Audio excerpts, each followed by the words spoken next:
Li Zihao unexpectedly awakens the system of a wealthy individual. Can live streaming gifts be refunded in equivalent amounts? Then what are we waiting for? Thus, a month of divinity quietly rises within the online realm. Chapter 1. The Divine Level System. In the bustling metropolis, amidst the vibrant nightlife, there exist places that remain untouched by the splendor of prosperity. At this moment, on the outskirts of the bustling market, within a dilapidated tenement building, Brother Zihao, if you do not pay the rent the day after tomorrow, my mother will kick you out. A charming young maiden, around 18 or 19 years of age, stands before Li Zihao with youthful exuberance. With dreamy eyes, she gazes at this dashing gentleman. Li Zihao awkwardly scratches his pocket, which is cleaner than his own face, and rubs his head, his expression tinged with embarrassment.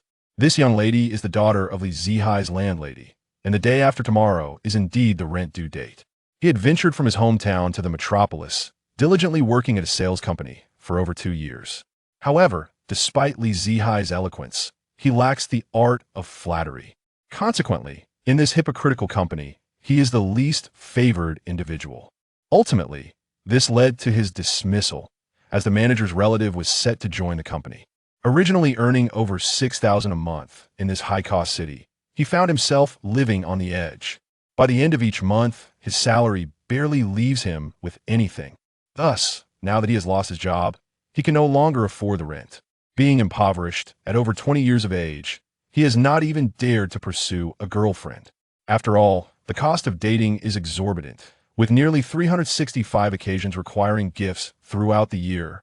It is precisely due to his financial constraints that the author has taken up the pen, intending to write a novel to earn some extra income.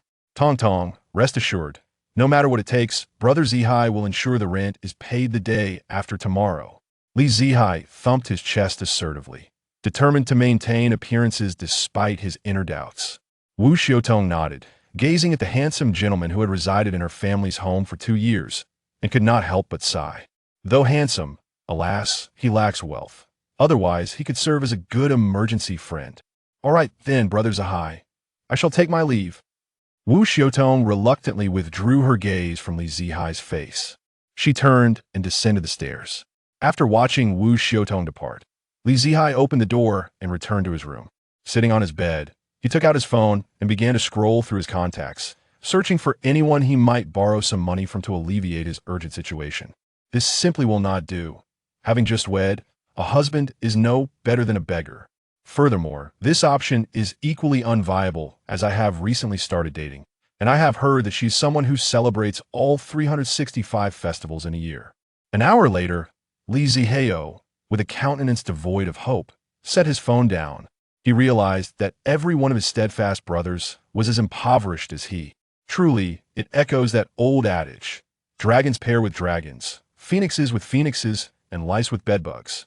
He contemplated seeking new employment, yet the salary from any new job would not materialize until next month, and distant waters do not quench immediate thirst. Moreover, does one truly believe that securing a job in a big city is a simple endeavor? Just as despair enveloped Li Zihao, a gentle notification resonated in his mind. Ding! Host selection successful. As a young man of the 21st century, how could Li Zihao be oblivious to what was unfolding? After all, during his leisure moments, he often indulged in novels on Tomato, particularly those featuring protagonists who, after acquiring a system, exhibited ostentation and avenged themselves. Perhaps this is the essence of what is most lacking in reality. The more one yearns for something in the world, the more one seeks it in the digital realm. Yet, he never anticipated that a system, far from mere fabrication of authors, actually existed in reality and had, astonishingly, sought him out. A surge of immense surprise washed over him. How could such a monumental opportunity have fallen into my lap? It is profoundly unfair to those who relish reading tales of opulence. Everyone ought to receive one. Detecting host funds, please hold. Host funds, 270 yuan. Upon assessment, the host is categorized as impoverished, thus meeting system criteria. Hearing the system's words, Li Zihao felt as if he could shatter his molars in frustration. You are the impoverished one. Your entire family is impoverished. I am merely poor. lacking the latter designation. Please select a system type. Selection 1. Acquire a system worth 100 billion. Synopsis. Does this even need a synopsis? The title says it all. Even a fool can comprehend it. Selection 2. A 100,000-fold rebate system. Synopsis. Spend 1 yuan. Receive 100,000 back. It is as simple and brutal as that. Becoming wealthy overnight is not merely a dream. Selection 3. Sports system. Synopsis. Earn 1,000 for every second of exercise. Life is in motion, and health is wealth. Selection 4. Supreme Selection System. Synopsis. The synopsis is inadequate. Please explore independently. Gazing at the screen that materialized before him, he was nearly overwhelmed with exhilaration. He could actually choose a system. Moreover, all 4 systems appeared remarkably powerful, far superior to that so-called system for the devoted sycophant. It was truly astonishing. Zihao's gaze fell upon the 4th option. Why did its synopsis reveal nothing? He could not suppress his curiosity and pondered, what does the synopsis for the 4th system signify? Ding! Congratulations! Host selection successful. Wait, what? What is happening? The system's notification utterly bewildered Zihao. I am inquiring about the synopsis of the 4th system, not making a selection. The system, of course, paid his protests no heed. System binding in progress. Please, let's negotiate. Can I select the first one instead? 1, 2, 10. Father, grant me another chance. 30, 50. Grandfather. 80, 100. Binding successful. What the hell? Host, Zihao. Gender, male. Age, 22. System funds, 0. Only usable for online purchases. Post-purchase amounts will be returned to personal funds. Personal funds, 270 yuan. Assets, none. The system ignored Zihao's lamentations and resolutely completed the binding. It was akin to a shopkeeper hastily wrapping up a purchase, fearing a change of mind. He despondently regarded the 0 in his system funds. Rebates? Where could they possibly be returned to? Even a kindergarten child knows that 0 multiplied by 10,000 is still 0. Zihao felt as though his heart were bleeding. What had he chosen? Wasn't that first system far more appealing? It offered direct funds. How straightforward. 100 billion, and I could ascend to the pinnacle of life. Do you believe I could spend that wealth for eons? The second system was equally enticing. A Russian nesting doll, transforming 1 yuan into 100,000, then 100,000 into 10 trillion. He was confident he could become the world's richest person within a day. As for the third option, it was even more promising. An hour of exercise would yield 3,600,000 huaxia coins. I could easily manage to exercise for 25 hours in a single day. To pause for even a second would be a disrespect to money. Yet now, he had chosen an option whose purpose remained a mystery, and most critically, it lacked even a rudimentary manual. Perhaps it would be best to accept oblivion. Zihao's mindset crumbled completely. Thus, he had just rejected 100 billion, which sounded so exhilarating. Chapter 2. System Activation. This streamer, Zihao stumbled upon during a casual outing a month ago, possessing an innocent visage and an alluring figure. She captivated him at first glance. Every day after work, when leisure allowed, he would indulge in watching her dance live from the comfort of his bed. Her graceful movements exuded professionalism and had remarkable therapeutic benefits. Upon entering the live stream, Zihao was greeted by a dazzling rocket effect that filled his smartphone screen. Someone has sent a super rocket. It seems another affluent admirer has taken a liking to this petite streamer. He was hardly surprised. Having followed this charming giant bunny for a month, while she may be a minor streamer, it's not uncommon for wealthy patrons to shower gifts upon her. Wealthy patrons are generally quite straightforward with their intentions, seeking contact information, lured by monetary temptation, ultimately leading to a home run. As for this giant bunny streamer, to put it nicely, she maintains her integrity. To be blunt, she is obstinate. Regardless of the monetary gifts bestowed, she steadfastly refuses to exchange contact information. This approach inevitably results in a lack of affluent guardians in her livestream, hindering her viewership. Despite her appealing looks and talent, without substantial traffic, she remains a mere obscurity. On the Dousho app, a super rocket costs 5,000 huaxia coins, making it one of the priciest gifts available, aside from custom items. Thank you to the formidable little tiger for the super rocket. In the stream, a conservatively dressed female host stood up and bowed slightly to the camera. I just noticed that this formidable little tiger is a level 100 elite. Level 100? That must have cost several million. Indeed, reaching level 90 requires over 1 million. And level 100 surely exceeds 2 million. Wow, this is a genuine tycoon. Spending millions just to watch a live stream? Those above will never understand the joy of the wealthy. They don't merely gift, they purchase a ticket to the show. Alas, once the affluent brother arrives, it's only a matter of time before the streamer succumbs. I estimate it's futile. She will remain resolute, just like the previous tycoons, never adding anyone privately. Brothers, I'm new here. Is there a specific protocol when encountering a tycoon? Or should I just flatter them? The formidable little tiger commented, "Streamer, let us connect privately and be friends. I'll come to watch you often." A comment adorned with a golden dragon pattern appeared prominently on the screen in bold letters. Zihao raised an eyebrow. He has arrived, bearing his familiar tactics. At the Shanghai Drama Academy, in the girls' dormitory 201, Li Muyin, a sophomore, comes from a humble background. Her parents are farmers, and she has a younger brother in school. The Drama Academy is notoriously expensive, had it not been for Li Muyin's beauty and excellent academic performance. Securing a 3-year scholarship from the school, she would not have enrolled. Although the scholarship waives tuition fees, she still needs to cover living expenses. Thus, upon discovering that many people earn money through live streaming, she resolutely joined this burgeoning field to alleviate her family's financial burden. With her stunning looks and alluring figure, she quickly amassed a following, earning over 200 yuan daily from gift contributions. Beyond covering her daily expenses, she found herself quite content with her current situation. At this moment, as she glanced at Little Tiger's comment, a wave of anxiety washed over her.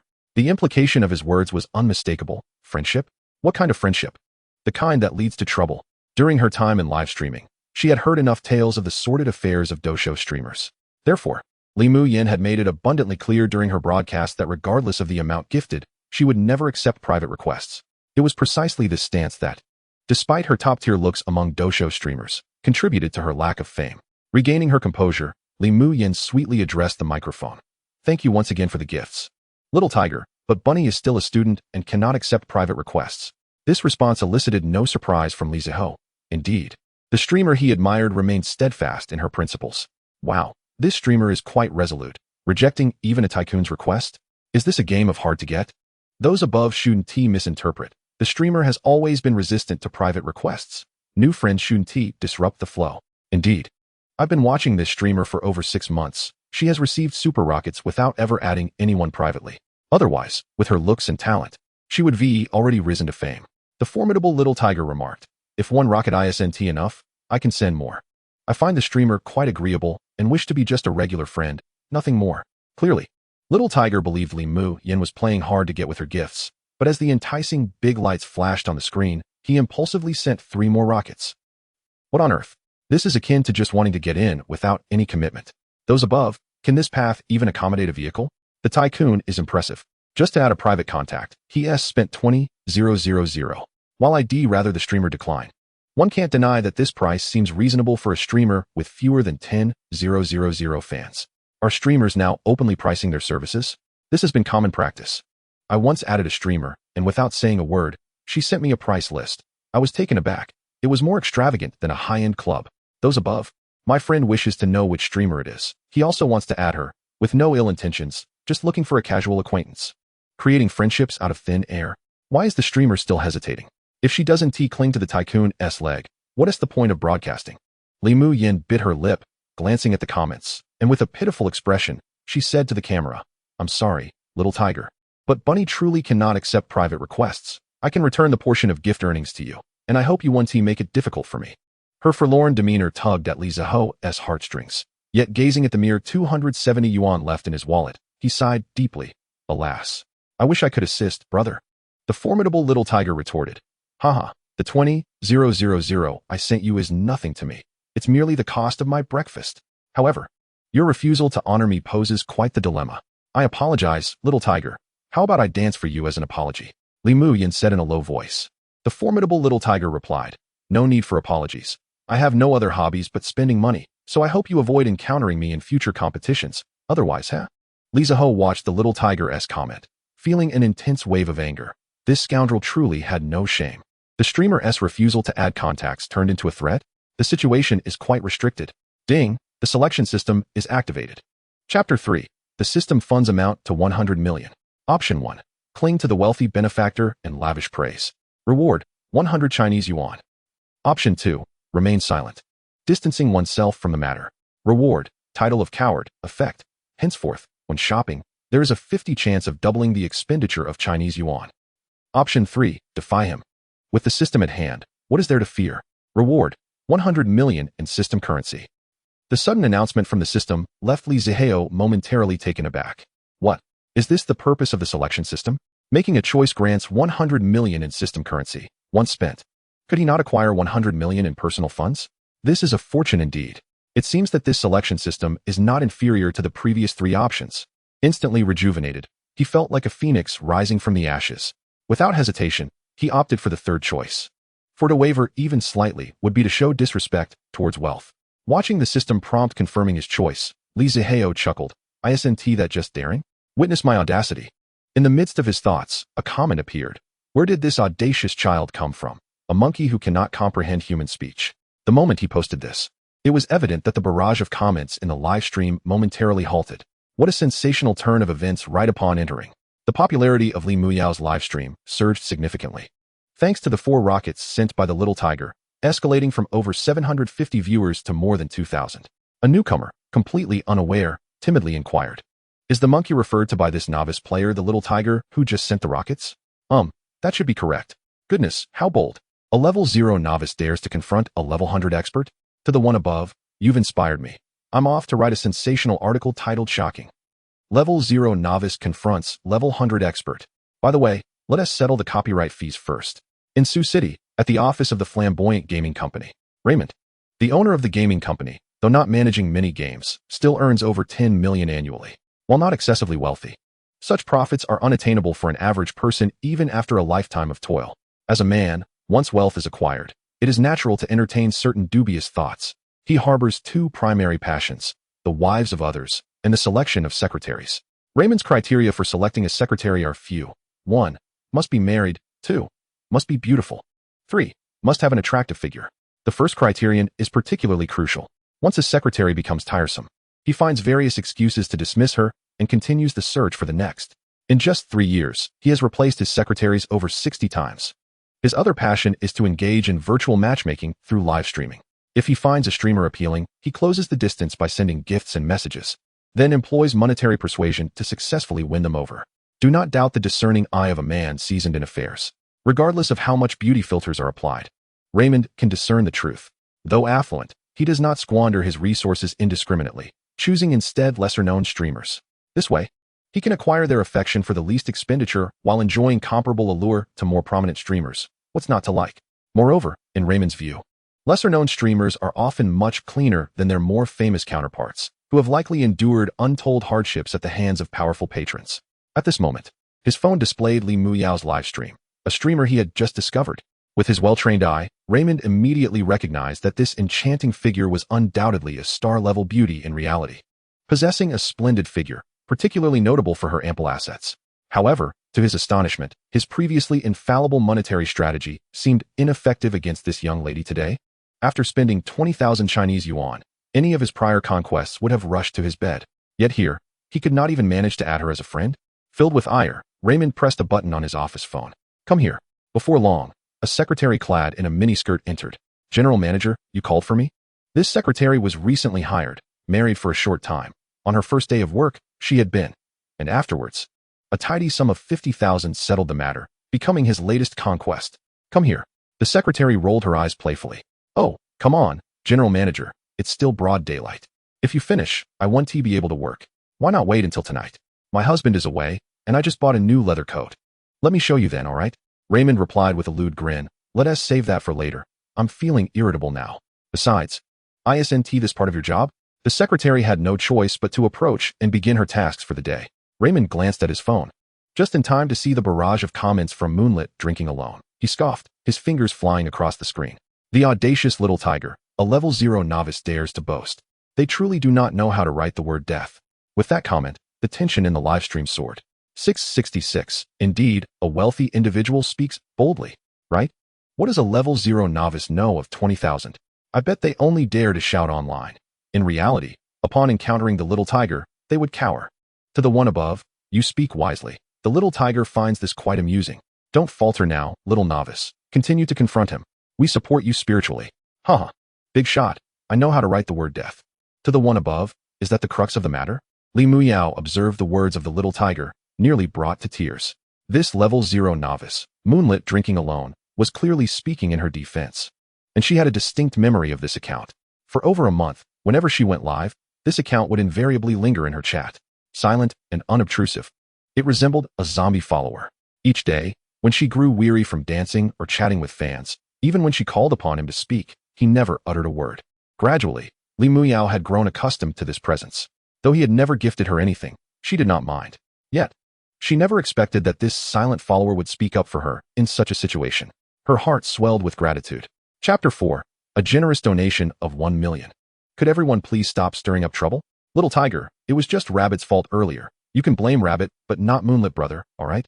Li Muyao could only pray internally that this novice would be cowed by the big shot's imposing presence and refrain from adding fuel to the fire.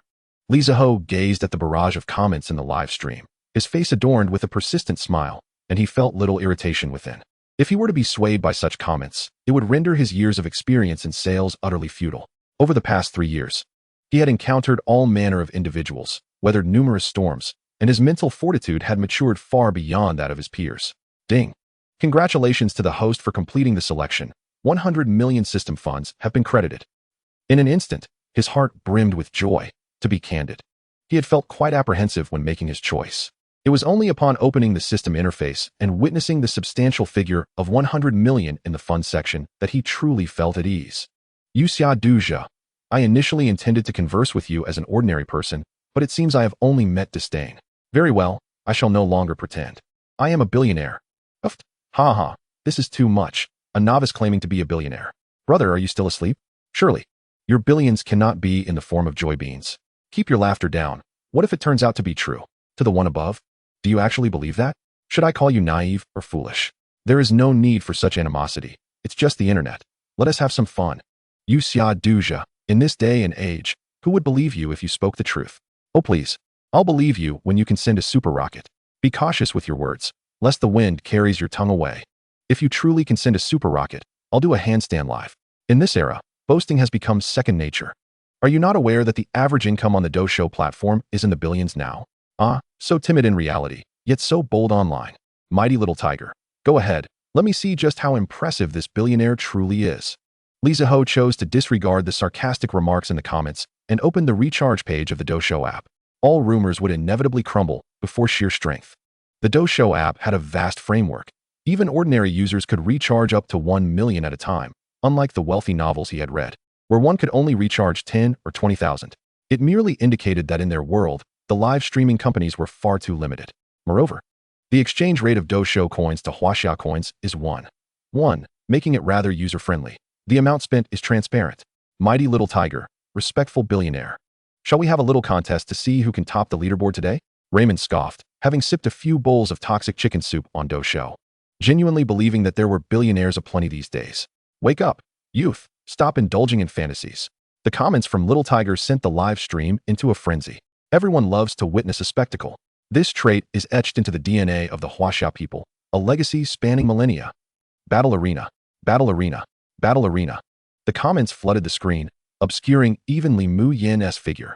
Raymond, observing the silence from Yuxia Duzha, smirked inwardly. It seemed yet another individual who was utterly insignificant in reality sought validation online. Yet, it could not alter the inherent insecurity. A mere utterance had rendered him mute.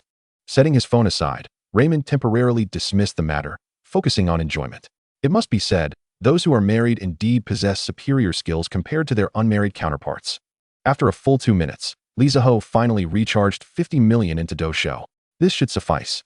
Observing the 50 million Dojo coins resting in his account, a sense of bravado surged within him. If they mocked him, let them witness his grand return. Li Zihao exited the recharge interface and re-entered the live stream. Yuxia Duzha, is it merely the top spot? With me here, not even Jesus could take it away, I assure you. As soon as he sent the comment, he opened the gift panel. Yuxia Duzha sent out 20 super rockets. Yuxia Duzha sent out 20 super rockets. Yuxia Duzha sent out 20 super rockets. The super rocket could only be sent in increments of 20, which totaled 100,000. Li Zihao sent 10 batches, equating to 200 super rockets, amounting to an impressive 1 million Huaxia coins. His level soared from 1 directly to 90. Holy cow. This novice is indeed a hidden big shot. 666,666. A novice generously gifting 1 million to support the streamer. Now that is true love. My goodness. I must have been blind earlier. This is the real deal. Big shot. Do you need any trinkets hanging off your legs? I can stick on and 1T come off. To those who just mocked Little Tiger, where are you now? Show your faces. I want to ask if it stings to be slapped. And to the one who claimed they do a handstand live, I'm following you. You can't escape. Little Tiger collectively sent over 2 million, while Yuga sent a whopping 1 million. The extravagance was nearly on par. Is that even comparable? They are not even in the same league. And what else with the Yuga reference? Can't we simply call him Brother U? Brother UV 587. Brother UV 587. Brother UV 587. Brother UV 587. The impact of the 1 million gift exploded in the live stream, akin to releasing a pressurized cooker that had not been vented. Chapter 5. The wealthy one kicked from the live stream. Zihao surveyed the frenzied comments, his heart brimming with satisfaction. No wonder so many magnates relish sending gifts in live streams. To have so many people calling him brother is a sense of vanity that cannot be experienced elsewhere. Limu Yin was utterly stunned by the extravagant gift effects displayed before her. Her mouth hung agape, unable to close. Thank you, Brother You, for the super rockets. Rabbit thanks you from the bottom of her heart. 1 million. After deducting the platform share and taxes, I can still pocket 300,000. 300,000. A sum I've never encountered in my life. Stacked together, it must be half a meter tall. She had not anticipated that a novice who had accompanied her for so long was, in fact, a hidden tycoon. To spend 1 million without batting an eye. His worth in reality must be in the tens of millions. It seems that Yuxia Duzha is an extraordinarily low-profile, understated billionaire. Unlike those wealthy individuals she had encountered, who, with a little money, would yearn for the entire world to know. As Limu Yin gazed at the gift effects still drifting across the screen, a hint of sweetness blossomed in her heart. After all, this novice had stood up to defend her against Little Tiger, leading to that grand gesture of gifting 1 million huaxia coins. Women, after all, yearn for a sturdy shoulder to lean on, who would willingly choose to be a self-sufficient strong woman if given the option to be delicate. Yuxia Duzha, no worries. This small sum of money doesn't concern me. I merely found this Little Tiger unappealing. The impact of Zihao's 200 super rockets was undeniably apparent. A remarkably popular broadcast has emerged, visible across all platforms. Other streaming rooms. Oh my, 10 groups have become extraordinarily popular. Which magnate has orchestrated this? Jutu. I have never heard of this streamer before. Let us go take a look. In a seemingly obscure little streaming room, someone has managed to garner such attention? Curiosity piqued, the crowd began to gather. The room's popularity skyrocketed as if propelled by a rocket. 2,000, 5,000, 10,000, 15,000. It stabilized only after surpassing 27,000 viewers. Wait, why had this streamer not appeared on my recommendations before? Look at that majestic presence. Evidently, the algorithms do not know my preferences at all. According to the introduction, she is a dance streamer, and her physique is simply astounding, not to mention her beauty. Without hesitation, I followed her. The one who just showered her with 200 super rockets under the moon is surely a wealthy patron. TSK. It seems it 1 TB long before this streamer is nicknamed Mother of the Moon. Mother of the Moon? Is the streamer in the housekeeping business? What the heck? Mother of the Moon and housekeeping? This is hilarious. Truly, a significant portion of the joy in watching streams lies in the bullet comments. Hey, isn't the streamer figure enticing? Upon seeing the comments teasing her about being a Mother of the Moon, Limu Yin's face flushed a deep crimson, making one wish to take a bite out of her. Initially averse to such banter, she inexplicably felt a twinge of anticipation. Welcome everyone to my stream. I'm Tutu, a dance streamer. If you enjoy the show, please consider following me. Limu Yin said with a smile. I can't handle this anymore. That smile is simply irresistible. The brother upstairs, if you're still alive, say something. No need to wait. That brother has already been cremated.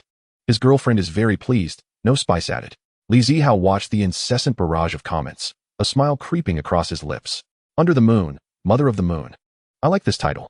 A gilded comment instantly captured the attention of everyone in the streaming room. The Moon brother has made a declaration. Oh no, yet another streamer is about to be swept away by a wealthy patron. I must get to writing. I need to become wealthy. Limu Yin, observing Zihao's comment on the screen, bit her lip and made a decision.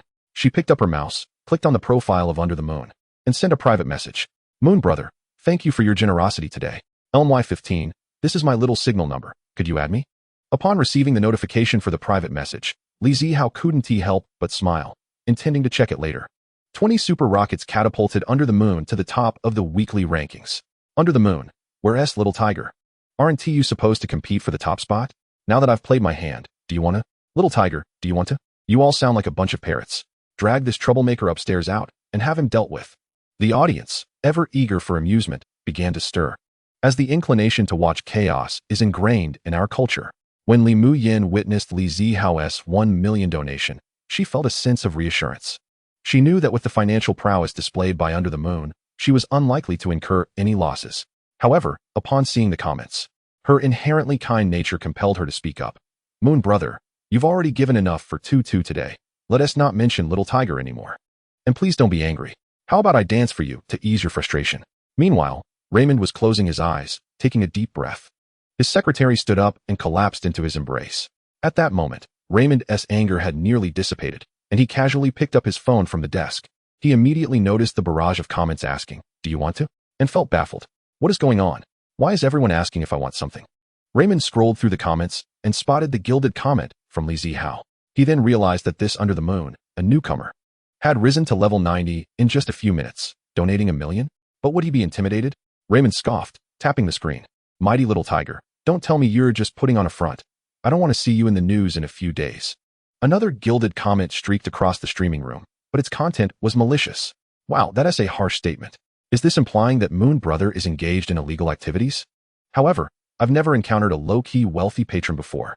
Could it be that Moon Brother is indeed misappropriating funds like that individual in the news recently? As Raymond observed the skewed narrative unfolding on the screen, a smug smile betrayed his satisfaction, and his hand wandered to a new height. Li Muyin, upon reading the comments in the streaming room, felt a surge of anxiety. She had seen the news recently and couldn't help but feel unsettled. Her eyes misting over as she watched the narrative shift. Her expression turned conflicted before she bit her silver teeth. Mighty Little Tiger has been kicked out of the streaming room. The entire streaming room fell silent for a moment. 666. You're the first streamer I've seen to kick a wealthy patron out. This is akin to crushing Little Tiger's face underfoot and spitting on it. Li Zihao was equally surprised that Li Muyin would take such action. He pondered for a moment, opened the private message, saw the signal, copied it, searched for friends, and clicked to apply. Chapter 6. The Revenge Begins. Li Muyin was absent-mindedly observing the comments when a friend request notification caught her eye. With a note saying Under the Moon, Li Zihao watched as Li Muyin picked up her phone and performed an action, and he was immediately notified that the request had been accepted. Moon brother, what should we do now? Should I end the stream? Just as her request was approved, Li Muyin sent a message. Li Zihao smiled and typed a reply. No worries, just continue your stream as usual. From now on, I'll protect this streaming room for you. Li Muyin felt a wave of relief wash over her upon reading Li Zihao's response. Meanwhile, on the other side, Raymond stared at his screen, which displayed, "You have been kicked out of the streaming room." He was left dumbfounded. Having engaged in streaming for so long, he was accustomed to being revered as a big shot wherever he went, and which little streamer had not been delivered to his doorstep. Yet today, not only had he been denied a friend request by a small streamer, but he had also been publicly humiliated by a newcomer. The most infuriating thing happened. I was actually kicked out. Raymond pressed down on his secretary, his frustration palpable. I am extremely irate right now. The secretary dared not show any resistance, for she had several compromising materials stored on her boss's phone. Having only recently married, she cherished her current husband and had no desire for a premature separation. Meanwhile, Raymond was multitasking, clicking into a live stream hosted by someone named Xiao Xiao. Welcome, my tiger brother, to Xiao Xiao's live stream. The host exclaimed exuberantly. Brothers, let the barrage of messages fly and give our tiger brother a warm welcome. The screen displayed a flamboyantly dressed female streamer energetically swaying her body. The chat quickly filled with messages echoing the sentiments of welcoming tiger brother. In the past, Raymond would have chimed in with a playful, "Baby, I'm here." Yet today, his mood was far from jovial. Fierce little tiger, humph. Xiao Xiao noticed the comment from the fierce little tiger and paused, sensing something was amiss with this typically boisterous wealthy patron. In previous instances, he would have teased her, but today he simply left a brief humph. Was tiger brother feeling down today? Xiao Xiao's curiosity was piqued. Superman without underwear. Yeah, tiger, something seems off today? Sorrow of the eggs. Tiger, do you have any troubles? Share them with us so we can lighten your mood. 2 more gold-embellished messages appeared. Both Superman without underwear and Sorrow of the Eggs were also high-level affluent users, often engaging with Raymond in real life. They frequently met for gatherings, with Xiao Xiao being their shared interest. In private conversations, Both had rated Xiao Qiao a remarkable 90, which was the primary reason the trio had become her protectors. Fierce little tiger, don't even get me started. I was actually humiliated by a small streamer today. Wow, have today's streamers become so audacious? Ignoring a wealthy patron who spent over 2 million? Their audacity is truly remarkable. Superman without underwear. Is that for real? Sorrow of the eggs. Ha ha, tiger. You must be feeling quite embarrassed. Indeed, another's misfortune is my greatest delight. Ha ha. Xiao Qiao glanced at the comments from the fierce little tiger, but felt little emotional upheaval. She was well aware of the wealthy patron's nature, often frequenting smaller streamers' rooms for amusement. Ultimately, their business was not her concern. She could only charm them while they were in her live stream, hoping to extract more generous contributions from the trio. As for their intentions toward her, Xiao Qiao was quite clear in her understanding. However, she harbored an unwavering aspiration of marrying into affluence. Thus, despite her flirtatious demeanor in the live stream, no wealthy gentleman had truly claimed her. At that moment, upon reading Raymond's comment, Xiao Qiao's thoughts began to race. Wasn't this a splendid opportunity to capitalize? If she engaged him in a playful competition to vent his frustrations, surely he would be inclined to contribute more. Considering she was merely a small streamer, it was unlikely she had a powerful backer. Though Xiao Qiao felt no internal stirring, she knew she had to maintain appearances to extract funds from him. With her cheeks flushed and her phoenix eyes wide, she exclaimed, "My tiger brother has been bullied by a small streamer? Family, can we tolerate this? Absolutely not." The barrage of messages from the viewers was ignited by her fervor, creating a sense of collective excitement. Resolutely, Xiao Qiao stood up, placing her right foot on the chair, revealing a fair leg that instantly captivated the audience. The viewers erupted in cheers, showering her with glowing sticks and magical gifts that streamed in profusely. Within mere seconds, Xiao Qiao had amassed 7,000 to 8,000 in gifts, netting her over 300. "I'm done, brothers. For heaven's sake, you up there, you call that a show?" The streamer only revealed herself for less than 10 seconds, and you're already done? Xiao Qiao, with her foot still on the chair, waved her hand grandly. "Tiger brother, tell me, what's that small streamer's name? We, the Xiao Qiao army, must also witness her." Raymond's previously sullen expression finally lifted.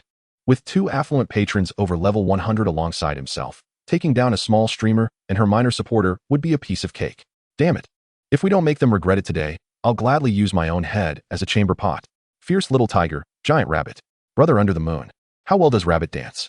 After finishing her performance, Li Mayan sat panting in her chair.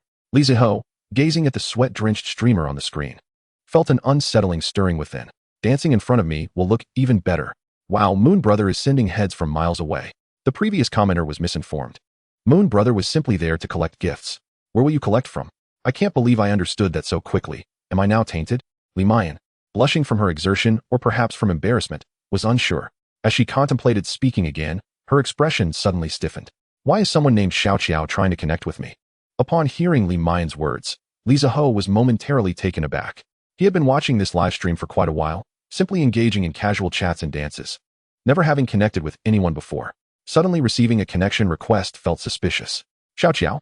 That name sounded familiar. He recalled seeing on Tiger's profile that his guardian streamer was indeed named Xiao Qiao. Goodness, this doesn't bode well. Is Tiger Brother truly that petty? The issue arose simply because the streamer refused to add him as a friend. Now it's insults followed by revenge. Chapter 7. The Unsavory Punishment. Wealthy patrons are still human, and they place great importance on their pride. The moment the streamer kicked him out, I knew he would undoubtedly return. "I'll refuse," Li Mayan declared, not waiting for the others to react before swiftly denying the request. However, almost immediately, another connection request pinged in, causing her face to fall. Her tone tinged with resignation as she remarked, "She sent me another request. What is wrong with her? Just accept it. I want to see what tricks they can pull." Having only spent 1 million of her 1 billion, with still 99 million remaining, she realized she needed to spend to earn back, declaring, "No one can stop me from giving gifts today, not even the king himself." With this thought, Li Zihao uneasily inquired, "System, you're not going to send me to the abyss, are you?" Rest assured, host, those other subpar systems can manage to legitimize their funding sources, let alone my divine system. That is reassuring. I certainly do not wish to earn money with my life, yet find myself unable to spend it. Are you even the one earning this? How could you resort to such insults, system?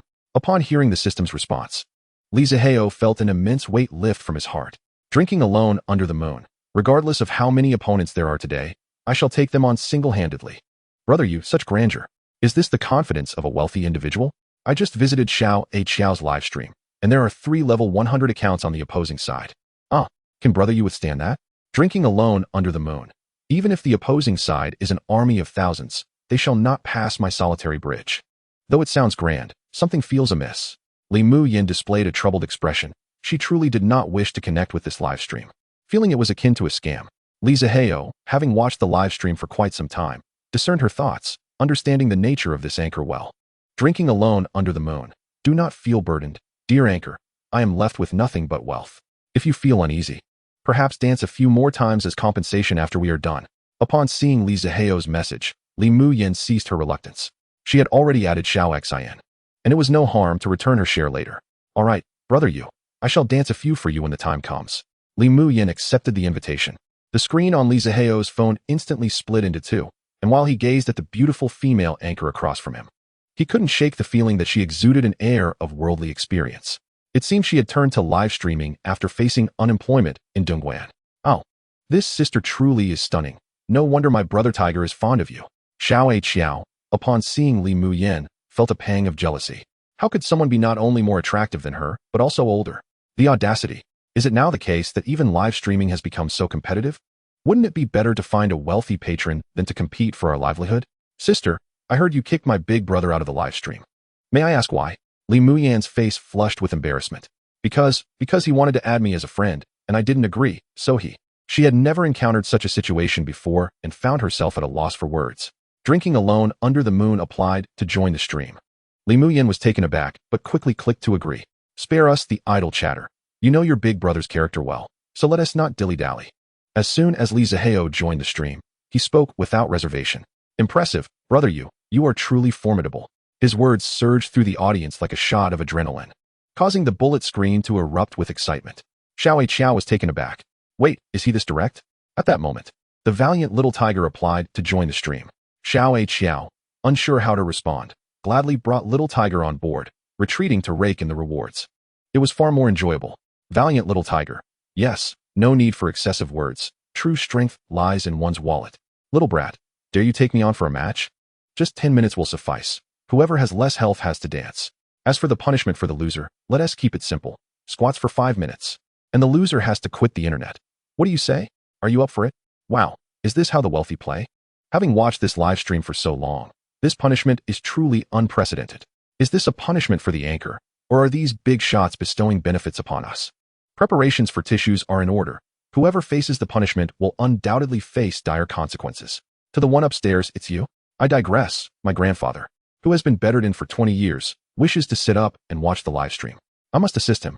66666666666. Xiao, seasoned in such matters, remained unfazed at the mention of the punishment. Li Mu Yin, however, was clearly unaccustomed to this kind of pressure. Her previously rosy cheeks flushed anew at the thought of the punishment. Li Zihao wasted no time. Accepted. With his big brother having spoken, Li Mu Yin could not object.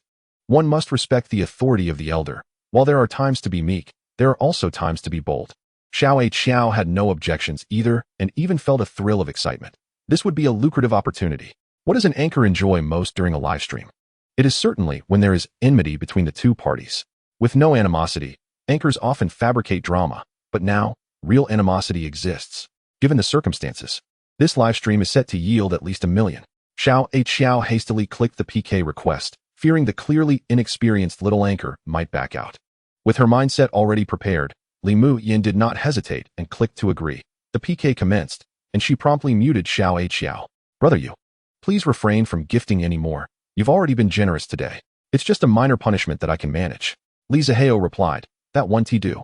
You belong to me now, and I cannot allow you to be bullied. After saying this, he opened the recharge page once more.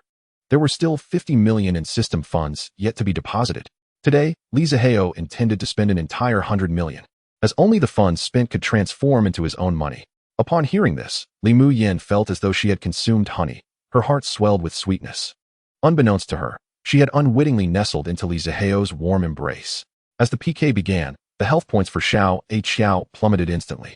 Valiant Little Tiger sent out 20 super rockets. Valiant Little Tiger sent out 20 super rockets. Egg Sadness sent out 20 super rockets. Egg Sadness sent out 20 super rockets. The Pantless Superman sent out 20 super rockets.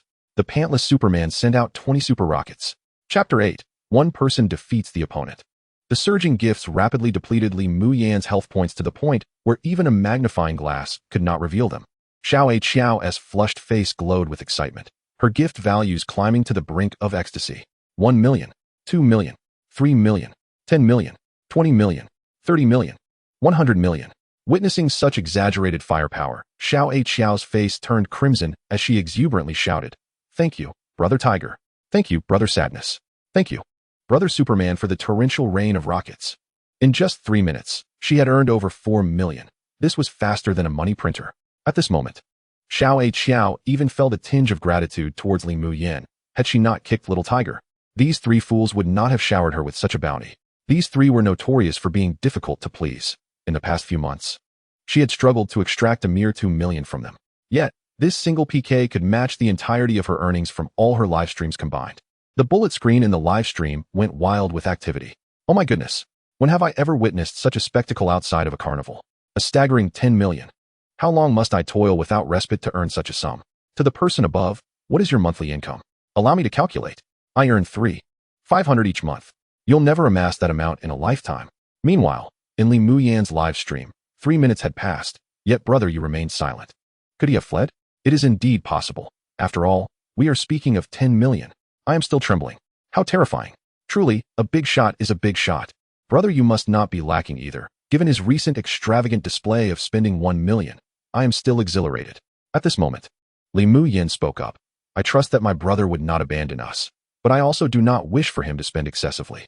10 million is simply too much, Li Muyan said sweetly. Upon witnessing the intensity of the opposing side's firepower, she was equally frightened. Although she had heard of live streams during carnivals achieving over 1 billion in firepower, at this moment, Li Muyan's heart was in turmoil. She wished for Li Zihao to refrain from extravagance, yet she could not help but hope for a heroic savior to rescue her from impending doom. The streamer truly is a breath of fresh air in the live streaming realm.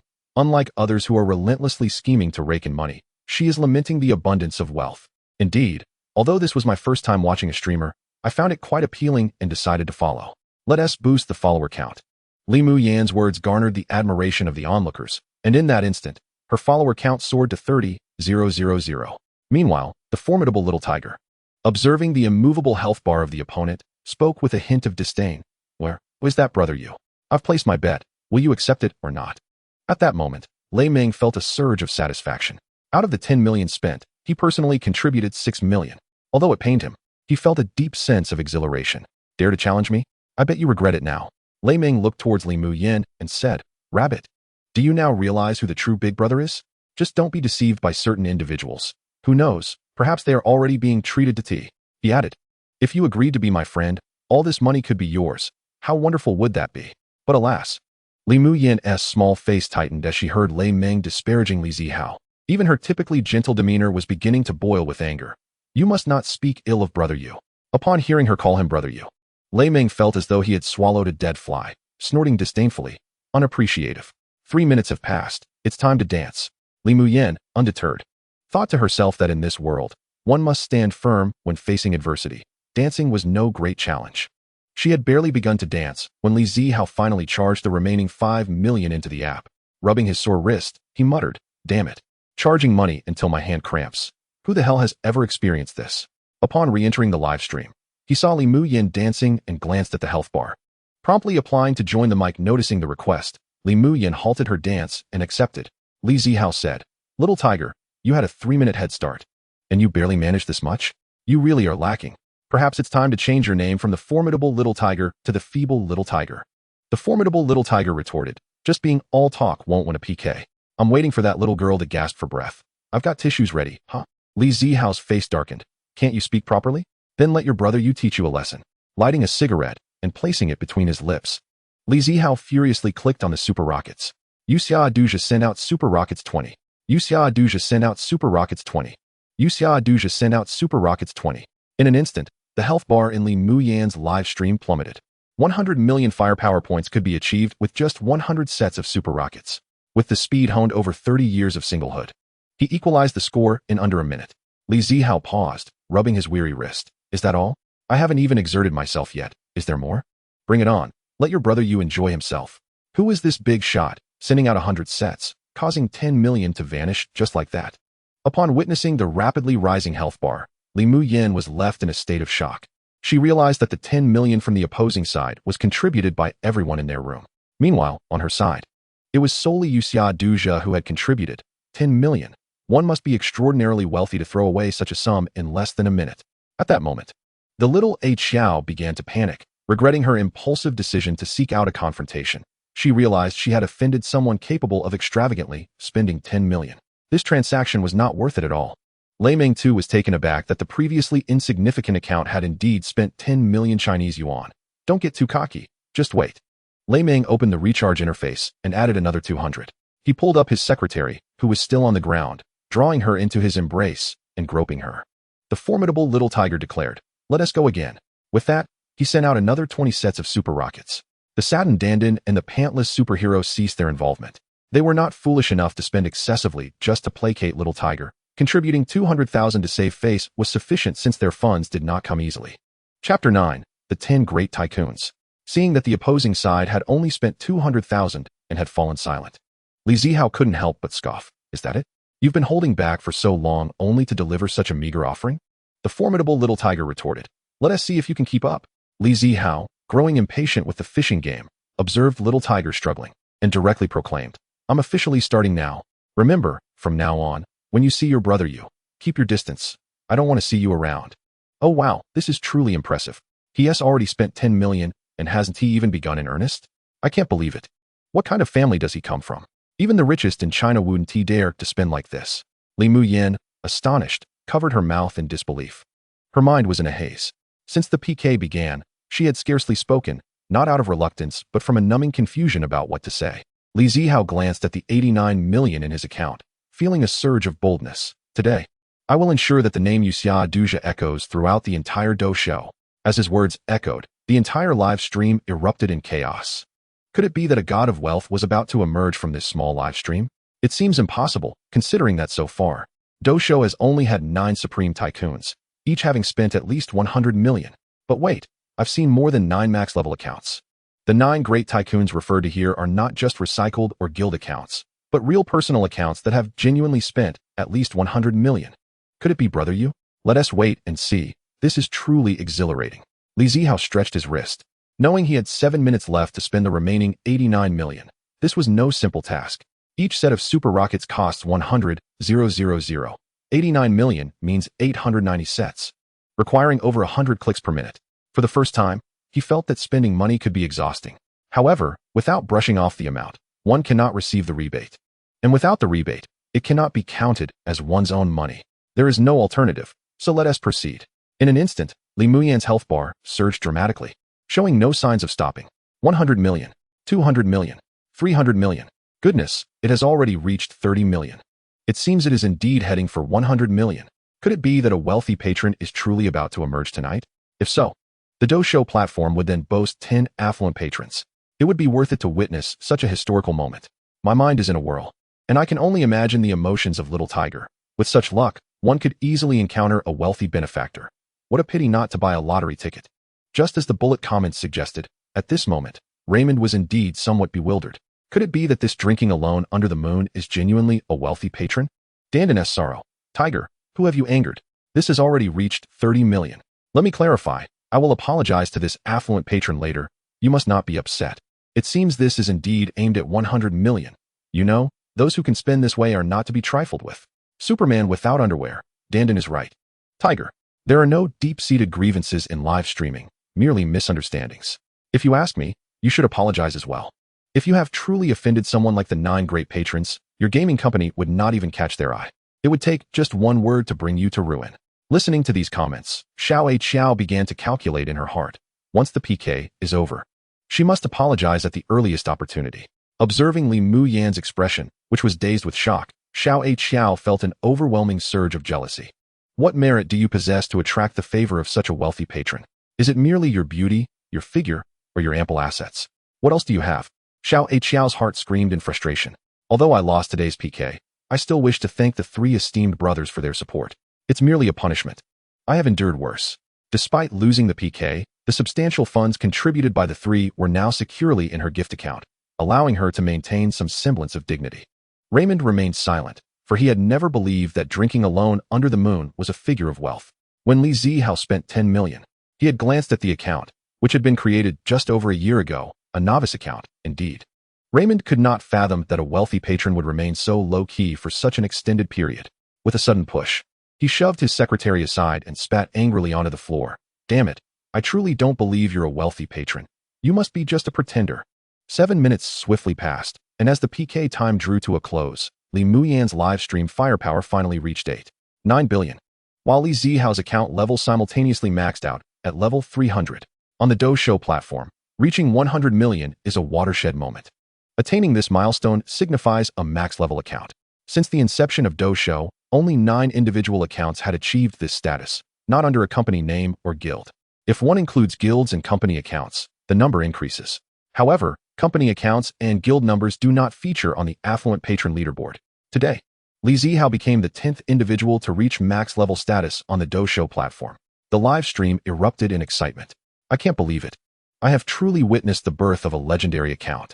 My brother Yu is incredible, level 300. I proclaim this to be the fastest leveling account on Dojo. Who dares to contest it? A new god is born. Congratulations to Brother Yu for becoming Dojo's 10th affluent patron. Congratulations, Brother Yu, on your ascendance. Li Muyan gazed at the exaggerated firepower value before her, swallowing hard. Throughout this live stream, Brother Yu had collectively contributed 100 million, resulting in a share of 40 million for herself. What a staggering amount that could crush a person if stacked up. Li Muyan felt a rush of exhilaration. Rabbit here congratulates Brother Yu on becoming Dojo's 10th affluent patron. After expressing her gratitude, Li Muyan still felt as if she were in a dream, everything seeming surreal. She had never anticipated that she would one day become the main character in a PK measured in the hundreds of millions. At that moment, Xiao suddenly stood up and bowed deeply to the camera for a full 30 seconds before straightening up. Her expression serious as she addressed the audience. Brother drinking alone under the moon. Xiao also extends her congratulations on your acquisition of the title of one of the 10 affluent patrons. Additionally, I wish for Sister Rabbit to become one of the top 10 streamers on Dojo. I also wish to apologize for my presumptuous challenge to Sister Rabbit. I hope you won't hold it against me. Chapter 10, Customized Gifts. Li Zihao observed Xiao's earnest expression and couldn't help but marvel at the immense allure of wealth. Furthermore, she deftly took all the blame upon herself, not even mentioning Little Tiger's involvement. Li Zihao replied, "No worries, but isn't your older brother Little Tiger due to fulfill his promise? Don't think that pretending it never happened will let him off the hook." Xiao's words left Raymond feeling utterly humiliated. Having just concluded a PK in favor of the opposing side, he felt as though he had been cuckolded. However, upon seeing Li Zihao's 100 million contribution, Raymond realized he might have truly offended someone formidable. If he were to back down now, it likely wouldn't lead to major consequences, but if he refused to acknowledge it, this father might seek him out offline, leaving him with no place to lament. With a resigned sigh, Raymond logged off, smoothly going through the process of deactivating his account. Within mere minutes, when searching for the mighty Little Tiger, it displayed account not found. Hey, he really deactivated it.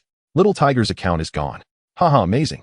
Brother Yu, in your very first livestream PK, you've driven a wealthy patron off the internet. Beep, selection system activated. Upon hearing this notification, Li Zihao was momentarily taken aback. Everything was settled. Why was the selection being triggered? Notification, Raymond has committed offenses including coercion, kidnapping, and intentional harm. A myriad of crimes beyond measure. Initiating the selection system. Option 1. Let him go, granting him a chance. Reward, saintly physique. Effect, increases the probability of being disliked by 100, raises the heavenly retribution index by 50. Option 2. Submit the evidence gathered by the system to the judicial authorities for severe punishment. Reward, charisma increased by 50. Li Zihao finally understood that the system could not overlook Little Tiger's transgressions. Hearing this, he gritted his teeth. Relationships between men and women should be consensual. A rapist? Not deserving of pity. I choose option 2. Li Zihao did not hesitate for a moment. Beep, selection successful. Evidence has been submitted to the judicial authorities. System rewards have been credited. Li Zihao had initially thought he would need to submit the evidence himself. He was pleasantly surprised that the system handled it directly, saving him the trouble. However, where were the rewards? He felt no change at all. Rising, he approached a mirror to inspect himself. Hey, lo and behold. His already handsome visage now appeared even more chiseled and imbued with masculine vigor. Li Zihao gazed at his reflection, nodding in satisfaction. Indeed, this system is reliable. Li Zihao, having reclined back onto his bed, had just picked up his phone when two notifications flashed across the screen. Superman without underwear has entered the live stream. And Egg Sorrow has entered the live stream. The gilded notifications momentarily halted the barrage of comments in the chat room. Taken aback for a moment, Zihao swiftly comprehended the situation. He remarked, having done all that needs apologizing for, there's no need for further apologies. Superman without underwear responded with a chuckle, hello, brother you. We've come to give Sister 2 a follow. When you're unavailable, we'll keep an eye on Sister You for you. Egg Sorrow added, indeed. When Brother You is away, we'll look after Sister You. Rest assured, no one will dare bully her. Meanwhile, Xiao, using her alternate account in Li Mu Yin's live stream, grimaced upon witnessing their comments. It truly felt like a double loss for her. Li Mu Yin blushed deeply from their banter, yet refrained from retorting. Zihao then proposed, all right, Rabbit, let us not add Xiao Xian. How about this? Once Rabbit ends the stream, I'll create a Xiao Xian group and send you the QR code to join. Superman without underwear replied eagerly, sounds good. Brother you. Egg Sorrow chimed in, absolutely, brother you. What he did not anticipate was that this spontaneous creation of a Xiao Xian group would later evolve into a prestigious emblem of high society. Zihao glanced at Xiao and suggested, isn't it time for a punishment? Xiao flashed a charming smile, having lost 3 long-term benefactors that day. But if she could ensnare this newly minted affluent patron, losing 10 more wouldn't matter at all. Thus, she unabashedly proceeded with the punishment. Oh my, this is too much fun. I'm utterly overwhelmed. In this manner, Xiao unabashedly indulged in the punishment for a full 5 minutes. Strangely, the live stream remained unbanned, much to the viewer's surprise and delight. After completing her punishment, Li Mu Yin concluded the live session. At that moment, Xiao lacked the desire to continue streaming and promptly logged off. Once offline, she sent a private message to the account Moonlit drinking alone within the platform, selecting several photos of herself in revealing attire to send. Having lost 3 wealthy patrons today, she was determined to cling to Moonlit drinking alone as her lifeline. As for the formidable little tiger, Xiao swiftly deleted Xiao Xian. With the account abandoned, there was no need to keep it around. What good was it now? Zihao, observing the screen displaying the slightly fatigued Li Mu Yin, gently urged, Rabbit, you should log off early. You look weary from today's tension. Li Mu Yin nodded, indeed feeling exhausted. Although the streaming duration was short, the excitement had been overwhelming. She cheerfully greeted her audience before signing off. Today, Li Mu Yin had emerged victorious, not only securing a staggering 40 million in gift shares, but also witnessing her follower count soar to 400,000 due to the immense popularity of the stream, an achievement she once deemed unattainable. Zihao exited the Doshou app and opened the Xiao Xian group he had created, sending the QR code to Li Mu Yin and the others. Shortly thereafter, 5 requests flooded in, all of which he accepted without hesitation. Due to real name registration on Xiao Xian, their nicknames could not be altered, ensuring authenticity. Wu Yuzhu, Egg Sorrow hello brother you. Shixiang, Superman without underwear hello, brother you. Zihao relished the feeling of being addressed as brother you by the 2 affluent individuals. It was utterly delightful. He typed back with a smile, greetings, everyone. Li Mu Yin interjected, brother Moonlit, shall I transfer the money to you? Having so much feels unsettling. Understanding the disparity between her circumstances and those of this affluent individual, she realized that aside from the virtual realm, they would likely share no intersections in reality. Accepting such a large sum without cause made her feel uneasy. Zihao reassured her, take it. Since people are calling you Sister You, I should show my appreciation. Consider it your pocket money. After all, only the money spent truly belongs to oneself. Rather than gifting it to others, why not bestow it upon someone who is both amiable and reputable like Li Mu Yin? Moreover, who could predict what complications might arise should he attempt to return the money? If he were to exploit a glitch in the system, it could lead to an unfortunate downfall. Wu Yuzhu and Shixiang exchanged thoughts. For 100 million as pocket money? That is quite the boast. They secretly resolved that when they became wealthy, they would certainly utter such words. After half an hour of persuasion, Zihao finally convinced Li Mu Yin to accept the money. He was astonished to realize that giving away money could be so exhausting. Turning off his phone, he glanced at the wall clock, noting it was past 2 in the afternoon. It was time to seek sustenance. Just as he prepared to change clothes and venture out, his phone rang. Upon checking the caller ID, he noticed it was an unfamiliar number. Furrowing his brows, he answered the call. A melodious female voice resonated from the other end. Hello, may I speak with Mr. Moonlit drinking alone? I am Si Yun, the operations supervisor at Doshou Technology. Taken aback for a moment, he quickly regained his composure. You're not about to offer me an exclusive gift like in those novels, are you? This unexpected remark left Si Yun momentarily speechless. Her thoughts were racing. Such a leap in logic was quite uncommon. Typically, one would start with a simple greeting. However, as the operations supervisor, she was accustomed to handling unusual situations. Mr. Lee, you are correct. That is indeed one of the reasons for my call. Additionally, you have become our platform's 10th affluent individual, and all affluent members are directly served by me. Henceforth, should any matters arise, you can reach out to me directly. Lee Zihao nodded. Understood. Do you have any specific requests for your exclusive gift?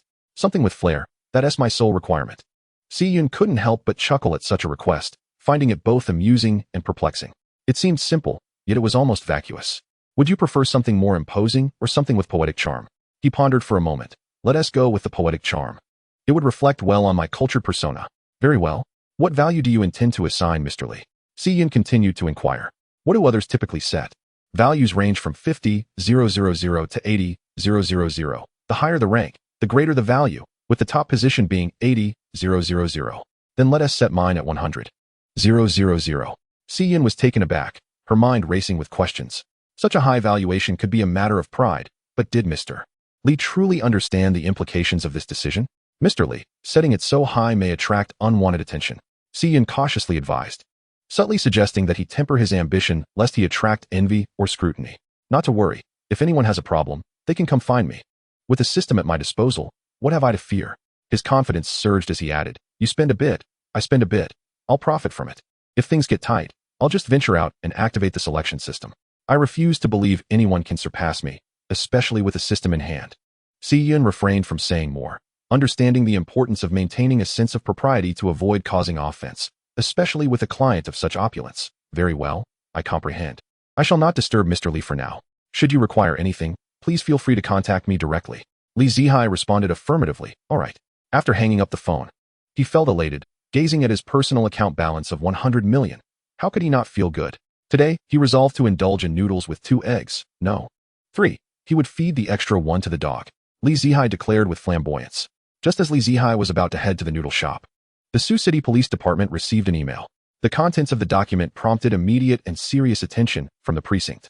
Within 10 minutes of receiving the email, 2 police cars sped towards the Larengame Company. At that moment, Raymond was seated in a chaotic office, littered with documents and shards of glass. Damn it. Drinking alone under the moon. Huh? Today, you've caused me to lose face on such a grand scale.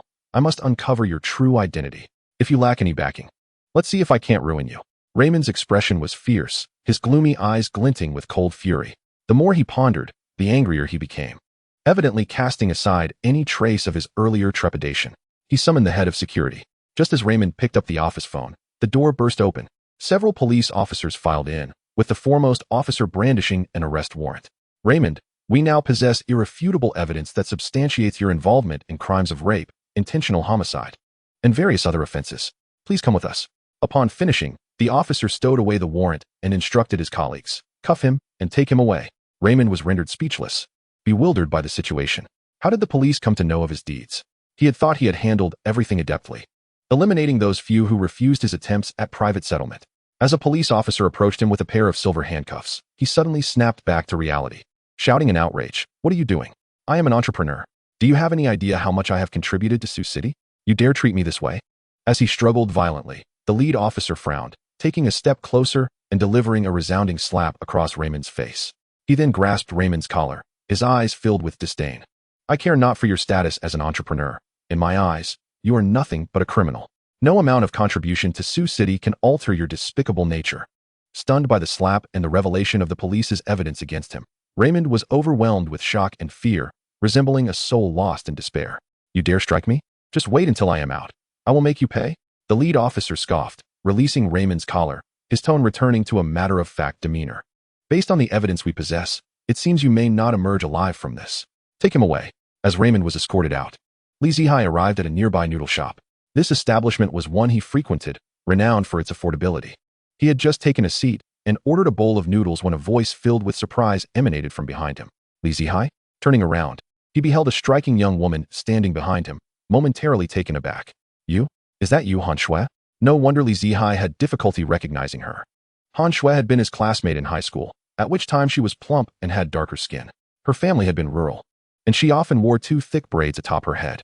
He remembered being seated behind her and frequently tugging at her braids. Looking at her now, dressed in a sleek black professional outfit, tailored blazer on top and a fitted black skirt below. She exuded a strong and capable aura. It truly is you, Li Zihai. Do you live around here? Han Shui pulled out a chair across from him and sat down. Li Zihai gazed at Han Shui, a flicker of admiration in his eyes, and replied, "Yes, I reside in the apartment complex directly across from the noodle shop." Han Shui called over a waiter to order a bowl of noodles and continued, "I never expected to see you here. It must have been over 4 years since we last met after graduation, right?" After a moment of reflection, Li Zihai sighed. "Indeed. It has been over 4 years. Time does fly." As they conversed, Li Zihai's noodles arrived, and he eagerly began to devour them, as he was truly famished. Han Shui rested her chin on her hands, observing him. "What do you do for work now?" Do well." Han Shui's expression faltered, quickly replaced by disbelief. "I find that hard to believe. Back in high school, you were quite the smooth talker. I wager you must be in sales. My colleagues say those in sales in the Magic City are quite prosperous." Before she could finish her thought, her noodles arrived. After taking a bite, she added, "I currently work at Waki Bank nearby. If you need to deposit any money, feel free to seek me out. I still have not completed my quota for this month." Without lifting his gaze, Li Zihai, still chewing, mumbled, "Sure, I'll come by to deposit later." With his current wealth, any bank would suffice. And he could also assist an old classmate. Why not? Han Shui's face brightened at his response. He had not refuted her insinuation of being in sales, which she took as tacit confirmation. According to her colleagues, salespeople in the Magic City typically earned over 20,000 a month. Given that Li Zihai had been the most eloquent in their class, he surely must be thriving in that field. In Han Shui's mind, he must have saved at least several $100,000. If he truly deposited with her, she would meet her monthly goal. With this thought, the noodles seemed even more delectable. The third egg, which he had initially intended to feed to the dog, ultimately found its way into Li Zihai's stomach. After finishing their meal, he followed Han Shui to her workplace. A man must keep his promises. Thanks to her stunning appearance, Han Shui was assigned to work in the VIP section upon entering the bank. Indeed, beauty often serves as a shortcut to success. As Han Shui led Li Zihai to her office area, a man blocked their path. "Shui, where have you been? I've been waiting for you for ages." The man was clad in a well-tailored blue striped suit, complemented by polished brown leather shoes and sported gold-rimmed glasses, embodying the essence of a successful individual. Li Zihai sized up the man who had obstructed their path, internally groaning. "No way, this can't be happening. Is this a cliché plot twist?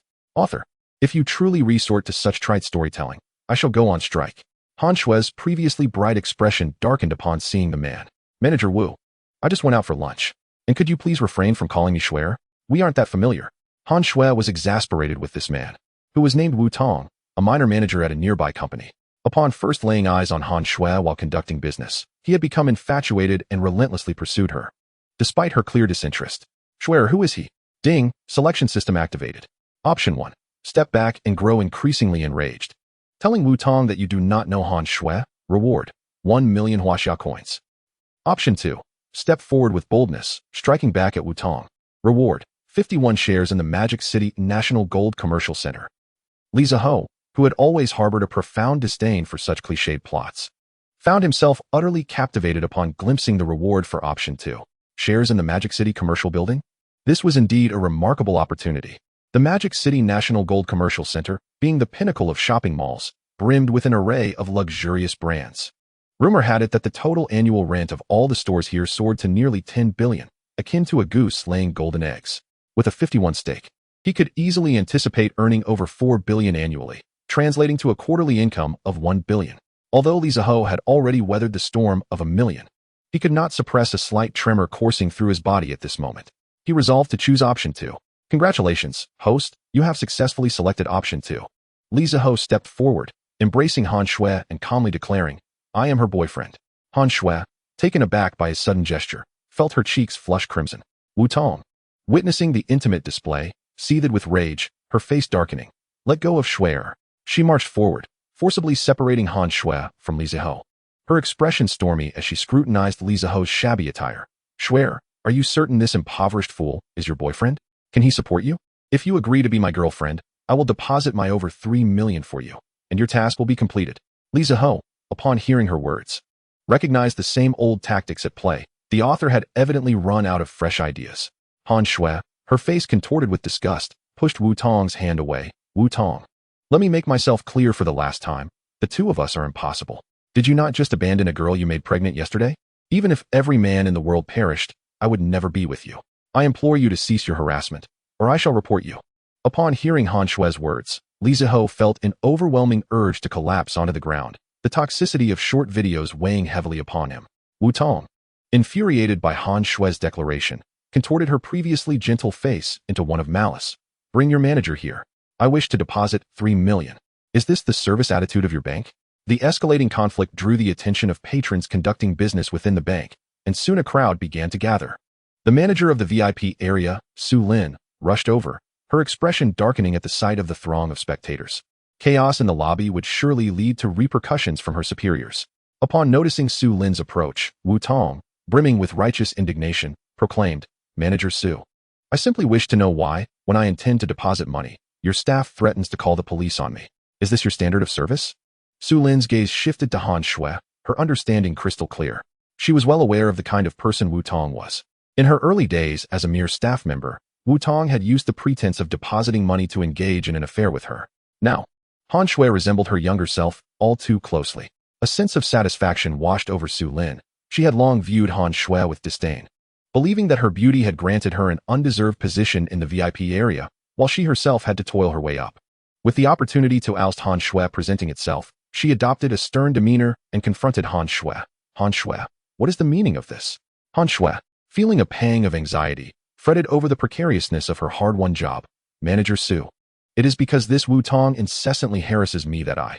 But before she could finish, Su Lin interjected, that does not justify threatening our clients. Is this your standard of service? Clearly, you are unfit for this position. I will be reporting this situation to my superiors, so prepare to leave. A hearty laugh escaped Li Zihao at Su Lin's grandstanding.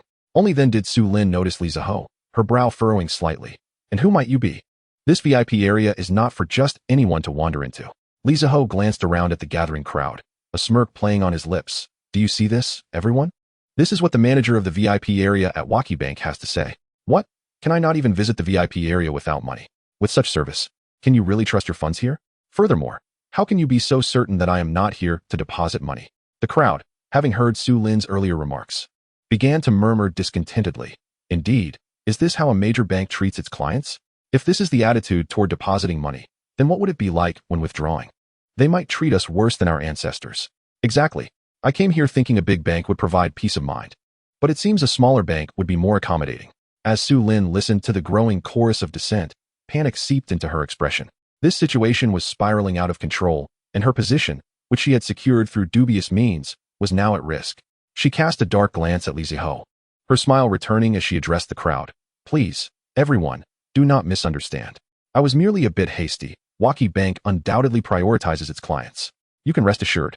Turning to Li Zihao, she continued, Sir, if you wish to deposit money, I can personally assist you. Though her words were cordial, she secretly doubted that this individual possessed any significant funds. Just wait until the card reveals its emptiness.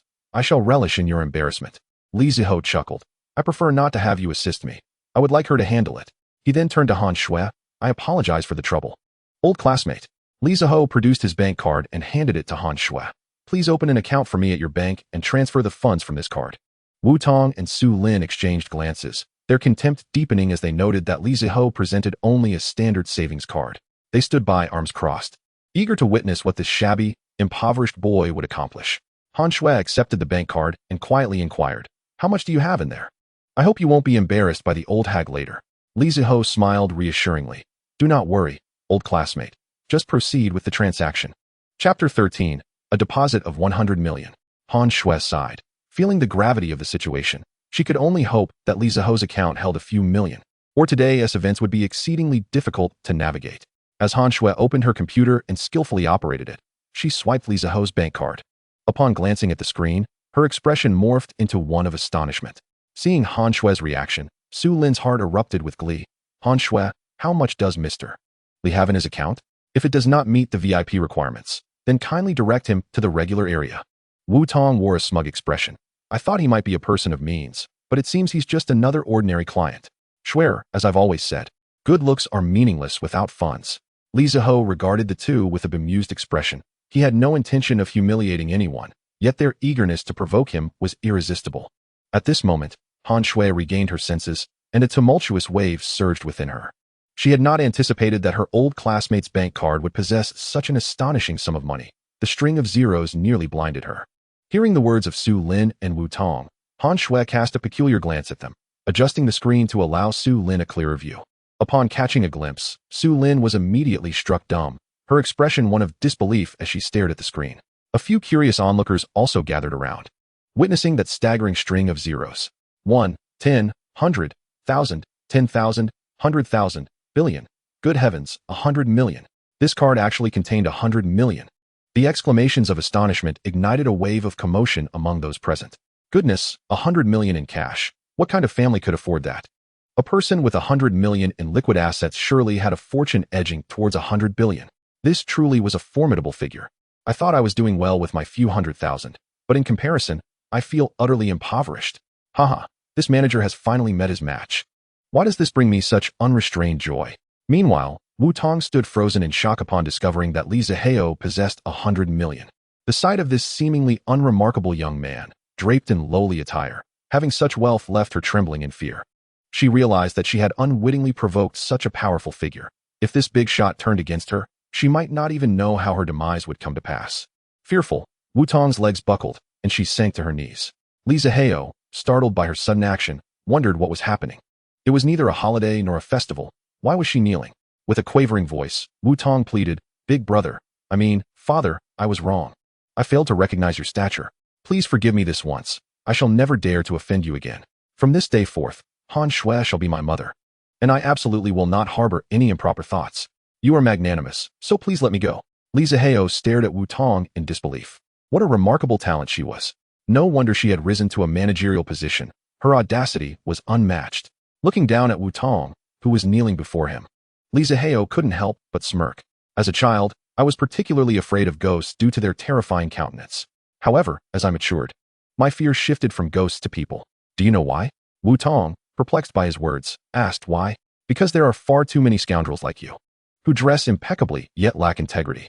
Wu Tong's face flushed crimson and then paled under his words. She could only endure it, for she had brought this upon herself by provoking someone of his caliber. Li Zihao, no longer inclined to bicker with Wu Tong, felt a change in his mindset that accompanied his newfound wealth. This was what they referred to as a broader perspective. Had he retained his former disposition, he would have relished kicking her while she was down, but now, he couldn't even muster the interest to spare her a glance. Scram! Li Zihao waved his hand dismissively. Wu Tong, feeling as though she had been granted a reprieve, scrambled out of the bank. Beep! Congratulations to the host for completing option 2. Rewards have been issued. The system's message brought a surge of joy within him, and suddenly, information regarding the Guojin Commercial Center flashed into his mind. In the general manager's office of the Guojin Commercial Center, Chun Liangyu was seated before his computer, reviewing the financial reports for the year. Suddenly, a notification for a new email appeared in the bottom right corner. Upon opening it, he was struck dumb. The email contained a document for a share transfer. Since its establishment, the shareholder structure of the Guojin Commercial Center had never changed. Chun Liangyu examined the shareholder information, which was shrouded in mystery. Only a name, an ID number, and a phone number were provided, without even a photograph. He scrutinized the name and felt certain that it did not belong to any of the previous shareholders. This meant that the new shareholder was parachuting in. When Chun Liangyu noted the percentage of shares, his pupils contracted sharply. 51 of the shares. This individual had become the largest shareholder of the Guojin Commercial Center in a single leap. Chun Liangyu sat in contemplation, then retrieved his phone and dialed the number listed in the email. Li Zihao, having watched Wu Tong leave the bank, turned to face Su Lin. She was Han Shui's superior, and he realized that his involvement in this matter could potentially cause trouble for Han Shui if left unresolved. Thus, it was best to deal with it decisively. Su Lin regarded Li Zihao with a demeanor that lacked the earlier arrogance, her expression now warm and welcoming. "Mr. Li, congratulations on becoming our esteemed Black Gold Card member at Huichi Bank. Should you have any requests in the future, please feel free to approach me directly." As she spoke, Su Lin cast a flirtatious glance his way, now seeing him in a favorable light after learning about his 100 million. He was quite handsome, akin to the charming leading men of the silver screen, and being young and wealthy made him an undeniable catch. Li Zihao regarded Su Lin with a sense of incredulity. He truly wished he could pry open her head to see if it were filled with cotton candy. How did she dare to throw flirtatious glances at him in the presence of the stunning Han Shui? What made her think he would ever be interested in her? With a disdainful smile, Li Zihao remarked, "A trash can wrapped in a clean plastic bag does not become a clean trash can simply because of its appearance." Su Lin maintained her smile, though inwardly, she cursed him thoroughly. If not for the fear of losing her job, she might have approached him and slapped him across the face. Suddenly, His phone rang, a jarring interruption. Li Zihao glanced at the unfamiliar number, intrigued, and answered. Hello, is this Mr. Li Zihao? A middle-aged man's voice inquired from the other end. Chapter 14, Depositing 1 billion. Yes, this is he. Mr. Li, good day. I am Chun Liangyu, the general manager of Guojin Commercial Center. I am calling to extend my congratulations on your recent acquisition of shares in our company, as well as to update you on some recent developments. Oh, Manager Chun, there is no need for that. Just ensure that my share of the profits is deposited into my account on time, and I shall not interfere in your operations. What I desire is quite simple, money. Li Zihao's blunt, money-driven words left Chun Liangyu momentarily speechless. Accustomed to the lengthy discourses of his superiors, he found such straightforwardness quite disorienting. Understood, Mr. Li. Coincidentally, we have just collected this quarter's rent. Please provide me with your account number, and I will transfer the funds directly to you. Li Zihao acknowledged with a brief good, then hung up. Su Lin, upon hearing the caller refer to Li Zihao as a major shareholder of the Guojin Commercial Center, was rendered utterly speechless. She realized her career was effectively over. Individuals of such stature were not to be trifled with, not even by a branch manager, let alone a mere manager like herself. Han Shui, too, had overheard the conversation. Although her understanding of the Guojin Commercial Center was limited, the shock she experienced paled in comparison to the revelation of the 100 million. Yet she recognized that this situation had surpassed her capabilities, so she discreetly contacted the bank president. Upon hearing from his employees that the major shareholder of Guojin Commercial Center was depositing money in his bank, Li Ian was filled with elation. He had not expected such a high-profile client to present themselves so readily. As he hurried into the hall, he was struck by the sight of the VIP office area surrounded by a throng of people, a sudden wave of foreboding washing over him. He quickened his pace and approached the three individuals at the center of the crowd. The VIP manager stood trembling nearby, facing a young man dressed in inexpensive attire, who bore a smile that seemed to mock him. Li Ian's unease intensified. He stepped forward and uncertainly inquired, Are you Mr. Li? After all, Li Zihao was exceedingly young, an over 20-year-old major shareholder of Guojin Commerce and Trade. Under normal circumstances, Li Ian would never have dared to entertain such a notion. Li Zihao nodded with a grin. That's me. The revelation left Li Ian's mind reeling. Who would believe that a mere lad in his 20s is a major shareholder of Guojin Commerce and Trade? Surely, he must hail from some prominent family. Not daring to show any signs of negligence, Li Ian stepped closer, firmly grasped Li Zihao's hand, slightly bowed his body, and with a broad smile said, Greetings, Mr. Li. I am the president of this bank, Li Ian. I sincerely appreciate your trust in choosing our institution. Hello, President Li. I had intended to deposit my funds with you, but your manager was quite reluctant to allow me into the VIP area just now. Upon hearing this, Li Ian's gaze flickered to the trembling Su Lin standing aside, and then to Li Zihao's cheap clothing. The astute Li Ian was no longer in doubt about the unfolding situation. Truth be told, had he not been informed of Li Zihao's status as a major shareholder, he would have dismissed him as a mere troublemaker based on his attire. However, to retain this significant client, sacrifices had to be made. After all, it was just a minor manager. He could easily promote a number of others in her place.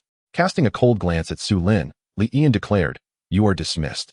Pack your belongings and leave. Su Lin's face turned ashen at once. Her position was one she had boasted about to her family and neighbors. With her qualifications, even if she left this bank, finding another job within the banking system would have been a breeze. Yet, having offended a major shareholder of Guojin Commerce and Trade, the news would likely spread, and she would find herself blacklisted across all banks. The prospect of securing another position within the banking sector was now utterly bleak. At that moment, Su Lin's heart brimmed with resentment toward Wu Tong.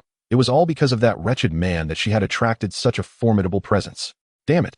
Having lost her job, he should not expect to fare well either. With a dazed expression, she gathered her things and, under the watchful eyes of onlookers reveling in her misfortune, left the bank like a soulless automaton. Classmate Han, assist me in getting a card, Li Zihao said with a smile. The casual mention of classmate Han resonated deeply with Li Ian. He glanced at Han Shui, who stood gracefully nearby, her beauty radiating charm. And a knowing look passed through his eyes. Initially, Li Ian had been concerned that the incident with Su Lin might negatively impact this young man's impression of the bank. He had not anticipated this connection. An elegant lady is a gentleman's ideal match. If I can take good care of Han Shui, surely, this major shareholder will not hesitate to deposit with us. He promptly declared, As it happens, the position of VIP manager is now vacant. I believe that Specialist Han's exceptional capabilities qualify her to assume this role. Han Shui was momentarily taken aback upon hearing President Li's words. She had only been with the bank for less than a week. What could she possibly demonstrate in terms of capability? Li Zihao chuckled, Thank you, President Li. Li Yan reciprocated with a smile and a nod. Han Shui, still unsure of her own duties, regained her senses only when she handed over the bank's highest-tier card. The Black Dragon card, to Li Zihao. She realized that her ascent to manager was entirely thanks to this sunny old classmate before her. The moment he received the card, Li Zihao promptly shared the card number with Chun Liangyu. Then, amidst the ambiguous glances exchanged with President Li, he and Han Shui exchanged contact information, adding each other as friends on a messaging app before departing the bank under the envious gazes of many. This young man possesses such wealth at such a young age. It's quite remarkable. Indeed, it was not merely remarkable. He was the major shareholder of Guojin Commerce and Trade, accruing several hundred million in dividends each quarter. This was true affluence. Whether he would mind having a son older than himself remained to be seen. Hearing the murmurs of the onlookers, Li Yan turned to Han Shui with a smile. As a manager, you need not clock in every day. Clients like Mr. Li should be contacted at all times. Perhaps you could invite him to dinner. It would be splendid. If you could form a bond with someone of his stature, your career would soar. Han Shui felt her fair neck flush a rosy hue, which quickly spread to her lovely face. Gazing at Li Zihao's retreating figure, her eyes grew dreamy, as if his name was being etched into her heart. Not far from the bank, Li Zihao's phone chimed with a notification. He pulled it out to discover a message confirming the bank transfer, an astonishing sum of 1 billion.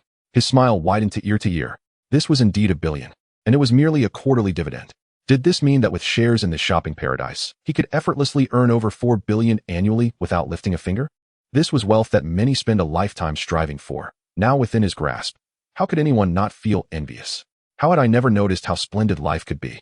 Li Zihao mused. Chapter 15. Young Master Lu. With funds now in hand, Li Zihao decided against continuing to reside in that high-rise dormitory. Though it was affordable, it came with the drawback of many acquaintances entering his room without permission, especially during the summer, when the stifling humidity made for sleepless nights rife with discomfort. As for purchasing an apartment at Tangchini Pin, Li Zihao had ruled it out. Having read numerous novels where protagonists favored that location, he had taken the time to investigate it. To be candid, aside from the view of the Bund, the properties there were quite lackluster. Out of curiosity, he had also explored other developments in the city, and surprisingly found one community that caught his eye. Though he lacked the means to purchase it then, nothing more than a fleeting fancy. However, his circumstances had now changed. He was now the holder of a staggering 1 billion. Hailing a taxi from the roadside, he instructed, "Driver, take me to the sales office of Yu Chui Yuan." As the taxi sped toward Yu Chui Yuan, a trending topic on Dousho platform was rapidly gaining traction, creating quite a stir. A 10-minute recorded video amassed over 100 million views in less than 3 hours, with more than 10 million likes and 100,000 comments. Wow, it has been ages since a wealthy individual emerged on Dousho. This is fantastic. 10 affluent individuals. And my obsessive-compulsive tendencies are finally appeased. I heard that the streamer, who has been stuck at level 1 for over a year, shot up to max level in just half an hour due to this video. Do you think the streamer and you go will hit it off tonight? Can that decrepit road even accommodate a car? Be careful of the police catching you for speeding. No worries, I don't have a license, so the police can't deduct my points. I've heard that Yuge has a fan club now, called Yu Xia Wu Xianlian. What does that even mean? Connecting Yuge with the streamer? What a ridiculous name. In the renowned nightclub Space Plus of the bustling metropolis, despite the afternoon hour, the venue was teeming with revelers. The dim lighting cast an enigmatic aura over the dense throng, as bodies swayed to the thunderous music, indulging in hedonistic abandon, while their souls descended into decadence. At the heart of this chaotic scene, a fashionably attired young man, clad in trendy apparel, showcased his lascivious dance moves to a provocatively dressed, yet evidently youthful beauty. His smile oozing with lewdness. The girl, seemingly unperturbed, cast a glance over his outfit, calculating in her mind, and a radiant smile blossomed upon her face. A circle approximately a meter in diameter had formed around them, rendering the duo particularly conspicuous. "How dare you flirt with my woman?" shouted a voice, followed by the shattering of a bottle filled with liquor, which crashed into the ground near the young man, momentarily quelling the din of the nightclub. The DJ atop the platform also took notice, lowering the volume of the music. As the liquid splattered onto the young man's trousers, he furrowed his brow, curling his legs and patting at the mess, his expression darkening as he beheld several burly men parting the crowd and advancing towards him. The leader of this imposing group, a man with a hefty visage and towering around 190 centimeters, weighed in at an intimidating 300 pounds, resembling a small mountain. The young man beside him appeared frail and insignificant. The burly man seized the young beauty, his flesh quivering as he spoke. "You little brat, which side are you on? How dare you touch a woman of Lilahu?" The young man casually tapped his ear and blew a soft whistle, unfazed as he replied, "It seems I have been too low-key. Even the likes of you dare to bark in my presence." He then placed his pinky finger to his lips and let out a sharp whistle, summoning a cadre of bodyguards clad in black suits who surged in from outside, forming a formidable wall behind him, numbering 20 to 30 in total. The burly man, now drenched in cold sweat, realized the gravity of his miscalculation. The young man, with a chilling smile, pulled the student beauty into his embrace and, addressing the hulking figure, delicately tapped the man's forehead with fingers as pale as jade. "This woman is now under my jurisdiction. I shall return her once I am done. And remember my name. I am Lu Jiala. But I prefer to be addressed as young Master Lu." Upon hearing this, the burly man's face turned ashen, his lips trembling and failing to form words. Young Master Lu, of the illustrious Lu family, notorious for his ruthless demeanor, was a name known to all in the metropolis. The burly man understood that having crossed paths with young Master Lu, today might be his last. With a thud, he fell to his knees, slapping his own face in desperation, his voice quaking as he pleaded, "Young Master Lu, I was wrong. This woman is yours. Please, spare my life this once." Young Master Lu regarded the supplicant with icy indifference, a cold chuckle escaping his lips as he patted the man's fleshy face before turning away, leading the student beauty toward the exit. As they departed, a chilling proclamation lingered in the air. "He has sullied my trousers, yet he has gifted me his girlfriend. I am quite pleased. Therefore, I shall not take his life today. Let us break a leg instead. Apologies for interrupting your revelry. Inform Sister Hua that tonight's expenses are on me, young Master Lu." As the pair exited the nightclub, a cacophony of cheers erupted behind them, mingled with a piercing scream. Outside, a sleek black limousine awaited, and they climbed in. The driver promptly handed a mobile phone to young Master Lu, saying, "Young Master, a new prodigy has emerged on the Dosho platform today." Young Master Lu, toying with the device, exhibited a spark of interest. "What is his name?" "Yueshia Dujua." The driver replied respectfully, "Have Zhou Rong assess this fellow. Let us see if he possesses genuine talent." Bowing his head, young Master Lu inhaled deeply, reveling in the aroma of the cheap perfume. "Drive faster, Lao Lu. I can hardly contain my anticipation." The young man's words elicited a delightful giggle from the student beauty, as the driver, addressed as Lao Lu, nodded in agreement and merged the limousine into the bustling traffic. Yuchui Yuan, a luxurious villa district in the metropolis, nestled adjacent to Century Park, boasted convenient transportation and well-appointed facilities, with the added allure of splendid greenery. Upon seeing images of this neighborhood on his phone, Zihao was instantly captivated. After over an hour's drive, they arrived at the Yuchui Yuan sales office just before 5 p.m. Upon entering the lobby, he found 4 or 5 saleswomen clad in professional attire, casually snacking and chatting. As Zihao stepped in, a few of them glanced his way but quickly returned to their conversations, seemingly indifferent. Chapter 16, Purchasing a Home, Part 1. One slightly older saleswoman approached him. Zihao couldn't help but muse that the tales in novels were indeed misleading. Had they not claimed that protagonists were often ignored upon entry? Yet here he was, greeted promptly. "Sir, we are about to close for the day. Please take your leave," she stated. "Huh." The saleswoman's abrupt words left Zihao momentarily taken aback. "You're not here to assist me? Don't you close at 5:30? There is still more than half an hour until then." Zihao checked his phone, puzzled. The saleswoman sized him up, noting his attire, likely worth less than 200 yuan altogether. Disdain welled up within her. How dare he pose as someone of significance? It was evident he was just another individual hoping to snap a few pictures to flaunt on social media, claiming he was in the market for a villa. Such pretentiousness was all too common. She had encountered at least 80 similar cases.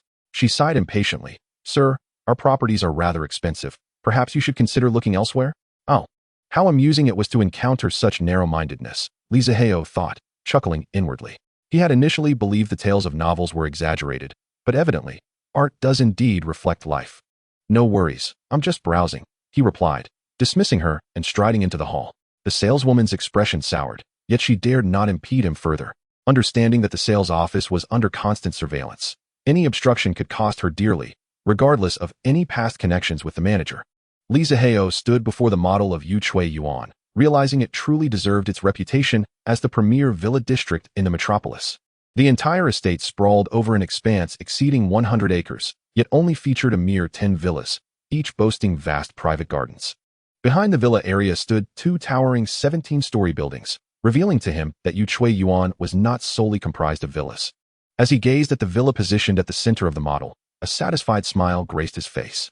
Although he knew the property would command a hefty price tag, he couldn't help but relish the ease with which his wealth flowed in.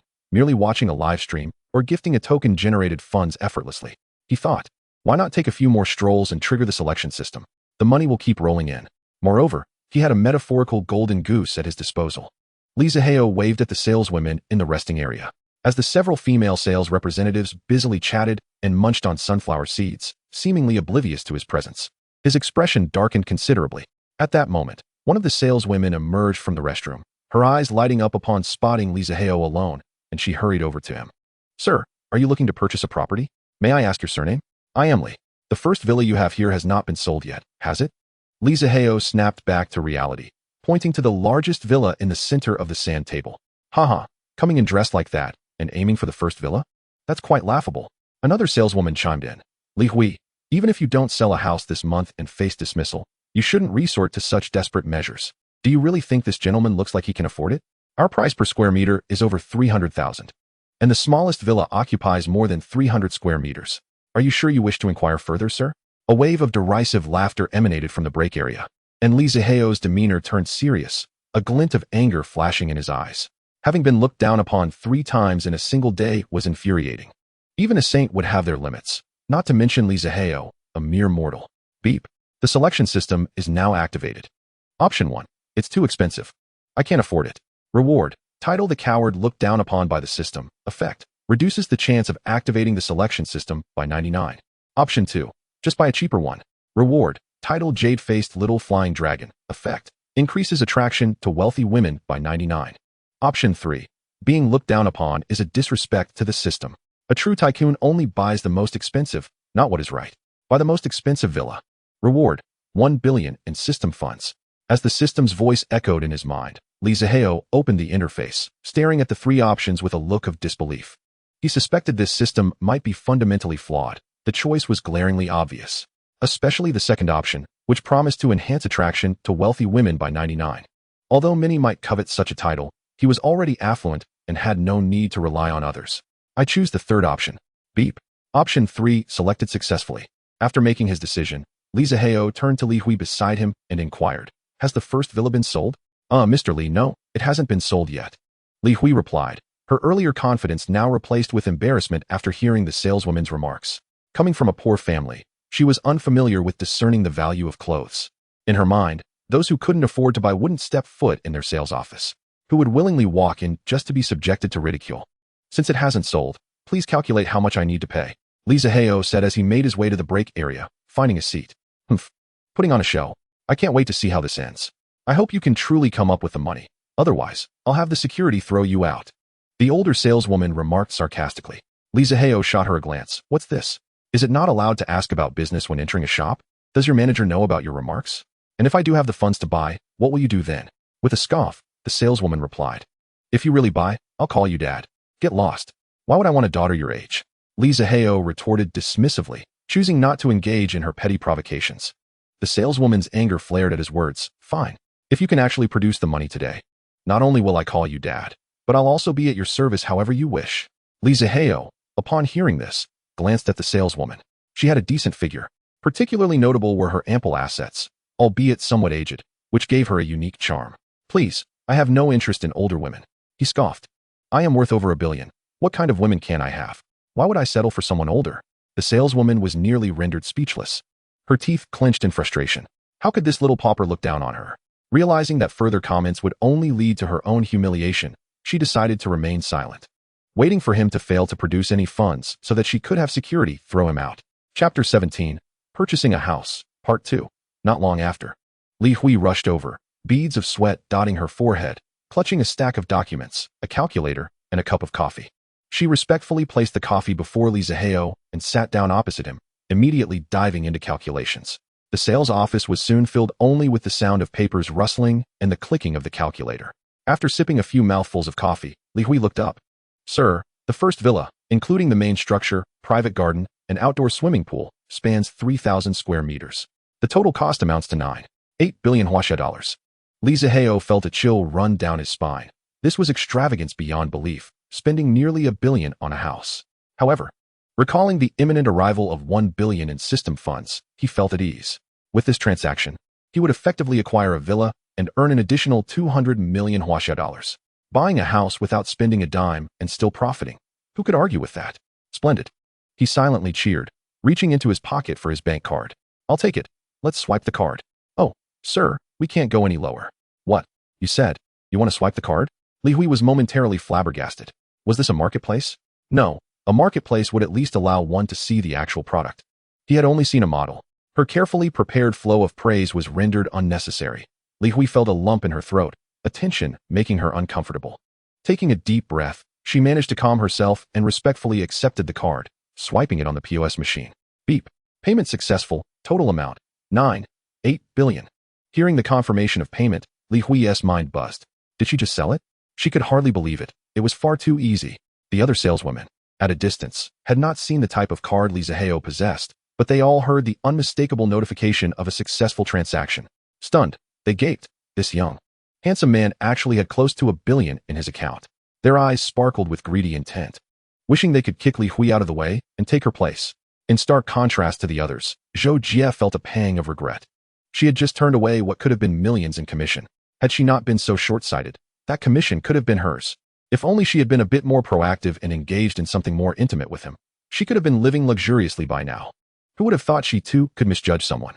Li Hui had suddenly turned her fortunes around. It seemed she had struck gold in less than 20 minutes, netting herself a considerable sum. A number of salespeople spoke with an unmistakable tinge of jealousy, having earned 5 to 6 million in just 20 minutes. Their eyes glistened with envy as they fixated on Li Zihao.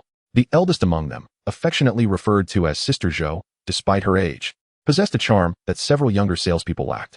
At that moment, Sister Zhou listened intently to the other's sarcastic tones. Let us not forget my relationship with the manager. Do you believe my whispers could lead to your downfall? Upon hearing this, the other salespeople fell silent, internally cursing the manager for overlooking them in favor of the older woman. Yet, there was little they could do, after all. Sister Zhou had evidently captured the manager's aesthetic preference. Suddenly, a curious young saleswoman stepped forward, her eyes widening in astonishment as she caught sight of the black gold card in Li Zihao's hand. What?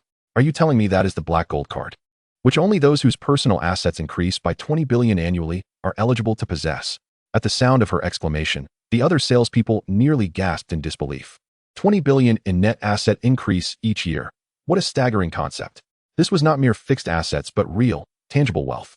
In the entirety of Huaxia, there could hardly be more than 50 individuals who reached this echelon, and those who held such a card were invariably major stakeholders in prominent corporations. Having sold properties in this upscale villa district, they had scarcely encountered such cards more than 5 times. Each cardholder was a titan whose every footfall sent tremors through the Huaxia economy. To meet someone as young as Li Zihao in this context was a rarity indeed. Sister Zhou regarded Li Zihao with the intensity of a famished wolf eyeing its prey. Li Zihao glanced at her and said, I've settled my payment. And as for the wager, let us consider it null. I merely hope that next time, you will show a measure of humility. At his words, Sister Zhou's face lit up with excitement. Gazing at the black gold card in his hand, she realized this handsome young man was not only wealthy, but also rather gracious. To align oneself with such a young and affluent individual would be nothing short of a windfall. Mr. Li, I apologize for my presumption today. Your reprimand is duly noted, and I shall remember your words, Sister Zhou said, approaching Li Zihao with an earnest demeanor, bending almost to the point of her forehead touching his face. This sudden display caught Li Zihao off guard, flushing his cheeks. He was still adjusting to the newfound wealth and the attention it attracted. It seemed he was still too young and inexperienced, he mused, directing a sidelong glance at Li Hui. Well, let's begin your training with you. Mr. Li, to atone for my earlier transgression, may I take you to view some properties? Rest assured, the commission will still be credited to Xiao Li, Sister Zhou said, her eyes sparkling with hope as she looked at Li Zihao. No need. Li Hui can take me, Li Zihao replied, only to feel the envious gazes of everyone around him and Li Hui intensifying. This is bad. The atmosphere is charged with hostility. We must leave quickly, he exclaimed, pulling a bewildered Li Hui along with him. Watching Li Zihao flee with Li Hui, the expressions of Sister Zhou and her colleagues were filled with a mix of sorrow and envy. Seated in the vehicle provided by Yuan, Li Zihao was still rattled, repeatedly patting his chest. That was utterly terrifying. If I had stayed any longer, I might have faced dire consequences. Meanwhile, Li Hui felt as though she were in a dream. Having been here for nearly 3 months, this was her first time riding in a property viewing vehicle. And her inaugural visit was to the number 1 villa. Chapter 18, 10 billion received. Ding. Congratulations to the host for completing the option and receiving a reward. System funds of 10 billion. Upon hearing the belated notification of the system funds, Li Zihao's spirits brightened instantly. The vehicle soon arrived at the Yuquiyuan Villa district. Li Hui led Li Zihao on a tour of the number 1 villa, and he was utterly delighted. The villa spanned 2,000 square meters, qualifying as a small estate. It featured a 1,200 square meter garden, complete with an outdoor swimming pool. Just imagining hosting a pool party with a few young ladies sent Li Zihao's adrenaline soaring. The house itself encompassed 800 square meters and was 3 stories tall. Upon entering, one was greeted by a magnificent Swarovski crystal chandelier hanging from the 3rd floor ceiling, valued at a staggering 600,000. The first floor comprised the kitchen, dining area, living room, reception room, restrooms, and over a dozen rooms for the villa staff. The second floor was dedicated to entertainment and fitness, featuring a private cinema, gym, indoor swimming pool, KTV room, and a children's playground. Clearly, the designer had left no detail unattended.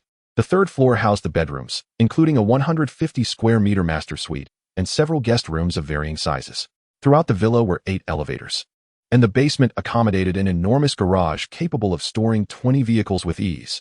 It also boasted an automated car wash. Li Zihao explored each floor, appreciating the villa's European style, which was elegant yet not overly ostentatious. The color palette was refreshing and well-coordinated. He was particularly satisfied with the nearly 6-meter wide master bed. At that moment, Li Zihao reclined on the expansive bed, gazing at Li Hui, who stood demurely at the bedside. 2 hours later, Li Zihao, with Li Hui nestled beside him, chuckled, "Add me on WeChat." Li Hui blushed at his words and promptly opened her phone to add Li Zihao as a friend. No sooner had she done so than a transfer notification appeared, a sum of 5 million. Li Hui gasped, exclaiming, "Mr. Li, that's unnecessary. I'll earn several million in commission from this sale alone. I cannot possibly accept more of your money." Feigning anger, Li Zihao playfully tapped her shoulder. "That commission is from your company. This is from me. Can't you see the difference?" Upon returning to the sales office, several salespeople gathered around Li Hui, their expressions laden with intrigue. "Xiao Hui, how did it go? Did Mr. Li sweep you off your feet?" they asked, their voices dripping with gossip. "You were gone for over 3 hours. Wow. You've secured your job and a hefty commission. We're so envious. Are you planning to move in with Mr. Li and leave us behind in the dorms?" Li Hui, feeling embarrassed, lowered her gaze in response to their brazen remarks. "What are you all saying?" she stammered, her cheeks betraying her flustered state. The others exchanged knowing glances and chuckled, while Sister Zhou stood to the side, her heart heavy with regret. If only she hadn't underestimated others, she would now be the one basking in the envy of her peers. As this thought crossed her mind, she felt an urge to chastise herself. She would soon have to meet that bald manager, and the prospect left her feeling utterly despondent. Li Hui could earn millions in commission with just one sale. No way. If that rascal doesn't provide me with a few wealthy clients tonight, I'm done. Sister Zhou resolved, calling out, "It's past 8. Everyone head home." With that, she left the sales office. By now, it was already past 8 in the evening, and if not for their insatiable curiosity, they would have left long ago. A group of individuals playfully tugged at Li Hui, chattering animatedly as they made their way toward the dormitory. After her broadcast, Li Muyin retrieved her share of the gifts from backstage. Lying on her bed, clutching her bank card, a sweet smile graced her face. Perhaps it was the result of nervous tension that left her slightly fatigued, for she soon drifted into slumber. When Li Muyin finally opened her eyes again, the night had fallen. The sound of lively chatter grew closer from outside the door, prompting her to hurriedly tuck her bank card beneath her pillow. Should her 3 roommates catch sight of her holding a bank card, they would undoubtedly assume she was in dire need of funds. Although her roommates were aware of her humble background, they never looked down upon her rural origins. Instead, they often offered her genuine assistance. They would indulge in her snacks under the pretext of repayment, showering her with an array of seemingly high-end treats, numerous instances that were too many to count. They believed their actions were discreet. Yet the perceptive Li Muyin was well aware of their intentions, silently committing their kindness to memory for the day when she would be able to reciprocate their generosity. Chapter 19. Hostility from Yiqian. Just as Li Muyin had secured her bank card, 3 girls, whose appearances rivaled her own, entered the room. "Yin Yan, why is your face so flushed? Are you unwell?" Lu Yihan, leading the group, noticed Li Muyin seated on her bed and approached her with concern, placing her hand on her forehead to check for fever. "You're not running a temperature. What is the matter, Yin Yan? Your face is so red." Li Bing and Yi Qian also stepped closer, looking at these 3 who had been consistently caring since her arrival at the academy. Li Muyin felt an unwavering trust towards them. "It's nothing, just that someone sent me gifts today," she mumbled, lowering her head. "Isn't that a good thing? Why do you seem so down?" They settled beside her. "It's just that the gifts were a bit overwhelming. I'm feeling a little scared. The trio exchanged puzzled glances. What, 1 million? Lu Yihan ventured to inquire. No, not that. Li Muyin shook her head. 5 million. Yin, you've struck it rich. Li Bing exclaimed, wrapping her arms around Li Muyin in excitement. No, that's not it. Li Muyin felt a wave of embarrassment and shook her head again. The trio fell silent. Come on, how much is it, Yin? 100 million. Li Muyin declared with a playful lilt. What? Lu Yihan and the others were left dumbfounded, questioning if they had misheard. 100 million? Did someone really send that much during a live stream? Not even a dog would believe it. Li Muyin was startled by their sudden excitement, their voices rising to an overwhelming volume. 100 million. She reiterated. Is it in beans? Lu Yihan tapped her head, feeling as if a swarm of bees had invaded her thoughts. It's in Chinese currency. I just withdrew it and received 40 million. 40 million? Goodness, Yin. What have you done? Did you engage in any illegal activities? You earned 40 million from a single broadcast? Yi Qian leaned in closer, her expression turning serious. She understood the depths of the live streaming industry well, having researched it thoroughly when Li Muyin decided to pursue it. The idea of not adding Xiao Xin as a friend had been her suggestion. From the moment she first met Li Muyin, she felt a fondness for this innocent girl from a rural background. Hearing Li Muyin claim someone gifted her 100 million, her immediate thought was that Li Muyin had been involved in illicit dealings. Oh, come on. What are you saying, Qinjia? I haven't done anything illegal. Li Muyin knew well what Yi Qian was insinuating and decided to lay the truth bare, recounting every detail of the situation to her friends. So, you're saying that in your live stream, there's a viewer who consistently watched you. In a fit of anger, they sent 100 million to support you within half an hour? Lu Yihan exclaimed, stunned. Exactly. Li Muyin confirmed with a nod. That's so romantic. A real-life Cinderella story. Yin, you've become a wealthy woman. Lu Yihan's eyes sparkled with admiration, as though the gifts had been bestowed upon her. 100 million? I can't shake the feeling that this person has ulterior motives. Yin, did he ask to add you on social media? Yi Qian said seriously. No, Qinjia, we did add each other, but I was the one who asked to add brother Yuexia. Although Li Muyin had discovered Li Zihao's real name through their social media interactions, she still habitually referred to him as brother Yuexia. Upon hearing this, Yi Qian's expression darkened, feeling as if her territory had been encroached upon, a surge of anger swelling within her. Oh, enough of that. Yin, since you're now a wealthy woman, you simply must treat us, Lu Yihan said, her eyes gleaming with anticipation. All right, tomorrow is Saturday. Let us go to Shangri-La, Li Muyin declared with flair. The Shangri-La Hotel, a 5-star establishment in the bustling metropolis, required at least 10,000 for a simple meal. To enjoy anything of decent quality, one would need to possess hundreds of thousands, if not millions, to even step inside, a clear indication of high expenditure. Long live Yin. Lu Yihan and Li Bing cheered with delight, and even Yi Qian softened her previously stern demeanor, offering a token smile. Those who wish to encroach upon my territory, I wonder if you possess the capability, brother Yuexia. I shall remember you. Yi Qian's heart brimmed with a fierce desire to protect what she perceived as hers. Hey, Yin, tell me, did your brother Yuexia make any inappropriate requests? With the plans for the treat set, Lu Yihan eagerly pressed for gossip. Oh, what are you talking about, Hanjia? I've hardly said more than a few words to brother Yuexia. Li Muyin's cheeks flushed crimson. Then you should bring him out. We can help you assess his character. After all, you're treating us tomorrow, so adding him to the mix wouldn't hurt. Yi Qian interjected. Her eyes filled with a sense of unwillingness as she observed Li Muyin's reaction. Li Muyin tilted her head in contemplation, surprisingly unopposed to the idea of meeting Li Zihao in person, despite her usual reluctance to bridge the gap between the virtual and the real. However, uncertainty lingered regarding brother Yuexia's whereabouts. If he lived far from the metropolis, meeting would be impractical. Why not just ask him?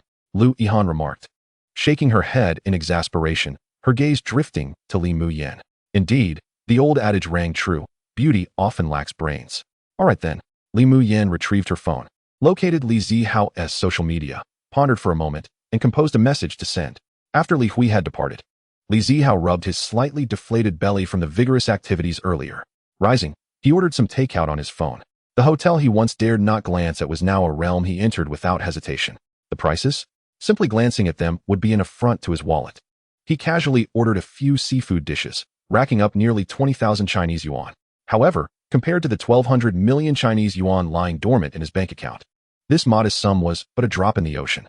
Li Zihua devoured the lavish takeaway worth 20,000 Huaxia coins with the swiftness of a tempest, finishing it in under 5 minutes. He patted his round belly and had barely settled onto the sofa when his phone chimed with a message notification.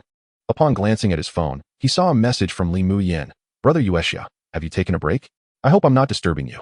Li Zihao smiled faintly and replied, not yet. I just finished my meal. As soon as he sent the message, Li Muyin responded promptly. Oh, by the way, Brother Yuexia, which city are you in? You've spent so much money on me today.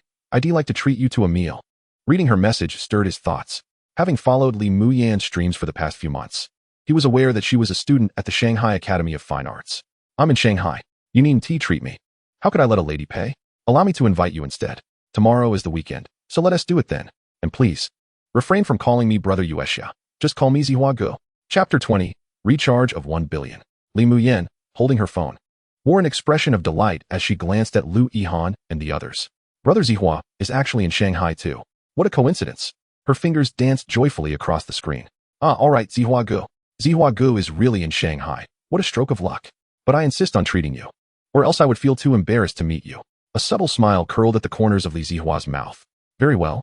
After exchanging a few more words, they agreed to meet the following day at 10 a.m. and thus ended their conversation. Once finished with his chat with Li Muyin, Li Zihua opened his phone, intending to watch some television.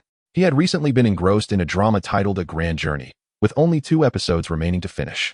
2 hours later, Li Zihua set his phone down, his expression darkened. One drama had nearly caused him a myocardial infarction. Good characters seemed to be on the verge of extinction, while the wretched ones remained unscathed. What on earth was going on in the director's mind? The ending was utterly inhumane. However, the final episode left a profound impression on him, particularly the character Xiao Qiao. Hadn't he heard that name before? Suddenly, it struck him. Wasn't she the female streamer he had battled against that very morning? With a bit of free time on his hands and the system funds replenished by an additional 1 billion, it was time to continue his profitable venture. Today's target was to gift her 1 billion. With grandiose intentions, Li Zihua swiftly opened the Doshou app. As soon as he did, an overwhelming influx of private messages caused his phone to lag. The incessant notifications prompted him to silence his device, bringing a moment of peace. Otherwise, with the sheer volume of messages, the cacophony would have persisted for several minutes. Upon reviewing the private messages, the first one was from Xiao Qiao. Brother Duizwo. I don't feel like battling today. You know, while we streamers may appear glamorous, we lack any real authority in front of the wealthy. Brother Duizwo, you're welcome to drop by and see me whenever you have time. Accompanying her messages were a series of enticing photographs, each one more revealing than the last. Several featuring her in a bikini that left a stirring impression. Yet what piqued Li Zihua's curiosity were the few images that had been censored. The inability to view them left him itching with anticipation. Never mind, he thought. Let us recharge first. There was still 1 billion in system funds. Life is truly splendid. With that, he accessed the recharge interface and began to indulge in his spending spree. After over 10 minutes, he finally completed the recharge of 1 billion. At Doshou headquarters, the manager Yun received a call from the technical department. Yun, the tech team just informed me that Brother Yuexia has recharged another billion.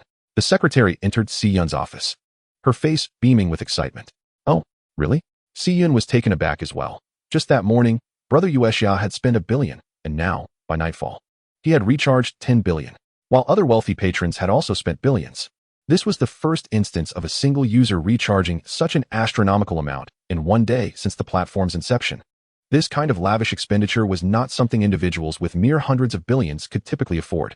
Si Yun elevated his estimation of Brother Yuexia's financial prowess, recognizing him as a contender capable of competing with the top 5 wealthy individuals. Notify the tech department to keep a close watch on Brother Yuexia's activities, and consider relaxing the platform's rules as necessary. You understand. Si Yun stated decisively, recognizing that Brother Yuexia could potentially become a significant ally in curbing their competitors. Having completed his recharge, Li Zihua discreetly entered Xiao Qiao's streaming room. As a streamer from the 10th largest guild, Xiao Qiao's online viewership had typically hovered around 8,000. However, at that moment, there were only a few hundred viewers present. Looks like the streamer is in a tough spot. A few wealthy patrons have left her behind. Haha, trying to compete with the big spenders was a foolish endeavor. It's a done deal. Indeed, who knew what the streamer was thinking?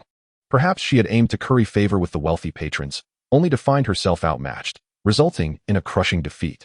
Xiao Qiao surveyed her dismal streaming room. The chat filled with mocking comments, and a bitter taste settled in her heart. Straightening up, she addressed the screen, discarding her usual eager demeanor. Now, her expression was grave as she calmly stated, "This afternoon, I terminated my contract with the Yujia Guild. To be precise, I was unceremoniously dismissed. The reason is well known. My benefactors have left, and I can no longer generate profits for them. With a self-deprecating smile, she continued. What they don't realize is that I had long wished to depart. Over the past 2 years in this guild, I have witnessed far too many sordid affairs. The moment Xiao Qiao uttered those words, the chat erupted with excitement. Wow, it feels like some juicy gossip is about to spill. The streamer is bold. She's ready to wage war against her former employer. This is thrilling. I've got my snacks ready for what is to come. Li Zihao listened intently to Xiao Qiao's words, eager to uncover the alleged sordid truths behind these so-called top guilds. While he had heard whispers before, the lack of solid evidence made discerning the truth quite challenging. Xiao Qiao, unfazed by the chatter, continued in her calm tone. Our guild may boast of being the 10th largest. Which sounds impressive, but in reality, it's just a case of the short among the tall, merely making up the numbers. The top 9 guilds each have a wealthy benefactor backing a major streamer. In contrast, Yujia Guild, lacking such support, resorted to underhanded tactics to earn its title. They painted a rosy picture for the streamers while simultaneously slashing their gift shares, revealing the true face of the capitalists. Many streamers within the guild are left feeling powerless to voice their anger. Every streamer, upon joining, is often deceived by the HR personnel into signing a contract that, in hindsight, resembles a bond of servitude. Recently, many of us recall the tragic demise of the gluttonous streamer from the Yujia Guild, Fatty. Xiao Qiao paused momentarily while speaking. Is that the streamer who died suddenly some time ago? The one known for his excessive feasting? I had seen videos of him, and several months before his untimely death, many viewers had urged him to take care of his health. Indeed, I too had come across similar sentiments, such a young soul gone too soon. However, wasn't it clarified that he died from overwork? At that moment, Li Zihao also thought of the internet celebrity Xiao Qiao mentioned, recalling he had seen her as well. He frequently live-streamed at buffet restaurants, indulging for hours on end. It seems this individual harbors some significant dark secrets. Chapter 21. The Scandals of Yujia Company. Seeing comments in the chat asserting that the matter has been clarified, Xiao Qiao let out a cold laugh. I must say, they have orchestrated quite the spectacle. While Xiao Qiao was exposing the scandals, Yujia Entertainment remained brightly lit even at past 9 o'clock in the evening. Several opulently decorated rooms housed a number of flamboyantly dressed girls, energetically swaying their alluring figures. Deep within Yujia Company, Zhang Wei sat comfortably in his office, perusing financial statements. Indeed, the reputation of being among the top 10 guilds is truly worth the investment. This month alone, we have netted over 5 million. He raised his coffee cup, about to take a sip when bang. The office door was kicked open, startling Zhang Wei, who spilled coffee all over his expensive suit worth over 100,000. Who the hell? Just as he was about to unleash a tirade, he looked up to see the intruder, and his brash demeanor instantly faded. He quickly rose, a sycophantic smile plastered on his face. Mr. Gu, what brings you here? Gu Jingqi, the shadowy owner of Yujia Entertainment, wore a dark expression as he approached Zhang Wei, delivering a swift kick to his abdomen without uttering a word. Caught off guard, Zhang Wei fell to the ground. He was bewildered. What was happening? He hadn't made any recent mistakes. Was someone exposing his dealings with the company's streamers?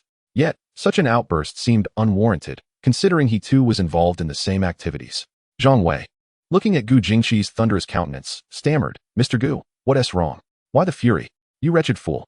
I hired you to manage the company, not to stir up trouble. Gu Jingqi, bracing himself against the desk, unleashed a flurry of kicks toward Zhang Wei. Crouching beside the desk, Zhang Wei shielded his head, peering through his fingers at his enraged boss. After a while, Gu Jingqi, exhausted from his exertions, loosened his tie and collapsed into a chair. Wearing a suit while beating someone is truly uncomfortable. He turned back, his expression dark as he regarded the still-seated Zhang Wei. Was there a streamer named Xiao Qiao at the company? Zhang Wei nodded. Yes, there is one, but we've already terminated her contract today. Boss, you wouldn't believe it. She's a complete fool. Before he could finish, Gu Jingqi's face darkened even further, his right hand raised high. Slap, slap. 2 resounding slaps struck his face, one on each side, without favoritism.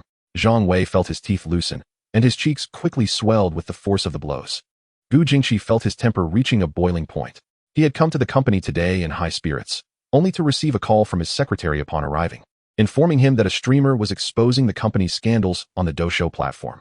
Seeing the oblivious general manager before him, Gu Jingqi was filled with a desire to eliminate him. You imbecile, this so-called fool you mentioned is currently broadcasting our secrets to the world. If our affairs become public knowledge, the repercussions for our guild will be catastrophic. Think with your pig brain for a moment. You need to resolve this issue. If you can't handle her, I will personally handle you. The icy gaze fixed upon him made Zhang Wei tremble. He was well aware of his boss's capabilities. Gu Jingxi was a man unafraid to disregard human life. For the sake of profit, he would betray even his own parents. Zhang Wei dared not hesitate, nodding frantically. After Gu Jingxi finished speaking and turned to leave, he returned for one last kick at Zhang Wei, storming out in a huff. Zhang Wei rose, brushing off the imprints on his attire, his expression grim as he picked up his phone, opening Doshou and entering Xiao Xiao's live stream. Upon entering the stream, Zhang Wei saw Xiao Xiao, with a mocking smile, declare, Fatty was a genuinely good person, famously known for his kindness. Whenever someone needed help, he was always the first to step up. A year ago, he gained fame due to his large appetite and was forced by the company to overindulge daily, ultimately succumbing to a sudden stroke. Yujia Company employs underhanded tactics, threatening anyone privy to the truth to keep silent. Externally, they claim it was a death due to overwork. Imagine that. A perfectly healthy individual just gone like that. And because we signed contracts that weren't labor agreements, we were only compensated 20,000 Huaxia coins. Is this something a human can do? Xiao Xiao's emotions ran high, her eyes glistening with tears. Goodness, streamer. Is this true? You can't be speaking without evidence. The streamer's words seemed credible, suggesting that they were indeed true. My goodness, is this entertainment company truly so corrupt? They treat lives as mere trifles. Do they not realize that as they feast on blood money, they should consider their own conscience? We must thoroughly investigate these companies. Everyone, record and share this. We must amplify this issue to garner attention. Yes, let us all share.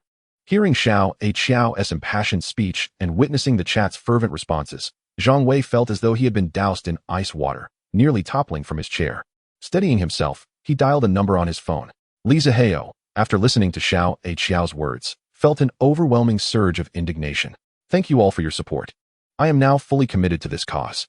I hope you will help ensure that these wicked individuals do not evade justice. Xiao Xiao rose, bowing deeply towards the camera. Is the streamer merely seeking to garner attention?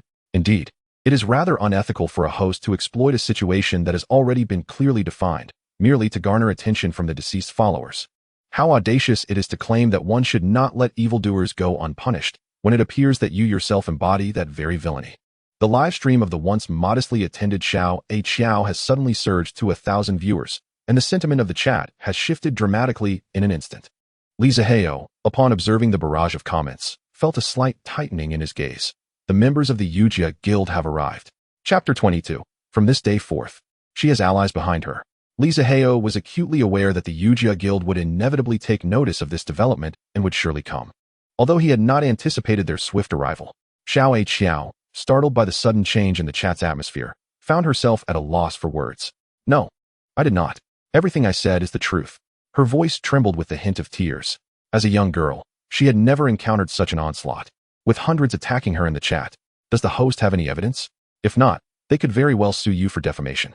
Indeed, dear host, you are still young. Do not fabricate rumors in pursuit of fleeting fame.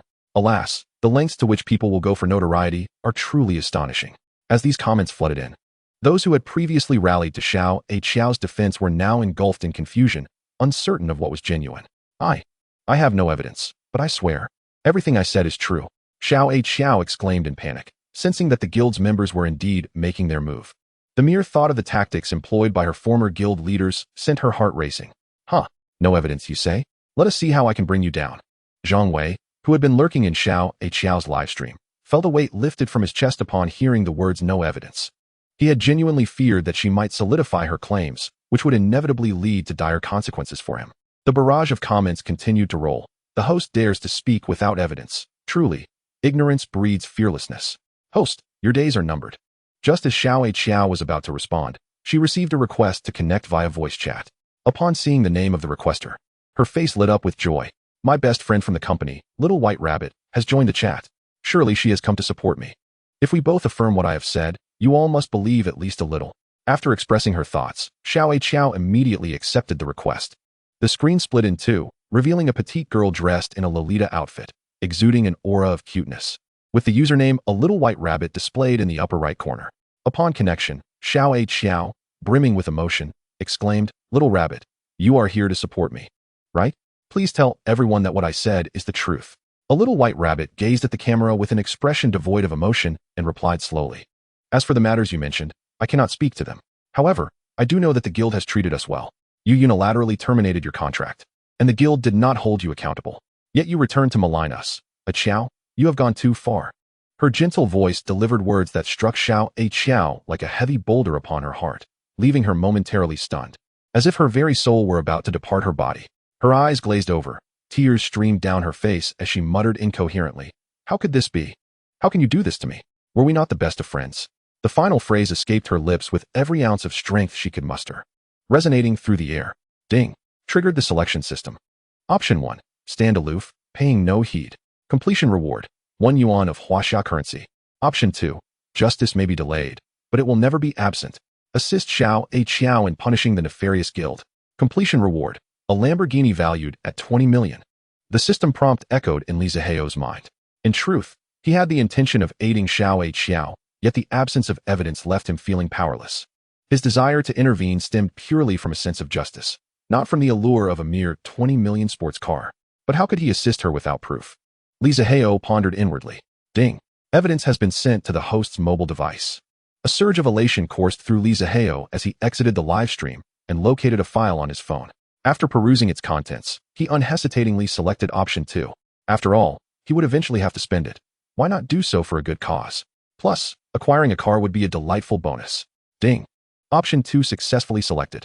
Li Zihao re-entered the live stream incognito, only to find Xiao slumped in her chair, staring blankly at the screen. The Yujia Guild had entered the room. A golden stream of light flashed across the screen, adorned with a grand character signifying their presence. Oh, the official account of the Yujia Guild has arrived. This will certainly be entertaining. The chat erupted in a flurry of excitement. Zhang Wei, observing the despondent Xiao, could not help but erupt in laughter. He had yet to make his move, and already the situation seemed to be resolving itself.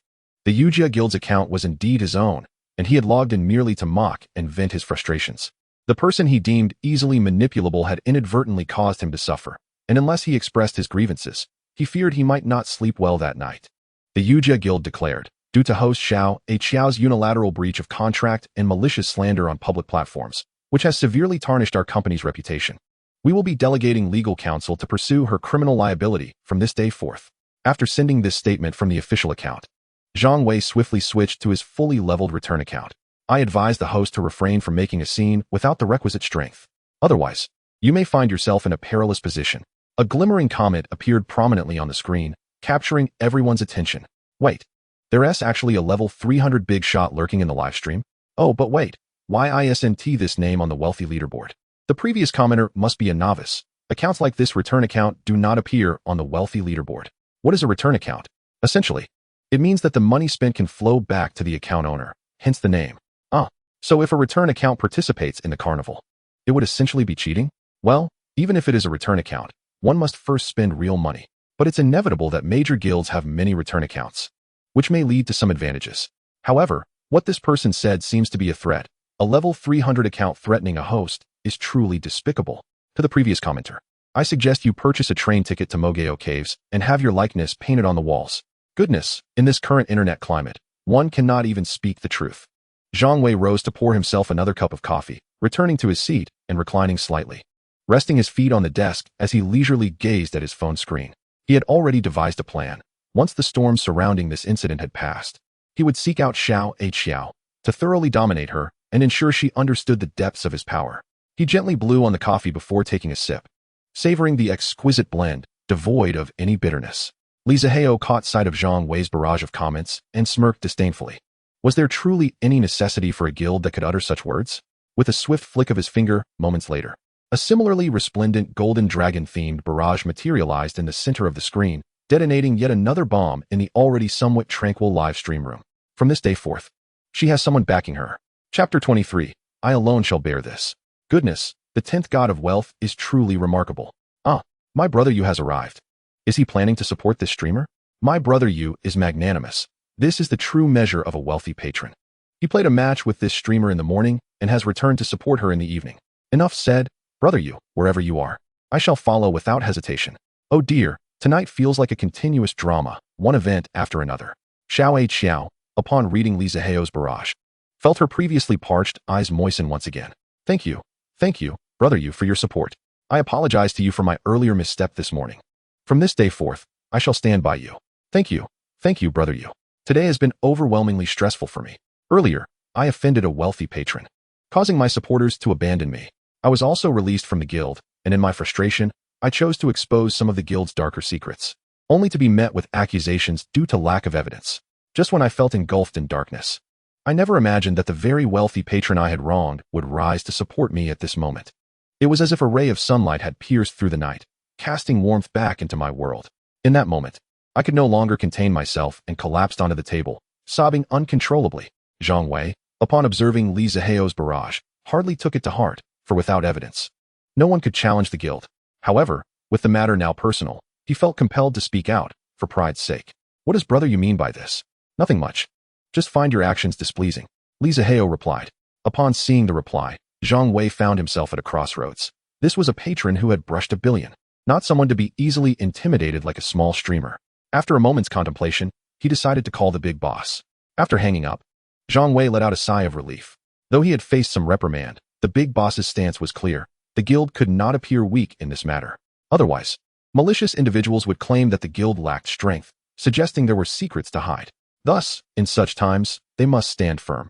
If necessary, they would fight. Brother you, this streamer has slandered our guild. It is best you do not involve yourself.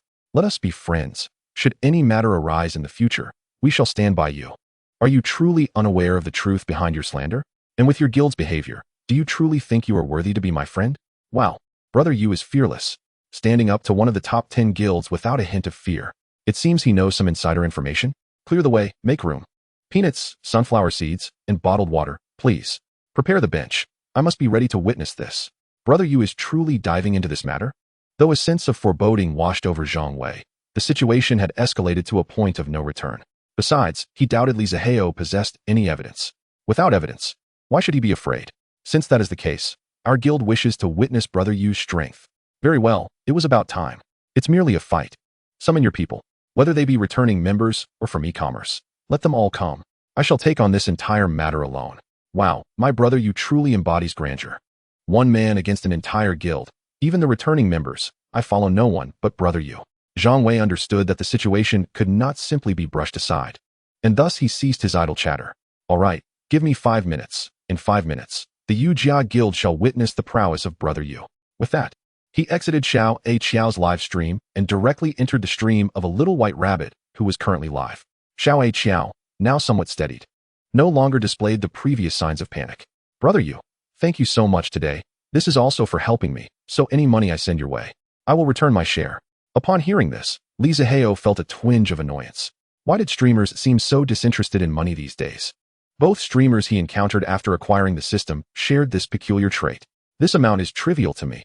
If you return it, who knows what might happen? Huh? What could possibly happen? Xiao A Xiao was momentarily bewildered, unable to comprehend how returning money could lead to any issues. What I mean is, I aspire to be a god of wealth. If you return it, I would merely become a returning member myself. Xiao A Xiao couldn't help but chuckle at that. So, Brother Yu, which city are you in? In the magical metropolis. Why do you ask? Li Zihao was taken aback. Never mind, Brother Yu. Did you see the private message I sent you? Li Zihao had almost forgotten, but upon glancing at the screen and seeing the enchanting Xiao A Xiao, her graceful figure, and recalling the photos that had been harmonized away, he felt a rush of heat. Most importantly, her voice was melodious. I did see it. Xiao A Xiao smiled through her tears. Did a few pictures fail to send? I wanted to show them to you in person. Wow. Is the streamer planning a long-distance delivery? Truly, the joys of wealth are beyond my comprehension. The wretched supremacy of money. I have been single for over 970 days and have yet to even hold a woman's hand.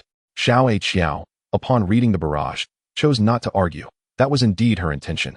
Once today's matter concluded, she would purchase a train ticket to the magical metropolis. Since joining the call, this little white rabbit had spoken little beyond her initial few sentences. She understood that at this moment, she was inconsequential. Her presence made no difference. Though the guild would undoubtedly spend a considerable sum, not a single dime would find its way into her pocket. Should she win this PK, it would bring her substantial exposure, possibly propelling her to new heights. However, should she lose, she would be firmly nailed to the pillar of shame along with the Yu Jia Guild. This truth was understood by both Zhang Wei and Gu Jingqi. Hence they were going all out for this PK. Victory would cement their status among the top 10 guilds. For this was indeed a wealthy patron who ranked on the leaderboard. If they were to lose, it is inconceivable. With such thorough preparations on our side, how could we possibly face defeat? Chapter 24. the battle anthem resounds.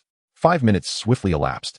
Zihao took to the microphone and declared, 10 minutes for the PK is far too brief. Let us extend it to 15 minutes. I wish to witness the might of your top 10 guilds. Opponent Zhang Wei also took to the mic. Agreed.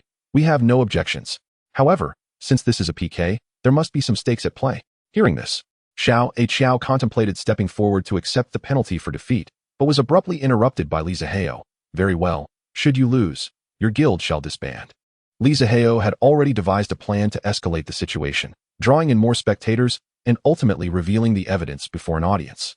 At that moment, the Yujia Guild's attempts to suppress the matter would be futile. A strike must be decisive, otherwise, when it regains its composure, it might retaliate. Meanwhile, in Xiao by 2's live stream, 14 accounts at level 300 entered, adding Zhang Wei's account, making a total of 15. Aside from operational accounts, there were also returning accounts, and several e-commerce partners collaborating with the Yujia Guild were also summoned. These e-commerce representatives had a simple thought. How could a single person possibly prevail against a guild? This was an opportunity to showcase themselves. Such a sensational PK against a wealthy player would undoubtedly attract a multitude of viewers, generating a significant wave of traffic that would greatly benefit their publicity. However, as these individuals entered the live stream, they were met with Zihao's remarks, prompting them to scoff in unison. Truly, the audacity of youth, daring to confront a guild head-on. The gifts showered upon a guild could equate to half of an individual's contribution. After all, the portion the streamer receives must be returned to the guild. How could they possibly compete against a single individual in such circumstances? What if you lose? Zhang Wei chuckled lightly, inwardly chastising Zihao for his overconfidence. Though he was indeed a wealthy player, he seemed to underestimate the power of a guild. Having just spent 100 million, he doubted Zihao had much liquidity remaining. Even the top few on the wealthy player rankings could not possibly spend billions in a single day. Just as he finished his thought, Zihao emphatically stated, "As long as I take action, I shall not face defeat." Such a bold declaration ignited the viewers in the live stream. Meanwhile, the guild executives lurking in the live stream were equally astonished. This new wealthy player, regardless of anything else, possessed an audacity beyond measure. Though the Yujia Guild's position among the top 10 guilds was somewhat inflated, they still held considerable strength. I shall not lose indeed. This confidence was tightly grasped by my Moon Brother. This is unbearable. I feel as though even a grown man could fall for Moon Brother. No more calling him Moon Brother. From now on, he shall be my deity. I just checked on the other side. There are over a dozen max-level accounts. Can Moon God manage all by himself? Moon God is truly a man. How could he falter? The rapidly scrolling comments dazzled the eyes, ultimately coalescing into a singular chant, Moon God. The grand machinations of the Yujia Guild could not escape the notice of other guilds. Upon learning the intricacies of the situation, numerous guild executives infiltrated both sides' live streams. They were eager to observe the unfolding of events while also gauging the strength of this newly ascendant wealthy player. As for the slander aimed at the Yujia Guild, they dismissed it with disdain. They were no strangers to the petty affairs within guilds. Who could deceive whom? It was merely a tacit understanding. Meanwhile, Zhou Rong had also stealthily entered Xiao's live stream. While few on the Doushou platform might recognize this name, mention of Xiao M was universally acknowledged.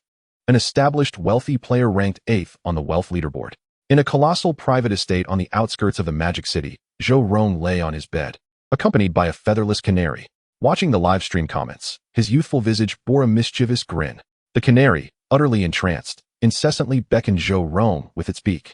This afternoon, Zhou Rong had received a call from an old friend, urging him to assess the capabilities of this moonlit solo. To his surprise, before he could devise a strategy, Moonlit Solo had already engaged with the Yujia Guild. He relished this leisurely turn of events. He need not intervene and could observe the depth of Moonlit Solo's prowess. A most agreeable situation. Upon hearing Zihao's proclamation, Zhang Wei's countenance darkened. Very well, let us experience the strength of Moon God. The PK commenced. Xiao promptly muted the opposing microphone. Zihao, in a relaxed tone, instructed, "Streamer, play victory. From this day forth, it shall be the battle anthem of your Moon Brother." Dandan Sorrow entered the live stream. Superman without underwear entered the live stream. Dandan Sorrow, Moon Brother, we're here to support you. Zihao, upon noticing, leapt up in excitement. What a joke. If you too intervene, won't that hinder my opportunity for profit? Moreover, in a PK of this magnitude, you too might contribute a mere few million. Hardly enough. No, simply observe. I shall handle this myself. A man must honor his word. Superman without underwear. All right, as expected of my Moon Brother. We shall cheer for you from below. At that moment, Xiao located the song mentioned by Zihao, and the rousing music erupted in the live stream.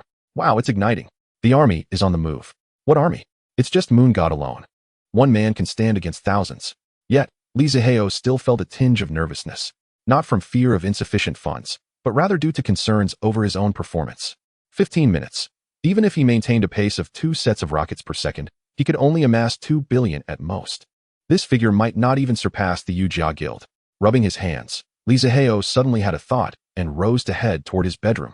As the PK began, Xiao Baitu's live stream was soon inundated with a torrential downpour of super rockets. 80 Big Bun sent out 20 super rockets. Wang Gourmet sent out 20 super rockets. Jia Guild sent out 20 super rockets, and so on. Within less than 10 seconds, those 15 accounts had unleashed 2 sets each, propelling the firepower of Xiao Baitu's live stream to an astonishing 60 million. Incredible. Truly the strength of a guild. I blinked, and this bounty exceeded 60 million? Given this momentum, the Jia Guild had come well prepared.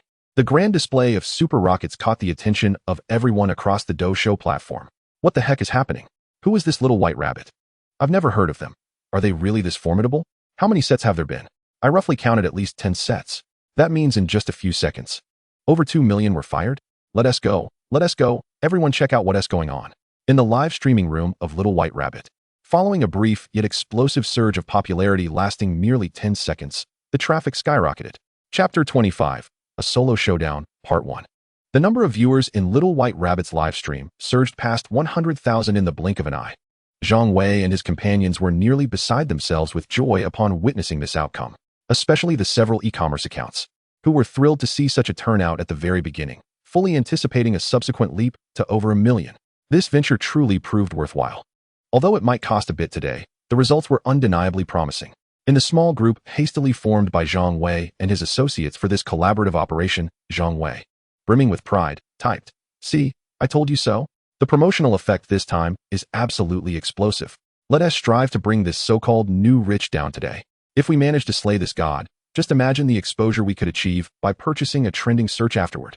Therefore, everyone should exert their utmost efforts today. Our guild has pulled out all the stops financially for this occasion. Zhang Wei's words resonated deeply with the others, who began to envision the scene after trending on social media. Rest assured, Manager Zhang, our collaboration has always been smooth sailing. We will not let you down this time.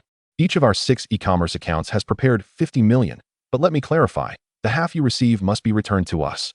Indeed, you must return what's ours. Echoed the other e-commerce accounts.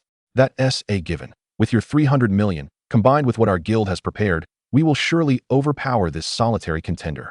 Today, we shall vanquish the god. Excellent. Excellent.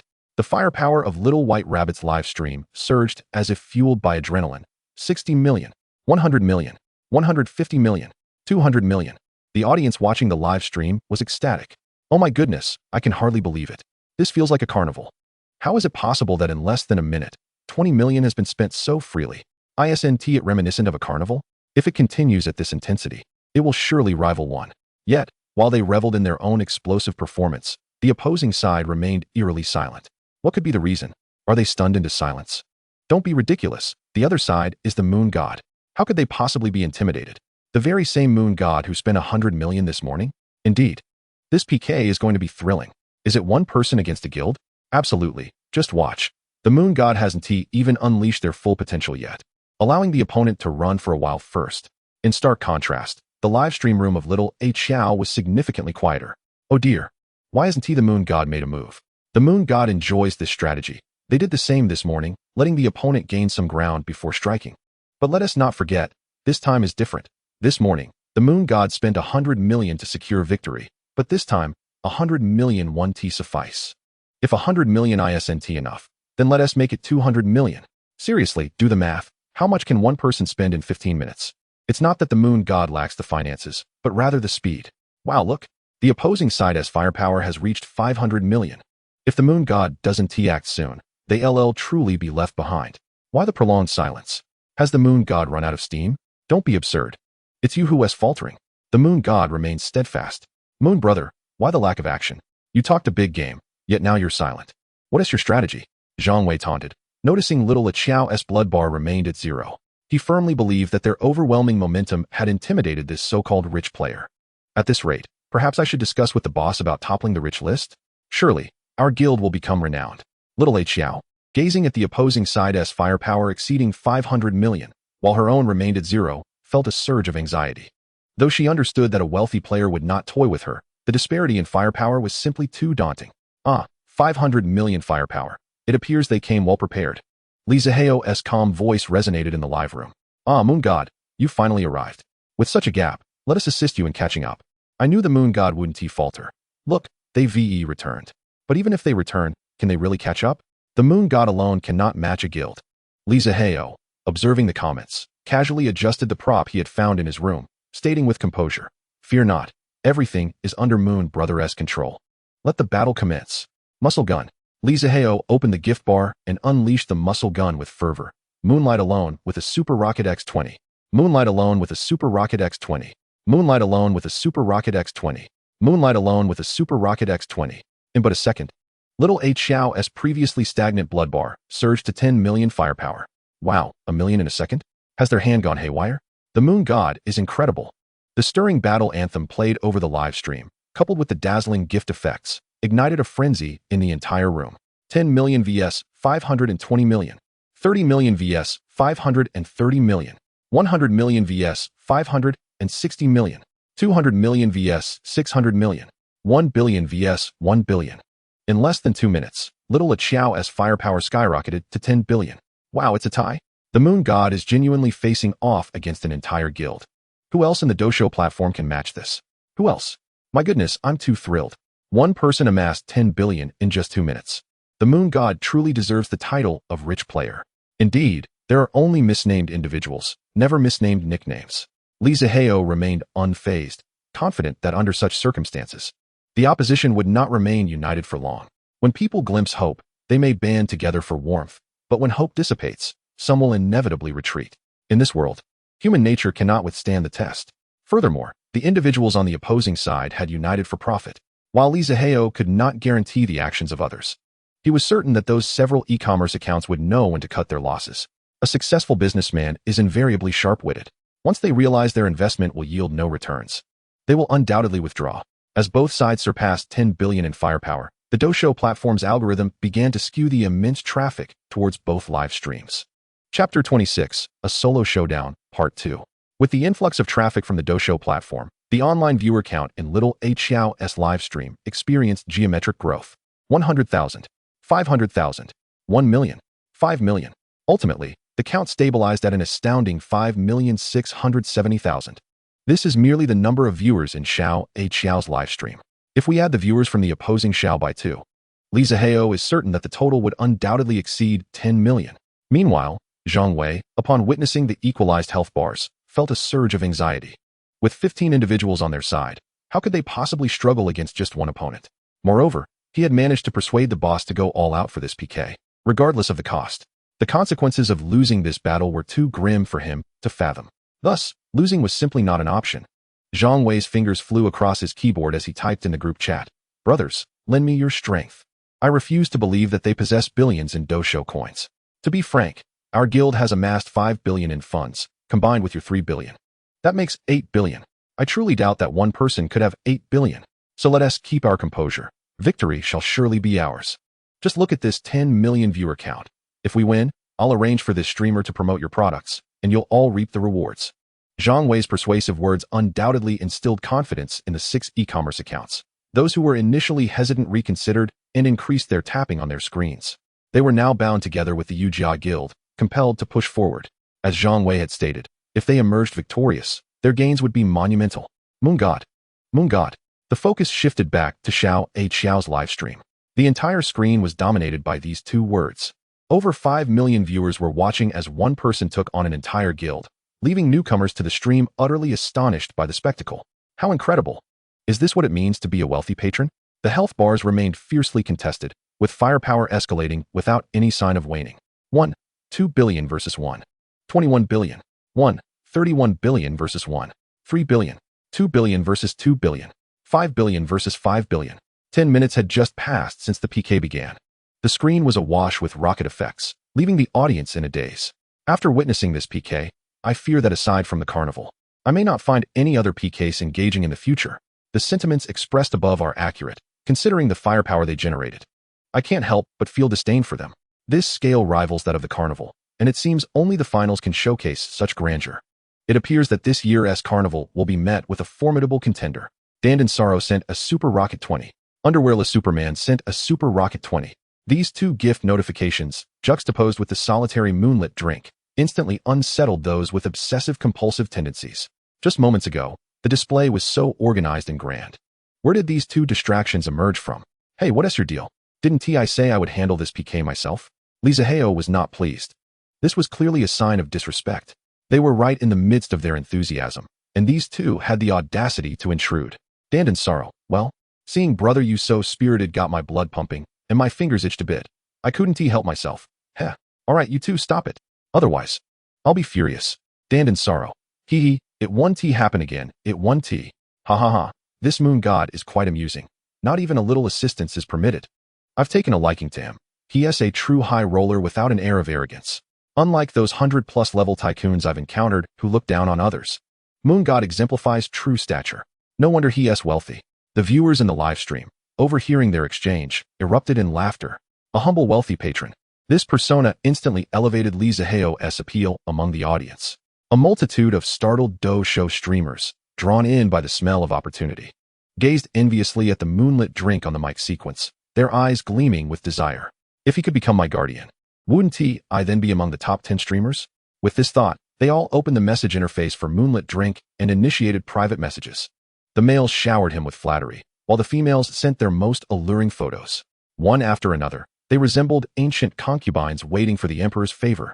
However, this eagerness is understandable. After all, he is a newly minted wealthy patron. Whoever earns his favor is bound to soar high.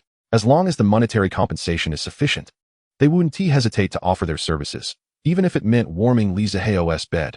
Among these streamers were also several from the Yu-Jia Guild, covertly lurking with alternate accounts. They dared not use their main accounts for fear of detection by the guild, which would lead to dire consequences.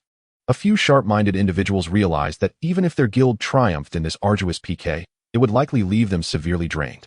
It seemed prudent to secure a contingency plan. At this juncture, the 6 e-commerce accounts summoned to assist the Yu-Jia Guild had exhausted their funds. Only the Yu-Jia Guild's accounts continued to contribute. Observing Zihao's unwavering health bar, doubts began to creep into the minds of several individuals. They congregated in a small group to converse, mindful of the watchful eyes in the live stream. Why do I feel we're going to lose? This moonlit drink is quite formidable. Do any of you know his real identity? He emerged out of nowhere this morning, and I haven't had the chance to investigate. I did some digging today, but the Dousho platform keeps information about wealthy patrons under wraps. I couldn't uncover anything useful. So what now? We can only hope the Yu-Jia Guild can secure a victory, but even if we lose, it's not the end of the world. We just won't reap the benefits of a win. Even though I've spent 50 million, I've still made a name for myself in front of 10 million viewers. Consider it an advertising expense. After pondering this, they all arrived at the same conclusion, which eased their minds considerably. Zhang Wei's fingers were nearly cramping from the relentless clicking. He was now merely repeating the motion mechanically. Sweat dripped down his forehead from the tension. Your Dousho coin balance is insufficient. Please recharge promptly. A message appeared in the center of Zhang Wei's phone screen. He quickly shifted his gaze back to the health bars. 8 billion versus 8 billion. A figure that left everyone astounded. Hey, why isn't the Yu-Jia Guild's health bar moving? Have they run out of funds? 8 billion is quite impressive, but it still pales in comparison to my moon god. Moon god is incredible. Chapter 27. The re-emergence of the deity. This guild is faltering. Have they really drained 8 billion? Those above truly embody the archetype of internet trolls. To them, 8 billion is insignificant. If you had 1 million, I'd dare to lick your toes. Zhang Wei gazed gravely at the opposing health bar, which continued to ascend, and then glanced at the remaining 5 minutes of PK time. He wanted nothing more than to slap himself. Why did he agree to a 15-minute PK? Had he not, they would have already secured victory. Now, he could only pray that Moonlit Drink could not amass 8 billion Huaxia coins in the next 5 minutes. But was that even possible? As the clock ticked down to 4 minutes and 30 seconds. 8 billion versus 8 billion. Gazing at the newly even PK scoreboard, over 10 million spectators were left in a state of bewilderment. A shiver, emanating from the depths of their souls, stirred an irresistible urge to shout out loud. Oh, the Moon God is extraordinary. I dare proclaim the Moon God as the unrivaled champion of the entire network. Who would dare to disagree? The Moon God has delivered an unparalleled lesson to the online community, showcasing what true wealth looks like. Goodness. Spending 9 billion Huaxiao coins in a single day has left me utterly astounded. 9 billion? Is it really that astonishing? To witness a live stream and see 9 billion spent in a day? What family would dare engage in such extravagance? What kind of person is the moon god in reality? I hereby declare a bold statement. If the moon god is not a scion of a wealthy family, I will eat my words while standing on my head. Once again, someone is making excuses for their lack of productivity. Upon reading this comment, Zihao couldn't help but chuckle. To the brother who has vowed to eat his words while standing on his head, be prepared, for I am no wealthy heir. I was once merely a humble salesman. Now, alas, I have been dismissed from my job and find myself a jobless wanderer. A jobless wanderer? Who would believe such nonsense? A jobless wanderer can't possibly spend 9 billion on gifts. Where are you from, this jobless wanderer? Tell me, and I might consider joining you in this state. Haha. The moon god truly has a knack for humor. Indeed, the moon god is such a good person, unable to bear seeing his brothers starve, that he spun this tale. The individual who had just made the bold statement now sat speechless, sending a comment. Moon god, I thank you. Xiao, witnessing the cheerful barrage of comments, felt her previously somber mood lift, and she couldn't help but laugh. Her already beautiful visage, which could easily earn a score of 90, was further enhanced by tears of joy at the corners of her eyes. The entire livestream audience was momentarily captivated. Surely, this host is a reincarnation of Lin Daiyu. In moments of stillness, she resembles a flower reflected upon water, and in motion, like a willow swaying in the breeze. Her heart possesses wisdom beyond her years, and her beauty surpasses that of Shi. Indeed, there is a hint of Lin Daiyu about her. At this moment, Xiao's gaze was fixed on her health bar, which was now level with her opponents, and upon the dazzling name atop the leaderboard. The moon god is precisely the affluent individual she has been desperately seeking. In her heart, she silently vowed, Moon god, I shall certainly not allow you to escape from my grasp. Meanwhile, Zhang Wei's expression turned ashen, exhausting the resources of his guild. He could not even best a single opponent? Impossible, impossible. How could you possibly have 8 billion? I refuse to believe it. A hint of madness crept into his voice from across the way. Zihao scoffed. 8 billion? You underestimate me far too much. Glancing at the remaining 2 billion in his account, he resolved to spend it all on gifts tonight. After all, it is only when the money rests safely in his bank account that he feels at ease. If he doesn't spend it all, what if he wakes up tomorrow to find the system gone? At that point, despair would be the least of his worries. How intriguing. Upon hearing Zihao's words, Zhou Rong shut off his phone. He felt there was no longer any need to continue watching this PK. The outcome was already determined. Rising to his feet, he pulled out his phone and dialed a number. The call rang twice before connecting. Young master, I drink alone beneath the moon. Though no one was present before him, his demeanor was one of utmost respect. Understood. After hanging up, Zhou Rong took out a cigarette, lit it, and drew a deep breath, exhaling a swirling smoke ring. It has been half a year. The young master is finally ready to re-enter the fray. Observing Xiao's livestream, her health bar surged once more. This spectacle delivered a jolt to the hearts of over 10 million onlookers. Fierce, it was overwhelmingly fierce. This was destined to annihilate the Yujia guild completely. Not merely vanquishing them. This was akin to nailing them to the pillar of shame. Goodness, even after securing victory, the spending continues. This is sheer extravagance. Truly, money holds no value in their eyes. To those above, if you possess 1,000, would you feel burdened by spending a single coin on a gift? No. Precisely. The moon god feels no burden either. Are you suggesting that my single coin is worth 9 billion? Congratulations, you have discovered the blind spot. Do you think you've traversed into a world of currency devaluation? Enough of the chatter. I'm getting a bit too excited. Time dragged on agonizingly for Zhang Wei. When the PK countdown dwindled to a mere second, Zihao finally managed to muster the last set of super rockets. Health bar, 100 billion versus 80 billion. The live stream, already boiling like water, now erupted as if scalding hot oil had been poured into it. The number of viewers in Xiao's live stream surged dramatically. This was not the usual increase of a few hundred or thousand. It was a staggering leap of nearly 10,000 per second.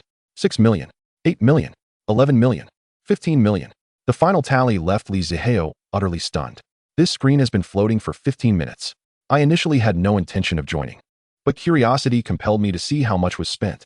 Let me count. 1, 10, 100, 100 billion. Goodness. I just saw that the top gift giver on the leaderboard spent 10 billion. That is utterly terrifying. Those above must be new to the live stream. This isn't a week's worth of spending. It's all from these 15 minutes. Are you kidding me? This surely qualifies for the godly wealth list. Doesn't it? Have you just connected to the internet? This morning, the moon god spent $1 billion, achieving the title of the 10th richest. This morning, he was crowned. And now he is crowned again? Not only has he defeated a guild, but he has also surpassed a wealthy individual in a single day? My mother asked why I was kneeling to watch the live stream. I told her the moon god is the first champion of Dosho, and there's no dissenting opinion. Right? Agreed. Chapter 28. The Yujia Guild is banished from Dosho. Moon god, could you possibly reveal a hint of your wealth in reality? Upon reading such a comment, Zihao responded earnestly. I'm out. I just spent it all. Out. Moon god, are you implying that you're broke in reality? Shocked. Zihao, indeed. Not a cent left, it's all gone. Moon god, do you think we are easily deceived? Crying. The audience in the live stream was rendered speechless. A wealthy individual who spent 11 billion in a single day claims to have gone bankrupt from gifting? That statement is truly absurd. Zihao thought to himself. I am not lying. The system funds are genuinely depleted. Whether you believe me or not is of no concern to me. Meanwhile, Dan's sadness and the underpants-less superhero were both filled with frustration. It seems the moon goddess' true identity is shrouded in secrecy, refusing to divulge even an approximation of his wealth. However, this only solidified their resolve to follow Zihao. If, in reality, I were to connect with Brother Yu, just a hint of his charm slipping through his fingers would suffice to ensure my satisfaction. The outcome of the PK is settled. Xiao suddenly rose. Bowing deeply to the camera, Zihao noticed this peculiar habit of the streamer, who seemed to have an affinity for bowing. It appeared her waist was quite capable. Stealing a discreet glance, he noted that although she was slender, the hint of her abdominal muscles was discernible. Truly, a dancer of her caliber could unlock a multitude of postures. As Xiao straightened up, her gaze lingered affectionately on the name at the microphone. I extend my heartfelt gratitude to the moon god for his unwavering support. Henceforth, I, Xiao, unilaterally acknowledge the moon god as my one and only elder brother, and I shall no longer join any guild. Should Brother Yu require me, I am but his personal possession. TSK. It seems this streamer has become ensnared in a web of financial allure. If someone were to shower me with gifts, I too would be inclined to reciprocate. Yet, one wonders if the moon god has an affinity for men. Xiao was well aware of the ridicule her words would provoke, but she remained unfazed. Her only desire was to cling tightly to this hard-won connection with her elder brother. Even if she could not marry him, she would gladly settle for being a lover. There is no need for such extremes. Zihao sighed, lamenting his irresistible charm that seemed to draw others in before they even beheld his visage. Very well. If you wish, come to the demon city to find me. Upon hearing this, Xiao's eyes sparkled with the brightest light of the evening. All right, Brother Yu. I will purchase a ticket first thing tomorrow. Zihao chuckled softly. No need to rush. I'm not going anywhere. The beauty on the screen shook her head resolutely. No, I simply want to meet Brother Yu as soon as possible. Zihao found himself at a loss, as he could not possibly dissuade her from coming. Sister Yu. Curiously, the comments did not contain much ridicule towards Xiao's vanity, but rather, these 3 words flooded the screen. Xiao felt a swell of joy. Let them call her whatever they wished. After all, she was not the first to encounter this. Meanwhile, several e-commerce accounts invited by Zhang Wei were showcasing their entrepreneurial essence. Wang Cuisine has sent a Super Rocket 20. Wang Cuisine has sent a Super Rocket 20. Wang Cuisine has sent a Super Rocket 20. Clark Foods has sent a Super Rocket 20. Clark Foods has sent a Super Rocket 20. Clark Foods has sent a Super Rocket 20. 6 e-commerce accounts, each sending 3 sets of Super Rockets. This venture was undeniably profitable. It was akin to spending merely hundreds of thousands, yet appearing before nearly 20 million viewers. If this opportunity were missed, one might as well abandon business entirely. Zihao paid little heed to the flurry of gifts, simply hoping that they would still be able to laugh tomorrow. However, Xiao could not afford to overlook it, offering yet another round of polite gratitude. In this moment, Zihao's private messages exploded, inundated with dozens of requests for relationships and offers to sell fruits. The most outrageous was a person claiming to be the Jade Emperor, sealed by Jesus, demanding funds to break the seal. Zihao found the absurdity amusing. Did he truly resemble a fool? Sending money was out of the question, but perhaps burning a few trillion would suffice. As the PK concluded, he sent Xiao a private message, added her to his contacts, and forwarded a video. He then solemnly addressed the room. The PK has concluded, but I implore everyone not to leave just yet, for I have a video I wish to share.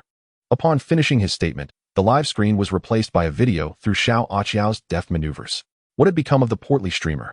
At an office desk, a rotund man in a suit, cigar in mouth, spoke with an air of arrogance. It was none other than Gu Jingqi, the one who had previously kicked Zhang Wei. Zhang Wei stood opposite him, face filled with disdain. He died? He looked quite robust, yet proved so ineffectual. Damn it. After over a year, he just up and died. What terrible luck. Gu Jingqi rapped the table. Such words are only permissible within the confines of this office. Should you dare utter them outside, I shall see to it that you are rendered impotent. Rest assured, Mr. Gu, once I step outside, this matter will be forgotten. Gu Jingqi nodded in satisfaction at Zhang Wei's response. Take 2,000 yuan from finance to give to those two old geezers. That should suffice for our benevolence. After a pause, Gu Jingqi continued. And remember, we signed a cooperation contract with the streamer, not an employment one. Thus, if anything happens, it has no bearing on us. Zhang Wei nodded. You need not worry, Mr. Gu. They are all cooperation contracts. Even if they all perish, our losses will be minimal. Gu Jingqi took a puff of his cigar, pointing a finger at Zhang Wei with a smile.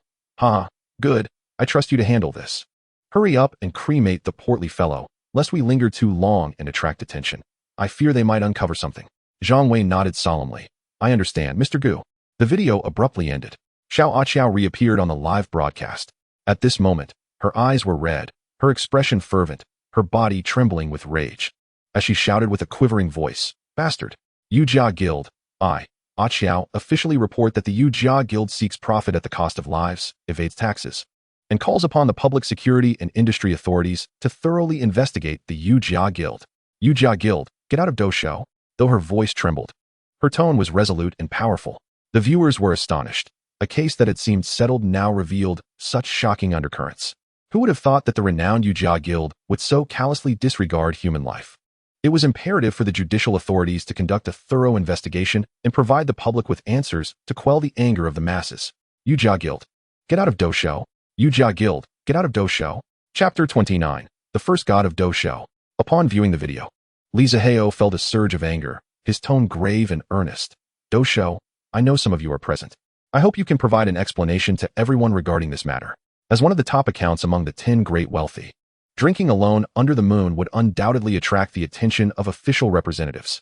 Thus, as soon as the video aired, an employee reported the incident.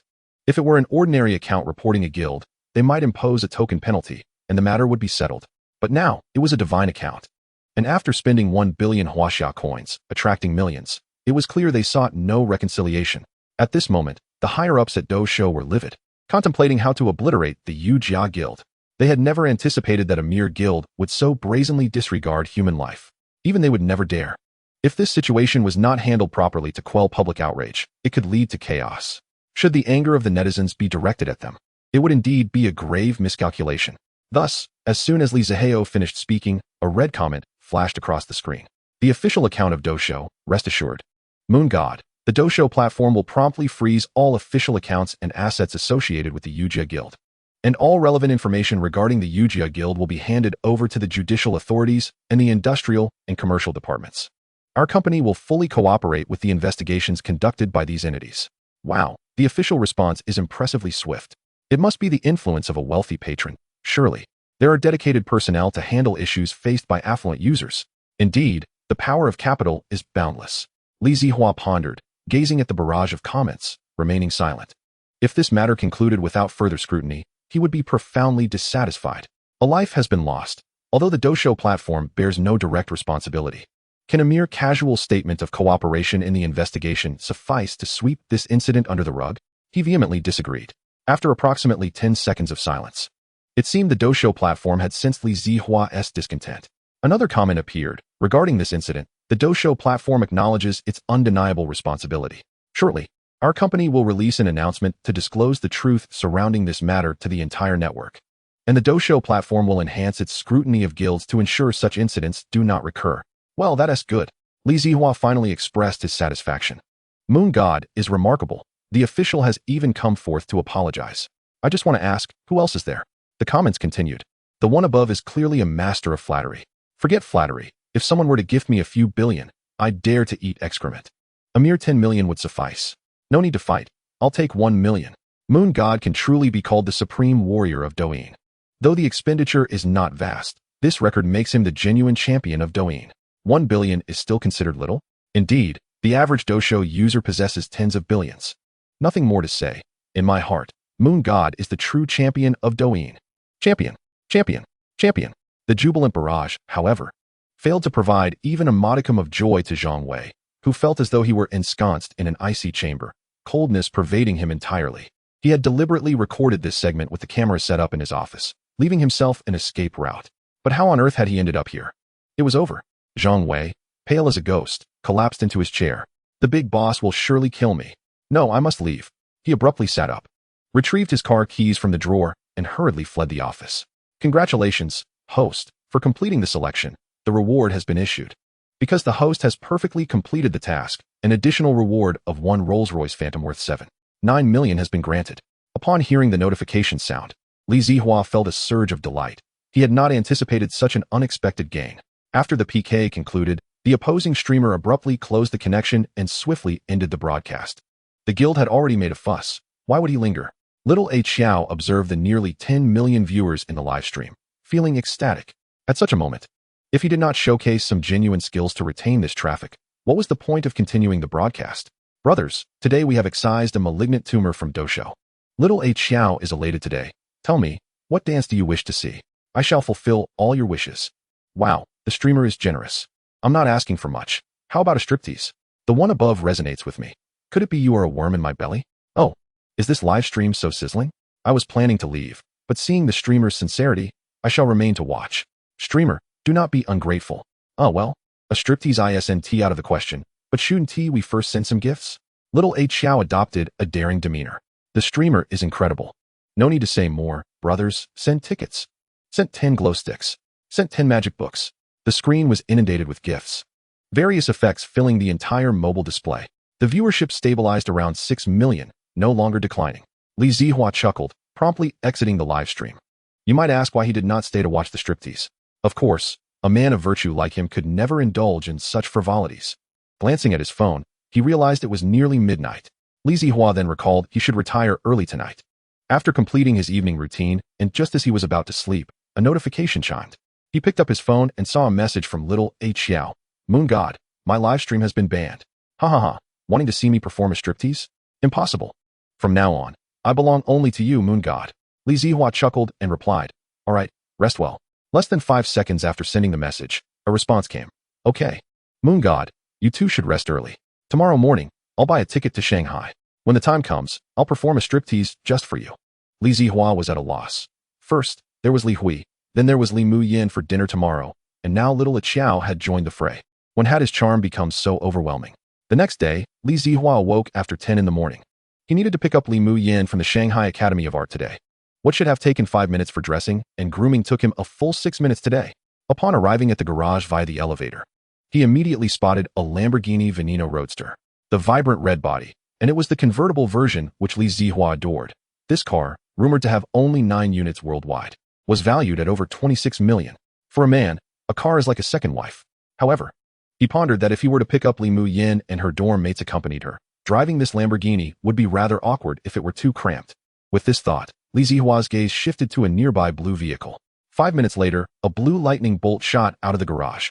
Chapter 30, Shangri-La. Shanghai Academy of Art.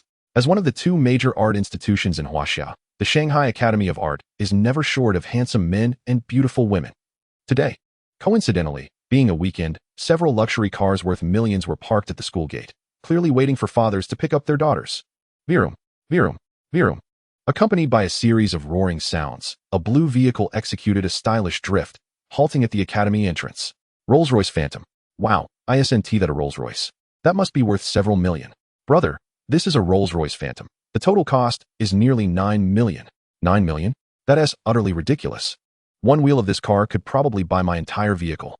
Li Zihua stepped out of the car, leaning against the door, and took out his phone to inform Li Mu Yin that he had arrived. Amidst the envious and jealous gazes of the crowd, Li Zihua waited for about 5 minutes. Then he spotted 4 figures appearing at the campus gate. The arrival of these 4 instantly stirred a commotion at the entrance. Hey, look. All 4 from the School Flowers dorm are appearing simultaneously. Oh my, it's true. I usually only see 3 of them. But encountering this Li School Flower is a rare opportunity. Who would disagree? Today, fortune smiles upon me splendidly, as I find myself in the presence of these 4 exquisite beauties. I must purchase a lottery ticket later. Perhaps I shall win a grand prize and bestow all the winnings upon the enchanting Li Xiaohua. How impressive! To be crowned the campus belle at the School of Arts. Li Mian's beauty is truly remarkable. At a glance, Li Zihua immediately spotted the most stunning among them, Li Mayan, and approached her with a smile. "Hello," he greeted. Li Mayan looked at the somewhat dashing young man standing before her, and, with a hint of uncertainty, asked, "Are you Brother Yuexiao?" "Indeed, it is I," Li Zihua replied with a grin. Li Mayan was taken aback. She had not anticipated that the extravagant benefactor, known for his lavish spending, would be such a youthful and handsome gentleman. "Brother Yuexiao, these are my roommates," she introduced, and thus, Li Zihua became acquainted with Lu Yihan and the others. "Hee, brother you wouldn't mind us being a few extra lights in your romantic world, would you?" Lu Yihan teased playfully. Li Zihua recognized that Lu Yihan was likely the most extroverted of the group. As for Yi Qian, he sensed a subtle hostility in her gaze towards him, although he couldn't quite fathom why. Meanwhile, Li Bing appeared to be the most composed among the four. "Not at all. It is my honor to dine with such lovely ladies," Li Zihua declared. "And, Mayan, please refrain from calling me Brother Yuexiao. Simply refer to me as Hao Gu or Zihua, whichever you prefer." "Very well, then I shall call you Brother Zihua from now on," Li Mayan replied with a sweet smile. Li Zihua affectionately ruffled Li Mayan's hair, speaking tenderly, "As long as you are happy." Despite her usual aversion to others touching her hair, Li Mayan found herself devoid of any irritation at that moment. Playfully, she swatted his hand away. With a hearty laugh, Li Zihua suggested, "Time is of the essence. Let us head to the hotel, for we shall arrive just in time for dinner." "All right, let us go," Li Mayan said, linking her arm with his. Li Zihua felt the softness of her touch, causing his heart to race momentarily. Thankfully, he managed to suppress his impulses and refrained from creating a scene in public. Thus, they strolled together towards the Rolls-Royce, boarded the vehicle, and departed in style. "I can hardly breathe. My goddess is riding in someone else's car. I can almost hear the sound of my heart shattering." Indeed, the internet had not deceived me. The goddess of the impoverished. As a five-star hotel nestled in the heart of Magic City, the Shangri-La's prices were, unsurprisingly, extravagant. From the moment they stepped into the lobby, Li Mayan's small mouth was agape, marveling at the opulence that surrounded her, having never encountered such grandeur coming from a small town. Upon entering, a waiter approached them. Since Li Zihua had reserved a private room on his way to pick up Li Mayan, they were promptly escorted to room 888 on the 8th floor. As they settled in, the waiter inquired, "Mr. Li, shall we begin serving the dishes now?" "Please do," Li Zihua responded. The ladies, unaware that the private dining rooms did not allow customers to order, were uncertain whether the meals would suit their tastes. Li Zihua explained that he had only learned of this unfortunate policy when making the reservation, as he had never had the means to dine in such a high-end establishment before. "Brother Zihua, I imagine the food here must be quite expensive," Li Mayan said, somewhat sheepishly, regaining her composure. "Haha, Mayan, you are now a small fortune holder with 40 million. Should you still fear the cost of a meal?" Li Zihua chuckled. "Oh right. How could I forget?" Li Mayan straightened her posture. "Brother Zihua, you treated me so generously yesterday. I don't know how to repay you, so I should return this money. If you're unsure of how to repay me, why not offer yourself as a token of gratitude?" Before Li Zihua could respond, Lu Yihan chimed in with a teasing grin. "Now that's a tempting proposition," Li Zihua replied, his gaze fixed on Li Mayan with a smile. "You, Xiaohanwei, dare to jest with me?" Li Mayan's cheeks flushed as she dashed over to Lu Yihan and playfully tickled her sides. "Ha ha ha ha ha, Mayan, I concede. I want to do it again." Lu Yihan laughed, retreating in mock surrender. "Humph, let us see if you dare to tease me again in the future," Li Mayan declared, her mock anger evident. Li Zihua watched the playful exchange with an amused smile, recalling the camaraderie he once enjoyed, perhaps due to the prearrangements. The dishes were served promptly. Imperial crabs, caviar, Australian lobsters, and a plethora of gourmet ingredients adorned the table. The sumptuous feast tantalized their taste buds, and they wasted no time diving into the meal. After 3 rounds of dining, Yi Qian, who had remained silent since meeting Li Zihua, suddenly spoke while intently slicing her steak. Chapter 31. How dare you lay a hand on my woman? If you can afford to spend 1 billion on our Mayan, you must be a wealthy heir yourself. To be frank, I harbor no fondness for your kind. If you truly care for Mayan, I hope you remain steadfast. Otherwise, no matter how powerful you are, I will at this point. Yi Qian set down her knife and fork, raising her head to regard Li Zihua with a serious expression. Enunciating each word carefully, "I will castrate you." Li Zihua was momentarily taken aback, astonished that a girl would utter such words for the sake of her friend. Lu Yihan remained silent, while Li Bing picked up where Yi Qian left off, stating, "Indeed, Brother Zihua, our Mayan is pure and innocent, untainted by the deceptions of the wealthy. Therefore, if your intentions are merely to play, we hope you will spare our Mayan." "Oh dear, what are you all saying?" Li Mayan began, but before she could finish, Li Zihua grasped her shoulders, gazing deeply into her eyes, speaking with profound sincerity. "Mayan, From the very first moment I laid eyes on you during your live stream, I was captivated. Of course, my initial attraction was to your beauty, but gradually, I found myself enamored with all that you are. Your principles, your innocence, your kindness, they are like aged wine, deeply alluring, drawing me into your gentle snare. My feelings for you have been irrevocable from the start. I hope that from this moment forward, we can traverse the world together, sharing an umbrella amidst the rain. Li Mayan gazed at the man before her, enchanted by his honeyed words. She found herself lost in thought, realizing that she had inscribed his name upon her heart. Transitioning from the solitary indulgence of moonlight to the profound connection with Li Zihao. Flushed with shyness, Li Mayan lowered her head, unable to meet Li Zihua's intense gaze, and nodded gently. Li Zihao was elated, wrapping his arms around Li Mayan in a warm embrace. Inhaling the intoxicating fragrance of innocence that lingered so near, Li Zihao felt an unparalleled sense of satisfaction in life. All right, you too. Are you going to let anyone eat? I've had my fill of dog food. Li Bing playfully broke from her usual mature demeanor, teasingly interjecting. Li Muyao, blushing with embarrassment, extricated herself from Li Zihao's embrace. As she glanced at her three roommates, whose eyes sparkled with blessings yet were laced with playful ambiguity, she shyly covered her flushed face with her hands. Li Zihao, beaming with delight, turned to Yi Qian, saying, Miao calls you Sister Qian, so I shall follow suit and call you Sister Qian too. Rest assured from now on, no one shall dare to bully Muyao. The seriousness in Yi Qian's expression softened, revealing a gentle smile as she nodded in agreement. With their relationship affirmed, Li Zihao found that the already exquisite meal before them tasted even sweeter. The distance between the five of them had also narrowed, thanks to Li Zihao's heartfelt confession. Just as they were savoring their meal, a raucous noise erupted from outside the door. You all, hiccup, wait a moment. Hiccup, I need to use the restroom first. Bang. A middle-aged man, reeking of an unpleasant alcoholic stench, burst into the private room where Li Zihao and his friends were seated. Oh, isn't this the restroom? The man observed Li Zihao and his companions with confusion. Upon spotting Li Muyao, a glimmer of desire ignited in his eyes. Wow, such a beautiful young lady. Hiccup, come. Let's share a drink. The man staggered towards Li Muyao, reaching out to embrace her. How dare you touch my woman? Li Zihao sprang to his feet, seizing the man's hand that was reaching for Li Muyao. With his other hand, he grabbed a nearby teapot and brought it down forcefully upon the man's forehead. Bang! Ouch! The ceramic teapot shattered upon impact with the man's head, sending shards flying, while scalding tea splattered across his face. A pained wail followed. You little brat! How dare you hit me? The man clutched his head, glaring furiously at the youth who had struck him. Li Zihao stepped forward, shielding Li Muyao behind him. What a foolhardy individual. Do you think someone who can spend 880,000 Huaxia coins on a meal would be intimidated by you? You ought to be wary of your own life before provoking me. At this moment, Yi Qian stood up, asserting her stance. Hearing her words, Li Zihao was taken aback. How did she know I spent 880,000 on this meal? It seems this Sister Qian is not to be underestimated. So what if it's 880,000? The man, having sobered up somewhat from the blow of the teapot, pulled out a bank card from his pocket and slapped it onto the table. Do you know what this is? This is the Gold Dragon card from China Merchants Bank. Only those with deposits of 10 million can possess it. Have you ever seen one? You dare to scare me with your 880,000. Upon finishing his words, several men entered the room behind him. What is going on, Gongzi? How did you end up in someone else's private room while going to the restroom? The leading man inquired. Gongzi waved his hand dismissively. It's nothing, Donggu, just a kid who has never seen the world, trying to show off with his girlfriend. Oh, really? Let me take a look. Donggu approached, eyeing Li Zihao and the others. Hey, I must say, this kid is quite fortunate, managing to bring along 4 beautiful ladies. Brother, can you handle the night, or should we help lighten the load? Aren't we comparing cards? I wonder if this one can hold its own.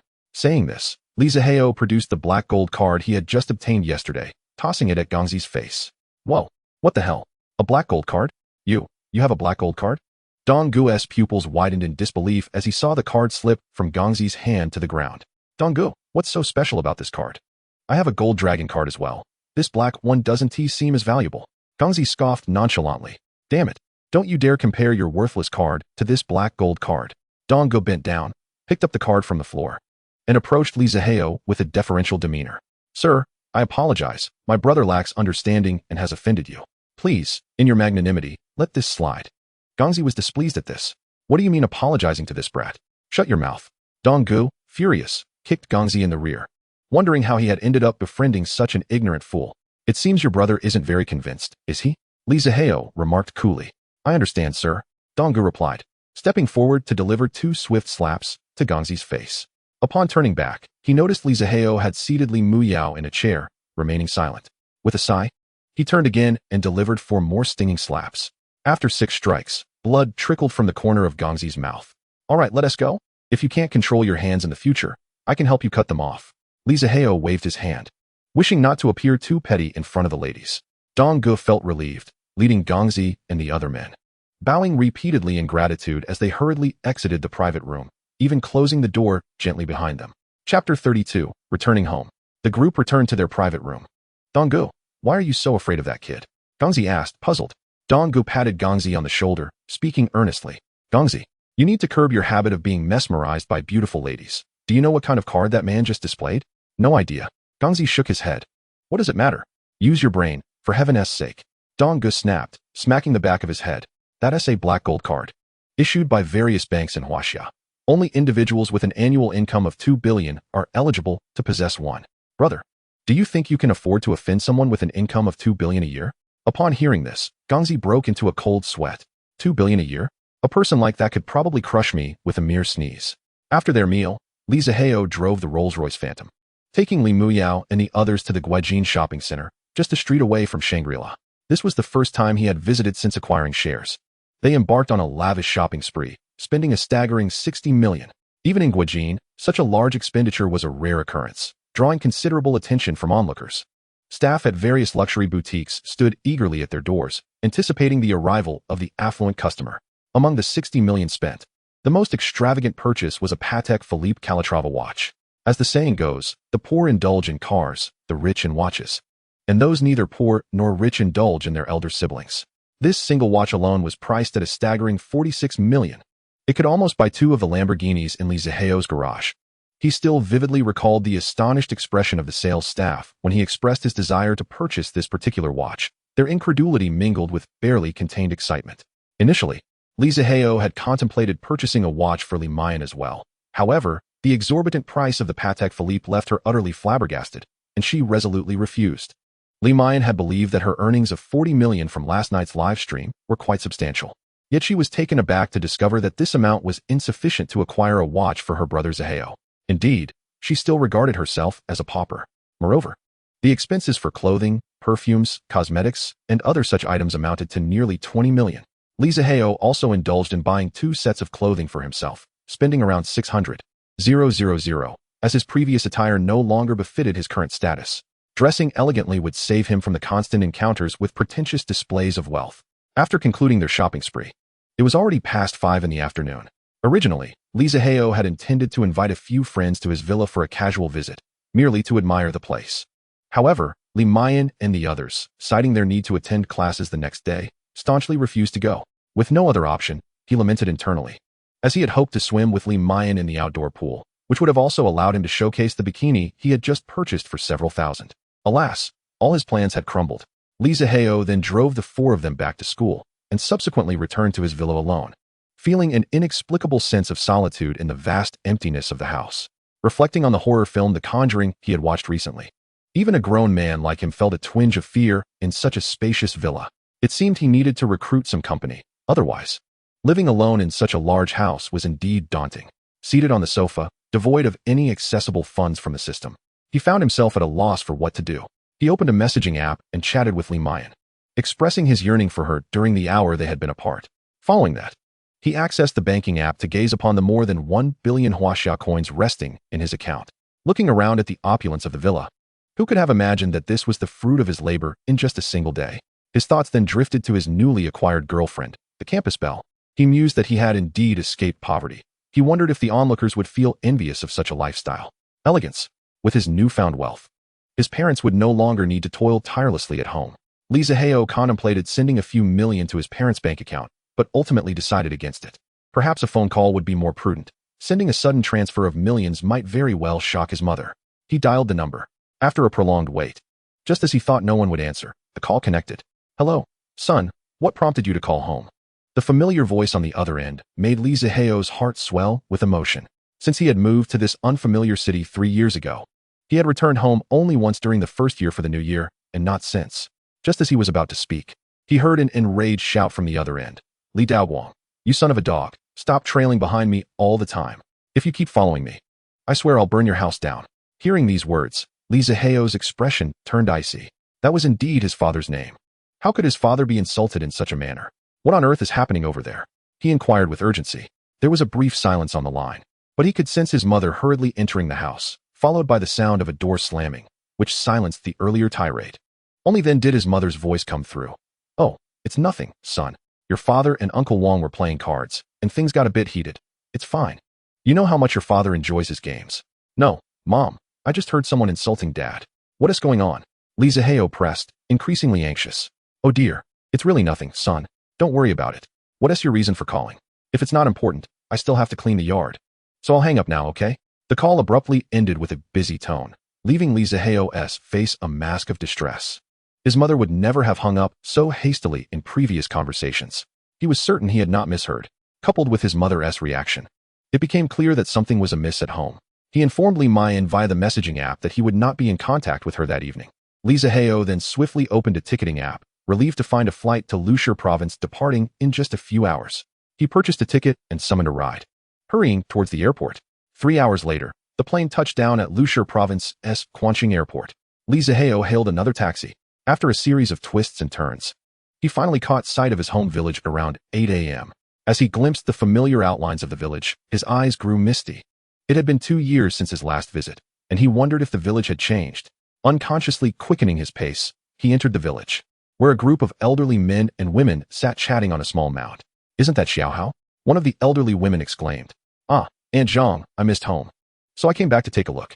Li Zihao replied with a smile, greeting a few other elders before hastening towards his home. Not far along the path, he overheard snippets of conversation. Isn't this Li's child? Could it be that Li Daoxing called him back? It must be, but what good will it do? Who would have thought that Wang Hui's nephew could actually become the secretary of the county committee? Having connections in the government makes things easier. Just look at how arrogant Wang Hui has been these past 2 years. I can't stand that smug look on his face. Enough of that. Let's not speak of it, lest it reaches Wang Hui's ears. Right, let us drop it. But Li Daoxing is fortunate. His son rushed back upon hearing there was trouble, while my 2 brats didn't even bother to come when I fell ill. Isn't that the truth? All the young people have left this village, leaving only us old folks. The whole place feels so lifeless. As Li Zihao listened to these remarks, he quickened his pace even more, sensing that there truly was trouble at home. After navigating a few more turns, he arrived at his doorstep, staring at the familiar iron-red door. He took a deep breath and pushed it open. Upon entering, he saw a woman drawing water from a tub, her hair noticeably gray. His heart ached, and he cautiously called out, Mom. Yet even his gentle voice resonated like thunder. He distinctly observed his mother tremble, as if electrified. Oh dear, son, why have you returned? His mother turned, her tone a mix of excitement and worry, wiping her hands on her apron before pulling him into the house. Inside, he was met with the sight of his father lying on the bed. Li Zihao's heart raced with dread as he asked in a low voice. What has happened to my father? Li Daoxing heard the voice of Li Zihao and struggled to sit up. Xiaohao, why are you back? You little rascal. Didn't I tell you not to call Xiaohao? He is so busy with work. It's not Mom who called. I came back because I missed you both. What on earth is going on? Li Zihao approached and sat at the head of the bed, his eyes reddening as he spoke. Oh, it's nothing, just a little accident. I fell down. Li Daoxing chuckled lightly. Li Mu stood silently beside them, unable to contain her tears. Li Zihao, however, was unconvinced. Piecing together the conversations he had overheard, both on the phone and at the village entrance, he was certain it had something to do with their neighbor, Wang Hui. Yet, he had not anticipated the severity of the situation, which left his father unable to rise from bed. Dad, I'm going to make a phone call. Li Zihao stood and walked outside, dialing the number of the general manager of Guojin Trading, Chun Lianyu. Find a few lawyers in the legal department who specialize in civil disputes and criminal cases, and have them come immediately to Lijia village in Lubo province. After hanging up, he pondered why the big boss seemed to be in trouble. Lubo? Perhaps he could leverage a few contacts. Xiaohao, who did you just call? Li Daoxing asked anxiously, gazing at his son sitting at the head of the bed. Dad, Mom, I returned today to discuss something with you. Li Mu approached upon hearing this. I've started a company in the capital city, specializing in live streaming, and I earn several million each month. I even bought a house there. I came back to invite you both to join me in the capital. Son, you mean you started a company, earning several million each month? Li Mu could hardly contain her astonishment, her face radiating pride and joy. What parent wouldn't he wish for their child's success? Oh my goodness, is that true? Son, several million. How many years of farming would it take to earn that? Li Mu exclaimed in disbelief. All right, haha. No wonder you're my son, Li Daoxing. Li Daoxing laughed heartily, his eyes filled with pride. As Li Zihao looked at his parents, it seemed as though they had rejuvenated by several years in that moment. So, Dad, tell me, what exactly happened? I can handle this. Li Zihao insisted. After a moment of silence, Li Daoxing sighed, perhaps realizing his son had grown up, and began to explain without further concealment. Son, do you remember 5 years ago, when Wang De's son borrowed 5,000 yuan from us for college? You were at home then, so you must recall. Li Zihao nodded. He had a faint recollection of that moment. Well, this year, due to the drought, our harvest has been poor. Your mother and I thought of planting cotton.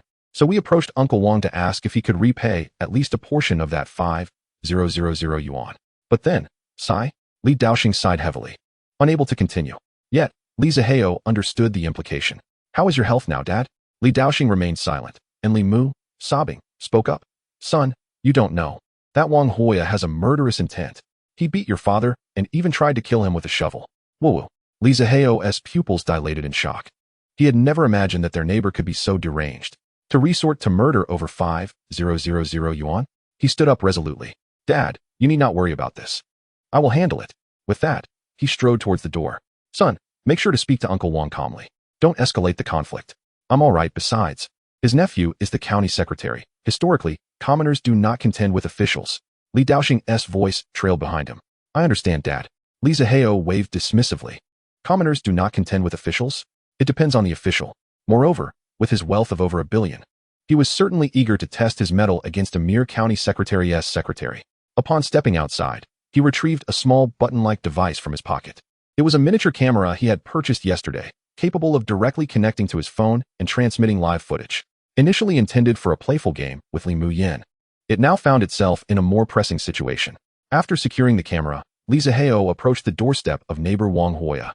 Chapter 34, The Lawyers Arrive. Knock, knock, knock. Who is it? It's early in the morning. A voice called out. Before long, the door swung open, revealing a noticeably portly man before Li Zihao. Goodness, Uncle Wang. It seems you've been enjoying good meals lately. Li Zihao smiled. Wang Hoya, taken aback by Li Zihao's presence, quickly regained his composure. Oh, it's Xiao Hao? What brings you back so suddenly? Come in, come in. His overly cordial tone could easily mislead outsiders into believing their neighborhood relations were harmonious. In reality, this very man had assaulted his father the previous afternoon and even attempted to kill him. Uncle, I want to be coming in. I just wanted to inquire about what happened with my dad. Li Zihao maintained his smile, masking any sign of anger. He knew that Wang Hoya had duped his parents into lending him money without even writing an IOU. Thus, even if he wished to reclaim the money through conventional legal means, it would be futile without evidence. He would have to create his own proof. Li Zihao pinched the camera hidden at his collar. Once I obtain the evidence, I will personally ensure you pay for this. However, upon hearing this, Wang Hoya's demeanor shifted. Oh, about that. Your old man has been pestering me for that 5,000 yuan, as if it were a life or death matter. It's just 5,000 yuan. For goodness sake. Wang Hoya scoffed, continuing, my nephew is a county secretary. Do you really think I'm in need of that pittance? Then why don't you just give it to him? Li Zihao retorted, still smiling. Why the rush? It takes time to withdraw money from the bank, right? He just kept buzzing around me like a fly, and I lost my temper and gave him a beating. Xiao Hao, tell your dad to remember this lesson. If he gets beaten, he should learn to stay put. Li Zihao felt a mix of anger and amusement. How audacious to think a mere county secretary's secretary could wield such power. Did Uncle Wang's men not strike back? Does he dare? My nephew is a county secretary's secretary in Lijia village. Who would dare touch me? Very well. It seems fate is lining up to bring you down. And you're too arrogant for your own good. Li Zihao retorted coldly, wiping the smile off his face. Uncle Wang, I call you that out of respect. But this matter is far from over. This time, it's not just about repayment. Hey, you little brat, don't come here spouting nonsense. If you're so cultured, why haven't I seen you in an official capacity? Wang Hoya barked back. Wang Hoya, what are you doing at the door? A little brat like you. Hurry up and get lost. What a disgraceful family. Wang Hoya's wife chimed impatiently from inside the house. All right, I understand. Wang Hoya turned to the room and uttered a disdainful remark before fixing his scornful gaze upon Li Zihao. A mere child who hasn't even sprouted his first hair. Do you really think I would fear you? Yesterday, I could have easily smashed that iron shovel against your dead father's head. You should be grateful I didn't. Let me tell you, you little brat, if you truly provoke me, I won't hesitate to take out your deceased mother as well. Li Zihao smirked, fully anticipating this very expression from Wang Huoya. He was far from afraid that Wang would deny his misdeeds. To his surprise, obtaining the video evidence was remarkably straightforward. What sins had his nephew committed in his past life to end up with such a relative in this one? With a cold snort, Li Zihao chose not to engage further and turned to leave, deciding it was best to handle the matter once professional lawyers arrived. Upon returning home, he shut off the camera and took out his phone to review the recorded footage. Indeed, it was quite clear. Wang Huoya's vile visage was captured in its entirety. Seeing Li Zihao return, his mother, Li Mu, approached him with a look of concern. How did it go, son? You didn't get into a conflict with Uncle Wang, did you? No, don't worry, Mom. And please, refrain from calling him uncle from now on. Just look at the kind of people in this family. Now, regardless. He is still your elder. How do you intend to handle this situation? Wu Yulan, Li Mu, prodded, giving Li Zihao a gentle poke with her finger. I've already called my company. The lawyers from the legal department should be arriving this afternoon. We'll discuss it then. Li Zihao replied, fiddling with the video. All right then. Since you've come home after such a long time, I'll buy some pork belly for you. This afternoon, I'll prepare braised pork, Wu Yulan said, removing her apron and heading towards the door. At lunchtime, Li Zihao indulged in the meal, savoring every bite. Oddly enough, although it was merely ordinary pork belly, it tasted even more delightful than the lobster and abalone he had enjoyed at the Shangri-La the previous day. Around 3 in the afternoon, 5 sleek black Mercedes-Benz vehicles approached from the end of the lane leading to Li's village. A few women, who had just finished their lunch and were idly chatting at the village entrance, couldn't help but stare in curiosity. What are they here for? Who knows? In this impoverished corner, outsiders rarely visit our village. Could it be that someone from here has struck it rich and returned in glory? Don't be ridiculous. The most educated person in our village is that lad from the Li Daoxing family, and he only graduated from a junior college. He hasn't made any fortune. Don't even think about it. Not necessarily. Wang Huoya's nephew has become an official, hasn't he? He moved to the county town long ago. He is no longer rooted in our Li family village. As the women continued their discussion, they closely observed the slowly approaching vehicles. With a screech, the cars halted beside them, and a well-dressed man stepped out, smiling as he inquired, "Excuse me, ladies, could you please direct me to the home of Li Zihao?" Li Zihao? Who is that? Oh, you mean Xiaohao? Just ahead, and you'll see his house. The man politely thanked them, returned to his vehicle, and waved before departing. Could it be that Xiaohao has incurred some debts and the creditors have come to confront him? That is quite possible. Let us go have a look. The women hurriedly brushed off the dust from their skirts and made their way toward Li Zihao's home. Meanwhile, Li Zihao was leisurely sitting in the courtyard, enjoying the sun while fiddling with a toothpick. A knock sounded at the door. Rising to open it, he was greeted by 2 impeccably dressed men. Upon seeing Li Zihao, the men exchanged a brief glance of surprise before one of them asked, "Are you Mr. Li Zihao?" Li Zihao nodded affirmatively. "Good day, Mr. Li. We were sent by General Liu. My name is Zhang San, and I am responsible for criminal cases. This is Bai Jiao, who handles civil disputes." The 2 men respectfully bowed before Zhang San continued with a smile. "We apologize for the inconvenience of traveling such a distance." "Not at all. I appreciate your efforts. After all, you are here to assist me," Li Zihao replied courteously, mindful not to adopt an air of superiority despite being their employer. Chapter 35. You may continue. I will take a moment to laugh. Li Zihao welcomed the 2 into the main room, providing them with the recorded footage from the morning and summarizing the situation. The matter was straightforward. Wang Huoya had not only failed to repay his debts, but had also threatened violence. Li Zihao's aim was clear. He desired to see Wang imprisoned, preferably for life. After reviewing the video, Zhang San and Bai Jiao exchanged glances before Zhang San spoke. "Mr. Li, we recommend that we report this to the police first. Once they arrive, we can jointly address this issue at the other party's residence. Based on the video evidence, it seems that reason will not prevail here." Li Zihao nodded in agreement, fully aware that while the phrase "poor mountains and evil waters produce crafty people" should not be used to disparage an entire region, it was indeed fitting for Wang Huoya and his family.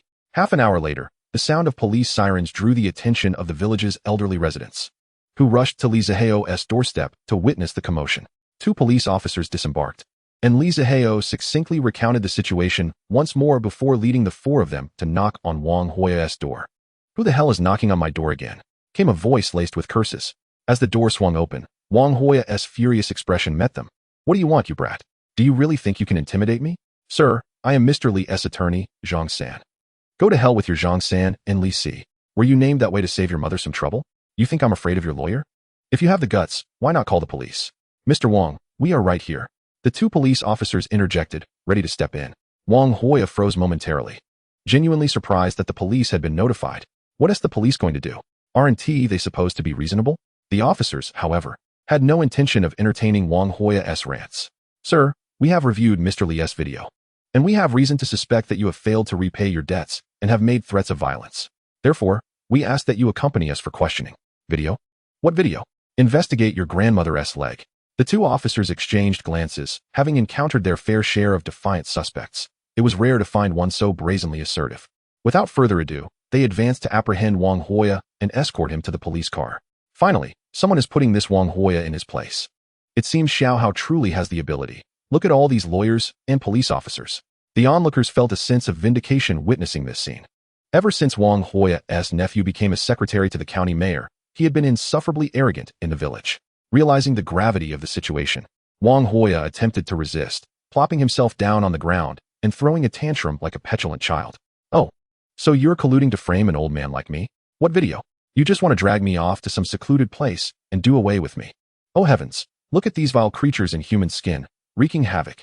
Hearing the commotion, Wang Hoya's wife rushed out of the house, disheveled and alarmed. This wife, in truth, is the continuation of Wang Hoya's lineage. In his youth, Wang Hoya was notorious in the village for his unruly behavior. By the time he reached his 30s, he spent 2,000 yuan to acquire a wife from a human trafficker. With an abundance of leisure time, Wang Hoya indulged in two pastimes, drinking and beating his wife. A year later, they had a son. However, with the birth of this son, Wang Hoya perhaps felt that his wife now had something to tie her down and would not attempt to escape as she had upon being purchased. Thus, he escalated his violence, leaving her bloodied and battered, a frequent occurrence. This continued for 2 years until, in a drunken rage, he fatally struck his wife. As a result, his son has been estranged, spending years away from home. In the eyes of Li Zihao, it was as if the familial bond had been severed. Subsequently, Wang Hoya remarried, this time to a woman named Bai Jia, who was over a decade his junior. It is said they met at a KTV in the county, but she married him due to her inability to conceive. Upon her arrival, Bai Jia yanked Wang Hoya, who was seated on the ground, to his feet. With her left hand on her hip and her right finger pointing at the two police officers, she unleashed a torrent of invective. How dare you arrest our old Wang? Do you not know that our nephew is the secretary to the county committee? Fear for your wretched eyes. Madam, your conduct amounts to an insult to law enforcement. We may have to take coercive measures against you. What? Do you intend to arrest me as well? Bai Jia glared fiercely. Wang Hoya, call your nephew. I wish to see if they dare to arrest anyone in his presence. Truly, the lawlessness is astonishing. Wang Hoya wasted no time. Pulling out his phone to make the call, Li Zihao observed with keen eyes, noting that this family was indeed a collection of unruly characters. Mr. Li, we find ourselves in a rather difficult position. The two officers were now uncertain. They genuinely feared that the couple's claims were true. If they were indeed relatives of the secretary, apprehending them would prove challenging. Comrades, this matter involves malicious assault, and you cannot disregard the law based on their mere words. Zhang Xin stepped forward, resolutely stating, should we wait? Li Zihao recognized their intentions. Very well, let us wait. He too was curious to see how the nephew, who had ceased visiting home since Li's return, would handle this situation. Not long after, a black Volkswagen arrived in the alley. Oh, my dear nephew. You must stand up for your uncle. This Li family is trying to drive me to despair. Wang Ju exited the vehicle, and Wang Hoya rushed over, following him like a loyal hound, lamenting his plight. Li Zihao astutely noticed that Wang Ju had not spared a glance for Wang Hoya upon disembarking. His gaze was first drawn to Bai Jia. Ah, what an ethical drama this was unfolding. What is the matter? Wang Ju withdrew his gaze from Bai Jia. Your uncle has debts and has resorted to violence. Li Zihao interjected, his eyes carrying a humorous glint as they regarded Wang Ju. Oh, is that so? This query was directed at Wang Hoya. No, no such thing. I have my own money. Why would I need to borrow? They are merely desperate to extort me. Uft. Haha. At Wang Hoya's pronouncement, Bai Jia erupted in laughter. No worries, continue without me. I shall enjoy a good laugh first. Ha ha ha. Chapter 36, The Four Great Kings. Li Zihao cast a bemused glance at Bai Jia. Wang Ju's expression darkened. Her laughter was far too dismissive for his liking. You see, you claim my uncle owes you money, yet he denies it. This renders matters quite complicated. Complicated? Not at all. I have evidence. Li Zihao produced his phone, locating the video and presenting it to Wang Ju. Bai Jia leaned closer to Wang Ju, using the pretense of watching the video to subtly brush against his arm. Wang Ju, unperturbed, subtly leaned toward Bai Jia, pressing his arm firmly against her bosom, their forms coalescing. Upon concluding the video, Li Zihao reclaimed his phone. Now, Isn't it simpler to deal with the secretary? Wang Ju raised an eyebrow. Comrades, I recall that there exists a stipulation in the law that prohibits the use of secretly recorded videos as evidence. Thus, this matter remains quite challenging. Li Zihao was momentarily taken aback. He had not anticipated this. Pardon my interruption, but what you said is inaccurate, Secretary Wang. Zhang Xin interjected. In truth, our Mr. Li has a penchant for using cameras to document the nuances of his life, so that he may reminisce about his youth in his later years. Consequently, this video was captured inadvertently and cannot be deemed as secretive. Impressive. Li Zihao silently commended Zhang San for his professionalism. Wang Ju's expression fluctuated. Mr. Li, is that correct? Li Zihao nodded with a smile. This 5,000 yuan, I shall repay on behalf of my uncle, and we will consider this matter settled. What do you think? I find that unsatisfactory. Li Zihao declined. The crux of the issue is no longer the 5,000 yuan, but rather Wang's malicious assault. What do you propose? I want him to serve time. Wang Ju's demeanor darkened significantly. I do not care who you are, Mr. Li.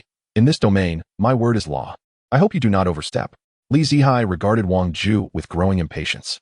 You cannot resolve this matter if you do not provide me with a satisfactory outcome today. You may as well relinquish your esteemed position. I am prepared to throw money at this until it is resolved.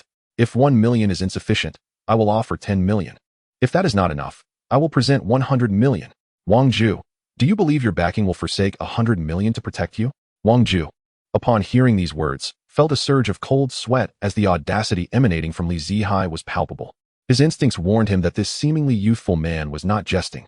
Yet, his pride prevented him from conceding. Just as they were at an impasse, a series of car horns shattered the rare silence. Several impeccably dressed middle-aged men hurried into view. The leader spoke. May I inquire if Mr. Li Zihao is present? I am. Li Zihao replied, somewhat puzzled as he did not recognize these individuals. Ah, Mr. Li, greetings. I am Lu Xuejing from Fengxiang Group. President Chun informed us of your presence, and we rushed over. Hello, Lu. Li Zihao shook hands with a smile. Hello, Mr. Li. I am Lu Yishou from Jia Trading. Greetings, Mr. Li. I am Zhang Yunhao from Asia Pacific Trading. Hello, Mr. Li. I am Zheng Suliang from Weiqiao Trading. The other three approached with cheerful expressions, introducing themselves one by one. Upon hearing their names, Wang Ju's countenance changed dramatically, for these were the renowned four kings of Shandong province, each boasting assets exceeding 50 billion. To his astonishment, these four individuals were acquainted with the young man before him, Li Zihao, and he sensed a hint of flattery in their demeanor. See, I told you. This Li family's boy always seemed destined for greatness. Just look at the powerful figures he now associates with. Indeed, look at Li Daoxing. He never flaunts his wealth. This young Hao is truly a good child who prefers reasoning over violence. Had it been my son, he would have surely resorted to force by now. You dare to act out, and those two enforcers would apprehend you. Hao is indeed right. Mr. Li, what is the situation here? Sensing an unusual atmosphere, Lu Xuejing cast a glance at Wang Ju. It's nothing serious. It's merely the secretary of the district committee, Wang, attempting to shield a malicious assailant. Secretary Wang. Which Secretary Wang? I recall the secretary of the provincial committee doesn't have the surname Wang, does he? Not the provincial secretary, but the county committee secretary. How audacious. Even a county committee secretary wouldn't dare protect a criminal, let alone the provincial one. Lu Xuejing was somewhat taken aback. Am I to believe that a mere secretary would act so brazenly? Lu Xuejing stepped aside and took out her phone. Shandong Province, Quanshi. Recently, Provincial Secretary Lu Limin has been overwhelmed with investment promotion matters. The phone rang. Lu Limin answered. Hello? Old Lu. Oh. What else could I be doing but dealing with investment matters? These four kings are unwilling to intervene. I must find someone who is. What? You have a candidate. Cash flow exceeding 1 billion? Upon hearing this, Lu Limin sprang to his feet. Old Lu, do not deceive me about this.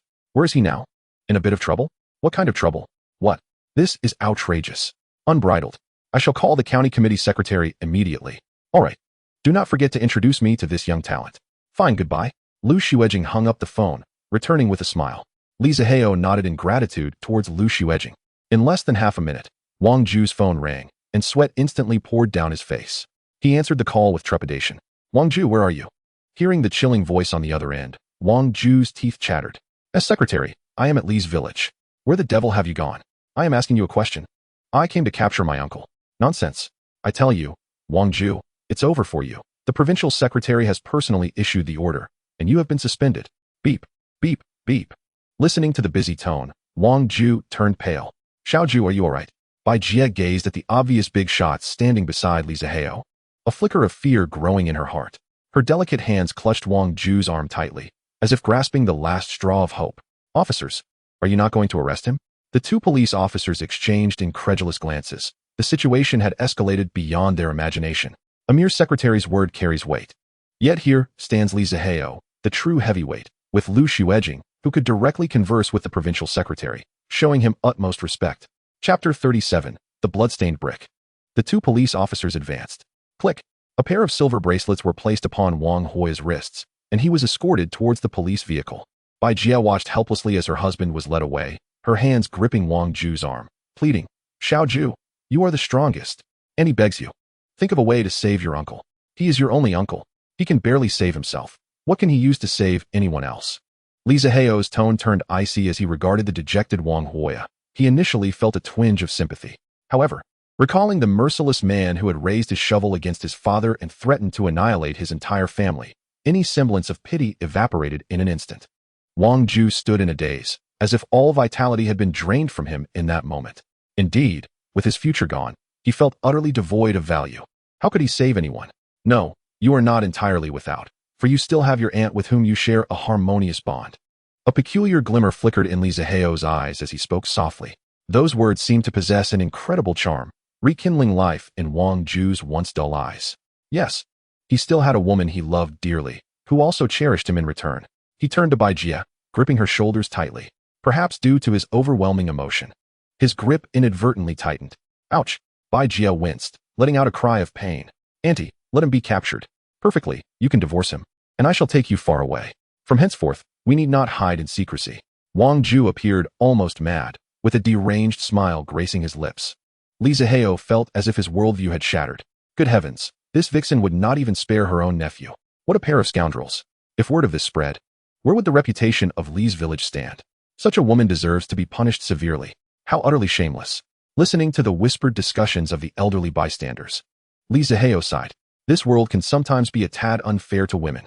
It is often a mutual issue, yet society tends to place blame solely on the female side. Of course, sometimes it is also unjust to men. Lu Xuejing and the others listened, utterly astonished. Yet, considering the woman was in her 30s, her skin remained remarkably smooth and fair. This young man certainly has no losses here. Lu Xuejing blurted out a nonsensical remark. Li Zihao turned his head, incredulous as he looked at Lu Xuejing. "Do you also fancy your aunt, Miss Lu?" "Mr. Li, you jest. How could I be so base?" Bai Jia, too, was taken aback. She never anticipated Wang Ju would utter such words in public. "All right, take me away. Let us escape and never return." Just as Wang Hui was nearing the police vehicle, he suddenly halted. He heard the voice behind him. The rage surged, turning his eyes blood red.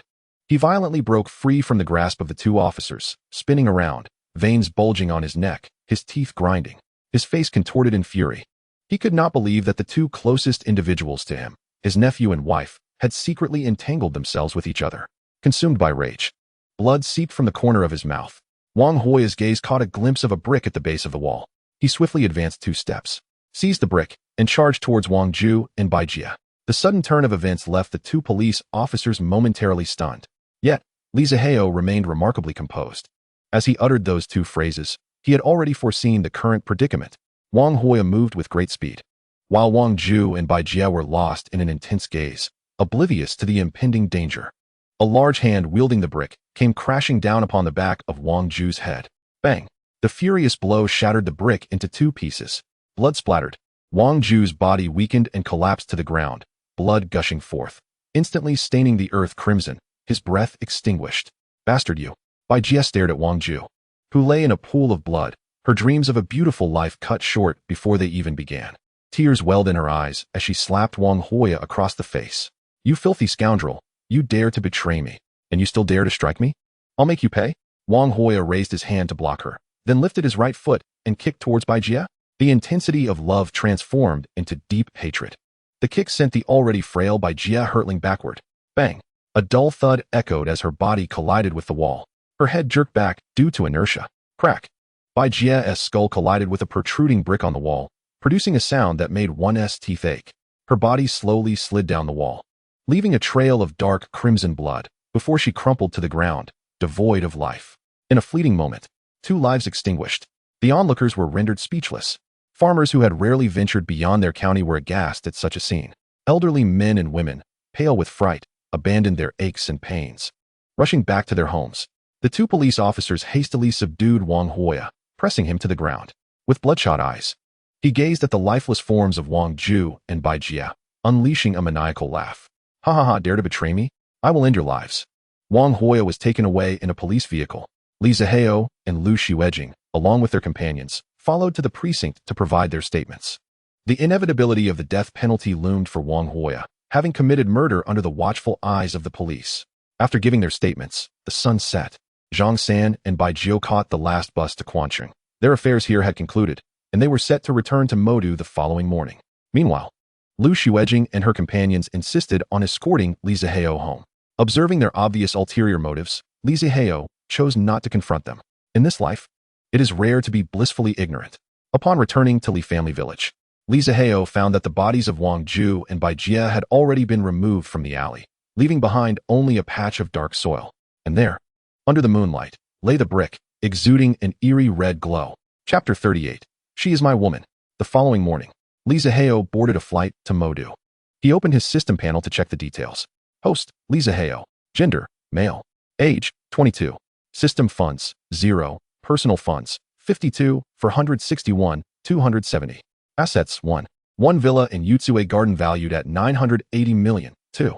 51 stake in Guijin Commercial Center in Modu. 3. 51 stake in Jinghao Real Estate, not yet operational. Current task, none. Gazing at his drastically reduced personal funds, Li Zihao felt a pang of regret. What a fool he had been last night.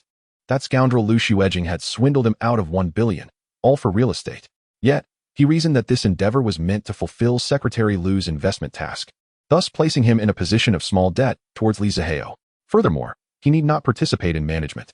He would only need to engage during shareholder decision-making in the future. Li Zihao and Lu Xuejing's group signed a contract, wherein he invested 1 billion for a 51 stake, while they pooled 800 million for the remaining 49. How they chose to divide their share was of no concern to Li Zihao. His intention in returning to Modu was to bring his parents back with him. However, to the older generation, leaving their hometown felt akin to severing roots, and they were steadfast in their refusal. Li Zihao, left with no choice, transferred 5 million into his father's bank account, advising the elderly couple to consider purchasing a home in the county. Yet, he surmised the likelihood of them heeding his advice was practically zero. As noon approached, Li Zihao returned to Yutsue Garden Villa. No sooner had he entered than he received a call from Wu Xiaotong. Zihao Ge, why aren't you home? Didn't you say you'd pay the rent yesterday? Why haven't you paid? Now I've been scolded by my mom. Oh, my apologies, Tong Tong. I forgot to mention. I bought a house. What? You bought a house? The landlord's astonished voice came through. Indeed, Auntie, so I won't be renting anymore. You should have mentioned this sooner. It's made it difficult for us to rent out. My apologies, Annie, but I won't be needing the furniture and appliances I purchased. Li Zihao said sheepishly. Oh, it seems you've really struck it rich. Well then, we'll keep the appliances. Thank you for taking care of me during my stay. Oh, don't mention it. We were receiving rent from you too. Best of luck in your endeavors. Goodbye. After hanging up, he called the property management to inquire about hiring some staff to maintain the villa. Most importantly, he needed a chef. He had no desire to eat takeout every day. The property management acted swiftly. Just as Li Zihao finished his lunch from the takeout, the hired staff arrived. He was thoroughly impressed with their efficiency. The annual property fee exceeding 1 million was indeed well spent. A total of 11 individuals were sent by the property management, 2 of whom were chefs. As per Li Zihao's request, 8 others were assigned to maintain the villa, garden, and outdoor swimming pool. The last was a man nearing 50, dressed in a tailcoat. This was the butler arranged by the property management, named Butler Fu. Butler Fu, here is a bank card with 10 million. Please manage it and procure whatever the villa requires. My only request is, I enjoy good food. Li Zihao summoned Butler Fu, transferred 10 million into the card, and handed it to him. Understood, young master. Butler Fu turned and left to assign the domestic staff their duties. Li Zihao took out his phone and opened the messaging app. Xiaoyan, I'm back in Modu. After about half a minute, a reply came. What? Zihao Gu is already back? Have you resolved everything? When Li Zihao returned home, he had merely mentioned to Li Mu Yin that he had matters to attend to. The matter has been resolved. Is Xiao Yinyan live streaming tonight? Brother Zihao, I am heading to class now, but I will be live streaming at 8 p.m. tonight. Alright. You go to class first. I will watch you at 8 p.m. How cheeky. How annoying. I'm off to class, Mua. Li Zihao currently has no system funds left. Thus, he hasn't reopened Dosho. In an instant, he found himself at a loss for what to do.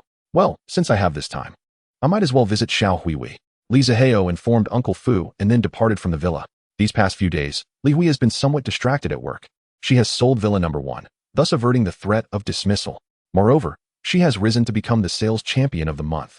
The commission will be dispersed along with this month's salary at the end of the month. However, none of this has brought her joy. Indeed, he must think of me as a wanton woman. It has been 2 days without any contact. Truly, men can be such pigs. Once they have tasted it, they no longer find it novel. Li Hui sat quietly in the break area, her chin resting on her hands, propped up on the table. She stood in stark contrast to her chatty colleagues nearby. Welcome. The infrared doorbell at the entrance chimed, and Li Hui looked over with eager anticipation. A man walked in, but he was not the one she was waiting for. Yet, her professional demeanor compelled her to hide her disappointment and replace it with a cheerful smile. Sir, are you here to view properties? Yes. May I ask how to address you? My surname is Ma. Then please follow me, Mr. Ma. We can start by looking at the community's model. Li Hui smiled as she guided the man to the model display. Mr. Ma, are you interested in purchasing a villa or a commercial apartment? A commercial apartment. The man's eyes discreetly glanced at Li Hui. We have options ranging from 130 to 160 square meters, as well as larger duplexes over 200 square meters. Once you've made your choice, we can visit the show apartment together. Li Hui said with a smile. Which one I choose depends on how far you are willing to go. The man unabashedly gazed at Li Hui with desire in his eyes. This man, who called himself Mr. Ma, would have been known in ancient times as a flower thief. Under the pretense of wanting to buy a house, he specifically sought to deceive female sales agents, vanishing without a trace once he achieved his aim. This month, he had already slept with 5 female sales agents using this method, but they were all from cheaper neighborhoods. Now, he was bolder and wanted to see what it was like to seduce a saleswoman from a high-end community. Excuse me, Mr. Ma. I don't quite understand what you mean. Li Hui maintained her smile. I mean, if you sleep with me, I'll buy whatever type of apartment you suggest. Even the duplex. Money is no object. Just as Li Hui was pondering how to respond, a voice she had been yearning to hear echoed from the entrance. You want her to accompany you in bed? Do you even know that she is my woman? Chapter 39. Brother. Thank you. At this moment, within a YY voice channel, 9 Red Horse accounts were engaged in an online meeting. If anyone were to witness this, they would undoubtedly be astonished to discover that the names of these 9 accounts corresponded to the 9 major guilds on the Doshou platform. The Imperial Guild and the Wuyo Guild, ranked as the top 2, were essentially represented by these 2 accounts conversing. The Wuyo Guild account displayed a microphone icon that flickered gently. The user known as Drinking Alone Under the Moon had not appeared for 2 days. Whether he was a true affluent individual remained a mystery. Perhaps it was merely a smokescreen from a smaller guild attempting to gain prominence. It was now confirmed that he was not a guild account, for the Doshou platform was currently producing exclusive gifts for Drinking Alone Under the Moon, which should be launched in the next couple of days. The user under the Imperial Guild name suggested, should we probe him? The Imperial Guild replied, no need. Until we ascertain his true capabilities, it would be unwise to confront him. Let's allow the smaller guilds to test the waters while simultaneously depleting his resources. Does Brother E have a plan? The Imperial Guild responded, it's not Brother E. It's that individual from the Lu family in the Magic City who has taken action. The official announcement should be forthcoming. The one ranked 5th? Yes. Wait. How did we not know that Lu Gu was involved? The user from the 5th ranked Wu Di Guild inquired. The Imperial Guild replied. This matter was discussed among those affluent individuals. Brother E merely informed me. Very well. The Imperial Guild continued. You all should alert those smaller guilds to probe Drinking Alone Under the Moon. Send a few pawns to test him. If anyone refuses to cooperate, let them know that the 9 of us will ensure he cannot survive in this industry. As for us, we'll observe from the sidelines until the official announcement arrives. That will be all. Let us disperse. At the Feitsue Garden sales office, when Li Hui spotted Li Zihao, her eyes sparkled with excitement. Li Zihao approached Li Hui and naturally wrapped his arm around her shoulder. What brings you here? Li Hui asked, her face lighting up upon seeing the man she had been yearning for these past few days. I missed you, so I came to see you. Li Zihao gently caressed Li Hui's hair. He turned to Mr. Ma. You wish to sleep with my woman? Mr. Ma, taken aback by the man in front of him dressed in inexpensive attire, felt a surge of jealousy. Just because he was handsome, could he act with impunity? Incredible, brother. Even dressed like that, he managed to woo such an exquisite woman. Mr. Ma looked at Li Zihao with envy, pointing at his own clothing. I spent several thousand on this outfit specifically for this purpose. How did you manage to pull it off? Mr. Ma leaned closer to Li Zihao, speaking in a lecherous whisper. Li Zihao glanced at Li Hui beside him, secretly amused. Well, it seems this guy assumes he is a flower thief like himself. Given that, one cannot blame him. He conspiratorially leaned closer to Mr. Ma's ear. I'll tell you, beautiful women are accustomed to charming men. Therefore, to capture their attention. Flattery is futile. That makes sense. Mr. Ma's eyes lit up as he nodded vigorously, realizing he had overlooked this point. So, brother, how do you do it? Quite simply. When you fancy someone, just approach her and give her a hefty slap. She'll remember you for life. Imagine a beautiful woman thinking of you day and night. How exhilarating is that? Zihao patted Mr. Ma on the shoulder. Is that really effective? Mr. Ma looked at him with skepticism, questioning whether this fellow was even reliable. Would he be deceiving me? Look, if you don't believe me, then forget it. Zihao feigned anger and took a step back, pretending to leave. Do not. Brother, you are my brother. I was wrong. You speak. I believe everything you say.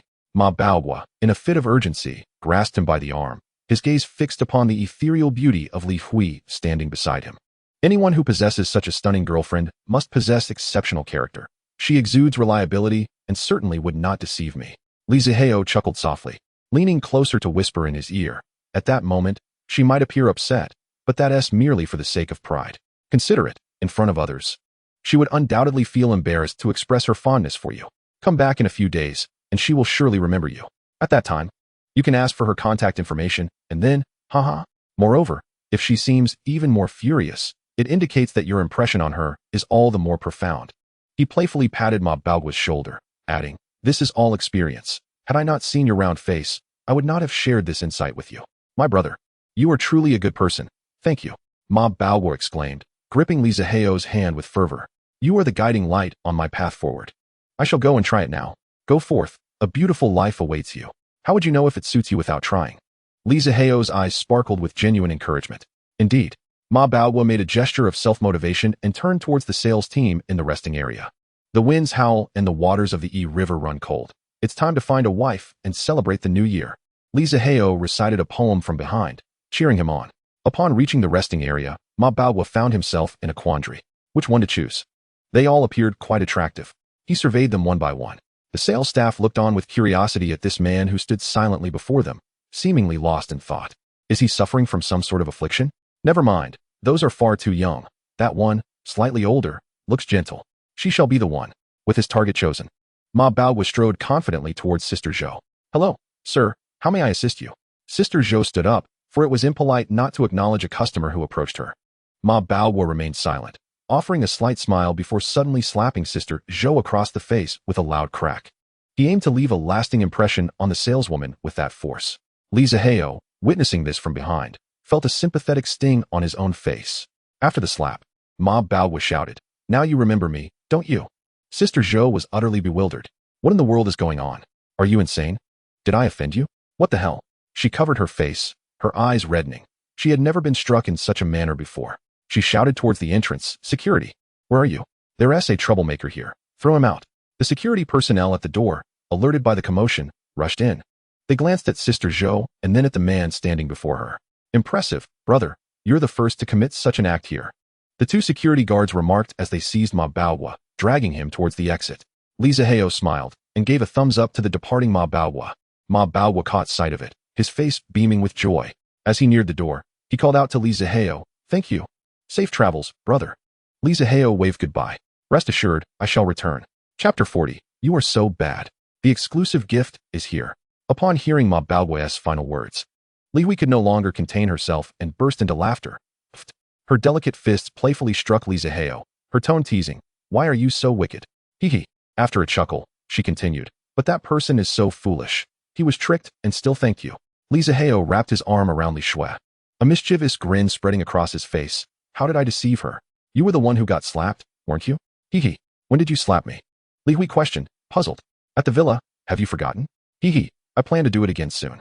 As adults, surely we understand each other. His blatant and suggestive words instantly reddened Li Hui's cheeks. She shot him a sultry glance. You are truly bad. I like it. After exchanging a few words with Sister Zhou, the two left the sales office, surrounded by the knowing gazes of those present. Upon returning to the villa, Li Hui felt a distinct shift in her emotions compared to her previous visit. The last time, she had approached with a mix of nervousness and slight anticipation. This time, she exuded confidence and openness. Young master, Fu Bo approached them respectfully upon their entrance. This is Miss Li Hui. She is welcome to come and go freely here. Zihao instructed, and Fu Bo nodded in understanding. The two embraced and ascended the stairs, navigating effortlessly to the master bedroom.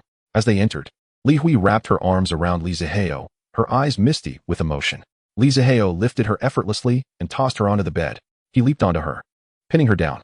With eyes shimmering like water and a charming smile, Li Hui asked, "What do you wish to do?" Time passed swiftly. In just 10 minutes, Li Zihao released her. Li Hui gasped for breath, her delicate arms encircling him tightly. 2 hours later, Li Hui wiped her lips and nestled in Li Zihao's embrace. They held each other closely as he caressed her smooth back, inhaling the fragrant scent of her hair, whispering softly, "Do not return to work anymore. I can support you." Li Hui toyed with her hair, shaking her head at his words. "I do not wish to be just your pet canary. Besides, I truly enjoy my current job. As long as you think of me often, I shall be satisfied." Looking up, her eyes filled with affection, Li Hui added, "I know that I may never hold a formal title in your life, and I do not seek one. If one day you no longer need me, I shall quietly blend into the crowd and never appear before you again." Listening to Li Hui's words, Li Zihao felt as though his heart were being tightly grasped and pulled upwards. He gently patted her head, his thoughts drifting to Li Muyan, who was surely thinking of him at that very moment. Is it true that wealth corrupts? Previously, he despised the wealthy who frivolously toyed with women. Must he now become the very type of person he loathed? No, he is not like others. He does not play with hearts. For both Li Hui and Li Muyan, they are etched in his heart as those he wishes to protect for a lifetime. "Foolish girl, you can never escape me in this lifetime." Li Zihao gazed at her lips, unable to resist planting a tender kiss upon them, softly murmuring, "Li Hui." Her face aglow with happiness, embraced him fiercely, as if pouring all her strength into melding him into her being. As evening approached, Fu Bo announced through the villa intercom that dinner was ready, prompting the reluctant couple to rise from the bed. Upon entering the dining room, they were greeted by an abundant spread of dishes, a delightful fusion of Eastern and Western cuisines, which tantalized their appetites. "Young master," said the two chefs, one specializing in Chinese cuisine and the other in Western fare. Out of consideration for the young master and miss, they refrained from inquiring about their culinary preferences, opting instead to prepare a modest selection of dishes. Li Zihao nodded and took a seat next to Li Hui. This meal left Li Zihao thoroughly satisfied. The skill level of these two chefs was undeniably superior to that of the Stellar Hotel. Each of the 8 major cuisines of China was represented, and the dishes were all commendable. This was truly impressive. Li Zihao even speculated if the chef possessed a culinary system. For how else could one be proficient in all 8 culinary traditions? The Western chef, as mentioned by Uncle Fu, was of Michelin 3-star caliber, while the prestige was undeniable. In Li Zihao's eyes, the flavor still paled in comparison to Chinese cuisine. After nearly an hour, the two contentedly set down their chopsticks. "Zihao, it's past 7. I must return," Li Hui announced as she stood up. "Why not stay the night?" Li Zihao suggested, also rising. "No, perhaps another time. I have a colleague gathering to attend, and it would not be proper for me to cancel," she replied. Approaching, Li Hui planted a kiss on Li Zihao's cheek, her eyes sparkling with mischief. "Farewell, silly." Li Zihao drove Li Hui back to her dormitory, returning to the villa just 5 minutes shy of 8 o'clock, perfectly poised to catch Li Muyan's live stream. Ascending the stairs, he lay on his bed and opened his phone. Just as he was about to launch the Doshou app, a phone call came through. "Hello? Hello, Mr. Li. This is Supervisor C. Oh, greetings. You must be Supervisor C. Mr. Li, if you don't mind, you may call me C Yun." Supervisor C sounds rather ominous. "Very well, Supervisor C. Good. I'm glad you feel that way. I wanted to inform you that the exclusive gift we prepared for you has been sent to your gift backpack. You may claim it upon logging in." "Thank you, Supervisor C. I won't keep you any longer. I hope you enjoy your time on Doshou." After hanging up, Li Zihao opened Doshou, greeted by a flurry of notifications. He swiftly dismissed them. Opening his gift backpack, an image signifying an exclusive gift lay within. He glanced at the name. 3 ancient, bold characters. Wine Sword Immortal. Chapter 41. Old by Li Zihao retrieved the gift. The Wine Sword Immortal appeared in his gift inventory. Checking his following list, he noted that Li Muyan had yet to commence her live stream. Seizing this moment, he browsed Doshou, eager to discover any significant events that had transpired over the past couple of days. The best place to glean such information was undoubtedly the gossip section. As he scrolled incognito, he discerned that every live stream mentioned 2 key phrases: the Yujia Guild and himself.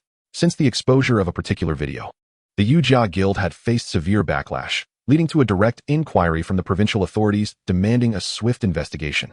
That very evening, the upper management and behind-the-scenes owners of the Yujia Guild were summoned for questioning, except for a general manager named Zhang Wei, who, in a panic, crashed his vehicle into a roadside barrier and died on the spot. Consequently, the Yujia Guild vanished from the Doshou platform entirely. The situation surrounding drinking alone under the moon was surprisingly intriguing. As Zihao continued scrolling, he discovered that due to his 2-day absence, rumors had emerged on the platform suggesting he had been detained for embezzlement. Strangely, these rumors were propagated by small guild streamers, while the 9 major guilds maintained a more restrained stance. Although not explicitly stated, there were insinuations that questioned his status as a wealthy benefactor. Zihao quickly understood that someone was orchestrating a smear campaign against him. Ding. Detected organized provocation against the host. Activating system. Option 1. Remain silent. A clean conscience fears no shadow. Reward. 100 million system funds. Option 2. Shatter the rumors with strength. A wealthy benefactor will not be provoked. Reward. 300 million system funds. Note. Selecting option 2 may provoke retaliation from the 9 major guilds. Seeing the final prompt, Zihao smirked. What could they possibly do? Would they pursue him into reality? He scoffed at the thought. Choosing option 2. Ding. Option 2 selected successfully. Ding. 300 million system funds have been credited. Onward, host. The system is your everlasting support in the digital realm. Zihao accessed the recharge page. I can recharge 100 million at once. Splendid. What once took him over 10 minutes to recharge the 300 million now took less than 2 minutes. Zihao scrolled up and entered the next gossip streamer's room. Inside the live stream, the host sat confidently in his chair, passionately discussing the topic at hand. I tell you, this drinking alone under the moon guy will not stop at merely being the 9th wealthiest benefactor. Just watch. Old Bai, other streamers have exposed him, claiming he has already been apprehended. I've seen it too. Many streamers have been saying the same thing, and they sound quite convincing. I think it's plausible. After all, his rise has been rather suspicious, going from zero to prominence in just a few months. The host known as Old Bai took a sip of water, scanning the chat. Expose? Come on, can't you see? This is merely a bunch of small guilds trying to step on Moon God to elevate themselves. A bunch of shallow-minded individuals. Just wait. Moon God has simply been offline for a couple of days. Once he returns and sees what they've concocted, he'll surely teach those rascals a lesson. Zihao chuckled. This streamer was amusing. He had heard of Old Bai, once a prominent gossip streamer under the Huanchao Guild, even becoming a leading figure in that sector. However, after a romantic entanglement with a fellow female streamer from the same guild, which ended poorly, he left the guild in a huff and faced a downturn in his career. Now, he was merely scraping by in the streaming realm, earning the nickname Stepping Stone.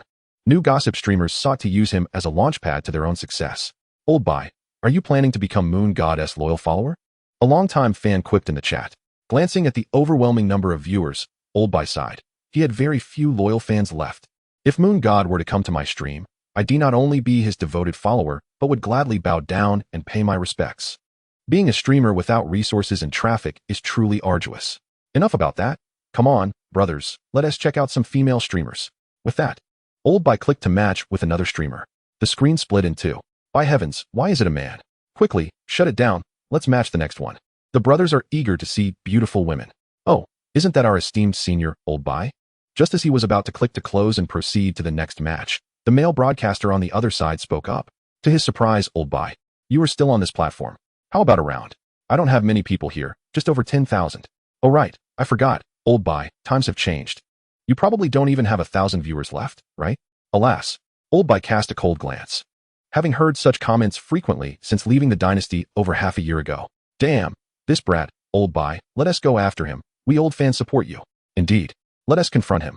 Although we might not win, we cannot simply allow ourselves to be bullied by this kind of person. Old Bai, go for it. Though my funds are limited, I can still manage a super rocket. Damn it, this past half year has been so suffocating. When have we ever let Old Bai suffer such indignities? Old Bai glanced at the barrage of comments, realizing that indeed, when had he ever endured such humiliation? In his former days, he was always hailed as Bai wherever he went. Now, society is so realistic. The poor receive no attention in the bustling streets, while the rich have distant relatives in the secluded mountains. Damn it, let us do this. It's just a PK, who's afraid of whom? Old Bai slammed his hand on the table in anger. All right, our esteemed senior Old Bai is indeed resolute. What shall be the stakes? How shall we determine it? Fine. The loser shall change their name to I lost, defeated by who, and write Wang Ba on their face. How about that? Do you dare? Old Bai's gaze darkened. Although many had stepped over him to rise in the past 6 months, such a humiliating punishment was unprecedented. Accepting this PK would leave him with almost no chance of winning, and he would become fodder for this broadcaster's tales. If he declined, he would surely bear the reputation of a coward.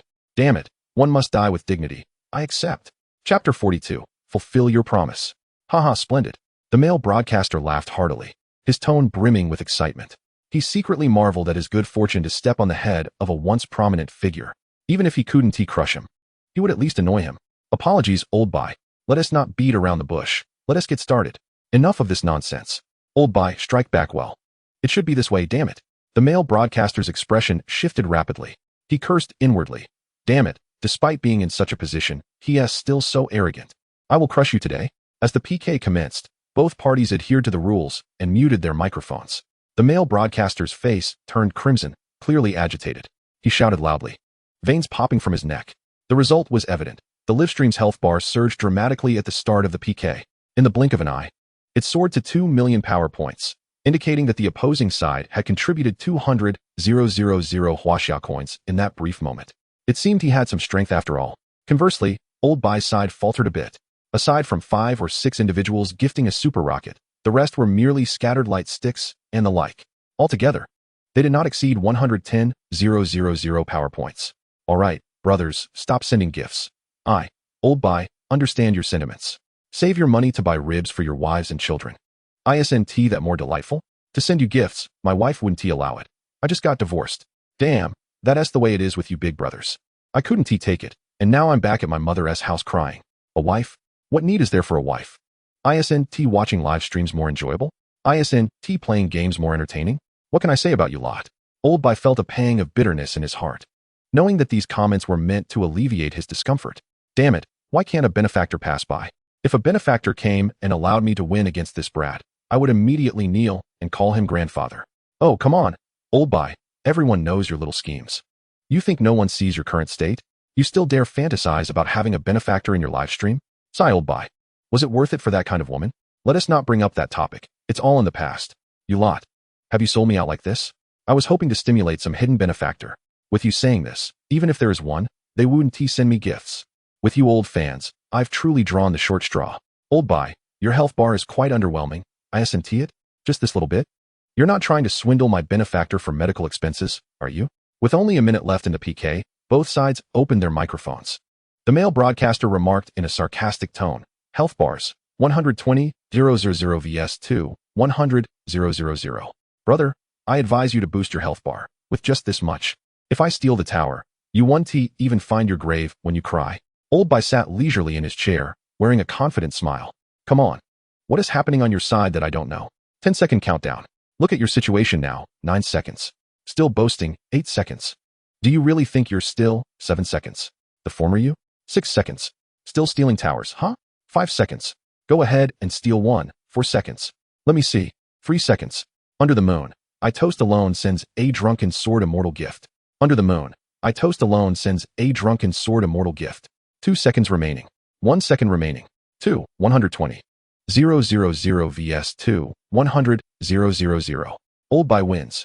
The opposing broadcaster was left dumbfounded. His face instantly turned pale. Moon god. Old Bai stared in astonishment at the screen. A full moon slowly floated down, resting above the screen, beneath which a shadow began to materialize in the moonlight. A man radiating a hazy white light, with his hair tied back, adorned in white ceremonial attire, wielding a sword in his right hand and holding wine in his left. A gentle breeze swept in, causing his robes to flow gracefully, as if he were a celestial being. The man gazed at the moon, lifting his left hand. Under the full moon, exquisite nectar poured from the bottle into his mouth. His right hand casually twirled the sword, and a burst of sword energy erupted from its tip, rushing towards the screen. As it neared the screen, it transformed into a cloud of mist, which then coalesced into 3 ancient characters. Drunken Sword Immortal. Damn. Those above lack culture. Wow, amazing. The moon god has arrived? Ha ha ha, the moon god is here. How could we possibly lose?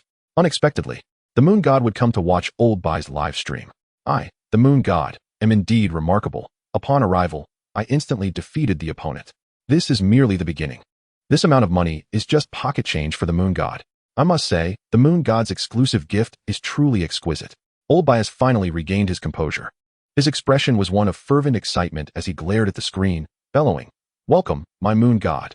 Let the barrage commence. Welcome, my moon god." Suddenly, with a loud pop, he managed to find a balloon, inflated it, and crushed it in his hand.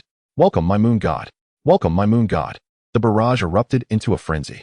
The male streamer on the opposite side appeared ashen, glancing at the screen and echoing, "Welcome, my moon god, to Bai GE's live stream. Get lost, do you think your welcome is needed?" Old Bai wasn't swayed by that, retorting immediately. The male streamer, feeling awkward, had initially intended to insult Old Bai. But with Li Zihao's arrival, he found himself in a predicament, a case of losing out while trying to be clever. "Moon god, let me deal with this fool first, and then I shall express my gratitude to you. Hurry up, kid, complete your punishment. Don't delay my thanks to my moon god," Old Bai proclaimed, his face brimming with pride. The male streamer, resigned, picked up a marker and scrawled the words turtle on his face. He also changed the title of his live stream to I lost to Old Bai? Alright, be gone. Old Bai swiftly ended the connection. "Thank you, moon god." Old Bai expressed his gratitude. "Moonlight Solo, no problem. By the way, fulfill your promise." Old Bai paused. "What promise?" Chapter 43, An Infinite Salutation Under the Moonlight. "Moonlight Solo, did you not say that if someone helped you win, you would kneel and call me grandpa?" Upon seeing this barrage, Old Bai was utterly stunned. He never anticipated that this live stream harbored a wealthy patron. No, it was a divine benefactor. 2 gifts were thrown out, instantly obliterating the opponent. Just ask if that's impressive or not. While I would never agree to call someone else grandpa, calling you moon god is something I would willingly do, Old Bai said as he pulled out a chair, ready to kneel. Now it was Li Zihao's turn to be bewildered. Is it really the case that streamers are so bold nowadays? And to kneel at the drop of a hat? Given Old Bai's age, slightly older than himself. If he truly kneels, wouldn't that shorten his lifespan? Moonlight Solo. Alright, seeing your pitiful state, don't kneel. Old Bai had been waiting for this phrase. The moment the barrage appeared, he immediately beamed and seated himself. Li Zihao could only shake his head in disbelief. "Moon god, why not just take me in?"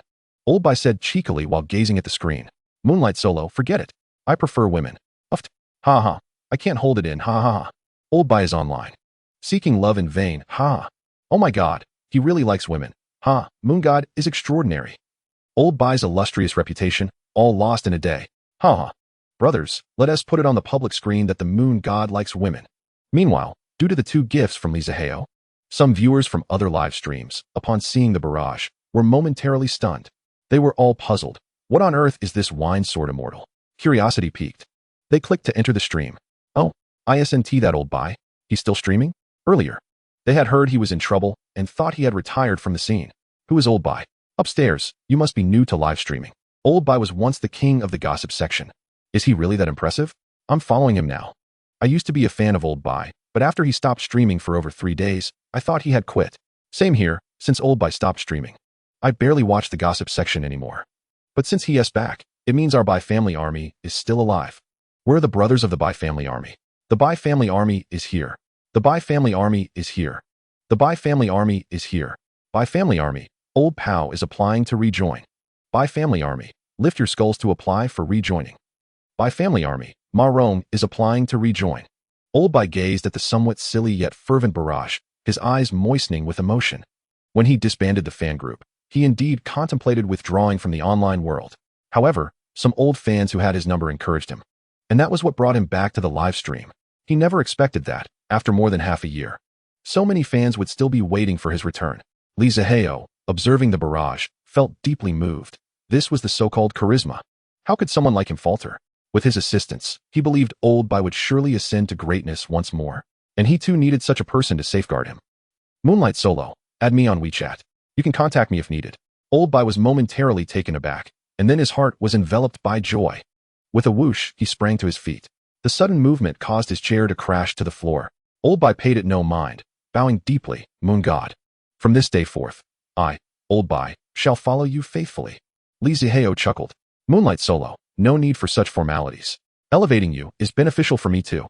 I need a streamer in the gossip section to speak on my behalf. Moonlight Solo sent out Wine Sword Immortal 1. Moonlight Solo sent out Wine Sword Immortal 1. Moonlight Solo sent out Wine Sword Immortal 1. 8 exclusive gifts flew out, combined with the 2 earlier ones, totaling 10 gifts. This amounted to 1 million in Huaxia currency. More people, riding the wave of curiosity, entered Old Bai's live stream. Among them were many of Old Bai's former fans. Upon seeing that Old Bai was indeed still streaming, they erupted into ecstatic cheers. The Bai family army grew once more. Of course, there were also Li Zihao's subordinates. Wow, my moon god has returned. Damn it. Whoever said my moon god was gone. If I see him, I'll tear their mouth apart. Infinite moonlight salutations to the master. Infinite moonlight salutations to the master. Infinite moonlight salutations to the master. As he watched the barrage filled with foolish enthusiasm, Zihao felt a twitch at the corner of his mouth. What could he do? He was equally helpless. He had no idea who had come up with such a ridiculous name. Zihao observed the live stream's popularity soaring past 1 million and sent out a barrage. Moonlight Solo, whether you are brothers of the Bai family army or brothers of my infinite moonlight, spread the news that old Bai is still streaming. And let us rebuild the Bai family army. The Bai family army receives the order. The Bai family army receives the order. The Bai family army receives the order. Infinite moonlight receives the order. Infinite moonlight receives the order. Infinite moonlight receives the order. Moonlight Solo. Zihao fled in dismay. How utterly juvenile. Upon opening the follow list, Li Muyin was already live streaming. She entered in stealth mode, as usual. Zihao, for reasons unknown, had developed a penchant for discreetly watching live broadcasts, experiencing an inexplicable thrill in his heart. Upon entering the live room, he found Li Muyin dancing. After 2 minutes, as the song concluded, Li Muyin paused and returned to her chair. Under the moon, drinking alone sent out a wine sword immortal gift. Under the moon, drinking alone sent out a wine sword immortal gift. Under the moon, drinking alone sent out a wine sword immortal gift. 10 gifts were dispatched. Wow, the moon god has arrived. The effects of this gift are truly stunning. Why can I find this gift? This is a bespoke gift tailored for affluent patrons by the platform. If you can find it, you must be a ghost. Upon witnessing the gift effects, Li Muyin's eyes sparkled, and she picked up a basin with her right hand. She began to rhythmically strike it with her left hand, exuberantly exclaiming, "Welcome, my moon god, to the live room. Is this gift from the moon god beautiful? If you think it's beautiful, press 1. If you think it's not, poke your own eyes out." Zihao was completely bewildered. Under the moon, drinking alone, what on earth has happened to you? Li Muyin laughed heartily. Our performance teacher assigned us a task to unleash our true selves. But I feel that this version of me is the most relaxed. This must be my true nature. What is wrong? Don't you like it? Li Muyin raised her eyebrows defiantly. Under the moon, drinking alone. I like it. I like it. I love my wife no matter what she looks like. Zihao hurriedly typed. Only then did Li Muyin nod in satisfaction. Now that's more like it. Oh my, this mouthful of dog food nearly choked me. Is the moon god force-feeding us? Can I even eat? Moon god, moon sister, can't you consider the feelings of us single dogs? Go upstairs. Who do you think we are? I have a girlfriend who 1T get angry. Yes, she 1T get angry. She will only deflate. Deflate? How could his girlfriend deflate? Li Muyin was puzzled. Under the moon, drinking alone, because his girlfriend is inflatable. Inflatable? What do you mean by inflatable? Huh, oh dear. You lot. Li Muyin, for reasons unknown, found herself unembarrassed by such topics since unleashing her true self. Zihao also thought it was truly miraculous. He never expected that the exercise to unleash one's true nature in performance class would yield such astonishing effects. It was as if she had transformed into a different person. But couldn't they wait until after he expressed his affections for the old Li Muyin before letting her unleash? Wouldn't that imply he had 2 girlfriends? This boy was indeed a genius. Chapter 44. You are truly a talent. Just as Li Zihao was about to tease Li Muyin further, his expression suddenly changed.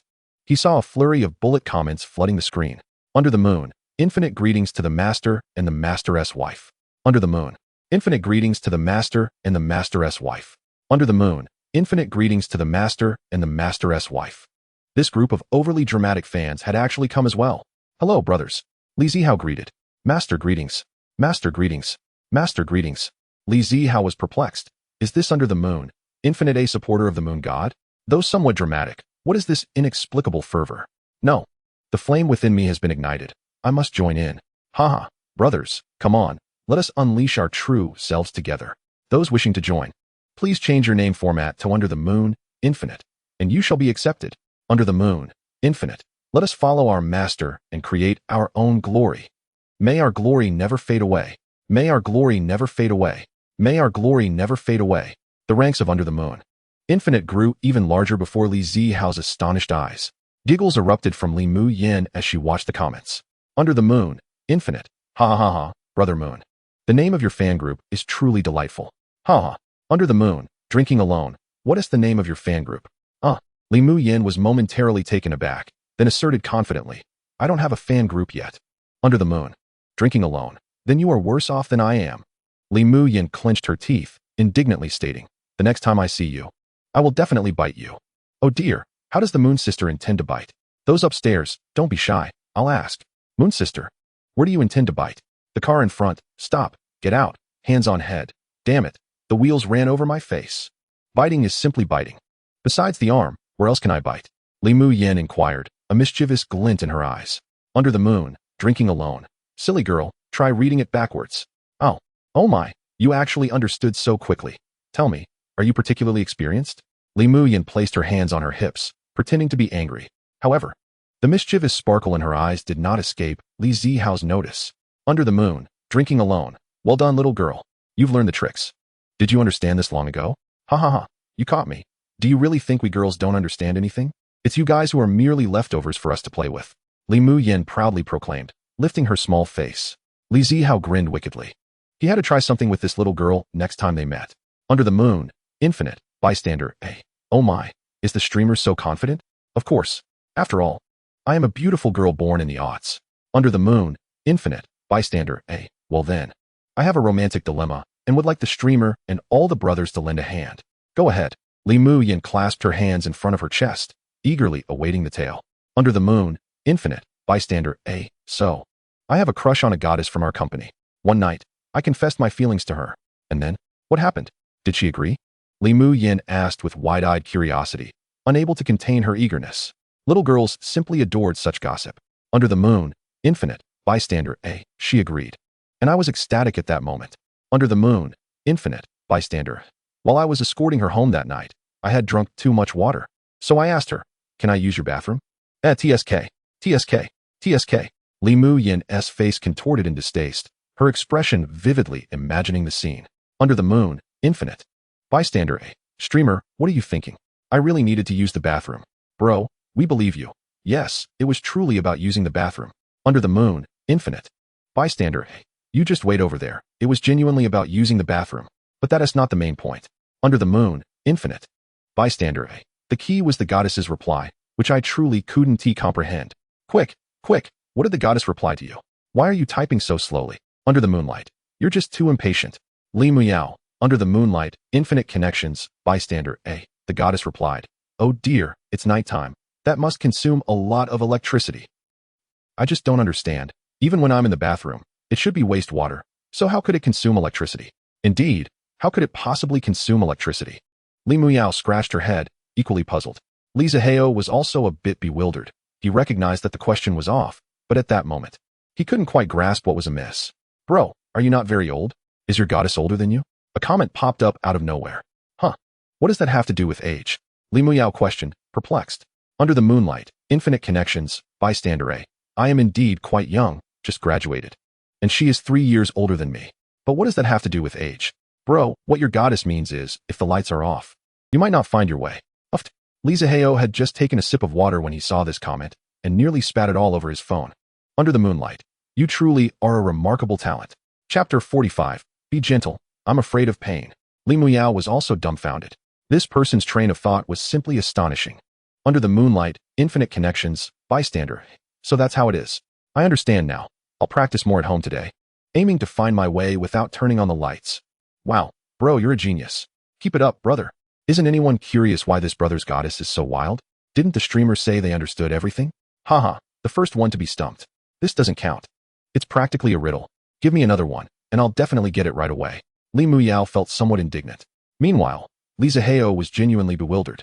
Was this still the gentle and lovely Li Muyao he initially knew? Surely, no one had been reborn into her body. That was impossible. He was the protagonist. And if another protagonist's fate were to emerge, the demands on writing would be exceedingly high. Moreover, such a plot would undoubtedly be unpopular. The author wouldn't be so foolish. Under the moonlight, infinite connections. Bystander B. All right, streamer, let me tell you one. Go ahead. Li Muyao rolled up her sleeves. Under the moonlight, infinite connections. Bystander B. One night, I had a dream where I kissed an old man with a big beard, and after waking up, I told my wife. What else there to discuss? You just had a dream, right? Li Muyao was a bit confused. What could possibly go awry from a dream? I have a bad feeling about this. To be honest, so do I. Under the moonlight, infinite connections. Bystander B. But the key is, after I told my wife. She bashfully said I kissed her. Why is that? Whoa, whoa, whoa. I'm not pure anymore. I actually understood it in an instant. Indeed. My premonition came true. Damn it. I'm calling the police. Everyone in this live stream is going to jail. Arrest them all. Not a single one of them is innocent. Wait, what does that even mean? I still don't get it. Does that mean his wife has grown a beard? Streamer, you can't say that. If you do, it won't pass the review. Yes, yes, if you understand, you understand. If you don't, it means you're still young and pure, which means there's still hope for you. Zihao pondered for a moment, and then finally understood. He couldn't help but chuckle. This bunch was all remarkable talents. Under the moonlight. Don't ask, wife. I'll tell you when it's just the two of us. Well, all right. Li Muyao nodded in agreement, momentarily unaware of the oddity in Li Zihao's address. You all are too mischievous. I won't discuss this with you any longer. A bunch of lewd people. Streamer, why don't you take us to find some fun?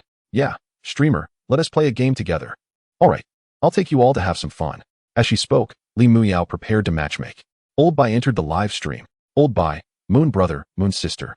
Old Bai has brought the Bai family army to support you. The Bai family army greets the Moon goddess and Moon sister. The Bai family army greets the Moon goddess and Moon sister. The Bai family army greets the Moon goddess and Moon sister. As she watched the synchronized barrage of comments, Li Muyao blinked and halted her matchmaking preparations. What was going on here? Li Zihao looked at the comments, feeling a sense of admiration.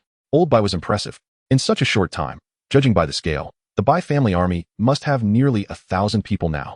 In this scenario, anyone still joining the Bai family army was undoubtedly a diehard fan of Old Bai. Such cohesion is commendable. Under the moonlight, Rabbit, this is Old Bai. A streamer from the gossip section. From now on, we'll be one big family.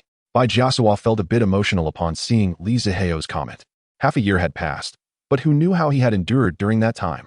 With no resources, no exposure. Sometimes earning just 5 yuan in gifts for an entire day. During the lean times, he survived on a single bag of instant noodles a day, starving so much that he contemplated snatching food from the dogs in the neighborhood. Every midnight, he would secretly wipe away tears in his blanket. He resented himself for being so short-sighted and falling for that woman. He also cursed his younger self for being so impulsive and getting into fights. If he had just endured through the contract period and switched to another guild, life wouldn't have been this miserable. But fortunately, he encountered the Moon goddess. So perhaps his suffering was finally coming to an end. Old Bai, I just saw that Moon sister was preparing to play a game. Yes. I was about to take this bunch of lewd people to see some beauties when I saw you all come in. Old Bai, then let us go? The Bai family army will join you for some fun too. Under the moonlight. All right, let us play together. All right, brothers, fasten your seatbelts. The Moon goddess train is departing. Li Muyao exclaimed excitedly as she clicked to matchmake. Not long after, they were matched with a girl. With long, straight black hair, she was quite a sight to behold. This excited the crowd in the live stream, with everyone cheering and shouting as if spring had arrived. Oh no, I can't help but shed tears of joy. Those long legs, that tiny waist. Oh, this is my ideal type. Goddess. Hey. Wait a minute, is it appropriate to call someone else a goddess in front of me? Li Muyao pouted, exasperated. What sort of people were these? With their own fan signs, they immediately wanted to change their affections upon seeing a female streamer. Moon sister, you already have the Moon goddess. Who would dare consider anyone else a goddess? Exactly. You are the white moonlight shining over us, while this young lady is my heart's cherished beauty. Watching the barrage of comments, Li Zihao couldn't help but chuckle. Under the moon, drinking alone, he mused. Look at how Brother Yu is looking out for all of you. With a mere click, the microphone application was sent. Li Muyan readily accepted. Hey there, young lady across the way, shall we engage in a little contest? The female streamer on the opposite side went by the name of Shan. Wow, am I connected to the Moon Nanny? Did the Moon God just speak? My goodness, I've truly made it. I'm in touch with the Moon Nanny. Shan exaggeratedly covered her mouth, her face alight with astonishment. One could hardly blame her for such a reaction. In the realm of this streaming platform, if anyone commands attention, it is undoubtedly Under the Moon, drinking alone. Should a PK battle ensue, she could easily edit the footage into a video for her profile, and her viewership would surely soar. Given that the Moon God was willing to engage in a PK, there was no rationale for dissent. After all, the worst that could happen would be some playful penalties. Compared to the influx of views, these were trivial matters, right? Shan nodded, her large, sparkling eyes twinkling, her hands clasped at her chin, swaying her body with excitement. All right, but please, Moon God and Moon Nanny, be gentle. Shan is afraid of pain. Chapter 46. In this round, I do not wish to win. Rest assured, I shall be gentle. After the match, I'll provide you with some medical expenses, but most importantly, let us enjoy ourselves. Li Zihao replied with a smile. Hee. I'll certainly ensure the brothers have a great time. Shan responded, unabashedly grinning with her enchanting almond-shaped eyes. What penalties await for the losers? Li Muyan inquired. What does the moon god wish to see as punishment? Look, this is all about perspective. The penalties I face are of little consequence. What truly matters is what brother you finds entertaining. Seems like this girl is quite accommodating. Accommodating in what way? Come on. This broken road is already a wreck. It's bound to overturn at some point. How about a daring adventure? I promise to bring benefits to my brothers. Zihao chuckled. The moon god is impressive. Following the moon god means there's plenty to eat and drink. Eating from above and drinking from below, perhaps? Shoo, keep it down. Be wary of being reported. They might just lock you in the little black room. What is there to fear? I'll write whatever the audience desires. All right. Shanshan generously agreed. Then let us commence. Li Muyin declared, clicking to initiate the PK. The PK began. As per tradition, both parties muted their microphones. Once muted, Shanshan entered a fervent state, radiating exhilaration. Brothers, we are up against the moon god. While our side may not prevail, we must avoid a humiliating defeat, right? So, brothers, if you have any tokens, shower them upon Shanshan. After the match, you may request anything, and Shanshan shall oblige. Men who watch beautiful women stream know precisely what they yearn for. These female streamers are well aware. However, they often must tease their viewers. If they satisfy all desires from the outset, how could they continue to monetize? Thus, a delicate balance must be struck, ensuring that while viewers do not receive everything they want, they also maintain a glimmer of hope. This is the intricate calculation that occupies the minds of these female streamers. At that moment, Shanshan's streaming room boasted nearly 500,000 viewers, although the actual number of engaged participants remains uncertain. Even if half of that were to be disregarded, there would still be around 250,000. This places her in the upper echelon of the platform. With Shanshan's suggestive words, gifts began to flood the screen. The health bar surged instantaneously. Moon under infinite connections, Dandan, brother you, let our brothers enjoy this round. Your opening strike ended the fun before it even began. Moon under infinite connections, Superman. Indeed, brother you, let us showcase the prowess of our team. Zihao felt somewhat exasperated. Weren't they obstructing his path to revenue? Contemplating his bank balance, which was dwindling below 60 million, a sense of urgency washed over him. If he didn't boost his earnings soon, he would find himself destitute. However, they did have a point. The opposing side had amassed about 400,000 points of firepower. 400,000 points sounds substantial, yet when converted into currency, it amounts to a mere 40,000 yuan, which pales in comparison to the value of a single gift from his Jian Xian. If he tossed one gift into the fray, the opposing side would surely be overwhelmed. Very well, I shall let you enjoy this round. Moon under infinite connections, Dandan. Huh? Thank you, brother you. Moon under infinite connections, Superman. Brothers, arm yourselves. Let brother you and the opposing side witness our might. This is our squad's inaugural campaign. Let us showcase our dominance. Moon under infinite connections for the win. No more words. Charge ahead. Zihao instructed Li Muyin to unmute and conveyed. In this round, I shall refrain from intervening. I want my brothers to have their fun. Is that true? Shanshan gasped, then was enveloped by a wave of ecstatic joy, her heart racing. Of course it is. Brother you never speaks falsely. So, brothers on the opposite side. Give it your all, Zihao said, then muted himself once more. Shanshan was ecstatic, though the moon nanny had a larger audience. She had merely heard of the moon goddess influence, without knowledge of any other prominent figures. If the moon god refrained from action, and she emerged victorious, it would undoubtedly be a ticket to viral fame. Brothers, did you hear? The moon god isn't intervening. This may be our only chance to defeat the moon nanny. You surely don't want Shanshan to lose and be subjected to embarrassing dares, do you? Shanshan implored. Shanshan belongs to us. Let us rally together. Indeed, such an innocent Shanshan must not fall victim to the opposing side. With the moon god not participating, we stand a chance. If Shanshan becomes famous, even more people will come to protect the world's finest Shanshan. Enough said. I just sent 3,500 yuan in wages. I'll invest 3,000, leaving just 500 for myself. To the one above, if you truly love Shanshan, why save so much? Are you keen to see other streamers? Although this statement was laced with sarcasm, it proved effective. The impact was immediate, and the health bar surged dramatically once more. Moon under infinite connections, Dandan. Wow.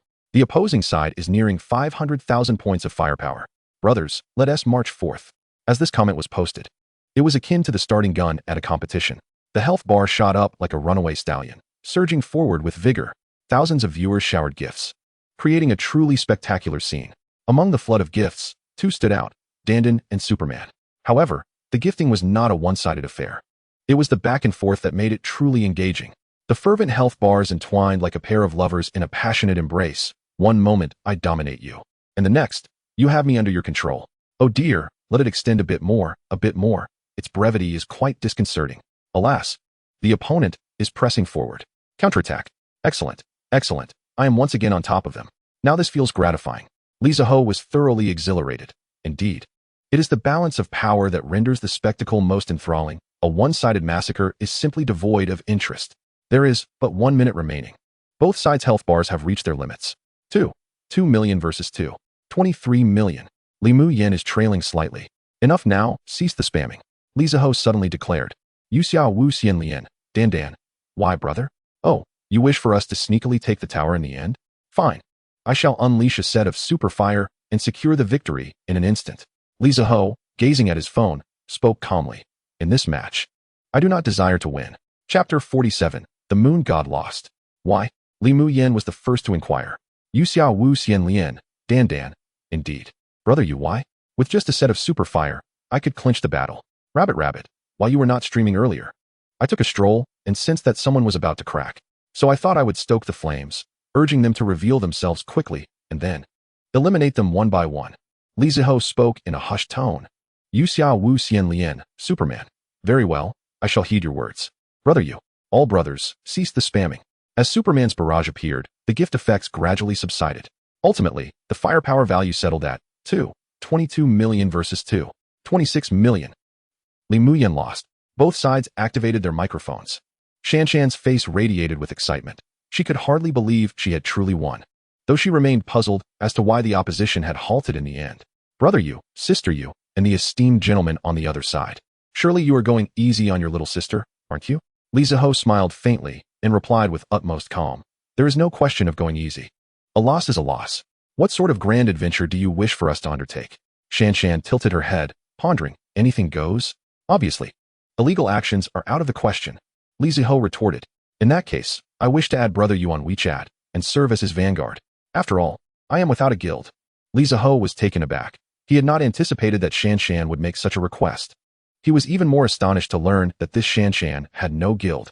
A streamer without guild support managing to draw in hundreds of thousands of viewers must possess extraordinary talent. Yu Xiao Wu Xian Lian, Dan. This streamer is quite intriguing. The path has been thoroughly broadened. Yu Xiao Wu Xian Lian, Superman. Achieving this level without a guild is indeed no simple feat. Alright, that is acceptable.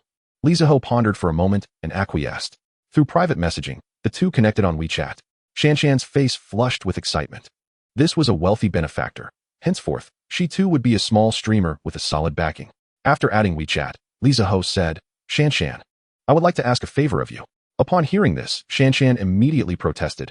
Brother Yu, what do you mean by a favor? Whatever it is, just command Shanshan. The streamer is truly remarkable. This path is expanding ever wider. I wish for Shanshan the streamer to assist me with a task. How shy? Is this favor legitimate? Zihao was thoroughly pleased with Shanshan's attitude. After all, whether one person or two, the act of spamming remains the same. Who knows? It might come in handy later on. I wish for you to amplify the results of this PK, ideally making it a trending topic. Shanshan was momentarily taken aback, struggling to comprehend the request. Yet Shanshan was no fool. After a brief contemplation, she grasped the implication. Inwardly, she lamented, the heart of a wealthy benefactor is indeed cunning. It seems the Dojo platform is about to witness a tempest of scandal. Very well, I understand, Brother Yu. Shanshan nodded. Do not reveal yet that you are my person. I wish to see how many turtles this time we can unearth. Excellent. Shanshan agreed and hurriedly logged off to edit a video. Brother Yu, are you planning to challenge all the guilds? How much will this cost? Li Mu Yen interjected at this moment. As astute as she was, how could she not discern Zihao's intentions? However, just a couple of days ago, they had clashed with the Yujia Guild, expending 10 billion. This time, it appeared the stakes were no less significant. Most critically, she had subconsciously placed herself in the perspective of Zihao's girlfriend, feeling somewhat pained over the expenditure. Although there was a high probability that a large portion of it was spent on her, the platform would take its cut, amounting to several billion. How could one not feel the sting? Zihao, hearing her words, spoke gently. Silly girl, your man has his own motives. Remember, the money your man possesses is inexhaustible. He was also unsure how to elucidate, as he could hardly tell Li Mu Yen.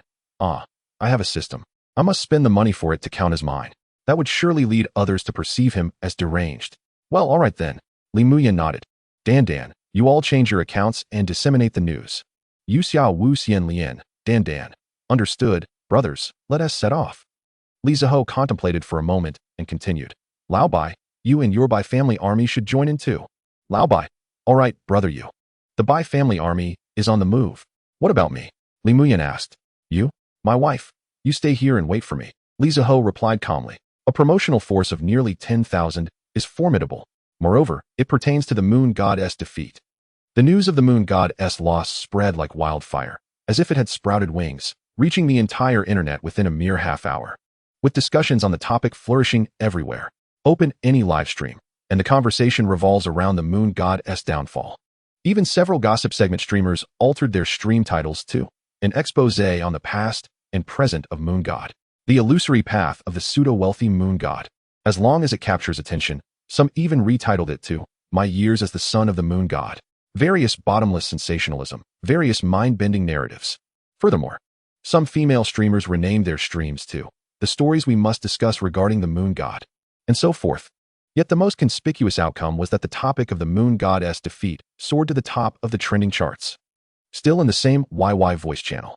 Still among the same crowd. Wuyo Guild. Well then, let us hear your thoughts on this matter. The 5th-ranked Woody Guild was the first to voice its impatience. What is there to discuss? Did you not see? That streamer named Shanshan has already released the video of her victory in the PK. This is a golden opportunity. We cannot allow other small guilds to take advantage of this, so I believe we should take action. But what if this matter is fabricated? The 4th-ranked Alliance Guild retorted. How could it possibly be false? Does he, a wealthy individual, not care for his reputation? Moreover, what advantage does he stand to gain from such actions? The Wu Emperor Guild clearly disapproves of the Alliance Guild's perspective. Advantage? The advantage lies in luring out fools like you, devoid of any critical thinking, only to ensnare you all at once. Bang! A loud thump echoed from the Wu Emperor Guild's side. Damn it, Wan. Are you looking for trouble? If you want to engage in a battle, I shall oblige. Enough. The tone of the Imperial Guild turned icy, and an immediate silence fell between the two parties. Xinyue Guild, please share your thoughts. Chapter 48. 10 million, are you in? I sense something amiss. The 3rd-ranked Xinyue Guild spoke, its voice melodious. This news has escalated rapidly within a mere half hour. To claim there are no hidden forces behind this would be incredulous. However, should there be a puppeteer pulling the strings, it would render this situation rather intriguing. Either this incident was orchestrated by the one known as Moonlit Drinking Alone, with the intent of drawing out some fish, such as the Wu Emperor Guild, or... The voice from the Xinyue Guild chuckled lightly before continuing. If it were someone else's doing, the motive would be all too clear, to incite war. If we take action, we might just fall into their trap. It is surprising that we Haven Tea even made our move, yet others have beaten us to it. There's also the possibility that the platform itself is involved. Upon mentioning this, the Xinyue Guild paused, leaving the implications hanging in the air. Such actions from the platform would merely be to profit or to send a warning to certain individuals. The Imperial Guild chimed in. Indeed, the Xinyue Guild shares my sentiment. Thus, we cannot act hastily, as we are unaware of Moonlit Drinking Alone's true capabilities. If he turns out to be a formidable figure, we cannot afford to provoke him. Hence, it is more suitable for our subordinates to handle this matter. Since you have all reached a decision, why even convene this meeting? What a pointless exercise. The Wu Emperor Guild grumbled as they exited the channel in a huff. What a fool.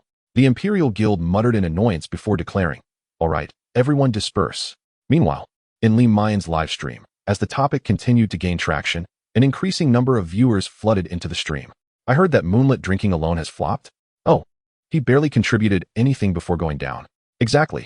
I thought he was a wealthy tycoon. Who knew he would falter so quickly? What a shame. I was still his fan. And now he has let us down. To throw around tens of billions is nothing. The Dousho platform really does have an average of tens of billions per person. Li Zihua fired back angrily. Moon God, well said. A husky mocking a dragon. Spare me the bravado. Don't overstate it. Just a few days of bravado. And now he is on the decline. Moon brother, I was your fan, but after your harsh words, I'm turning against you. You've truly broken our hearts. From now on, Moonlit Drinking Alone shall be eternally blacklisted. All right, what are you all pretending to be? Li Mayan attempted to speak again, only to be interrupted by Li Zihua. Wife, let me handle this. Although I'm short on funds at the moment, I'm not someone at your levels can provoke. I know there are people backing you. If you have any tricks up your sleeve, reveal them. I'm ready for it. At this moment, various guild representatives were lurking in Li Mayan's live stream, eager to ascertain the truth and possibly gain an advantage. When Li Zihua uttered those words, the heads of several smaller guilds were close to bursting with laughter. The Qingqing Guild. Ha ha ha. It seems that moonlit drinking alone has indeed flopped. The guild leader, Wu Yong, sat in his chair, excitedly slapping his thigh as he watched Li Mayan's live stream. Boss, how can you be so sure he isn't lying? Asked a male secretary standing nearby. Unable to contain his curiosity, Wu Yong lightly tapped his ear with his pinky, cupping his hand to his mouth before responding. If he claimed he had no money, I might not believe him. But when he says he has little money, I find it quite credible. Besides, the wealthy care for their reputation. To admit to having little in front of so many people must mean he truly has little. Oh, I see. Boss, you're truly wise. The secretary chimed in, showering Wu Yong with praise. Wu Yong basked in the compliment, unable to hide his smug expression. I initially thought the 9 major guilds wanted us smaller guilds to take the fall, but it turns out this is a great opportunity. Arrange for 10 streamers to join Giant Rabbit's mic. Today, we might just bring that tycoon down a peg. Haha. The secretary nodded and exited the office to make arrangements. A similar scene unfolded across several other smaller guilds. Everything should be ready by now, Li Zihao murmured to himself. Huh. Moonlight brother, what did you say? Due to the low volume, Li Mayan failed to catch his words. Nothing. Rabbit, let us match. The hunt begins now. Li Zihao declared. You wanted to gauge my depth? I fear you may drown in the attempt. All right. Li Mayan nodded and clicked to match. Since her partner had made a resolute decision, all she could do was trust him wholeheartedly. Soon, they matched with a streamer named Qingcheng Ba Ge from the Qingqing Guild. Li Zihao inquired nonchalantly. Ba Ge was taken aback. The first match would be against himself? From the moment he received the directive from the guild as higher-ups to target the moon god, he sensed something was amiss.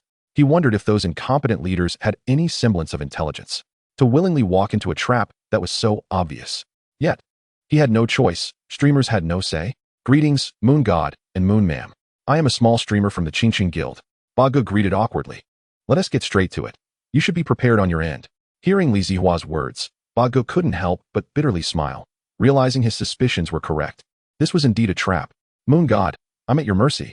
Understood. Let us begin. No need for punishment. We're short on time. All right. Ba Ge nodded. The PK commenced. Moonlit drinking alone sent out a wine sword immortal 10.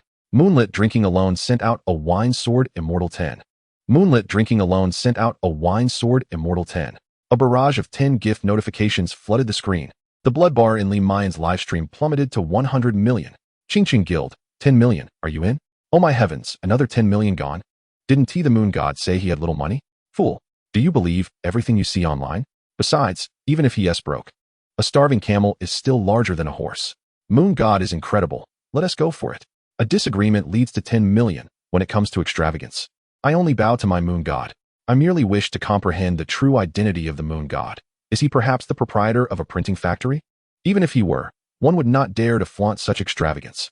I wager a packet of spicy strips that the moon god hails from an ancient and reclusive lineage. You must have indulged too much in the novels above. Do not dismiss my words. Ignorance does not equate to non-existence. There are families abroad, like the Rothschilds, who have existed for mere centuries. In our vast and illustrious China, ancient families surely abound. Wow, that sounds incredibly impressive. Does that mean the moon god is indeed one of these families? It is certainly possible. Chapter 49. The triple line operation that shocked the entire internet. Gazing at the astonishing figure of 100 million firepower points, Wu Yong was rendered speechless. How can one group amount to 1 million? And yet 10 groups vanish in less than a second? 10 million just evaporated like that?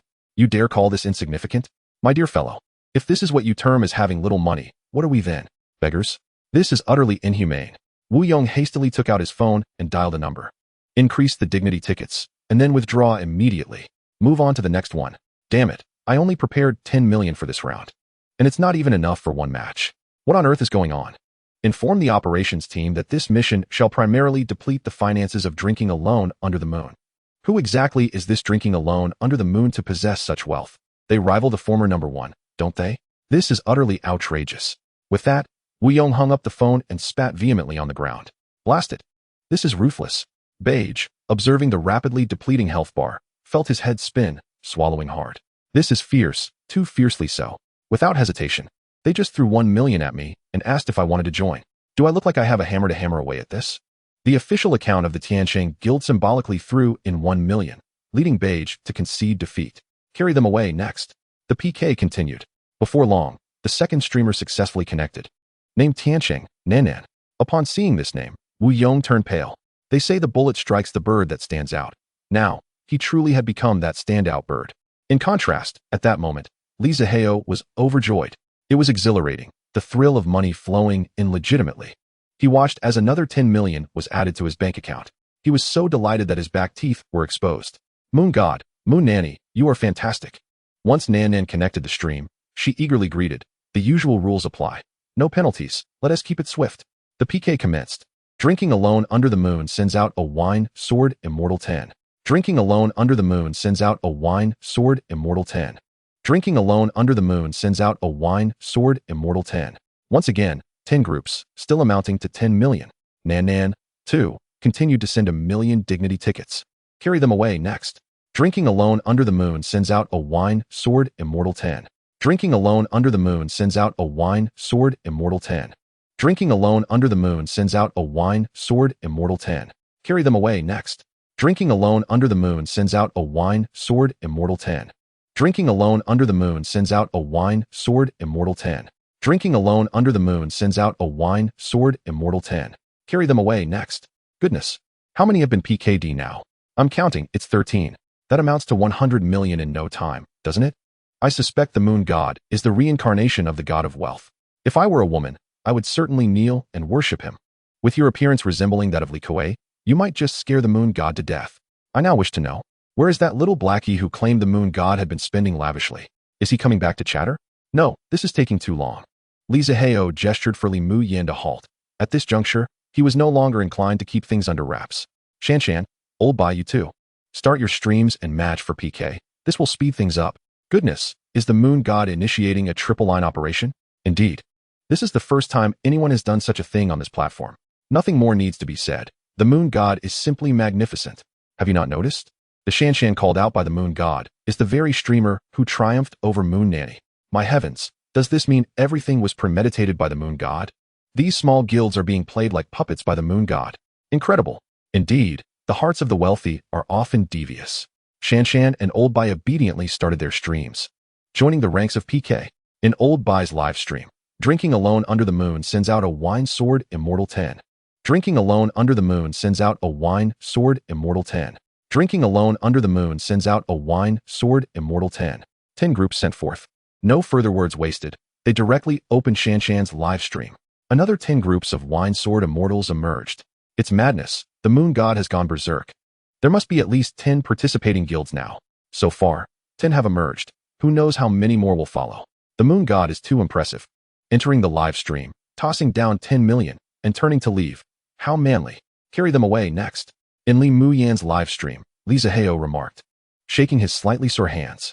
However, this time, it took a full minute to match, and no streamer connected? Li Zihao frowned. Brothers, has anyone been counting how many PKs we've had? Moon god, I'm counting, it's exactly 100. Huh, I haven't even exerted myself yet. And it's already over? What do you mean not exerting yourself? You've already spent 10 billion. To the moon god, that's merely a drop in the bucket. This time, all the small guilds were swept away. A full 100 streamers participated. How dull. After Li Zihao uttered this, he was about to instruct Li Muyan to end the matching when the screen split in two. He glanced at the opposing name, Wu Di, Water Brother. Goodness, even the 5th-ranked guild has entered the fray. Now, we shall witness a spectacle. Exciting, truly exciting. I was just thinking that I hadn't had my fill yet. And here comes the Wu Di guild. Today has been utterly delightful. I wonder if the moon god will emerge victorious this time. The president of the Imperial Dynasty Guild, hidden in the live stream, turned pale upon seeing this streamer. Damn it, this fool truly made a move. Drinking alone under the moon, is it? I am Wan Xiaoming, the president of the Wu Di Guild. How about we have a match? The streamer, named Water Brother, remained silent. But the Wu Di Guild account on the mic spoke up. Sure, but if you lose, what will happen? Li Zihao said with a hint of excitement. Hee, young man. You speak boldly. Let me offer you a piece of advice. Don't be too ostentatious. Humility is key. Don't think just because you have some money, you can act arrogantly and disregard others. Goodness, starting off by putting oneself in a lecturing position.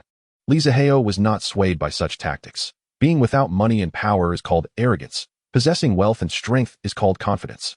Wan Xiaoming chuckled lightly. You must have just racked up 1 billion, haven't you? Do you truly believe you possess sufficient funds to contend with me? Though my remaining capital is scant, I am confident it will suffice to deal with you. Li Zihao responded with an air of nonchalance. Humph, Wan Xiaoming scoffed. Let us see the truth unfold on the scoreboard. Chapter 50. The Ruthless Domination of the Martial Emperor Guild. Be sure to rally all your e-commerce accounts. Do not later claim you were ill-prepared upon losing. Though they exchanged barbs publicly, internally, Li Zihao had mentally cursed Wan Xiangmin's ancestors to the 18th generation. You needn't provoke me. I shall only utilize my guild's accounts, which will be more than enough to defeat you. Wan Xiangmin's tone dripped with contempt. Could he not decipher the underlying insinuation in Li Zihao's words? This only solidified his belief that Li Zihao was running low on funds. Otherwise, he would not resort to such probing remarks. Very well, what will you say if you lose? You haven't yet divulged that. Li Zihao calculated in his mind. The Yujia Guild, originally ranked 10th, had amassed a total of 8 billion when including their e-commerce accounts.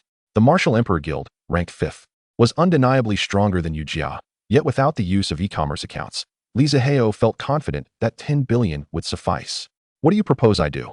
If you lose, all your streamers must display a banner stating that the Martial Emperor Guild was defeated by Moonlit Solitude.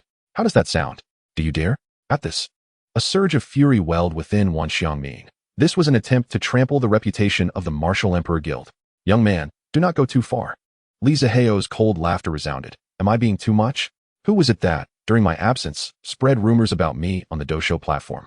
Accusations of being invited for tea and having rigged the games. Do not think I am unaware that it was you orchestrating this behind the scenes. And these minor guilds, dare you claim they weren't encouraged by you? And now you demand I display a banner while accusing me of bullying? Just answer me, do you dare or not? Wan Xiangmin's teeth ground together in frustration. Fine. And what of you? What will you do if you lose? Me? Li Zihao chuckled. If I lose, I shall retire from the internet entirely. Very well, you said it. Now stop dragging your feet, and let us begin. My wallet is yearning for action. As the PK commenced, Li Zihao unleashed 10 sets of the Wine Sword Immortal, with a firepower value of 1 billion. He swiftly diminished the opponent's health bar to an imperceptible level. Goodness, one must admit the gifts from the Moon God hold tremendous value. One set alone is worth 1 million Huaxia coins, equating to 10 sets of super firepower. Indeed, the Moon Goddess' seemingly effortless 10 sets were dispatched in an instant, while the opponent would need to deploy 100 sets to catch up. Goodness, that would surely wear out one's fingers. Observing the barrage of comments, Wan Xiangmin nearly choked on his own blood from the realization. How had he overlooked this? This was truly a case of self-inflicted misery. He had chosen to flaunt with that account, and now he was reaping the consequences. Watching the opponent's health bar ascend at a rate of 1 million was nearly too much to bear. Hey Wan, are you alright? Shall I wait for you? Li Zihao taunted. Get lost, you little brat. I need no waiting.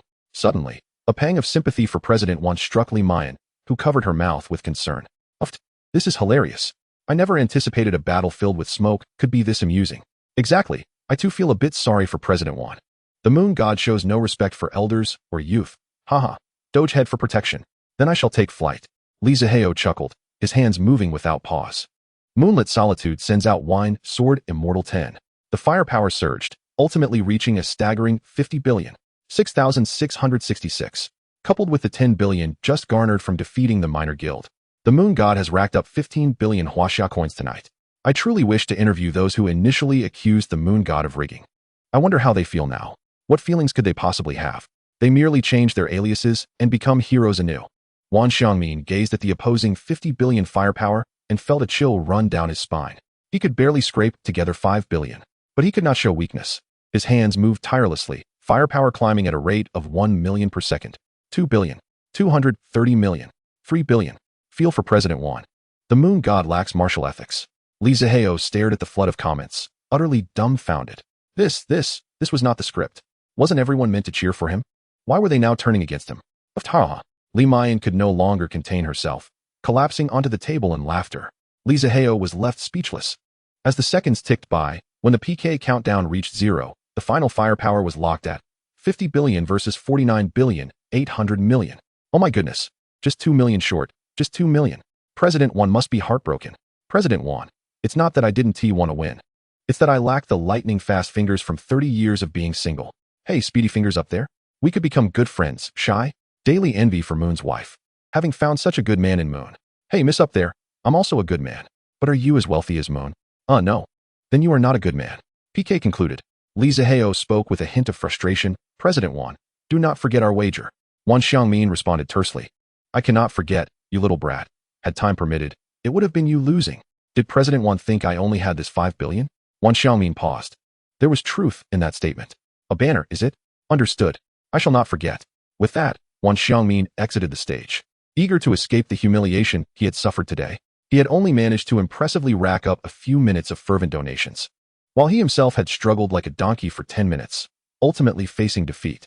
Disconnecting from the Martial Emperor Guild, time was fleeting. Brothers, let us call it a day? Your sister Tutu will also log off now. Let us all return home and bid farewell. After the broadcast, Li Zihao received a message from Li Mayan. Good night, pig. And by the way, you were truly amazing today. Good night, little pig. Cut it out. Chapter 51. The Secret Training of the National Football Team. The following day, Li Zihao arose early. Due to a persistent discomfort in his lower back over the past few days, he resolved to rise early and engage in some jogging to fortify his health, lest he find himself lacking strength when the time demands it. Fortunately, there exists a quaint little park within his community.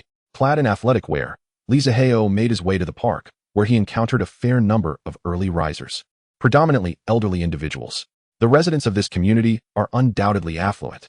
After completing 2 laps, Li Zihao found himself breathless and utterly fatigued. He sought refuge on a nearby stone bench. At such a young age, it was unacceptable for his physique to be so lacking. Not far from him, an elderly gentleman, radiating vitality, had just finished a set of Tai Chi, his complexion unperturbed and his breath steady, now watching Li Zihao with a cheerful demeanor. Recognizing the gentleman's distinguished bearing, Li Zihao felt compelled to respond respectfully. Indeed, old sir. I am merely beginning my exercise routine. I aspire to possess a robust physique like yours in my later years. The elderly man appeared quite pleased with Li Zihao's attitude, placing his hands behind his back and settling down beside him.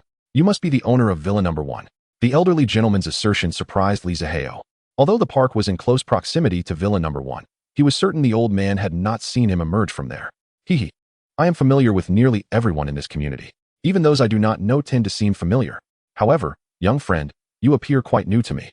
I am certain this is the first time I have seen you here. Recently, I heard that Villa Number 1 has been purchased. Hence my conclusion that you are its new owner.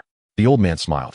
Yet Li Zihao sensed an aura of authority that could only be cultivated through years of experience in high positions. What keen insight you possess, sir. I am truly in awe. The elder chuckled heartily. Keen insight might be an overstatement, but I do possess a discerning eye. I wonder how I might address you. Li Zihao rose slightly and bowed, feeling it imperative to show deference in the presence of such a distinguished figure. I beg your pardon, sir. I am Li Zihao. You may call me young man or Xiaohao, whichever you prefer. The elderly gentleman regarded Li Zihao with a smile and nodded appreciatively. Neither servile nor arrogant, commendable indeed. If only my own son exhibited half of your courtesy. Very well, I have lingered long enough. It is time for me to return. Should you find yourself free, feel welcome to visit Villa Number 2. With that, the elder rose. Li Zihao quickly followed suit. Certainly, old sir. I hope you won't mind if I intrude upon your time. Haha, I shall eagerly await your visit. The elder replied with a hearty laugh. You take care, young friend. I shall take my leave. As the elderly gentleman departed, Li Zihao noticed several seemingly ordinary individuals, whose purposeful strides suggested systematic training, following him out. This elder is quite extraordinary, Li Zihao mused. After resting on the stone bench for a few more moments, he finally returned home. Upon arriving at the villa, Li Zihao indulged in a bath and changed into comfortable home attire. Settling in the living room, he savored an exquisite ice cream cone worth 180,000, delightfully turning on the television. After all, life's pleasures should be relished in a timely manner. He randomly selected a channel, only to discover a live broadcast about football. The station's logo was unfamiliar, leading him to believe it was not particularly renowned. On the screen, a charming reporter, her smile warm and inviting, addressed the audience. Dear viewers, in just a few months, the new World Cup will commence. In the past, our national football team's performance has been less than stellar, leaving our fans disheartened. However, I have heard that this year, our football athletes are determined to achieve commendable results in the World Cup, having engaged in 6 months of secret training under the guidance of their coach. Initially uninterested in football and poised to change the channel, Li Zihao halted upon hearing those words. As a citizen of Huaxia, despite his lack of interest in football, he felt a strong sense of national pride. He yearned for Huaxia to excel on the global stage in all aspects. He, too, wished to witness whether the national team truly had a chance to shine. Our leaders, through discreet channels, recently discovered the location of their training ground, this very football training facility behind me. The female reporter gestured towards a newly constructed football facility, continuing, Today, I am following directives to conduct an unannounced report, allowing everyone a glimpse of how our football athletes are preparing for the World Cup. Excited by the reporter's introduction, Li Zihao pondered whether the national team had finally recognized its shortcomings and sought redemption. As the camera followed the reporter into the training facility, Li Zihao anticipated witnessing a fervent display of athletes passionately running, dribbling, and shooting on the lush green field. However, to his astonishment, the scene was entirely different. On the screen, a group of 20 or more individuals was divided into 4 clusters around large pots, each holding a beer, reveling in merriment and camaraderie. The reporter and cameraman were left dumbfounded.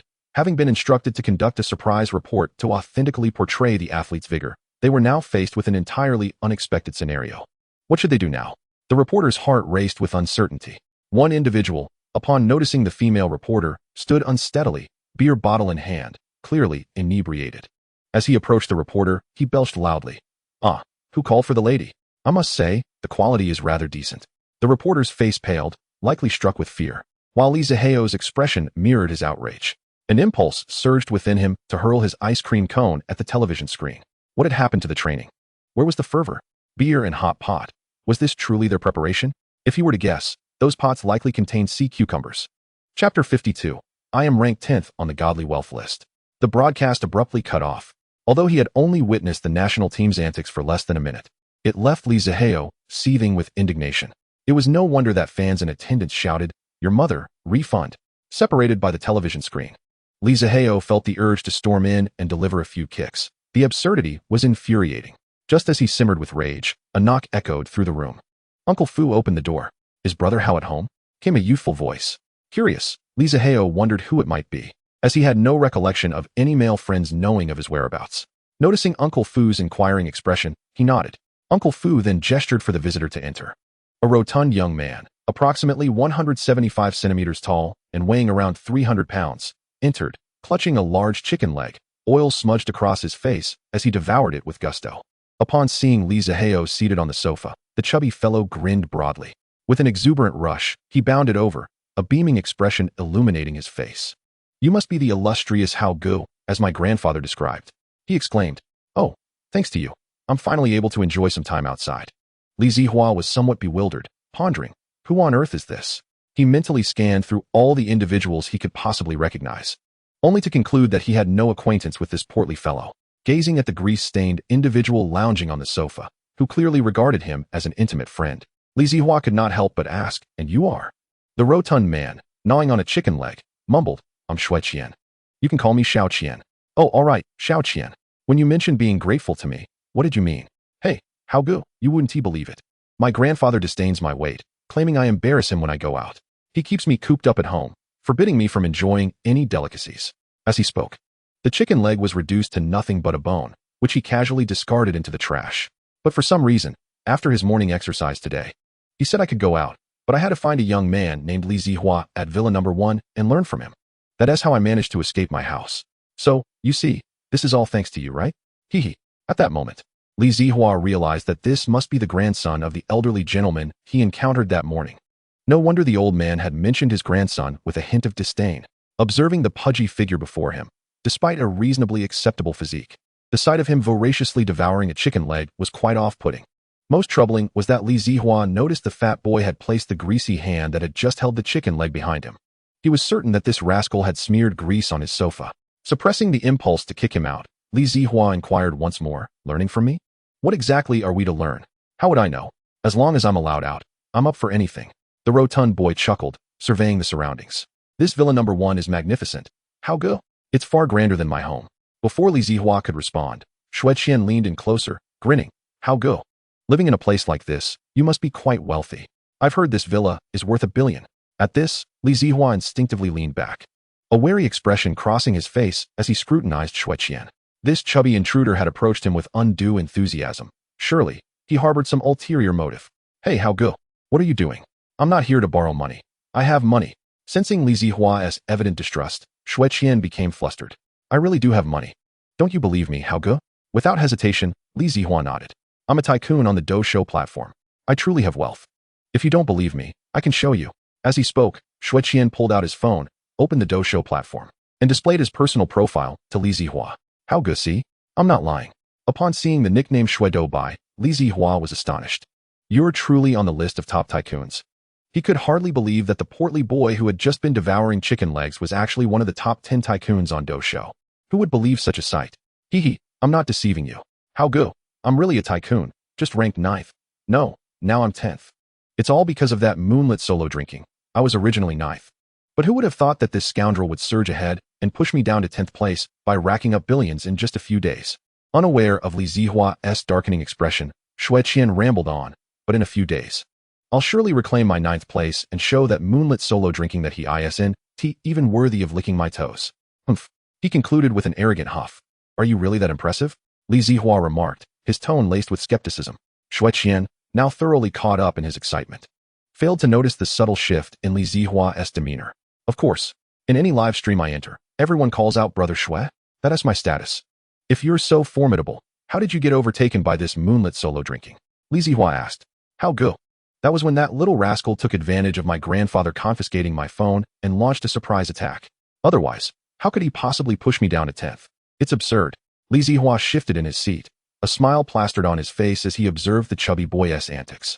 Tell me, is it possible that I am the very moonlit solo drinking you speak of, unworthy of licking your toes? Xue Qian erupted into laughter and stood up. How could that be? How go? However, without missing a beat, he abruptly changed the subject. By the way, my grandfather instructed me to head to the hospital to deliver a baby, so I'll be off. How go? No need to see me out. As he waddled toward the door without a backward glance, Li Zihua's mouth twitched in disbelief. Head to the hospital to deliver a baby? What sort of person concocts such an excuse? He observed the comical movements of the boy and mused that with such a lively character around, his days in this villa district would not be dull. Yet, he could not resist teasing. Aren't you supposed to be learning from me? What else with the hasty exit, do by go? I'll come back another day to learn from you. How go? Xue Qian called out, eager to distance himself from the potential trouble. Who would have guessed that this person was indeed moonlit solo drinking? What had he just said? Why was it all slipping from his mind? Did I just insult him? Wait, no, I don't think I did. Just as Xue Qian was lost in his own thoughts, a voice from behind startled him, nearly causing him to collapse. Do you think this place is just a come-and-go affair? Upon hearing these words, Xue Qian's face fell immediately. Reluctantly, he turned around, his chubby visage contorted in concern. How go? I was mistaken. I truly didn't realize you were the illustrious moonlit solo drinking. Oh, now I am illustrious? Absolutely. From the very first moment I beheld that name, I knew you must be cultured, profound, and wise, akin to the handsome Pan and otherwise. How could you possess such a melodious name? With a mischievous grin, Xue Qian sidled up to Li Zihua and reached out with his chubby hands, attempting to pinch his leg. Remove your hands. They're all greasy. Li Zihua chided playfully. Then I shall follow you from now on. All right, how go? Even if you hadn't said it, I would have wanted to follow you. Xue Qian bobbed his head eagerly like a chick pecking at grain. What about your 9 major guilds? Li Zihua pressed further. If you join me, won't they come demanding you back? After a moment's contemplation, Xue Qian replied, actually, I'm the one with the least presence among those top tycoons. My guild is called the Dongshan Guild. The guild leader is essentially a hidden tycoon who prefers to remain behind the scenes. He just gives me a little share each year to stand on stage. Li Zihua's expression shifted in surprise. This was news he had not anticipated. It seems that this platform holds profound depths. A glimmer of cunning flickered in Xue Qian's eyes. Brother Hao, as you are new to live streaming, you may not be aware that those who grace the rankings are often entangled in some form of vested interest with guilds. Take for instance the president of the 3rd guild, the New Moon Guild, who is not only the 3rd wealthiest individual, but also the foremost goddess of the Doshou platform. Shuangmeizi. Li Zihao felt a surge of curiosity within. He had only heard whispers of these affluent figures, yet had not encountered any until now. Wait, he had met one. It was the rotund fellow before him. What about the first brother? The first brother? Xue Qian pondered for a moment. I have yet to cross paths with this individual, but I know he is shrouded in mystery with considerable power behind him. Given Brother Hao's stature, you surely have nothing to fear from such individuals. With a grin, Xue Qian delivered a flattering remark. Li Zihao's gaze sharpened. It appeared that this seemingly simpleton was far from it. Was his earlier behavior an act of submission? Brother Hao, I shall join your ranks henceforth. Is your Dongshan Guild untroubled? Xue Qian waved his hand dismissively, as if swatting away a fly. No worries, just let them know if we encounter any issues. Besides, I am not beholden to them. They cannot dictate my actions. Very well. Li Zihao nodded in agreement. It was not until dinner that Xue Qian reluctantly returned home. After having his meal, Li Zihao lay on his bed and opened the Doshou app. A notification popped up, causing a wave of exhilaration to wash over him. It seemed fortune had indeed favored him, providing the very impetus he needed to earn some money. He clicked to follow, and there was Li Mu Yin already streaming live. Upon entering, he was greeted with a barrage of wine sword immortal. "Welcome, my moon god." Li Mu Yin, brandishing a plastic basin, began to drum it rhythmically. The chat flooded with messages of welcome, my moon god. This spectacle left Li Zihao utterly dumbfounded, especially witnessing the seemingly frenzied Li Mu Yin. His heart ached with longing. Damn that school, give me back my gentle girlfriend. Upon clicking to join the conversation, Li Mu Yin promptly approved him. Moon under the stars, you saw the official update on the event, right? Yes, I did. Li Zihao nodded, excitement bubbling within him. The Dojo platform had just launched a new event called the Gift Star Rankings. It featured 5 types of gifts: Glow Stick, 0.1 Huaxia Coin; Blood Bottle, 66 Huaxia Coins; Hot Pot, 66 Huaxia Coins; Magic Book, 99 Huaxia Coins; Treasure Map, 500 Huaxia Coins; and Super Rocket, 5,000 Huaxia Coins.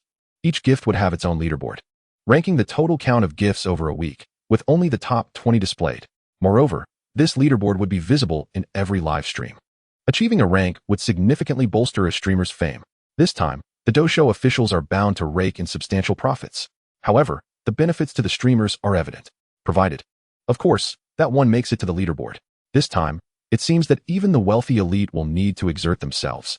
Those big-name streamers certainly won't let this opportunity for increased popularity slip by. Look, the top of the Super Rocket leaderboard has already seen 1,000 cent. Is the pace this rapid? The competition is fierce. Li Zihao clicked to view the leaderboard. The Super Rocket rankings were as follows. 1. Jiu'er, Qingqing Guild 1000. 2. Lei Meng, Judi Guild 700.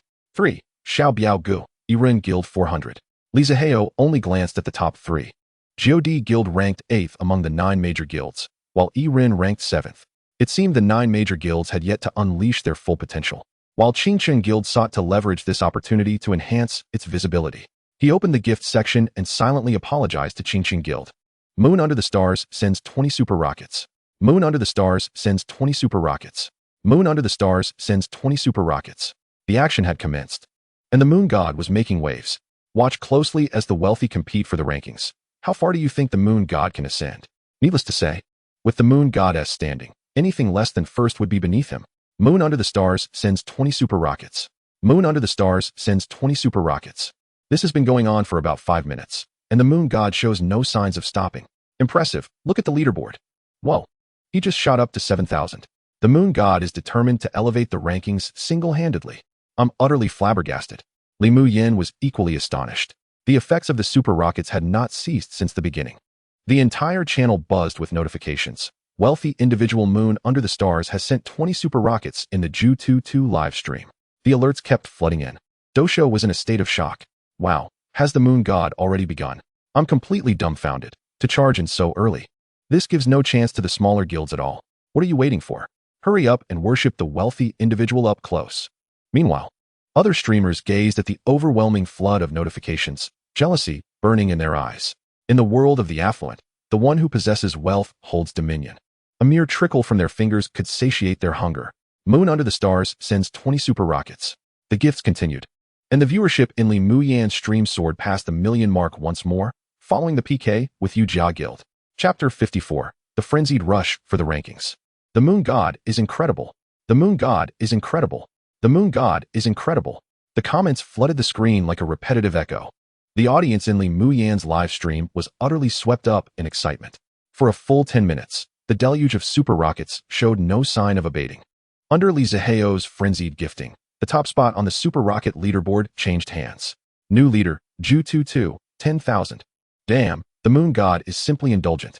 He just multiplied the leaderboard tenfold. That must be around 50 million Huaxia coins spent, right? I've long heard that the Moon God treats money as mere trifles. This time, I truly witnessed it. This display shattered the confidence of the smaller guilds into pieces. Smaller guilds, what hope is there left? Thanks to my Moon brother for the Super Rocket shower. Li Mu Yin cheerfully declared in front of the camera. Family, why be so polite? Li Zihao chuckled. Li Mu Yan's cheeks flushed a rosy hue, her smile radiating brilliance. Shue Dubi, brother Hao, this is quite unkind of you. Why didn't you invite me to stir things up? What on earth? Another wealthy patron has arrived. Did Shueshen just address Moon Shen as brother? This is monumental news. Moon Shen's influence is formidable, commanding respect from a wealthy patron. Such power is truly daunting. It appears without a doubt that Moon Shen hails from a prestigious lineage. What brings you here? Upon seeing Xue Qian's comments, Li Zihao was momentarily taken aback. Xue Dubi, brother Hao, I said I would stick with you. We must keep our word. Xue Dubi, is this the moon nurse? Li Muyan's excited little face turned crimson as she nodded in response to the comments. Welcome, my Xue Shun. Welcome, Xue Shun. Welcome, Xue Shun. Xue Dubi. Haha, greetings everyone. Moon nurse, here's a little gift for you. Xue Dubi sent out 20 super rockets. Xue Dubi sent out 20 super rockets. Xue Dubi sent out 20 super rockets. Another 5 minutes of super fire. Xue Shun and Moon Shun have teamed up? What are the others supposed to do now? Xue Shun also sent out 10,000 super fires. Moon Nurse is truly formidable. With these 20,000 gifts, the others must be feeling utterly hopeless right now. 20,000 super fires amount to an astonishing 100 million Huaxia coins, merely for a weekly ranking. If the wealthy patrons refrain from intervening, this could dominate the leaderboard for an entire week. Thanks, Fatty. Li Zihao chuckled. Xue Dubi. Oh, come on, brother Hao. Why not go ahead and obliterate the other rankings as well? Xue Dubi. Let the entire platform see our prowess. Everything belongs to us. All right then, but you needn't contribute further. I'll handle it myself.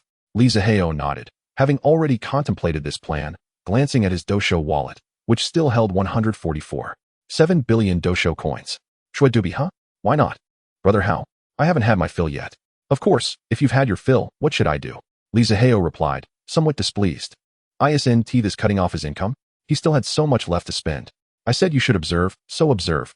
Xue Dubi, fine. Xue Qian's little face fell. He had hoped to enjoy himself alongside brother Hao. It seems that mingling with the powerful can overshadow one's own brilliance.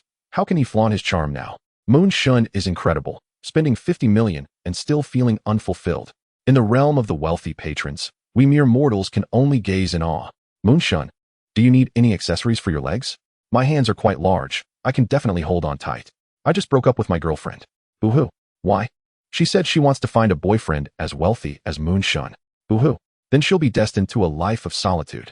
Yuexia Duju sent out 1,314 glow sticks. Yuexia Duju sent out 1,314 glow sticks. Yuexia Duju sent out 1,314 glow sticks. He has here, and he has arrived with new gifts. Is Moon Shun planning to sweep through all the rankings? I just glanced, and the glow stick leaderboard is being fiercely contested by small streamers, posing no challenge whatsoever for Moon Shun. 5 minutes, 10 minutes, 15 minutes. As everyone watched the dazzling gift effects, they became numb to the spectacle. 15 minutes in. With such speed, Moon Shun's girlfriend must be exceedingly fortunate. Damn, it's happening again. My face is being flattened by you all. I just checked, and Moon Shun is nearing 10,000 sets. For just a weekly ranking, the stakes have escalated to this extent. If this were a year-end event, wouldn't it blow our minds? Yuexia Duju sent out 1,314 glow sticks. As he sent out the final set, Li Zihao paused his massage machine. After nearly 20 minutes, the machine was nearly smoking. He opened the glow stick leaderboard. 1, Ju 22, 13, 140,000. Directly surpassing the second place by over 10 million. Looking at this number, the small streamers on the leaderboard were nearly in tears. Why does a wealthy patron need to play in such a low-tier arena? Can't he just stick to the high-end rankings? Why invade our little corner? Are we not allowed to live? Thanks to my moon brother for sending the glow sticks. Brothers, Moon Shun, you're phenomenal. Let us keep it going. Li Zihao noticed that after liberating her true self, Li Muyan was increasingly exuding the aura of a major streamer. She used to be timid and reserved. Now, with her legs propped up on the chair, she truly embodies the presence of a big sister.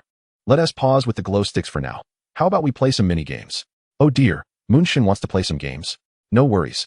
Let me get some tissues ready. What's the matter? Are you watching while you pull? Xue Dubi. Brother Hao, what do you want to play? Here's the deal. Brothers have supported you, Moon Nurse, for quite a while, so I'll chip in too. Wow, Moon Shun, you're really generous. Is Moon Shun planning to provide benefits for everyone? I still remember that little A Xiao's voice after losing. Li Zihao paused, contemplating the game rules. Here's the plan. Rabbit, today, the welfare for the brothers rests on your shoulders. They can take turns telling jokes. If you can make Rabbit laugh, I'll send a red envelope for each laugh. You can also quiz Rabbit with riddles or clever quips if she can't answer. I'll send a red envelope too. Moon Shun is really looking out for us, providing benefits for everyone. Don't rush. Let me call my dad, mom, and sister. Maybe tonight we'll strike it rich. The upstairs is really quick to act. I also shouted in my family group. Even my toothless grandmother is learning to watch live streams now. Zihao laughed as he looked at the comments, shouting loudly, "Brothers, let us get hyped." Chapter 55, The $10,000 Red Envelope Ring. Xiao Wuxian Lian, Dandan. I'll go first, don't all fight me for it. All right, Dandan will go first, Zihao said with a smile. Xiao Wuxian Lian, Dandan, Moon Nurse, I'm coming. Seriously, this cheeky demeanor makes me want to teach him a lesson. He dares to flirt with even the Moon Nurse. He must truly value his life. Moon Shun, repeat that? This time next year will be your anniversary. Enough chatter. I can drink, and I'll be at the women's table. Take me with you. I want to sit at the women's table too. You two can go sit with the dogs. Can your dog even sit at the table? Yeah, a single dog. Seriously, shrimp heart and pig heart, shrimp heart and pig heart. The situation is quite amusing, and it seems that the conditions have been met. As for the red envelope, I shall refrain from sending it. Brothers, this is all because he has been teasing your confinement nurse. Alas, do not restrain me. Watch as I drown him in a single stream. No, allow me to take the lead.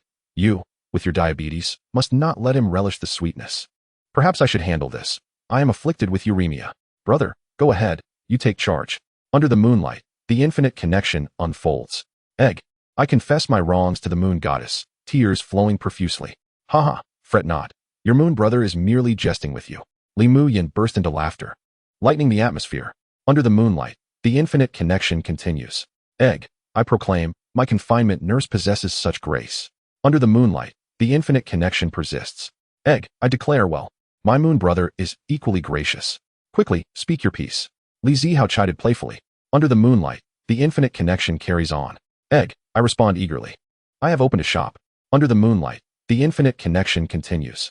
Yesterday, a couple visited my store and purchased a case of fine wine. However, this afternoon, the woman returned the wine. Under the moonlight, the infinite connection presses on. I inquired, what seems to be the matter, sister? Is the wine unsatisfactory? Under the moonlight, the infinite connection persists. The woman replied, no, it is because I discovered I am pregnant and cannot drink wine. Under the moonlight, the infinite connection continues. I then remarked, while you cannot indulge, my elder brother can. Is that unreasonable, brothers? Not at all, not at all. Li Zihao nodded in agreement, finding the situation quite normal thus far. Under the moonlight, the infinite connection continues. However, the woman's face flushed. He cannot drink either. Under the moonlight, the infinite connection persists. Nurse, what could be the reason? Does the man become violent after drinking? Li Muyin tilted her head, contemplating, and asserted confidently. Under the moonlight, the infinite connection continues. That is incorrect. What, then, could it be? I cannot fathom. Li Muyin shrugged, her curiosity piqued. Under the moonlight, the infinite connection persists. It is because, upon drinking, the man becomes, well, alas, alas, alas. Indeed, the LSP in this realm never fails to amaze me. The speed of this conversation rivals that of an airplane. My face is utterly crushed. Li Zihao was at a loss for words. Truly, this group is filled with talent. Oh dear, you wicked people. Li Muyin pondered for a moment and, with a coy expression, remarked, Egg. I never realized you two were an LSP. Li Zihao chuckled. Under the moonlight. Egg, I said. Isn't it all for the sake of the red envelope from Moon Brother? Do you still care about such a trifling sum? Under the moonlight. Egg, I continued. Even the tiniest fly's leg is still flesh, is it not? You rascal. Li Zihao laughed heartily. All right, Moon Brother's word is law. With that, he sent forth a grand red envelope. Under the moonlight, I shall generously bestow 100,000 in red envelopes in the giant rabbit live stream. Come and seize them. The entire platform erupted in excitement. 100,000 in red envelopes? Goodness, is this a divine benefactor? Truly, he must be the god of wealth. The mystery is solved. The moon god belongs to a hidden lineage. No, he is not. He is the one and only god of wealth. Still chatting? Why not rush to the confinement nurse's live stream to snatch those red envelopes? Indeed, let us hurry. Then, all other streamers' rooms were left empty. Alas, did the confinement nurse save the world in her past life to become the moon goddess woman in this one? Each streamer, without exception, felt envious. In Li Muyin's live stream, oh my, I managed to grab 3,000 Huaxia coins. Moon god, you are my deity. I too seized 1,500. Moon god, look at me, my bounty surpasses that of the confinement nurse. Damn it, I only managed to grab 0. 1 Huaxia coins. You still managed to get something. While I got nothing, you all must be perched on your routers. Alas, with 100,000 in red envelopes, I only managed to secure 6,000. Sigh, goodness. The one above, do tell me your whereabouts. I have some local specialties I wish to send your way. Let me bask in your fortune. In less than a second, The 100,000 in red envelopes vanished completely. Chapter 56, The Million Red Envelope. Under the moonlight, the infinite connection, Superman. I'm here. To ensure my brothers can reap the benefits from the moon god today, I shall throw caution to the wind. Haha, what face do you possess? Zihao laughed. Come one, come all, let us see whether I possess more wealth or you possess more brain cells. The moon god is magnanimous. Such words are laden with charm. Is it any wonder he is affluent? This is what one calls vision. Under the moonlight, the infinite connection persists. Superman, I have a friend. He has a girlfriend. And she has a close friend. And that close friend has a boyfriend. Wait a moment. Let me sort this out. The relationships are rather intricate. What complexity is there? Are they not merely two pairs of lovers? Superman, yes, that is indeed the situation. Superman, the known condition is that neither pair has been unfaithful. However, the dilemma is that my friend's girlfriend's close friend is pregnant with my friend's child. Why is this the case? Goodness, this is perplexing. Do not move. I can feel the tension rising. This brother has something intriguing. Without infidelity, yet carrying your friend's child? Impossible. Absolutely impossible. I have perched upon my router. And I refuse to believe that I shall not seize this opportunity. Alas, brother, you have reminded me. In pondering this dilemma, I have forgotten the most critical aspect. You truly are something else. Under the moonlight, Superman. Hee, sister-in-law, do you know what is happening? Li Muyan's face scrunched in confusion. Your question lacks an answer. How could this be possible? She racked her brain but could not uncover a reason, then smiled playfully. You must be fabricating, otherwise. There is no way I would not have thought of it. Oh dear, the confinement nurse is trying to play coy. Haha, the confinement nurse is oblivious. Awaiting the rain of red envelopes. Under the moonlight, Superman. Hee, moon brother, may I reveal the answer now? Haha, I too am curious. Do enlighten us. Li Zihao pondered but could not discern the reason. Isn't it merely a matter of spending a little? To be honest, if it can draw attention to Li Muyan, he wouldn't mind such a sum. Furthermore, regardless, it must be spent. If it can provide some welfare for his brothers. What is there to lose? He reclined on the bed, shifting positions to ease the numbness from being too engrossed. Under the moonlight. Superman, that is because the two women have kissed. Huh, what does that mean? Goodness gracious, this is convoluted, but I have come to a realization. Likewise, I too have reached an understanding. This is rather risque. Zihao was somewhat taken aback, pondering whether this could indeed pass scrutiny. The magnitude of this information is overwhelming. Will this not lead to its demise? Moon Goddess, red envelope. The barrage of comments began to stir up excitement. All right, I shall honor my word and indulge in a solitary drink beneath the moon. I did not anticipate the answer this time, so I shall distribute a larger red envelope. Goodness, the moon goddess is magnificent. This time, it might just reach 200,000. The one above seems more generous. I wager 30,000. Darn it, don't hold me back. I'm going to cling to the moon goddess's leg. You go away. There's no room left on the moon goddess's lap. Under the moonlight. I shall lavish 1 million red envelopes in the giant rabbit live stream. Come and seize them. This proclamation echoed thrice across the channel. Silence, an oppressive silence. Following that, as if a nuclear bomb had exploded, the profound stillness was shattered like an avalanche. Is today April Fool's Day? Fool your grandmother. Hurry and grab the red envelopes. My boyfriend asked why I was watching the live stream on my knees.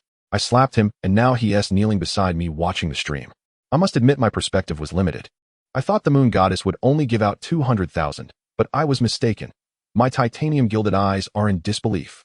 I snagged 50,000 from the red envelope. I shall say no more. Anyone who dares to speak ill of the moon goddess will face my wrath. I seized 10,000. The moon goddess shall be my guiding light henceforth. I too have claimed some. I got 8,000. Oh dear mother, your son has made it. I have become one who earns 8,000 in a heartbeat.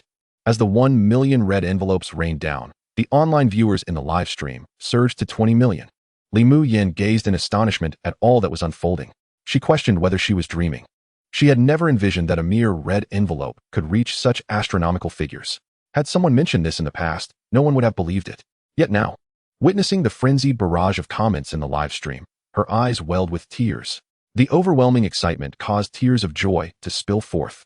Yet the repercussions of this red envelope extended far beyond. As a dark red comment ascended, the entire live stream was once again enveloped in silence. Chapter 57, Official Intervention. Moon Goddess title. The Dosho official account. Greetings, Moon Goddess. Goodness, did a red envelope from the Moon Goddess compel the officials to emerge? Haha. I suppose the officials have never encountered someone so extravagant. Indeed, I recall the last significant red envelope was issued by a prominent figure, yet it was merely 200,000. This time the moon goddess has bestowed a staggering 1 million, so it is hardly surprising the officials have come forth. Upon seeing this comment, Zihao was momentarily stunned. How did the officials arrive at this juncture? Regardless, they had extended a greeting. Zihao chuckled and jested. What's this? The officials are here to seize red envelopes too. The Dosho official account, huh? The moon goddess jested. The Dosho official account. We have come to discuss a matter with the moon goddess. The officials adopted a humble stance, for they were addressing a figure who treated money as trifling. They had conducted an investigation into Zihao's background, discovering he was merely an ordinary farmer's child, lacking even a university education. Yet this very individual had lavished billions on the Dosho platform within mere days. What does this indicate? It suggests that all the information they had gathered was erroneous. It is implausible that the Dosho platform could have achieved such heights without substantial backing. Yet the findings of their inquiries were equally unsettling. Just days prior, the higher-ups of Dosho convened an emergency meeting regarding this matter. The executives expressed that a person like him served as a living advertisement for their platform. Thus, they must devise a strategy to retain Zihao. However, the discussion on methods was a brainstorming session rife with uncertainty. Money? Would a wealthy individual lack finances? Power? What magnitude of authority could one possess if they remained undetectable by their forces? Attraction? Do affluent individuals fear the absence of admirers? Ultimately, it was Si Yun who proclaimed, "Face." The entire assembly concurred. The Dosho official account, following deliberation among our executives. As the moon goddess has become the first individual in our platform's history to spend over 2 billion in the shortest time, and is the first to achieve the milestone of 1 million red envelope, we are pleased to award you with the unique title of Moon Goddess. The Dosho official account. The functions of this title are as follows. 1. Whenever the moon goddess is present in a live stream, there will be a prominent feature on the homepage. Wherever the moon goddess goes, the spotlight follows. 2. Unique divine effects in the live stream. 3. Each time the moon goddess enters the platform, a welcome notification will be sent across the entire platform. 4. The moon goddess will hold administrative rights across all live streams on the platform, ensuring she will never be removed. 5. Regardless of who the moon goddess gifts to, the platform will only retain a 10% fee, with the remainder going entirely to the host. 6. Access to the highest tier of recharge channels, allowing for a maximum single recharge of 1 billion. This barrage of comments detonated like underwater mines, leaving the live stream audience utterly bewildered. Above Zihao's account avatar, the words Moon Goddess shimmered in golden light, gradually materializing. In the upper right corner of the live stream, alongside the VIP section, a luxurious VIP seat appeared, designated solely for the account under the moonlight. I drink alone. Simultaneously, Li Muyan's live stream ascended to the top recommendation on the Dosho homepage, a phenomenon known as Big Push. Furthermore, an announcement reverberated throughout the entire channel. Congratulations to Under the Moonlight, I Drink Alone, for receiving the unique divine title of Moon Goddess. Let the world rejoice as the Moon Goddess ascends to her throne. Congratulations to Under the Moonlight, I Drink Alone, for receiving the unique divine title of Moon Goddess. Let the world rejoice as the Moon Goddess ascends to her throne. Congratulations to Under the Moonlight, I Drink Alone, for receiving the unique divine title of Moon Goddess. Let the world rejoice as the Moon Goddess ascends to her throne. The entire internet was thrown into an uproar. A title? I was unaware that Dosho had such a system. Could this have been specially developed by the officials for the Moon Goddess? Goodness, that is indeed extraordinarily impressive. Meanwhile, as the streamers comprehended the functionalities of the Moon Goddess title, they became utterly ecstatic. What does Big Push signify? To them, that represents a windfall of wealth. On Weibo, a topic surged forth, swiftly climbing into the top 10, as the Dosho platform bore witness to a 1 million level red envelope. As various Weibo users stumbled upon this topic, they were utterly astonished. Is this true? A red envelope worth millions? Of course, it is genuine, available on the Dosho platform, initiated by the Moon God. I even managed to snatch a few thousand. Wow, such incredible individuals truly exist? It seems I must download Dosho as well. Following the surge in interest regarding this topic, the Dosho app experienced an explosive growth in users. At Dosho's headquarters, the office door of CEO Si Yun was knocked upon. The secretary rushed in with excitement. CEO Yun, we just received news from the tech department. Within 10 minutes, our app has acquired 20 million new users. We have made the right move. Si Yun lifted her head, her face beaming with delight. Although she anticipated the benefits this topic would bring, she did not expect such rapid and overwhelming success. Excellent. Instruct the marketing department to amplify our promotional efforts. We must seize this momentum and firmly establish our position as the premier live streaming platform. Understood, CEO Yun. The secretary promptly exited the office. Subsequently, the entire internet was bombarded from all angles by this topic. Weibo, Baidu, Zihao, Tieba, and even the comment sections of various novel websites. Anywhere one could think of, this topic dominated the charts. The online world was in a frenzy. Chapter 58, Alliances. In Li Muyan's live streaming room. The Moon God is incredible. The officials developed a system specifically for a wealthy patron. I asked, who else could compare? Calm down upstairs. Calm down. I just got so excited that I kicked a stone while walking, and now an ambulance is coming to get me. My parents and I collectively grabbed nearly 100,000 Huaxia coins. Previously, when I watched live streams, my mom always said I was wasting my time. Now, they are even more engrossed than I am. The Moon God has struck it big this time. I believe any streamer who sees the Moon God will be ecstatic. That is certainly the case. Just with the Moon God's first feature, streamers will revere him as their deity. Hey, everyone, wait a moment. Look at the trending list. A streamer has surged to second place. So what if they have? We are still in first. No, they've already reached 4,000. The numbers are rising rapidly. I see it too. It's from the E-Rin Guild. The wealthy YY Fish has made his move. Is he trying to compete with the Moon God? Li Zihao also checked the weekly leaderboard. Indeed, the original second place has now dropped to third. In its stead was a name, E-Rin Meng Lu, whose numbers were rising swiftly, nearing 5,000 in mere moments. A flash of golden light appeared. YY Fish entered the live stream. Li Zihao was momentarily perplexed, unable to comprehend how the wealthy patron, who had just been showering gifts, had suddenly appeared here. Hello, Moon God. Greetings. He typically adhered to the principle of not provoking others unless provoked, and he smiled in response to the polite greeting. Moon God. Due to Ego being abroad and unable to return, he has heard of your deeds and has long desired to befriend you. Before Li Zihao could reply, he noticed a message from Xiao Xian. Upon opening it, he saw it was from Xue Qian. Boss, this is Ego trying to force you to choose sides. Choose sides? What do you mean? Li Zihao typed back, puzzled. The top patron, Ego, and the second, Tian Shu, were at odds, each gathering several wealthy patrons to form their own factions, while the 9 major guilds maintained a facade of harmony. Which one is stronger? Li Zihao continued to inquire. It turned out Ego was slightly more formidable, but now they were evenly matched. Huh, why is that? Li Zihao asked in astonishment. Because he has chosen you. Shiwao, don't say such things. Li Zihao felt a cold sweat break out. In his mind, he involuntarily envisioned Xue Qian's corpulent figure, gnawing on a chicken leg. Looking bashful. So, you are on EGE's side? Yes, on EGE's side. There is also the 3rd-ranked Shuang Meizi, the 4th-ranked Bao Go, and the 6th-ranked Yi Jiqiu, who are aligned with Tian Shu, the 5th-ranked Lu Gongzi, the 7th-ranked YY Fish, and the 8th-ranked Xiao M are with Ego. Oh, I see. At this moment, Li Zihao gained a fresh perspective on these patrons in the wealth rankings. It appeared that Ego was indeed exceptional. Observing the distribution of the factions, excluding Ego and Tian Shu, it was clear that EGE's faction was at a disadvantage. Thus, Ego had elevated a faction that was at a disadvantage to a level of parity. Moon God, what do you think? Would you like to join us? Li Zihao exited Xiao Xian and quickly switched back to Doshou, only to see YY Fish sending a barrage of messages. Hee, I'm sorry, but I prefer to play solo. Li Zihao replied with a smile. As someone with a system at his disposal, he wished to avoid entanglements with powerful individuals. If they discovered that he was merely an ordinary person without any backing in reality, it would complicate matters. Very well, what a pity. YY Fish did not press further. After all, in their eyes, Li Zihao was merely a person with a bit of money. With that, he exited the live stream.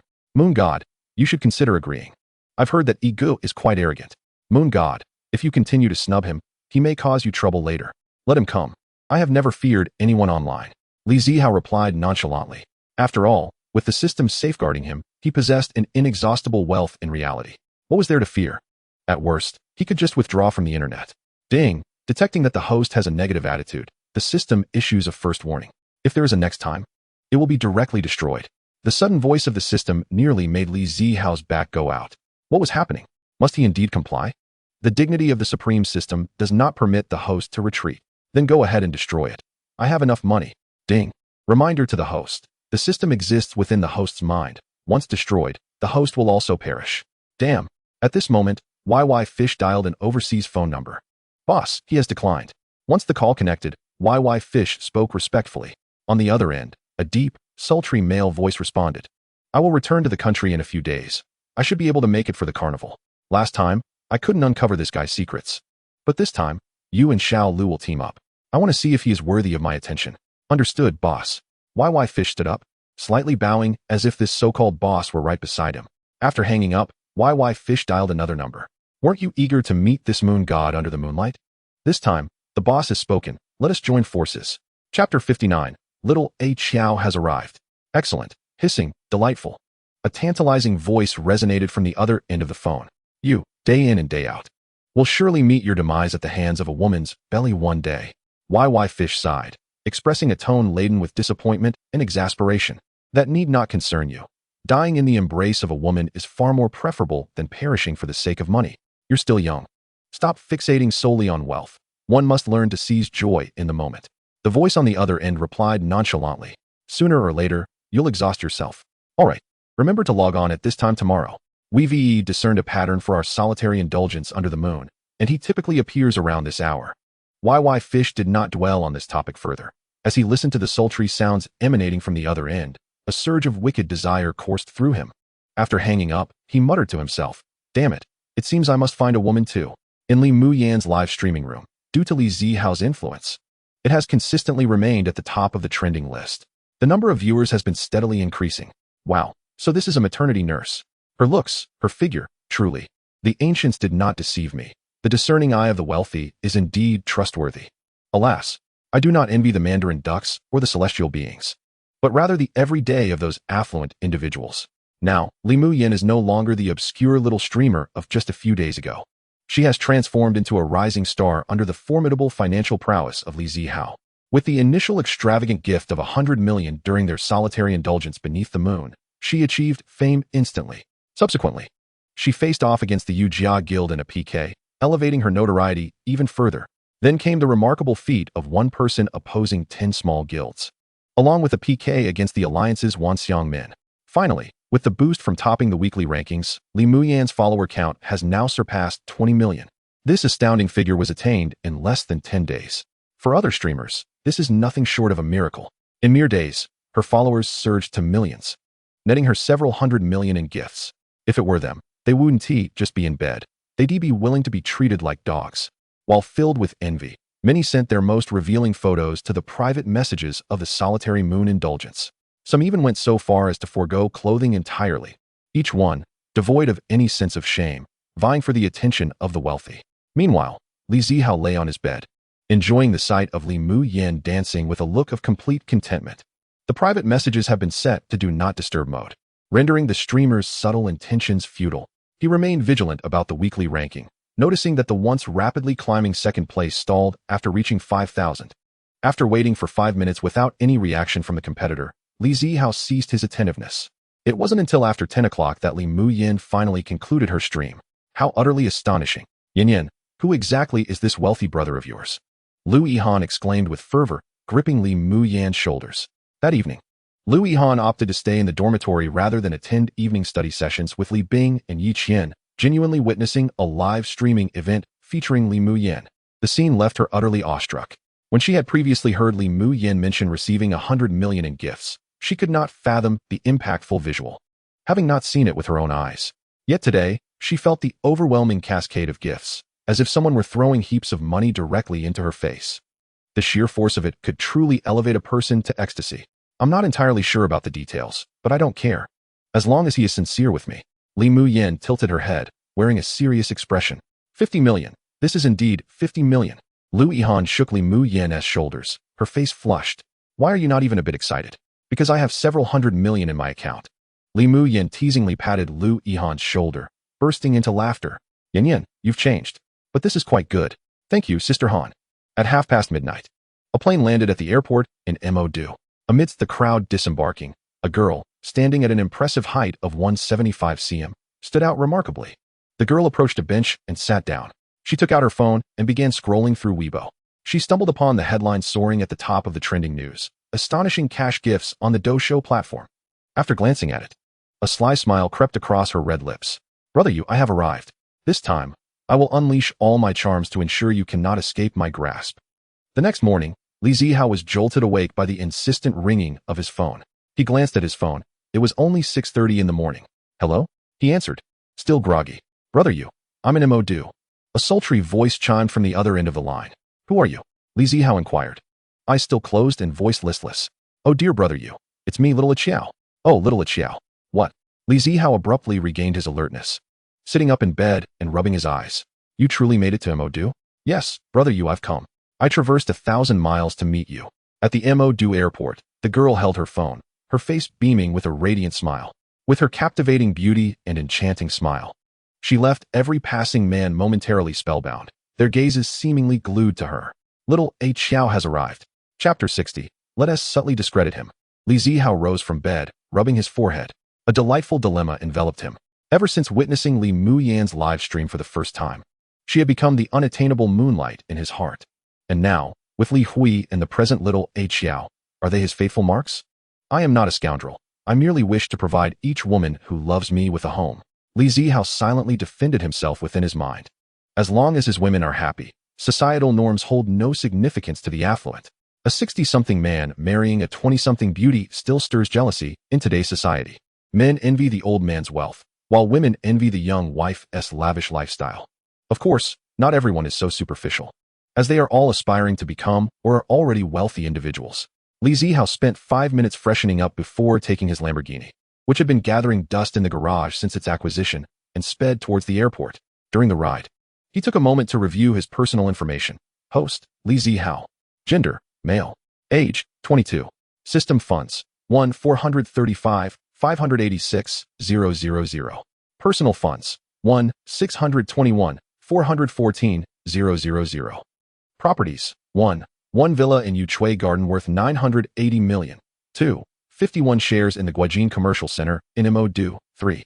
51 shares in Jinghao Real Estate, not yet operational. Current tasks, none. As Li Zihao gazed at his personal funds once again surpassing the remarkable milestone of 1 billion. A satisfied smile graced his face. Indeed, possessing a modicum of wealth brings a sense of calm. He recalled the time when a mere 50 million remained in his account, robbing him of restful nights. With both hands caressing the steering wheel, he navigated the bustling streets of the metropolis. Even in a city where the affluent abound, luxury sports cars valued at tens of millions are a rarity. Thus, when a Lamborghini worth over 20 million cruised down the road, it was evident that surrounding vehicles kept their distance. As Li Zihao drove towards the airport, a trending topic on Weibo had gained significant traction overnight, resulting in a meteoric rise in the number of followers. The most immediate consequence was an unprecedented surge in new users for the Doushou app, causing great consternation among its competitors. Over 1,400 kilometers away in Guangzhou, the chairman of Huya, Li Shui, found himself wide awake at 2 a.m, troubled by the Weibo notifications that had disrupted his sleep. It wasn't until 6 o'clock the following morning that he finally reached out to his comrade, Chen Jie, chairman of Douyu, to arrange a meeting at a chic cafe. Watching the escalating buzz, Li Shui tugged at what little hair he had left, glancing at his watch before directing his anxious gaze towards the entrance. After approximately 10 minutes, a figure burst into his line of sight, striding directly towards him. Ah, Mr. Chen, you finally arrived, Li Shui exclaimed, rising to extend a warm handshake. Let us dispense with the pleasantries. I've seen the developments, and we need to devise a plan, or both our companies may very well be submerged by Doushou. Chen Jie replied candidly after shaking Li Shui's hand and taking a seat. I'm equally troubled. Who could have anticipated the emergence of a competitor like Moonlight drinking alone? While having a wealthy benefactor isn't alarming, the true concern lies in their seemingly limitless financial resources. Li Shui lamented, his furrowed brow betraying his anxiety. An unexpected sight for the CEO of a live streaming company. Perhaps we should consider issuing a red envelope? Li Shui suggested tentatively. How much? 1 million each? Chen Jie stirred his coffee with a spoon, a bitter smile gracing his lips. That one tea suffice. I've had someone investigate, and it appears that Moonlight drinking alone is no ordinary individual. Their identity is likely fabricated, and we have no insight into their true financial capacity. What do you propose we do? We can't simply sit back and wait for our demise. Li Shui inquired earnestly. After a moment of contemplation, Chen Jie ceased stirring his coffee. For now, we might have to discreetly cultivate some negative public opinion. He paused, as if having resolved to take a bold step. We may not compete financially, but we can certainly tarnish his reputation. The two leaned closer together, murmuring their conspiratorial plans. After over half an hour of travel, Li Zihao finally arrived at the airport. He casually parked his car and made his way towards the departure hall. From a distance, he spotted a young woman at the center of attention, adorned in a black leather jacket over a pink bodycon dress. complemented by nude stockings and chic black heels. Her elegant swan-like neck and fair complexion radiated under the hall's lighting, almost ethereal in its glow. Zihao assessed her resemblance to the streamer Xiao. Evidently, she too was unfiltered in her appearance. A solid 95, he mused silently. Sitting in the hall, Xiao sensed someone approaching, her delicate brows knitting together. During her time there, she had been approached repeatedly by self-proclaimed attractive suitors, which had become increasingly tiresome. Was she truly such a superficial person? As she pondered how to decline yet another advance, her gaze fell upon the luxury watch peeking from the newcomer's wrist. Coupled with an air of confidence and impeccably tailored attire, a thought seemingly struck her as she checked the time on her phone, and a captivating smile graced her lips. She sprang to her feet, dashing towards him, and leaped into his embrace. "Moon brother, you've come." Startled by Xiao's sudden display of affection, Zihao was taken aback. "Well, that's rather soft," he involuntarily remarked. Xiao, feeling the warmth of his body, beamed with delight. Resting her chin on his shoulder and whispering sweetly in his ear, "Oh, Moon brother, did you miss me?" The fragrant warmth wafting past his ear sent a shiver down his spine, igniting a primal reaction within him. What a siren, he thought, feeling a mix of bashfulness and exhilaration as the once quiet atmosphere of the hall became charged with curious gazes directed at them.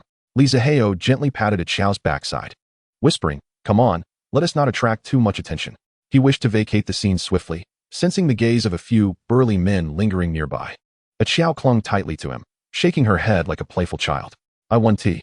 Moon brother, carry me." Zihao felt a headache coming on. He certainly did not wish to stage a spectacle in such a public setting. He feigned annoyance, declaring, "I'm not fond of such clinginess." Taken aback, Xiao released her hold, gazing at him with a pitiful expression. "Come with me." Zihao turned and walked towards the exit, with Xiao trailing behind.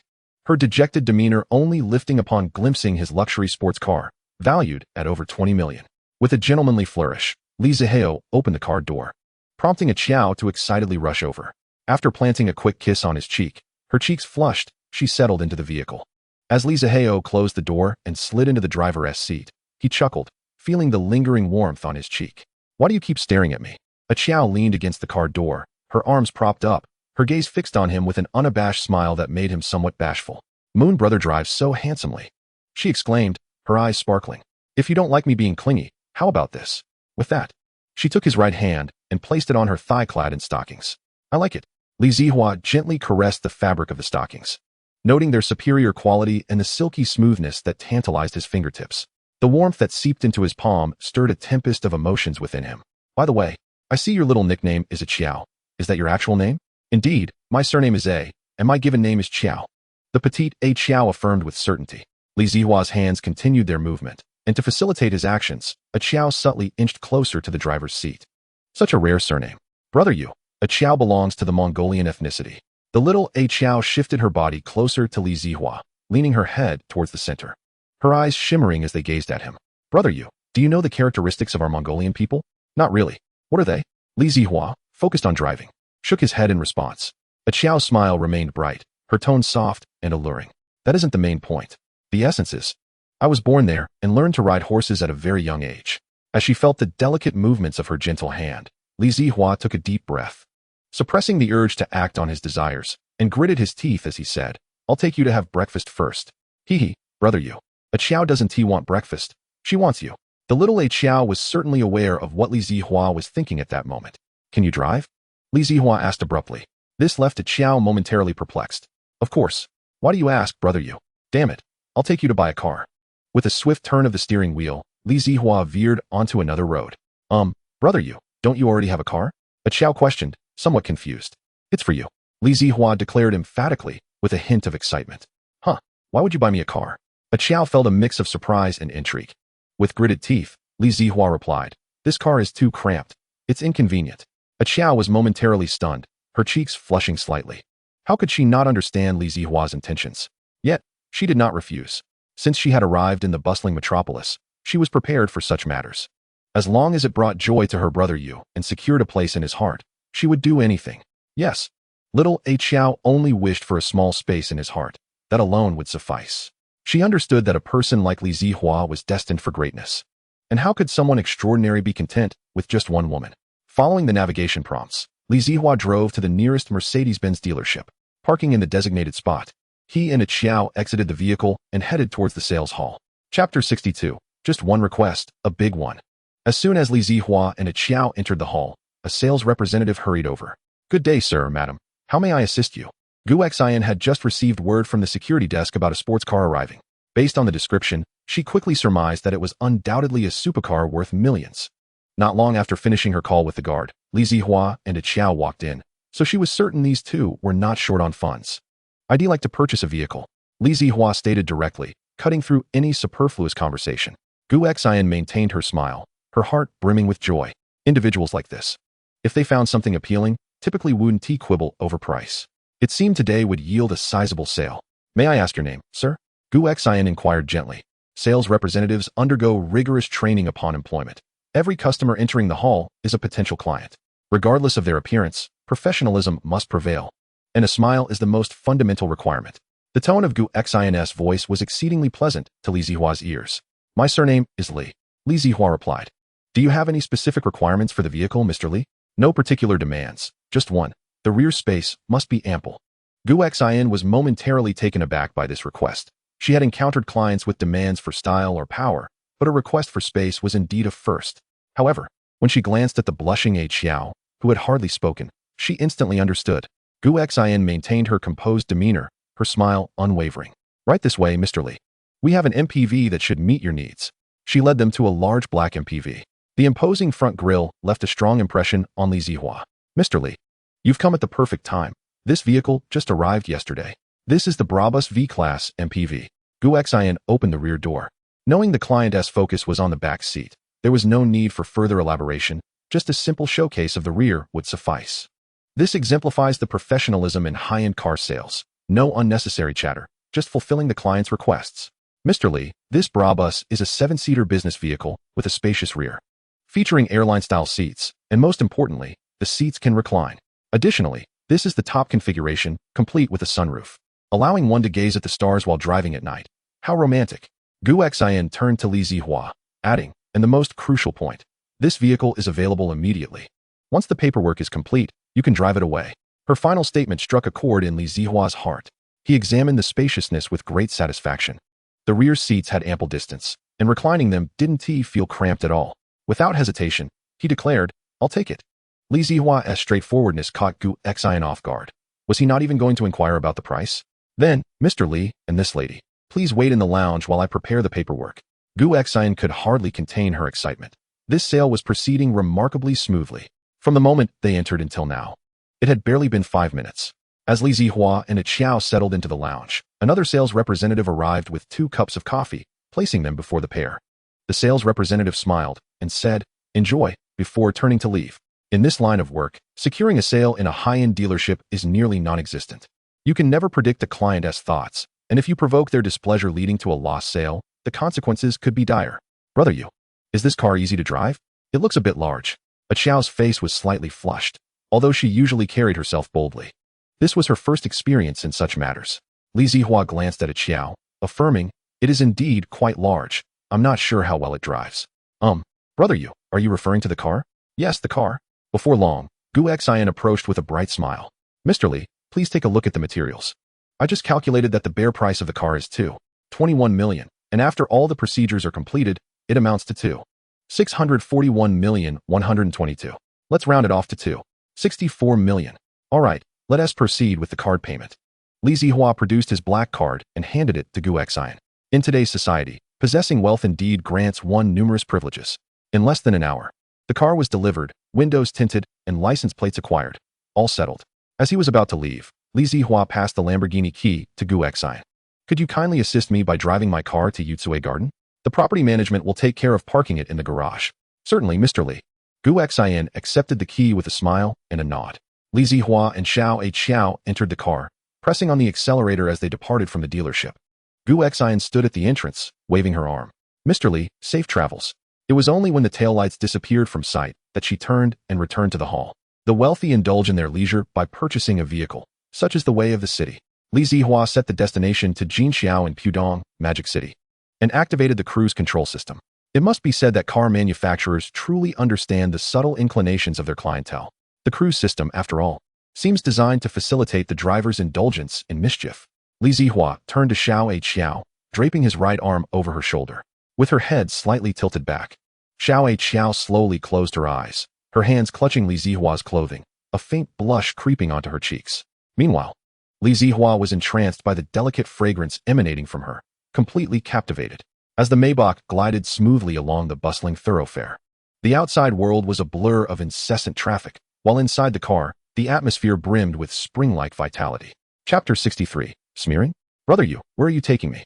Xiao's cheeks flushed, a hint of fragrant perspiration dampening her t-shirt. To a wonderful place. Li Zihua grinned mischievously. His right hand remained on Xiao, while his free left hand retrieved his phone. The moment the screen lit up, a notification from Weibo caught his attention. The magnate drinking alone under the moon. Officially deified by Doshou platform. Li Zihua clicked on the notification, which redirected him to Weibo. He noted the time of the post, which had appeared half an hour prior. Yet its ascent in popularity was astonishingly rapid.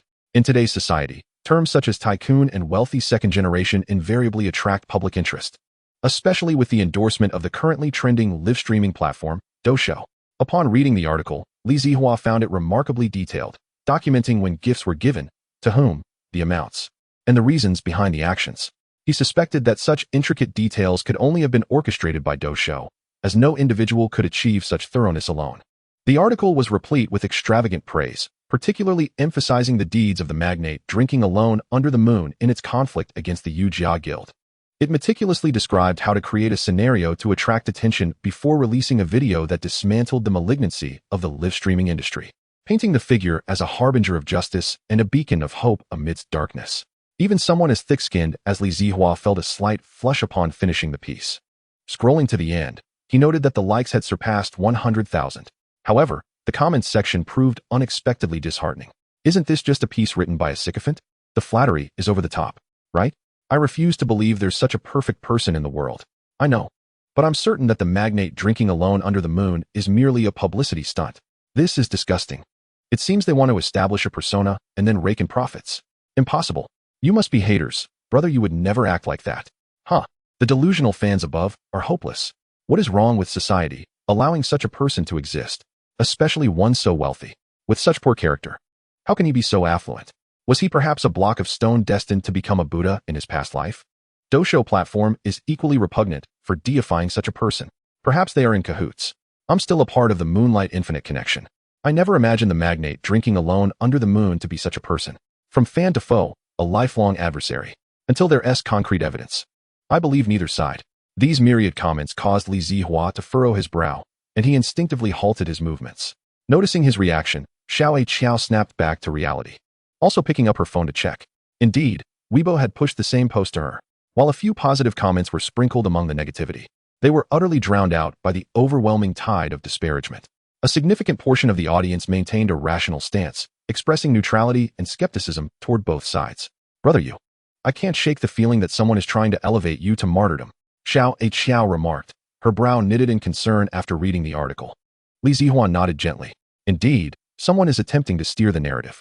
After reading the article, I initially thought it was a product of Doshou, but after perusing the comments, I feel it likely isn't. But who could it be? Xiao tilted her head in contemplation, then suddenly exclaimed, could it be an enemy of Brother Yu? Li Zihua chuckled, playfully tapping Xiao on the nose. What are you thinking, little girl? I have no enemies. Who could that possibly be?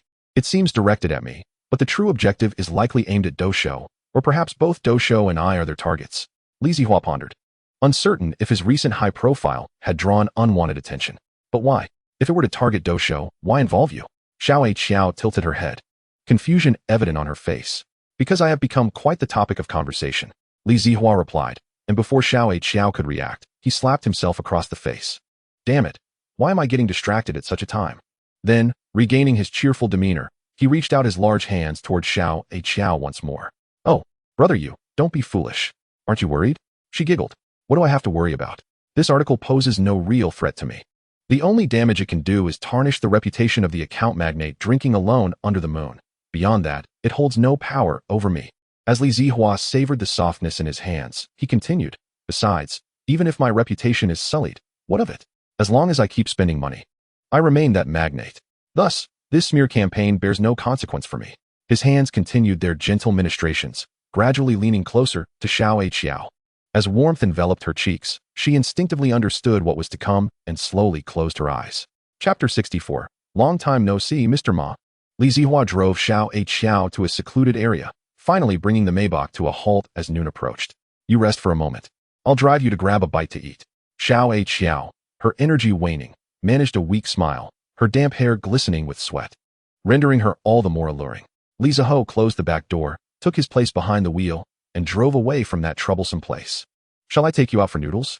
In the car, an uncharacteristic whim struck Li Zihao, compelling him to revisit the noodle shop he frequented in the past.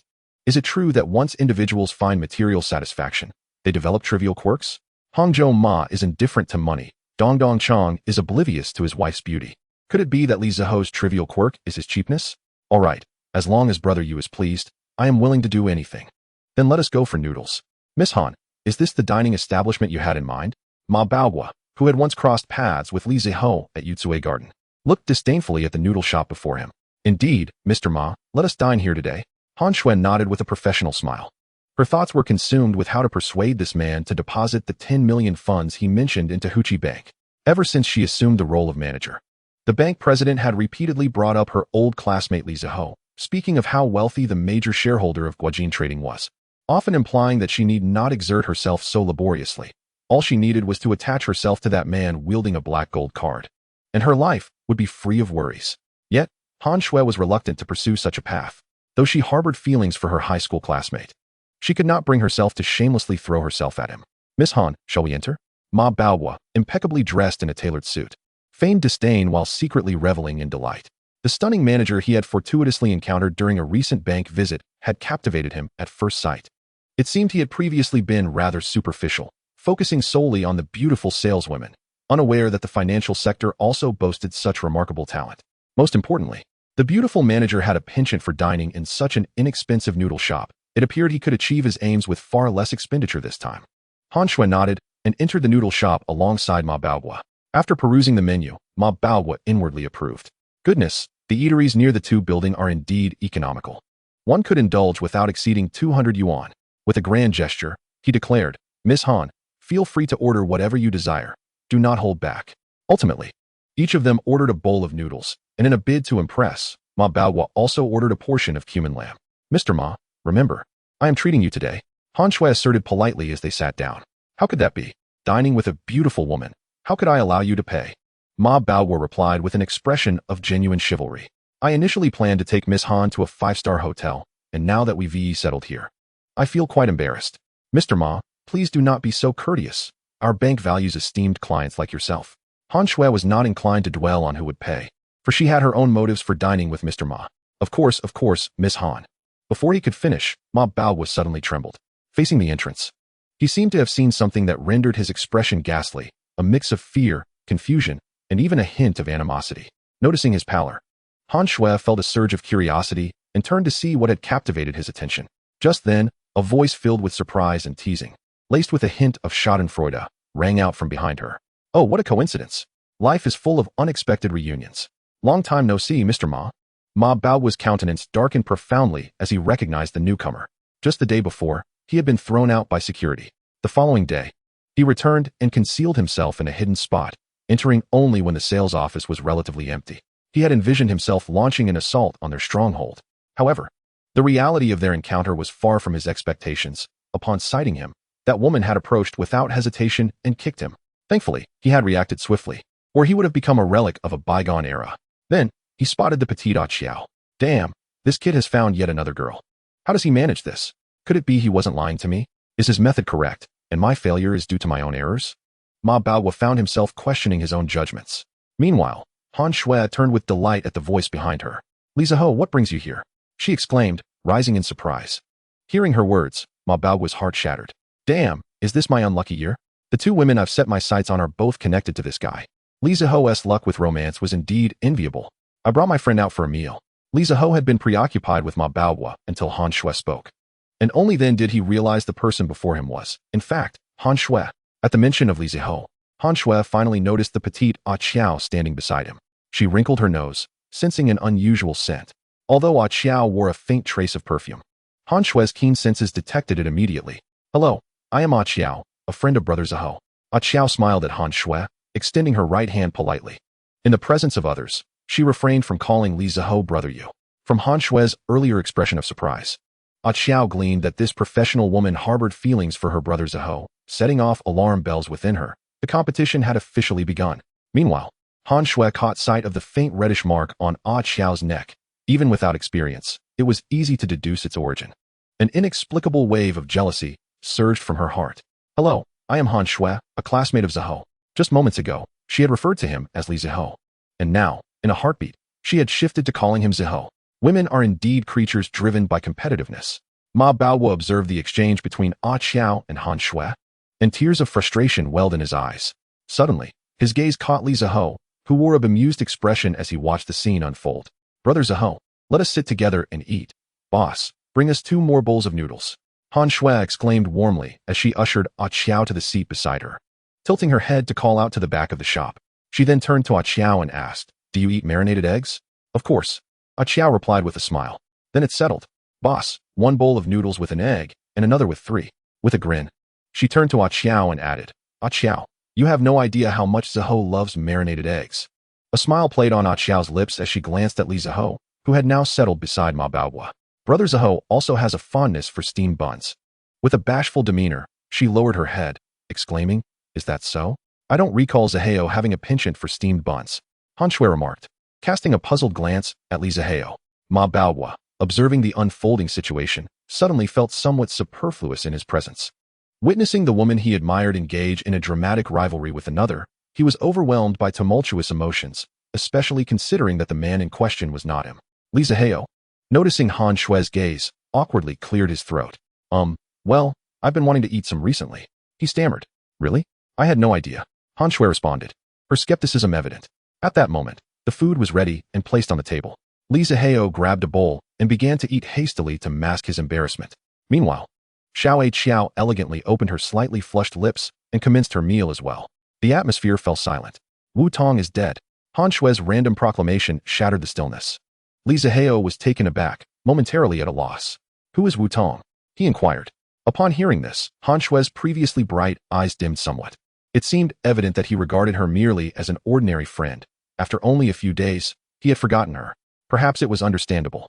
How could a billionaire possibly fancy a mere bank clerk like her? She's the Wu who has been persistently bothering me. Han Shui replied with renewed vigor. So much had transpired recently that, although only a few days had passed, it felt as though years had elapsed. After contemplating, Li Zihao finally recalled Wu Tong's image from the recesses of his mind. Oh, I remember now. How did she suddenly die? Wasn't she fine just a few days ago? Su Lin killed her. The name sounded familiar to Li Zihao, and after a moment's thought, he realized, isn't she your former manager? Precisely. Han Shui confirmed. Could she really have murdered her? Han Shui nodded, then shook her head. It seemed she didn't intend to kill her. After the incident, she caused a scene at Wu Tong's company, claiming it was because of her that she lost her job. Wu Tong denied any involvement and had her security personnel escort Su Lin out. Enraged, Su Lin waited for Wu Tong on her way to work the next day and splashed sulfuric acid on her face. Li Zihao gasped in horror. That woman is ruthless. She truly has no regard for men. Han Shui continued. Unfortunately, she must have miscalculated the amount, as Wu Tong died on the way to the hospital. I heard her entire face was burned off, with bones barely visible. At that moment, a gasp from Ma Baowu broke the tension. Turning to him, Li Zihao exclaimed, Oh, Mr. Ma, you're still here? Ma Baowu found the situation rather amusing yet exasperating. Here he was, a living person, and it seemed Li Zihao hadn't noticed him at all. Such a loud declaration left him feeling quite embarrassed, especially in the presence of 2 lovely women, even though neither was particularly connected to him. Shall I take my leave then? Chapter 66. This woman has caught my eye. Han Shui, how did you end up dining with Mr. Ma? Li Zihao queried with curiosity. Upon hearing this, Ma Baowu felt a chill run down his spine, his hair standing on end. Because Mr. Ma is one of our bank's esteemed clients. Han Shui hastily clarified, fearing Li Zihao might misunderstand. Oh, Li Zihao turned, a smile dancing in his eyes as he regarded Ma Baowu. I never imagined Mr. Ma was so unassuming. It's just a small amount of money, really.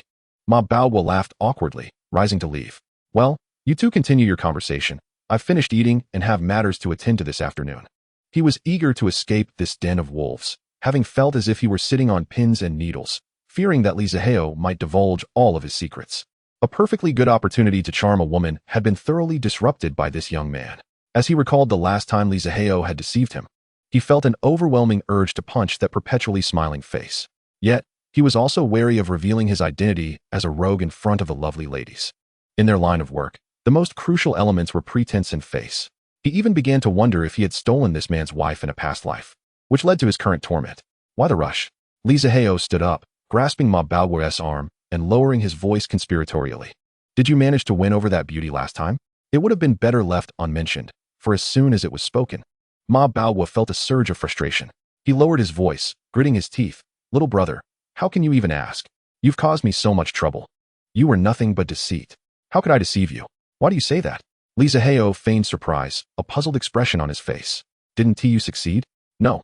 I went the next day, and before I could even say a word, that woman gave me a beating. How am I supposed to advise you?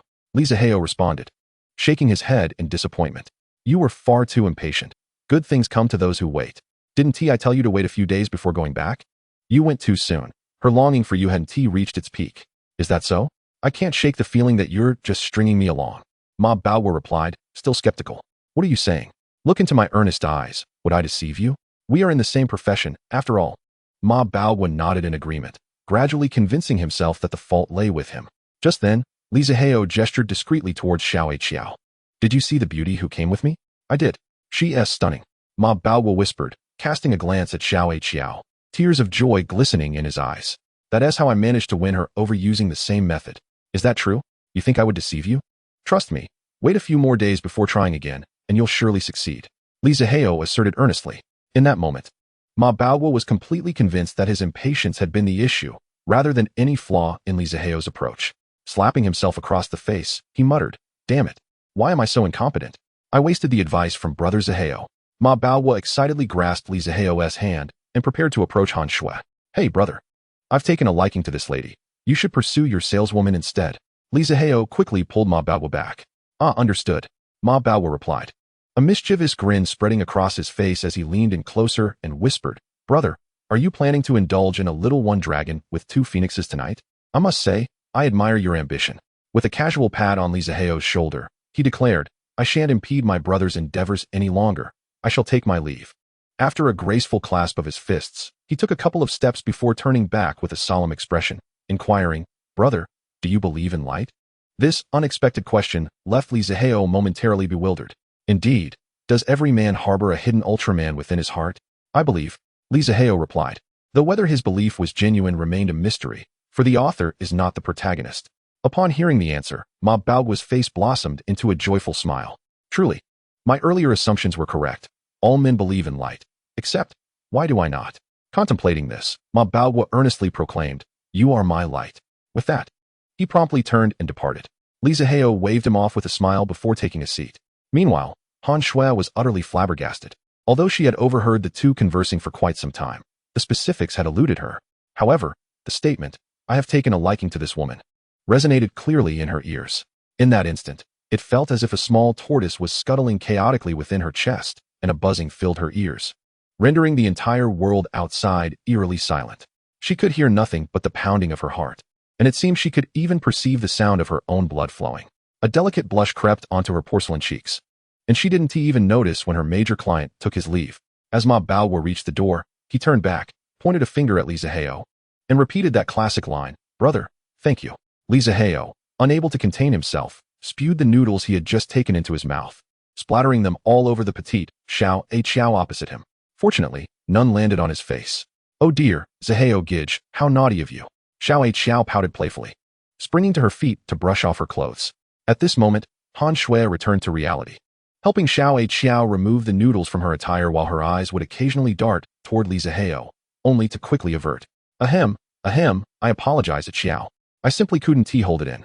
Li Zihao felt so embarrassed he wished to bang his head against the wall. Well, we've finished eating. Let us go. I'll take you home to change. All right, Xiao Xiao replied. Each of the three took a napkin to wipe their mouths before rising to head toward the door. Upon reaching the car, Li Zihao found himself in a predicament. With a two-seater, how could all three of them fit? He glanced at the back of the car, pondering if he could lie atop it. Zihao, you hurry and take a chow to change. I'm close by and can walk. You two go ahead. Han Shui, perceiving Li Zihao's awkward expression, kindly offered him an escape route. Very well, then I'll treat you to a meal another day, old classmate. Li Zihao seized the opportunity and, after exchanging farewells with Han Shui, got into the car and drove away. Han Shui stood rooted in place, watching the red car gradually fade from view, murmuring to herself, "I hope you remember this promise." Chapter 67 Ding. The selection system has been activated. Xiao Qiao gazed in astonishment at the opulent villa before her, her mouth agape in disbelief. "Zihao Gij, your villa is truly magnificent. It must be quite expensive." "Not much, just around $1 billion. Li Zihao replied nonchalantly. "$1 billion? Xiao Qiao felt as if the ground beneath her had vanished. "Even a doghouse in this place would likely cost more than my little apartment." Yet, her attention was quickly captured by the villa's garden, and she flitted about like a delicate butterfly, her laughter ringing like silver bells. Upon seeing the outdoor swimming pool, her heart raced with excitement, as if it might leap from her throat. Noticing her fervent gaze fixed on the pool, Li Zihao approached and gently wrapped his arm around her slender waist. "There's an indoor pool as well, shall we?" Xiao Qiao cast a flirtatious glance at Li Zihao, lowered her head, fidgeting with her shirt hem, and nodded in agreement. Adjacent to the indoor pool was a changing room. Once Li Zihao emerged in his swim trunks, he found a mermaid frolicking in the pool. Sitting at the edge, he dipped his feet into the water, which was a pleasant 27 degrees Celsius. The villa was equipped with a complete temperature-regulated dehumidification system, ensuring the water temperature remained consistently comfortable, regardless of the outside conditions. Xiao Qiao donned a black halter one-piece swimsuit. While it may be called a swimsuit, Li Zihao doubted many women would dare wear such a revealing garment at the beach. Its sheer fabric intertwined with her fair skin, subtly revealing her alluring form. Secured only by 2 delicate straps crisscrossing her back, leaving her entire exquisite back exposed to the air, enchanting all who beheld it. Upon returning to the villa, Li Zihao had already notified Uncle Fu to send all the servants away. Throughout the afternoon, the 2 figures were spotted in various corners of the villa. "Zihao Gij, you are incredible. I must find a few girlfriends." Xiao Qiao reclined in Li Zihao's embrace, her fingers tracing circles on his chest. "What on earth are you thinking about every day?" Just as Li Zihao was about to say more, his phone suddenly erupted with a series of notification sounds. He picked up his phone to discover a flurry of messages in the group he had created. Ever since he established the group, he hadn't spoken much. But Wu Yuzhu and Shi Xiang frequently chatted within it. "Wu Yuzhu, the sorrow of eggs. Li Zihao, is Brother Hao there? If so, please respond." Shi Xiang, Superman without underwear. Li Zihao, are you there, Brother Hao? Shi Xiang, Superman without underwear. Li Zihao, Brother Hao, it's bad. Li Zihao, what's wrong? I'm perfectly fine. Feeling great and eating well. Shi Xiang, Superman without underwear. Brother Hao, you finally showed up. Hurry to the postpartum live room. There's trouble. A chill ran down Li Zihao's spine, and he immediately recalled the post he had seen that morning. He opened Weibo, and indeed, the post had skyrocketed to the top of the trending topics. Exiting Weibo, he opened Douyin and found Li Mu Yin's live stream. Clicking to enter. Online viewers, 34. 820, 643. The live stream was abuzz with activity, and the barrage of comments from new accounts was dizzying. Among them, a few comments sent with Douyin coins lingered briefly on the screen. "What a garbage live stream, moonlit drinking alone, and what kind of moon god is that?" "Exactly. Just another scammer out to fleece people. The worst part is how many people actually worship him. Your moon god is just someone who gathers fame to exploit others, right? Who would have thought such a person would have a fan club? Just a bunch of sycophants. Throw them a bone, and they come running. Moonlit infinite connection. Eggs. When have you seen a scammer who first throws out billions in gifts? TCH, he spent tens of billions. How much of that actually flowed back into his own pocket? Who really knows? Moonlight infinite combo, Superman. If it were a recycled account, would the platform still certify him as a top spender? Who knows what shady methods he used? That Superman and Dandan must be the top bootlickers of that damn moon god, right? Yeah, I used to be part of Moonlight Infinite Combo. I was fooled by them. I didn't expect Moonlit Solo Drink to be this kind of person. Back then, Superman and Dandan helped Little Tiger pick a fight, got taught a lesson by Moonlit Solo Drink, and then turned into his #1 bootlickers. TSK, Tisk, no backbone at all. Looks like they're the same kind of trash as that so-called Moonlit Solo Drink. Moonlight Infinite Combo, Dandan. Damn it, who are you talking about? Don't like it? Come fight me offline. What kind of ability is running your mouth online? Get lost. You're useless even online and still want to go offline? You just spent 2 million and really think you're something? Moonlight Infinite Combo, Dandan. Come on, spend some yourself and let me see. Go on, spend it. You piece of trash. So childish. Are we comparing who has more money now? We're standing up for justice. Exactly. Moonlit Solo Drink is hiding and 1T come out, letting 2 dogs take the hits for him. Yeah, let Moonlit Solo Drink come out. ISNT he a top spender? What is the point of hiding behind others? At that moment, a crisp system notification sounded in Li Zihao's mind. Ding. Selection system activated. Chapter 68. I heard you were looking for me? Ding. Selection system activated. Option 1. Lie low. After all, this won't cause you any real harm. Reward. A certain special part shortened by 5 centimeters. Option 2. Trolls are a toxic tumor of the internet. Give them a profound lesson. Reward. 5 billion in system funds. Looking at the reward for option 1, Li Zihao felt his scalp go numb. He really couldn't take that kind of reward, because Xiao was right beside him. Li Zihao didn't speak out loud, and instead asked in his mind, System, are you sure option 1 counts as a reward? Yes. Li Zihao was speechless. Is something wrong with my brain, or did your system bug out? Choose option 2. Li Zihao answered helplessly. To be honest, he really couldn't be bothered with these trolls. As the saying goes, if a dog bites you, are you going to bite the dog back? Wouldn't that make you no different from the dog? But there was no helping it. He simply couldn't accept the reward for option 1. After all, it concerned his future happiness. Option 2 selected successfully. Hearing the system prompt, Li Zihao fell into thought. How should he teach these trolls a lesson? System, can you get information on these trolls? Ding. Sent to the host's QQ email. Li Zihao opened his email and sure enough saw a document. He opened it. Good lord, there were tens of thousands of IP addresses. Xiao saw it too, but being considerate, she didn't ask any questions. He exited the email and opened Dosho again. At that moment, Li Mayan was in the live stream, arguing passionately, her face red. What evidence do you have to say Brother Yu is scamming people? What a joke. What kind of leaks are you that deserve to be harvested by Brother Yu? Someone who can spend tens of billions. Do you really think he cares about your little scraps? Recycling funds? No matter how you recycle, you still have to spend it first. Are you blind? Can't you see something this obvious? You're being used as pawns. Moonlight Infinite Combo. Dandan. Well said, Sister US made. That's exactly it. A bunch of people just parroting others.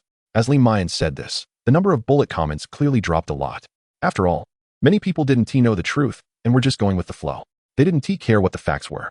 Hearing that someone was pretending to be a top spender to scam people, whether out of jealousy or hatred of the rich, they joined the wave. No matter how you argue, it doesn't change the fact that Moonlit Solo Drink is scamming people. You're all in the same group. Of course you'd speak up for him. Didn't you see it posted on Weibo? Obviously. The person muddying the waters saw people wavering and immediately stepped out to incite them again. Exactly. Haven't you noticed that this so-called moon god still hasn't shown up? Who knows, maybe he has already run away. And you're still foolishly standing here taking hits for him.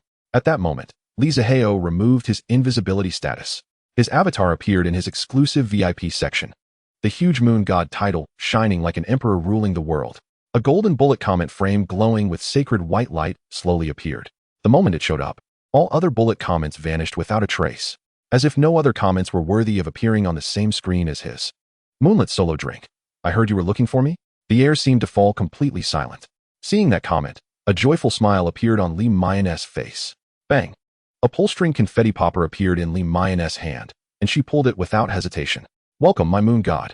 With just that sentence, Li Mayan seemed to breathe out a long-held sigh of relief. Seeing that name, her heart inexplicably settled down. The next moment, Li Zihao's avatar appeared in the voice queue. His bullet comment faded, and no new comments appeared. For a moment, the live stream, despite having tens of millions of viewers, was eerily silent. You were looking for me. I'm here. Why has no one got anything to say now?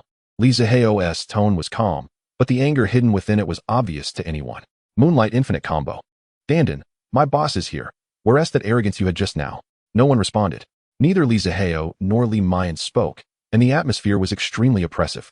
After a long while, a single bullet comment floated out under everyone's gaze. Moon God, I used to be a member of Moonlight Infinite Combo. But now the whole internet is saying you're scamming people. I think you should give us fans an explanation. Wu Liang, male, 27 years old, high school education. From Yi County, Kuan City, Yin Province. Unemployed in real life, living off his parents. Joined an online 50-cent army in May this year and became one of them. Specializing in taking money to do things online. In June, the 50-cent army accepted a commission to smear and spread rumors about Ian, and you participated. Li Zihao didn't answer the question in that comment. Instead, he casually listed a bunch of personal information. Others didn't understand what it meant. But Wu Liang, far away in Yi County, Yun Province, broke out in a cold sweat. Wu Liang was the one who had just sent that comment. He had always believed that joining the 50-cent army was about practicing justice online. But after joining, he learned that it was an organization with absolutely no bottom line. You pay money, I do the job. It's that simple. He had even heard that there was once a female employee who was sexually harassed by her boss, and the incident was exposed online. But the boss paid tens of thousands to the 50-cent army. They poured filth on the girl, saying she had loose morals, dressed provocatively to seduce men, and so on. Basically, the nastier the better. In just 5 days, unable to bear the online abuse, the girl jumped from a building and committed suicide. Despite the organization being rife with unsightly matters, it was no match for the corrupting allure of wealth. He succumbed. For several months, he had been engaging in online harassment. Perhaps due to the prevailing sense of legal impunity, no one had troubled him. His audacity only grew. His talent for malicious activities soon garnered the attention of those higher up, and this time, he was appointed to lead a team. The objective was straightforward: to tarnish the reputation of the account known as Drinking Alone Under the Moon. They promised him a reward of 50,000 yuan and an opportunity to ascend to the higher echelons of the organization if he succeeded. He was tempted. However, he never anticipated that, just as he commenced his actions, he would be thoroughly investigated. Chapter 69. The Downfall of the Harasser. Yi Xing, from Hubei Province, male. 32 years old, bank employee. Wu Xi, from Shandong Province, male, 21 years old, university student. Mei Liangxin, from Hubei Province, male, 19 years old, dropout. Yang Wei, Shantung, Qian Lixian. Each name, foreign yet familiar, rolled off Li Zihao's tongue. Yet, without exception, they were all members of the so-called 50-cent army. The names I just recited are all members of the 50-cent army, and I possess many more. A total of 271 individuals have arrived today, all peripheral members. I hold a list of tens of thousands more, all of whom have attacked me in the live stream. While there may be some who are merely echoing others, I regret to inform you that the path to growth comes at a price. We are all adults. Once you step into this world, you must stand firm against the blows. I shall present all the evidence I have to the police. As for the consequences you face, that is no concern of mine. Upon hearing this, Wu Liang and others nearly wet themselves in fear. They were merely a group of young individuals, averaging in their 20s. They had never encountered such a scene in their lives. Qian Lixian, stop trying to scare us. We've only expressed a few words online. What can the police do to us? Wu Xi, exactly. I'm still a university student, a future pillar of the nation. What can the police do to me? Seeing these comments, Li Zihao couldn't help but laugh in anger. This was truly the fearless bravado of the naive. A future pillar of the nation? If individuals like you are deemed pillars, the foundation of Huaxia is bound to crumble. Just as Li Zihao was about to retort, a comment floated by. Mudu Jintian Law Firm. Article 246 of the Criminal Law of Huaxia states that using violence or other methods to publicly insult others or fabricate facts to defame others, in serious cases, can result in imprisonment for less than 3 years, detention, or deprivation of political rights. Mudu Jintian Law Firm. The internet is not a lawless territory. You cannot act with impunity. Following this comment, another appeared, with an exceedingly earnest tone. Mudu Jintian Law Firm. If the moon god requires legal assistance, our Jintian Law Firm is at your service. Haha, legal professionals online to enlighten us. How delightful. Little harassers, is your head buzzing now? See, I told you the moon god was wronged. To the one above, please stop. I just saw you cursing the moon god.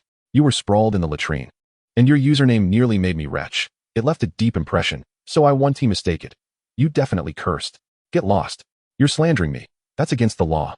You truly are a talent, applying your knowledge flawlessly. Yet Li Zihao did not directly respond to the law firm. Instead, he randomly stated, I know some of you are here. Having seen this, you should be well informed by now. Will you intervene? If not, I'll seek legal counsel myself. Li Muyin had been closely monitoring the situation in Li Zihao's livestream. She believed that other high-ranking officials in the company were also keeping an eye on this matter. Ever since Li Zihao claimed to possess the information of tens of thousands, it had genuinely startled her.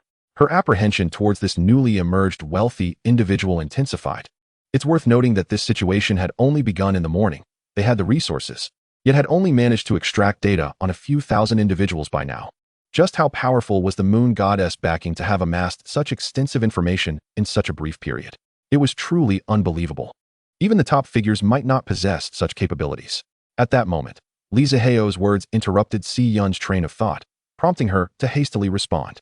Doshou official account. Moon God, we have also been collecting data on these individuals. We've just yet to gather everything, which is why we haven't taken action. Yet, we didn't expect the moon god to have collected it before us. I dislike complications. I will hand over this data to you. But I have one condition. Doshou official account. Please, moon god. I want them to learn a lesson, and of course, their backers as well. Doshou official account. Rest assured, moon god. This matter significantly impacts our dojo platform's reputation. We will spare no effort to resolve it. Zihao found this response quite convincing. Knowing that the morning's post had targeted both him and dojo, he realized he had merely stumbled into a crossfire, being used as a weapon to attack the dojo platform. All right, I will send you the list. I shall not concern myself further with this matter. I hope you handle it well. As he spoke, he switched to his email and forwarded the document to the address Si Yun had provided him. Dojo official account. Moon God, the document has been received. I will address it immediately. At this moment, Wu Liang and the others finally awakened from their stupor. The remnants of their delusions dissipated in an instant. Moon God, we realize our mistakes. We were deceived by this 50-cent army. Please, forgive us this once. Adults must take responsibility for their own faults. Zihao replied in a flat tone. Had I known it would come to this, I would have acted much sooner. Moon God, spare me. I am merely a student. If my school learns of this, my life will be ruined. Not my concern. Moon God, since you Haven T suffered any harm, let this matter end here. Upon reading this comment, Zihao found himself laughing in exasperation. Did you grow up on brainless pills to utter such nonsense? Go ask your family if you were ever bitten by a dog as a child, without receiving a vaccination. I think I need to see a psychologist after your actions have inflicted serious psychological trauma upon me. I feel utterly depressed. I should include my diagnosis in the lawsuit. It might extend your sentencing by a few months. This statement was quite valid. Moon God is formidable. Depression is quite the thing. Isn't it? These retorts truly brought him a sense of relief. Harassers, do refrain from speaking. If you provoke the Moon God, do you believe he won T induce a mental breakdown in you? Seeing this, the harassers indeed fell silent. Meanwhile, Li Mu Yen observed how Zihao swiftly resolved what she deemed a challenging situation. Her eyes sparkled with admiration, with the harassers silenced. The live stream transformed back into a joyous sea. After more than half an hour, the dojo official account finally re-entered the live stream. The Moon Goddess has submitted all materials to the judicial authorities, and a formal case has been established. Given its nationwide implications, the investigation may take considerable time. Ah, good. Zihao nodded with satisfaction. At that moment, Heizi, who lingered in the live streaming room, felt as if the entire world had crumbled around him. Chapter 70, 50 billion received. Ding. Congratulations, host, you have completed option 2. Ding. Rewards have been credited. As Zihao gazed at the system interface displaying over 64 billion in system funds, he fell into deep contemplation. System, could you upgrade and directly transfer the funds to the dojo platform? Reminder, host, there is no need for an upgrade. This function is already available. What? Zihao's eyes widened in shock, as if they might pop out of their sockets. This startled the little Xiao beside him, causing her to sit up abruptly from his embrace. Brother Zihao, what's wrong? Don't scare me. It's nothing. I was just pondering a few matters. Zihao hurriedly explained, realizing his reaction was somewhat excessive. Upon hearing this, Xiao finally relaxed, snuggling back into his arms to continue her artistic endeavors. Why didn't you mention this earlier? Host, you never asked. How was I to know you had such a function? If you didn't inquire. How could you know I didn't have it? If I had known, I would have asked. Host, please note, your statement is grammatically incorrect. If you knew I had it, you wouldn't have asked. Damn it. Host, please be aware, this system does not have a mother. Host, this constitutes slander. Be cautious, as this system may sue you for defamation. Huh, you think you can report me to the police? Zihao scoffed. Ding. The notification sound of an email resonated, and upon opening it, Zihao's pupils constricted in disbelief. It was a video of him vehemently cursing the leader. System, this is falsification. I protest. Zihao fumed internally. It was utterly terrifying. If this evidence were presented to the police, he would likely be trapped indefinitely. What others perceive as false is true for those who do not see it. You're impressive. In the end, Zihao conceded. This dog system played dirty, even resorting to fabricating evidence. System, the materials you provided me wouldn't be falsified, would they? If they are, innocent people could be harmed. Although I'm not a saint, I would feel guilty. Rest assured, host, those are absolutely authentic. With the system's reassuring response, Zihao finally breathed a sigh of relief. Meanwhile, as he and the system engaged in their mental sparring, the headquarters of Dojo convened an urgent meeting regarding the recent developments. In the conference room of Dojo headquarters, a long rectangular table was filled with people. Lei Keeman sat in the president's seat, his expression grave. High-ranking executives occupied the chairs, nervously holding their breath. The vast conference room was so quiet that one could hear a pin drop. Does anyone have anything to say about this matter? After a prolonged silence, Lei Keeman broke it with a question. The attendees exchanged glances, yet no one dared to stand. Seeing this, Si Yin shook his head in resignation and finally stood up, stating, President Lei, Although we lack conclusive evidence, I am certain that those two are behind this. Lei Qimen's expression remained unchanged as he shifted to a more comfortable position, his tone devoid of any discernible emotion. Those two need not concern us. They shall not amount to anything significant. If it weren't for the game sector sustaining them, they wouldn't last long. How is the investigation into the Moonlit Independence proceeding? The topic abruptly shifted to Li Zihao. Si Yun, having prepared for this, promptly reported, the data shows that Moonlit Independence, cough, is actually named Li Zihao. I dispatched personnel to his registered address and confirmed his existence. However, regarding wealth, capability, and conduct, he starkly contrasts with our understanding of Moonlit Independence. According to his fellow townsfolk, he seems to be a mild-mannered individual, yet Moonlit Independence appears particularly cunning. Thus, I suspect the information is fabricated. Moonlit Independence does not go by Li Zihao, but has usurped another's identity to conceal his own. Upon concluding his statement, Si Yun looked towards Lei Qimen. I have a piece of information. The major shareholder of the Magic Capital Guijin Trading is named Li Zihao. Lei Qimen's casual remark sent shockwaves through the conference room. Is that true? The data indicates this Li Zihao is quite young, yet he is a major shareholder? This is almost surreal. I now believe the rumors that he belongs to a hidden family. Lei Qimen rapped on the table, silencing the cacophony of discussions. I suspect this is merely the tip of the iceberg for Li Zihao. I urge you all to maintain confidentiality regarding this matter. Should anyone leak this information? Lei Qimen's eyes glinted with a chilling intensity. If he is truly from a hidden family, can you fathom the consequences? The attendees fell silent, nodding like a field of garlic. Satisfied with their reaction, Lei Qimen continued, very well. Remember to cease all investigations into the real identity of Moonlit Independence. The unknown is the most terrifying. Meeting adjourned. Li Zihao opened Dosho and deposited the entire 50 billion in one go. Meanwhile, Qiao, having endured an exhausting day, had already fallen asleep while Li Zihao debated with the system. Li Mayan continued her live stream until 9:30 before concluding. Afterward, she sent a message to Li Zihao. Brother Yu, can I come to see you tomorrow? I miss you. Sure, I'll pick you up tomorrow and introduce a friend to you. Great. Good night, Brother Yu. Good night. Returning to the live stream. Although Li Mayan had ended her broadcast, the comment section remained vibrant and bustling. Today was absolutely exhilarating. The moon goddess truly lives up to her name. I feel like a whole batch of people will be entering. That sounds splendid, at least for a few years. The online scene will settle down. Moonlit Independence. Why haven't I seen Shanshan and Old Bai in the past couple of days? Li Zihao commented in the chat. He had intended to boost their ranks yesterday, but found them offline, so he hadn't done so. He had just checked, and they were absent again today. Moonlit Infinity. Brother Yu, Shanshan's mother is ill and has been in the hospital for the past few days. Moonlit Independence. What illness? Moonlit Infinity. Appendicitis. It's not serious. Moonlit Independence. And Old Bai? Moonlit Infinity. Ahem. Well, Old Bai is also there. Moonlit Independence. Hey, that lad is quite swift. Moon Goddess. If you don't wish to sleep right now, why not take us out for some fun? Chapter 71. The Moonlit Frolic Team. Moon Goddess. If you don't wish to sleep right now, why not take us out for some fun? Absolutely, Moon Goddess. Take us on an adventure. Ah, Moon God. You have never taken us on an escapade before. Li Zihao, upon seeing the barrage of comments, reminisced about his days of wandering carefree despite his financial constraints. Now that he has attained wealth, he finds himself less inclined to indulge in such adventures. All right, Moonlit Solitude declared, since there is still ample time. Let us take the brothers out for some fun today. Yay, Moon God is everlasting. Haha, just imagining Moon God leading us on an escapade is exhilarating. I can already envision various streamers vying for Moon God's favor, showcasing their unique talents. Haha, I can't help but drool at the thought. Tonight's escapade with Moon God is a tale I could boast about for a lifetime. For a lifetime? I have already resolved to inscribe this event on my epitaph, for future generations to admire. Goodness, it's you again. Then what shall we call ourselves, Moon God? Will we still be known as the Endless Moonlit Gathering? Since we are embarking on an escapade, let us be called the Moonlit Escapade Troop.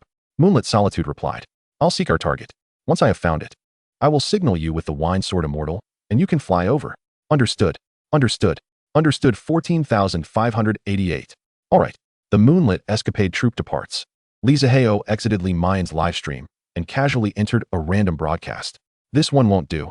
Her arms are thicker than my thighs, yet there are still viewers, he remarked. Swiping to the next stream. This one is also unsatisfactory. Her age is nearly that of my mother. Moving on. Ooh, this one looks promising. Though the beauty filter is cranked to its maximum, making the doorframe appear wavy. Next. Next. Ooh, this one is acceptable. Li Zihao's gaze lingered on the screen.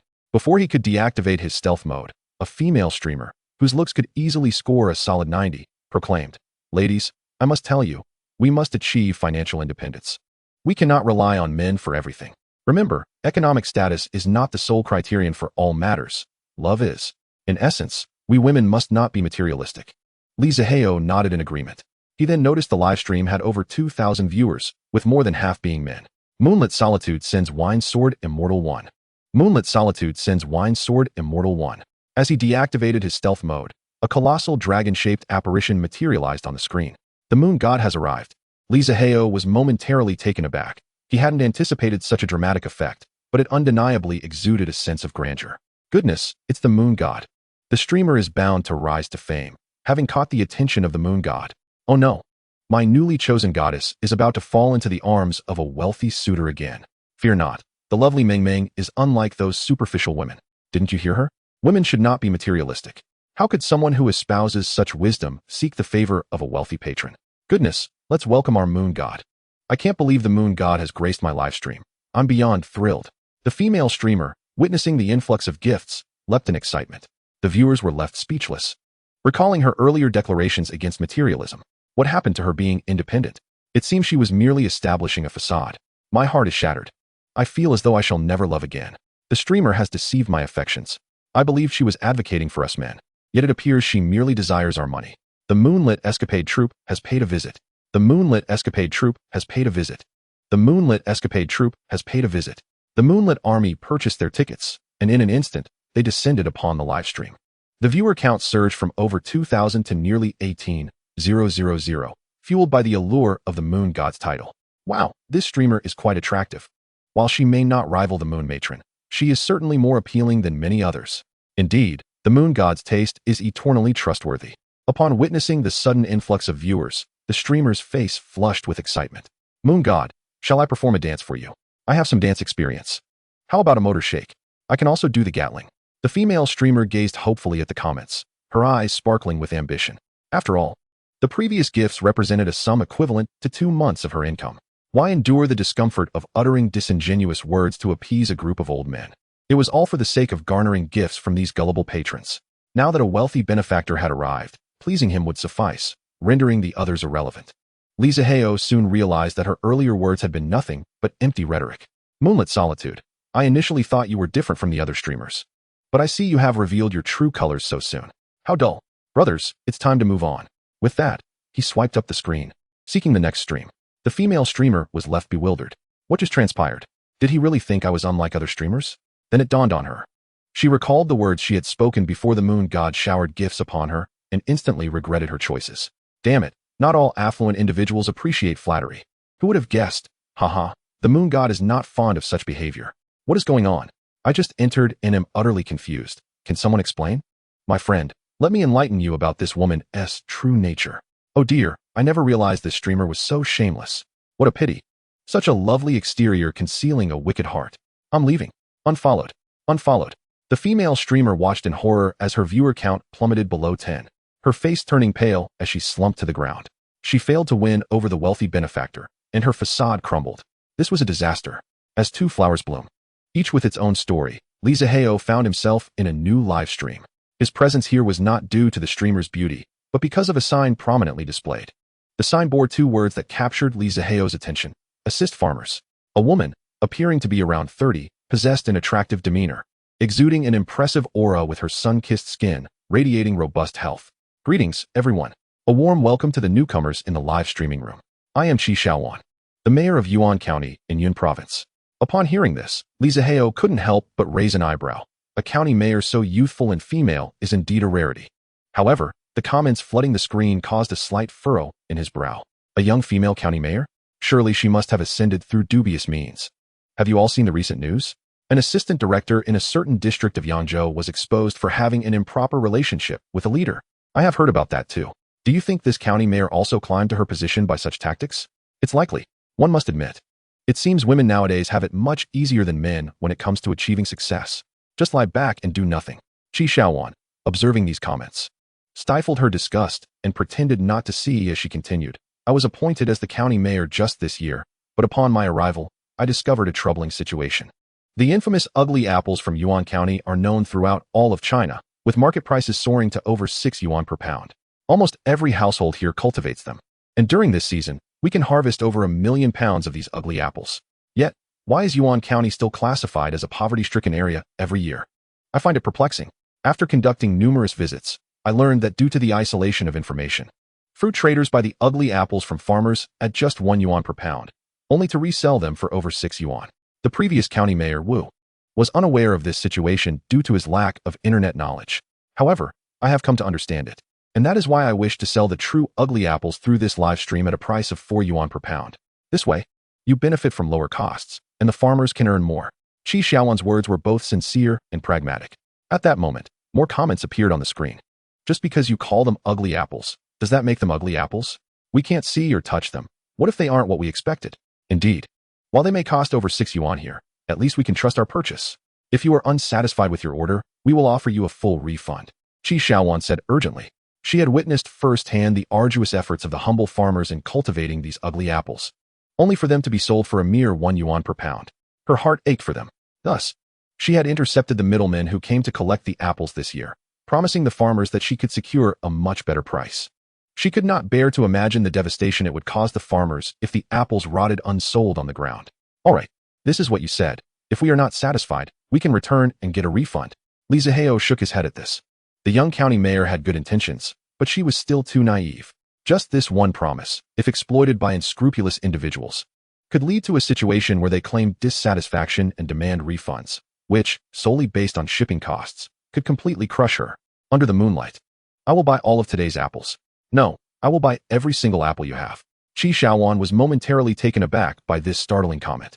Sir, please do not jest. We have nearly 1 million pounds of apples.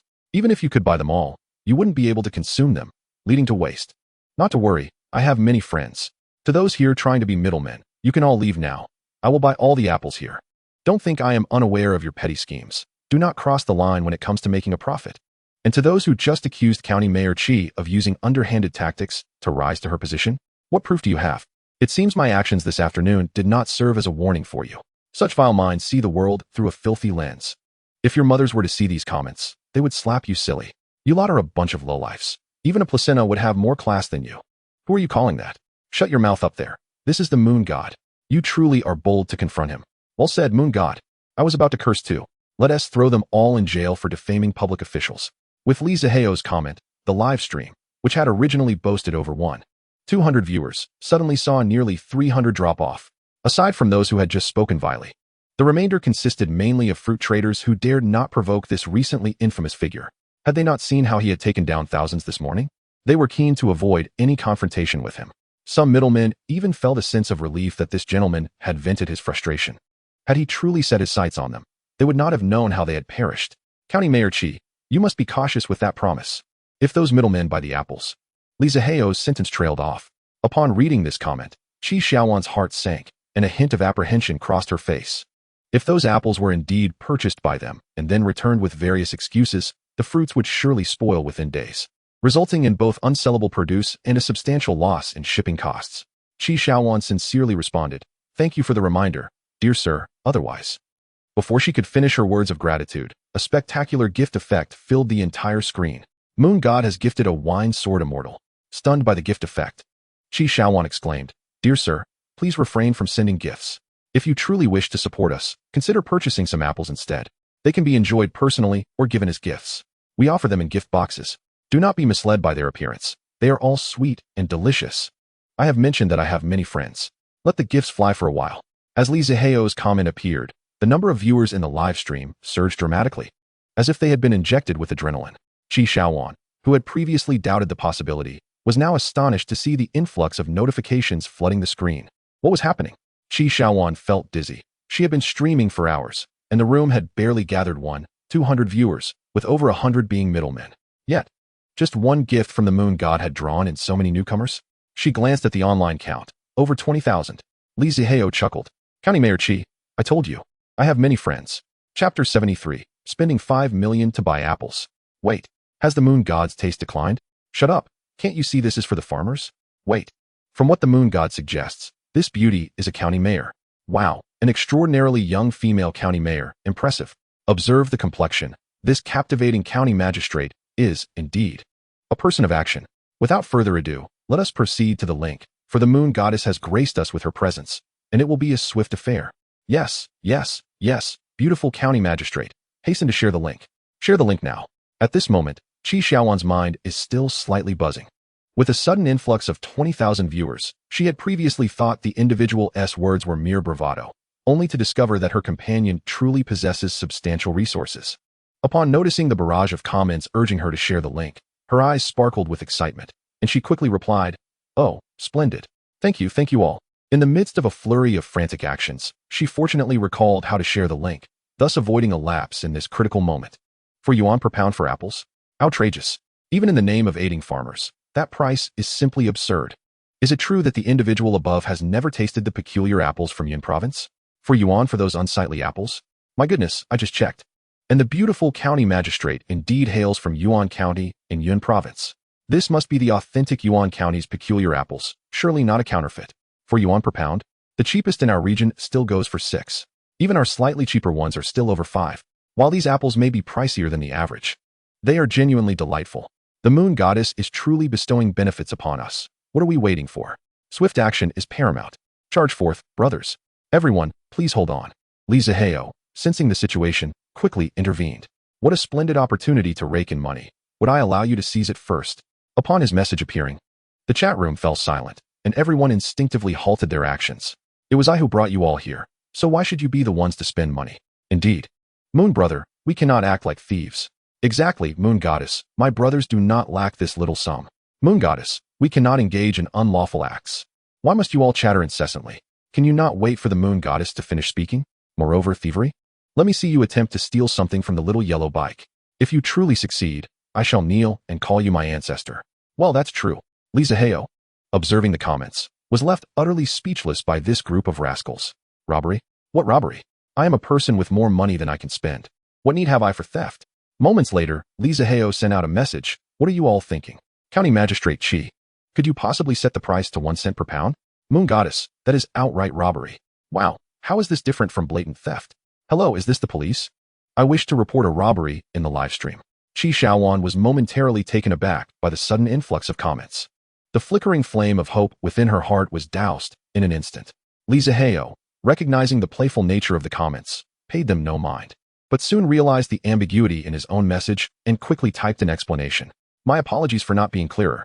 County Magistrate Qi, what is the total weight of your apples? Qi Xiaowan, unsure of what Zihao intended, did not hesitate to respond. Before the live stream, I specifically calculated. Excluding the bad ones, we have a total of 1 million pounds remaining. Then, with 1 million pounds, that amounts to 4 million huaxia coins. I shall send 5 million in gifts, County Magistrate, and you would receive approximately 4.5 million huaxia coins. If you set the apples to 1 cent, it would be as if I am treating my brothers. Upon hearing this, Qi Xiaowan finally understood why Zihao had just suggested changing the price to 1 cent. However, the mention of sending 5 million in gifts left her astounded. What kind of family would be willing to spend 5 million on apples? That is simply extravagant. Qi Xiaowan's inner thoughts were rife with disbelief. Yet the comments had transformed into a jubilant sea of excitement. Indeed, following the moon goddess leads to feasting and merriment. It must be said, the moon goddess possesses an admirable spirit. To spend 5 million treating fans to fruit, I dare ask. Who else in the entire network would do such a thing? The moon goddess is poised to make history with this first-time offer of 1 cent for fruit. Those above, prepare yourselves. Once the knife is drawn, it cannot be sheathed. Zihao sent out a Wine Sword Immortal gift, and the notifications came flooding in. Wine Sword Immortal X50. Before Qi Xiaowan could fully comprehend the situation, gifts worth 10,000 each came crashing in, totaling 50. Exactly 5 million. As she witnessed the skyrocketing value of gifts in the back end, Qi Xiaowan was left speechless in shock. This individual truly sent 5 million. With the arrival of 50 Wine Sword Immortal gifts, an increasing number of onlookers entered the live stream. The numbers surged, and as they learned the backstory from the moon goddess, they were all left bewildered. Spending 5 million on apples? Even a ghost would scoff at such a claim. County Magistrate Qi, can we not change the price to 1 cent? Seeing that comment, Qi Xiaowan finally snapped back to reality from her earlier astonishment. Oh yes, I will change it immediately. Half a minute later. Brothers, I see the unit price has been adjusted. Rush in, it's first come, first served. What? They're all gone? No way. How could this happen so quickly? Was there even 2 seconds? You mean to tell me 1 million pounds of apples disappeared just like that? How long have you all been single? With such speed? Why aren't you playing Honor of Kings instead? Haha, I managed to snag 40 pounds. To the one above, I curse you to find no restroom when you are in urgent need. Haha, no worries, as long as your skin is thick enough, restrooms are everywhere. Ugh, I spent 5 million and didn't even get a single apple. What more can I say? Ha ha ha, I feel for the moon god, but why do I find this so amusing? Ha ha, at this moment. Qi Shaoan was no longer focused on the comments. She was fixated on the data displayed in the back end. 178 seconds, 1 million pounds of apples sold out. And she felt as if something was lodged in her throat. Tears streamed uncontrollably down her face. Wiping her tears with the back of her hand, Qi Shaoan stood up and deeply bowed to the screen. Thank you. Thank you. On behalf of the fruit farmers of Yuan County, I express my gratitude. I shall gather all the farmers to package the apples for you and ensure they reach your hands with utmost speed. Tears cascaded down Qi Shaoan's cheeks. Her hands unable to keep pace with the deluge of emotions that flowed forth, yet failing to mask the genuine smile that radiated from her heart. Though her appearance was unremarkable, her smile possessed an undeniable beauty. Chapter 74, The Linglong Tower? The events occurring in Qi Shaoan's live stream swiftly spread like wildfire. All the streamers on Dousho were soon aware of the moon goddess's escapade. Every guild urgently reached out to those streamers who were not currently broadcasting, commanding them to go live with utmost haste. Upon hearing that it was the moon goddess running amok, there was no need for further persuasion. Each streamer dashed forth with the speed of a rabbit. Typically, they would spend at least half an hour on makeup, yet this time, they completed their preparations in under 10 minutes. Adorned in vibrant attire, they positioned themselves before the camera, resembling excited concubines awaiting royal favor. Their exhilaration tinged with a hint of trepidation. Meanwhile, streamers from other platforms, many of whom had acquaintances on Dousho, learned of this situation through their friends. Those who had not signed exclusive contracts hastily registered as Dousho streamers, joining the throng eager for royal attention. Zihao scrolled through his phone. Intrigued by a particular figure, a woman with an enchanting figure, draped in a gossamer gown that gracefully enveloped her form, a delicate white veil cascading from her features. As she danced, the veil fluttered in the breeze, revealing her breathtaking visage. Zihao touched his nose and glanced at the room's name. Wanna? Live streams like this are often a bit crooked. I'm ready, what about you? I've exhausted a roll of tissues. Am I beyond saving? The streamer is overdressed, treating us like outsiders. These were the sorts of outrageous comments that filled the chat. While dancing, Warner typically avoided glancing at the comments, as they were often too provocative, fearing they might disrupt her focus. But today was different. She noticed a small white dot on her computer screen. Could it be a malfunction? Warner hurriedly paused her dance and leaned in for a closer look. The dot rapidly expanded, revealing a crescent moon pattern on her screen. What followed was a system notification. Moonlit alone sends a wine sword, immortal one. The word struck her like a thunderbolt, sending a jolt through her mind. A rush of euphoria enveloped her. She was aware of the night's unfolding events. The moon goddess's antics were the talk of the entire streaming community. Yet she had not dared to harbor high hopes. After all, with so many streamers, the odds of being chosen were absurdly slim. Yet, unexpectedly, the wine sword immortal's effect appeared in her live stream. What did this signify? It meant the moon goddess was present. Warner felt her voice, ignited by excitement, pierce through the microphone and into the ears of every viewer. What just happened? That jolted my very soul. No kidding. It felt like I lost a piece of myself. Is the streamer evolving? What the hell? Just as I was getting into it, you scared me back. You owe me an apology. Don't you all see the gift effect? What gift effect? I turned that off ages ago to watch the beautiful dancer. But what about the system notification? Surely you saw that. Ahem, when I'm focused on something, I can't be distracted. Just tell me what's happening. The moon goddess has arrived. What? My lord has come? Welcome, my moon goddess. Warner composed herself, yet her excitement lingered as she shouted. That one gift was worth 100,000. She could pocket a few thousand. Previously, she would toil through an entire night without earning such an amount. This was the reason behind the moon goddess's rampant popularity across the internet. Hearing this title, Zihao felt somewhat speechless. He had long lost count of how many titles he had accrued. Moon brother, moon goddess, Zihao brother, how go, and now another moon god brother. The next moment, the moon goddess's entourage descended, growing from the original 20,000 to nearly 50,000. Of course, many were simply there to join the spectacle. After all, the instinct to witness a spectacle is deeply ingrained in the Chinese psyche. Wow, this beauty is stunning. Hello, streamer, can we be honest friends?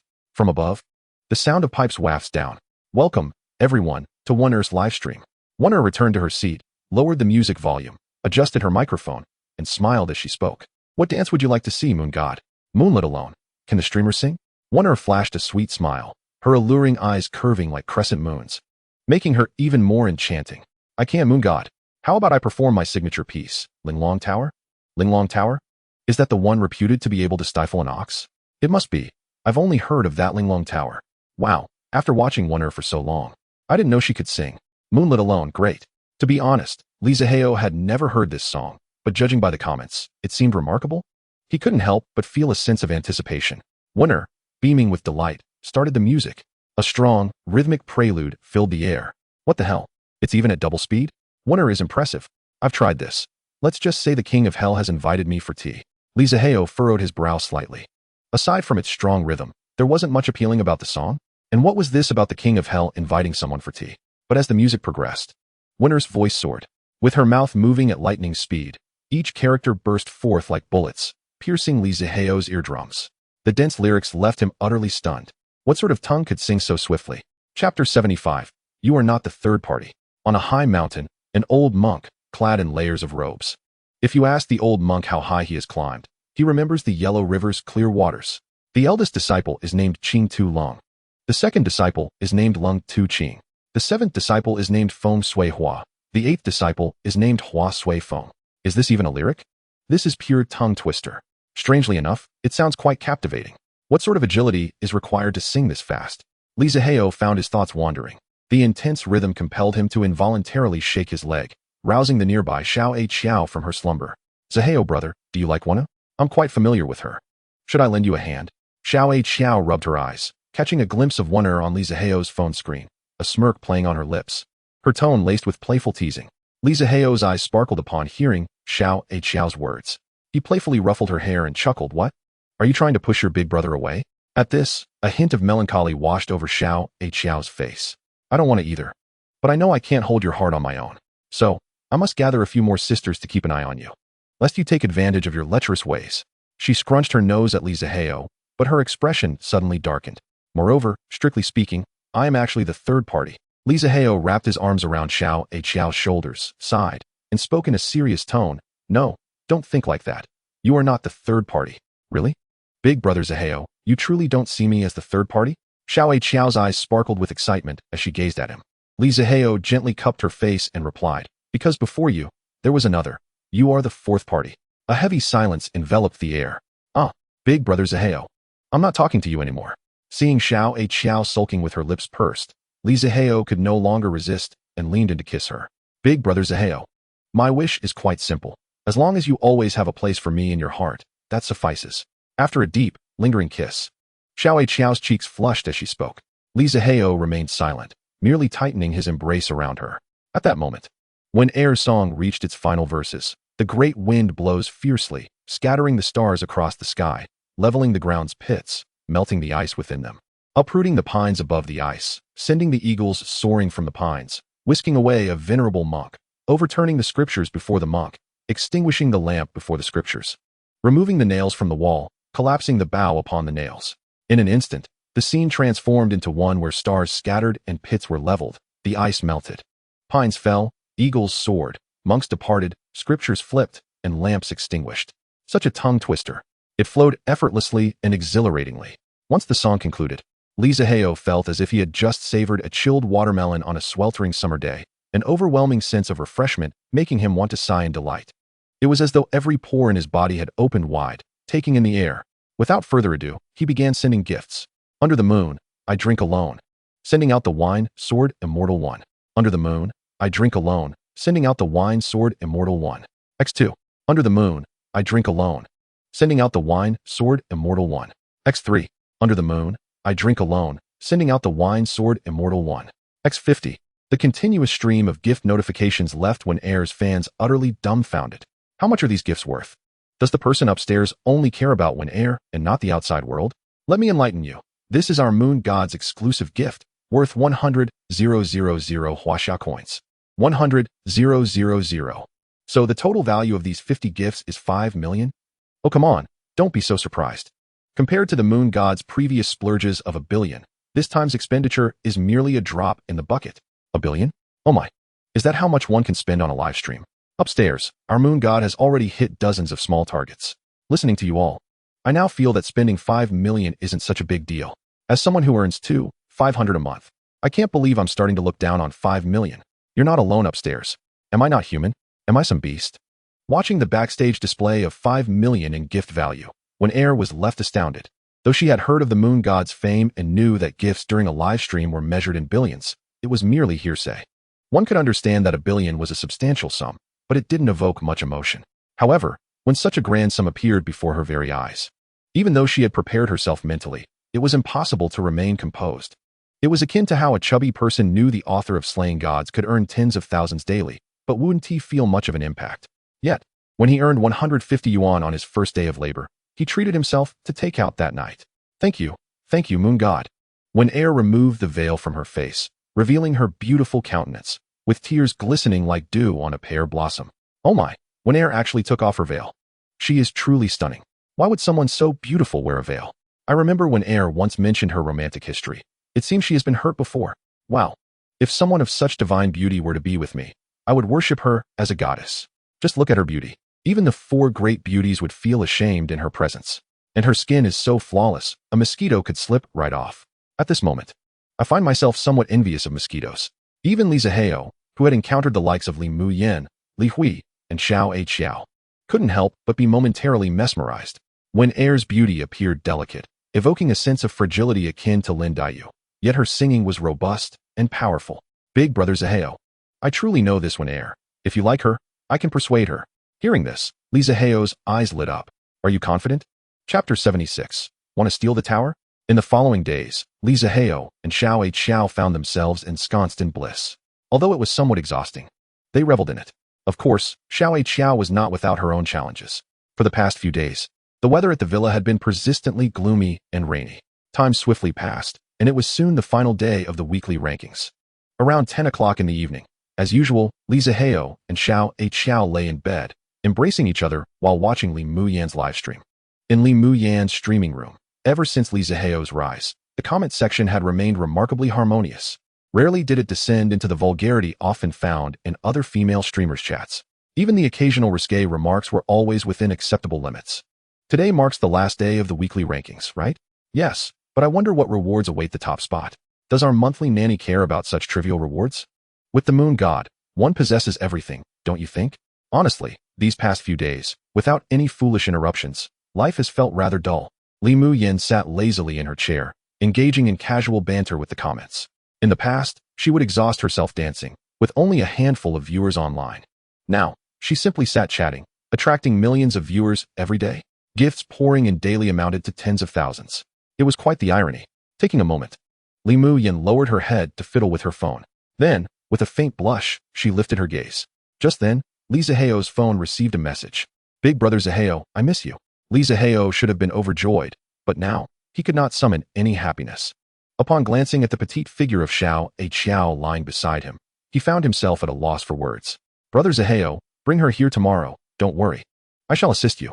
Xiao discerned the turmoil within Li Zihao and spoke with a playful smile. Are you certain the two of you won't end up in a quarrel?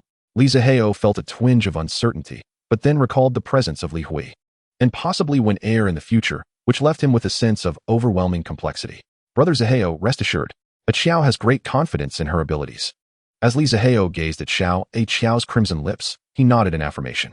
Having experienced it, he could attest to its remarkable quality. This led him to reminisce about when Air and her astonishingly rapid singing pace. Surely, this little lady would surpass expectations. Oh dear, brother Zihao, where's your mind wandering? Xiao teased gently, playfully nudging him. After days of candid exchanges, she was no longer prone to blushing in his presence. After all, they had shared far more intimate moments, and in her heart, she felt a burgeoning sense of familiarity akin to an old married couple. What could I possibly be thinking? You should already know. Li Zihao replied with a mischievous grin. Xiao understood perfectly, casting a flirtatious glance his way. Hiss. Li Zihao inhaled sharply, then exhaled, accompanied by a melodious symphony. He promptly messaged Li Muyan. Then I shall come to fetch you tomorrow. The phone vibrated, and upon glancing down, Li Muyan's previously languid demeanor vanished in an instant. All right. After sending those 2 words, her entire being radiated joy. Oh, what has the moon goddess encountered that brings such glee? Need it even be asked? Surely, it is a rendezvous with the moon deity. Bingo, you are correct. Li Muyan replied with a smile, showing no signs of concealment. Unlike other streamers who might hide their romantic entanglements out of fear of public scrutiny, Li Mu Yin was refreshingly transparent. Ordinarily, I would abandon any female streamer I fancied if she had someone special, but for some reason, I feel no jealousy when it comes to the moon goddess and the moon deity. After all, she is divine. We mere mortals can only gaze in awe. Moon deity. Moon deity, calling the moon deity. Someone is attempting to steal the tower. Oh my, I just opened the weekly rankings, and indeed, someone is trying to steal the tower. Goodness, the increase is astonishing. Immersed in his enjoyment, Li Zihao remained oblivious to the barrage of comments. In such moments, how could one afford to be distracted? Half an hour later, when Li Zihao returned to reality and glanced at his phone screen, the comment section was ablaze with activity. Where is the moon deity? Has she vanished? Where is Dad? In the legal forum, the secrets behind the disappearance of the moon deity must be addressed. What mischief is the moon deity up to? Seeing these comments made Li Zihao's heart race. He quickly checked whether he had inadvertently gone on air. No, I haven't, he tentatively inquired. Was just in the restroom. What's wrong? Ah, Dad is back. Moon deity, quickly check the weekly rankings. Someone is stealing the tower. Li Zihao exhaled in relief, wiping the cold sweat from his forehead. He had feared that the earlier incident had been broadcast live, which would have been quite the predicament. Thankfully, it was not. For Li Zihao, as long as he could solve problems with money, nothing was truly troublesome. No worries, as long as the person is present, the tower remains secure. Chapter 77, The Stingy Moon Deity. YY Fish sent a fiery gift of 1980 in E-Run, Ming Lu's livestream. YY Fish sent a fiery gift of 2000 in E-Run, Ming Lu's livestream. A golden gift notification flashed across the top of the phone screen. Li Zihao opened the weekly rankings. Indeed, in the Super Fire rankings, E-Run, Ming Lu, who had originally been in second place, had skyrocketed from nearly 5,000 to almost 7,000. Let me see what prowess the 7th-ranked tycoon possesses. Li Zihao chuckled, retrieving an item from the bedside table. He placed a condom onto the tip of the object. Your turn, old friend. A massage gun? Xiao Qiao was taken aback. Brother Zihao, are you not afraid of accidentally going overboard? Not at all. We may not have much, but we certainly have money. Xiao Qiao stifled a laugh at his words. Brother Zihao is indeed quite affluent. Why aren't you making a move? Seeing Li Zihao take out the massage gun without rushing to use it, Xiao Qiao couldn't help but ask. Patience, let us first observe the strength of this 7th-ranked tycoon. Meanwhile, in E-Run, Ming Lu's livestream. With YY Fish stepping in, the weekly rankings will surely be a walk in the park. Indeed, let the moon deity frolic for 6 days. Then deliver a decisive blow on the last day. Recently, the moon deity has been too exuberant. Let us see how YY Fish teaches him a lesson. Yu Minglu, observing the discussions in the comments, felt her cheeks flush with excitement. On the first day the weekly rankings appeared, YY Fish had stormed into her live stream to compete. She had initially thought that without the top contenders, first place would surely be hers. However, to her astonishment, on just the first day, the moon deity had extravagantly spent 50 million, firmly securing the top position. Subsequently, another tycoon named Shuedo Bai also spent 50 million. Meanwhile, YY Fish had only contributed less than 5,000 before withdrawing. That very evening, she had knocked on YY Fish's door. While they were together in bed, she had subtly conveyed her desire to claim first place. If she could rise to prominence by surpassing the currently popular moon deity, it would significantly enhance her reputation. However, to her dismay, YY Fish had not made any promises. This led her to believe that her hopes of attaining first place had been dashed. Yet, unexpectedly, on the final day of the weekly rankings, YY Fish had returned to her live stream, without a word, and immediately began to shower her with gifts. This left her elated beyond measure. Her nap had certainly not been in vain. Watching the gift count next to her name approach the milestone of 20,000, her breath quickened. 19,500, 19,700, 19,900, 20,000. Seeing her name push aside the one that had held the top spot for 6 days, Yu Minglu exclaimed, "Thank you, YY Fish." Her excitement was palpable, her face beaming with joy. Haha, YY Fish is formidable. A 9th-ranked tycoon dares to dream of first place? Indeed. It was only because the big shots were reluctant to play that he had a chance to bask in the limelight. It seems tonight, YY Fish will once again be busy. Ah, look, the esteemed YY Fish is still at it. Goodness, it's reached 21,000. Is this an attempt to utterly crush the moon goddess? What nonsense about the moon goddess? It's merely their little circle shouting for fun. Who among the big shots acknowledges that? The person above is being overly radical. No matter what, the title of moon goddess is officially sanctioned. Perhaps it was concocted by the officials themselves? Brother, be cautious with your words. Let us not forget the throngs from a few days ago. It is said the platform is gearing up to pursue lawsuits against each one of them. Humph. Am I afraid of him? Enough chatter. It seems my bathroom has exploded. I must go repair it. In Li Muyan's live stream. What is happening? Why has the moon goddess fallen silent again? On the opposing side, they VE reached 23,000. Why is everyone in a panic? Have they forgotten the moon goddess's modus operandi? Ah, indeed. The moon goddess has this habit of letting the opponent frolic for a while, giving them hope, only to plunge them into despair. It's rather sadistic, yet I can't help but adore it. You all make the moon goddess sound so lewd. No worries, the moon goddess, with 1 billion followers, 1 TB upset. This influx of followers is quite miraculous. Meanwhile, Li Muyan remains impeccably calm, seated beside her computer, munching on sunflower seeds. She is not one to vie for superiority. Furthermore, her trust in Li Zihao is unwavering. Currently, her mind is awash with fantasies about seeing her brother Zihao tomorrow. If he intends to take me home, should I agree? Oh dear, why am I contemplating such matters? She muttered under her breath, yet her gaze was instantly captivated by the dazzling gift effects flashing on the screen. Moonlit Toast sent 20 super rockets. Moonlit Toast sent 20 super rockets. X2. Moonlit Toast sent 20 super rockets. X3. Goodness, it's begun. The moon goddess has sprung into action. How swift. I now deeply regret not having studied diligently back in the day. In this moment of excitement, all I can utter is goodness, and I can't think of any other words. The numbers are climbing so rapidly that my eyes are blurring. For heaven's sake. Did I just click 10 times in a single second? How long has the moon goddess been single to have honed such speed? A rate of 10 clicks per second translates to 200 super rockets, each worth 5,000. That's an immense fortune.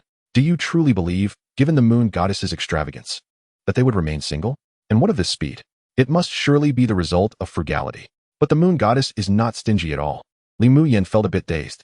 Indeed, Brother Zihao is not stingy either. Chapter 78. The power of the 7th on the rich list. The speed on the opposing side is astonishing. In the blink of an eye, 21,000 has been reached. The speed at which Li Zihao utilized the massage gun left everyone in Yumeng Lu's livestream utterly astounded. This final day of the weekly ranking battle is destined to have no connection with the smaller streamers. Alas, it is indeed true that those who possess wealth hold the world. I wonder how far these two will go tonight. Regardless of the outcome, it is of no concern to us. One is ranked 7th on the rich list, the other 9th. Who will ultimately prevail? It's hard to say. Initially, I believed YY Fish would triumph, being an old-school tycoon. However, the depths of the moon goddess's resources seem unfathomable. Since debuting, I've never seen them lose. Didn't Tishanshan lose once? What do you mean by losing? That was clearly a deliberate act by the moon goddess. Goodness, the moon goddess has sprung into action. Over 200 super rockets per second. I'm not envious. Nor am I. Within a small group of lesser streamers, a bunch of sour grapes fell silent after Li Zihao made his move. At this moment, the entire internet is fixated on this showdown of the titans, curious as to who will ultimately claim the top spot. Meanwhile, Yumeng Lu, who was comfortably in first place, found her heart racing again after Li Zihao's intervention. 1 minute later, Li Muyan's super rocket weekly ranking shot up to 32,000. A staggering figure indeed. Goodness, 1 minute, 60 million spent. The moon goddess's spending speed has accelerated. No words can express it. My tears have run dry. Indeed, there are only wrongly called names, never misnamed nicknames. The moon goddess truly lives up to the title. Let us not jump to conclusions. There are still several hours until midnight. Have you not seen the esteemed YY Fish still in action? Indeed, at this moment, Ren and Meng Lu's numbers have barely reached 20,000. Yet they continue to rise steadily. How much was spent during last year's carnival? The champion last year was the dynasty, Lu Mei Run. The number 1 spent 2 billion. That was due to the tycoons being in sync. Did you not notice that the rankings were aligned with the rich list? That is certainly the case. Tycoons are not foolish. They must have reached an agreement privately. However, this year, the emergence of the moon goddess adds an unpredictable variable. I anticipate this year's carnival will be a bloodbath. I recall the last time chaos reigned was during the rise of the number 1. Yes, it is said that year, all the tycoons combined spent nearly 20 billion, shattering all records in the history of live streaming platforms. I wonder how this year will unfold. Hehe, I am beginning to feel a sense of anticipation. Meanwhile, in Li Muyan's live stream, watching the soaring gift values, her heart is a tumult of emotions. The better Li Zihao performs, the more insecure she feels. Such an outstanding man leaves her perplexed about how to capture his heart. If all else fails, perhaps tomorrow she should just give herself to him. Li Muyan silently resolved this in her heart. Yumeng Lu, at this moment, has her eyes glued to the screen. Watching the name that had just moments ago been in first place plummet to second, a wave of bitterness surged within her. Observing her own steadily increasing gift count, Yu Minglu could only repeatedly reassure herself, "It's all right. Fish Brother is just slower with his clicks. The moon goddess surely doesn't he possess as much wealth as Fish Brother." In Li Muyan's livestream, the onlooking crowd is rendered almost numb by Li Zihao's astonishing speed. The moon goddess's dexterity is unparalleled. 200 super rockets per second, not a click less. Maintaining that pace to sustain such speed is truly impressive. If it were me, my hands would surely be ruined. The moon goddess's girlfriend must hope he remains frugal. I can't believe the moon goddess possesses such exceptional speed. It must be aided by some device. Ah, the vibration? Fellow kindred spirit.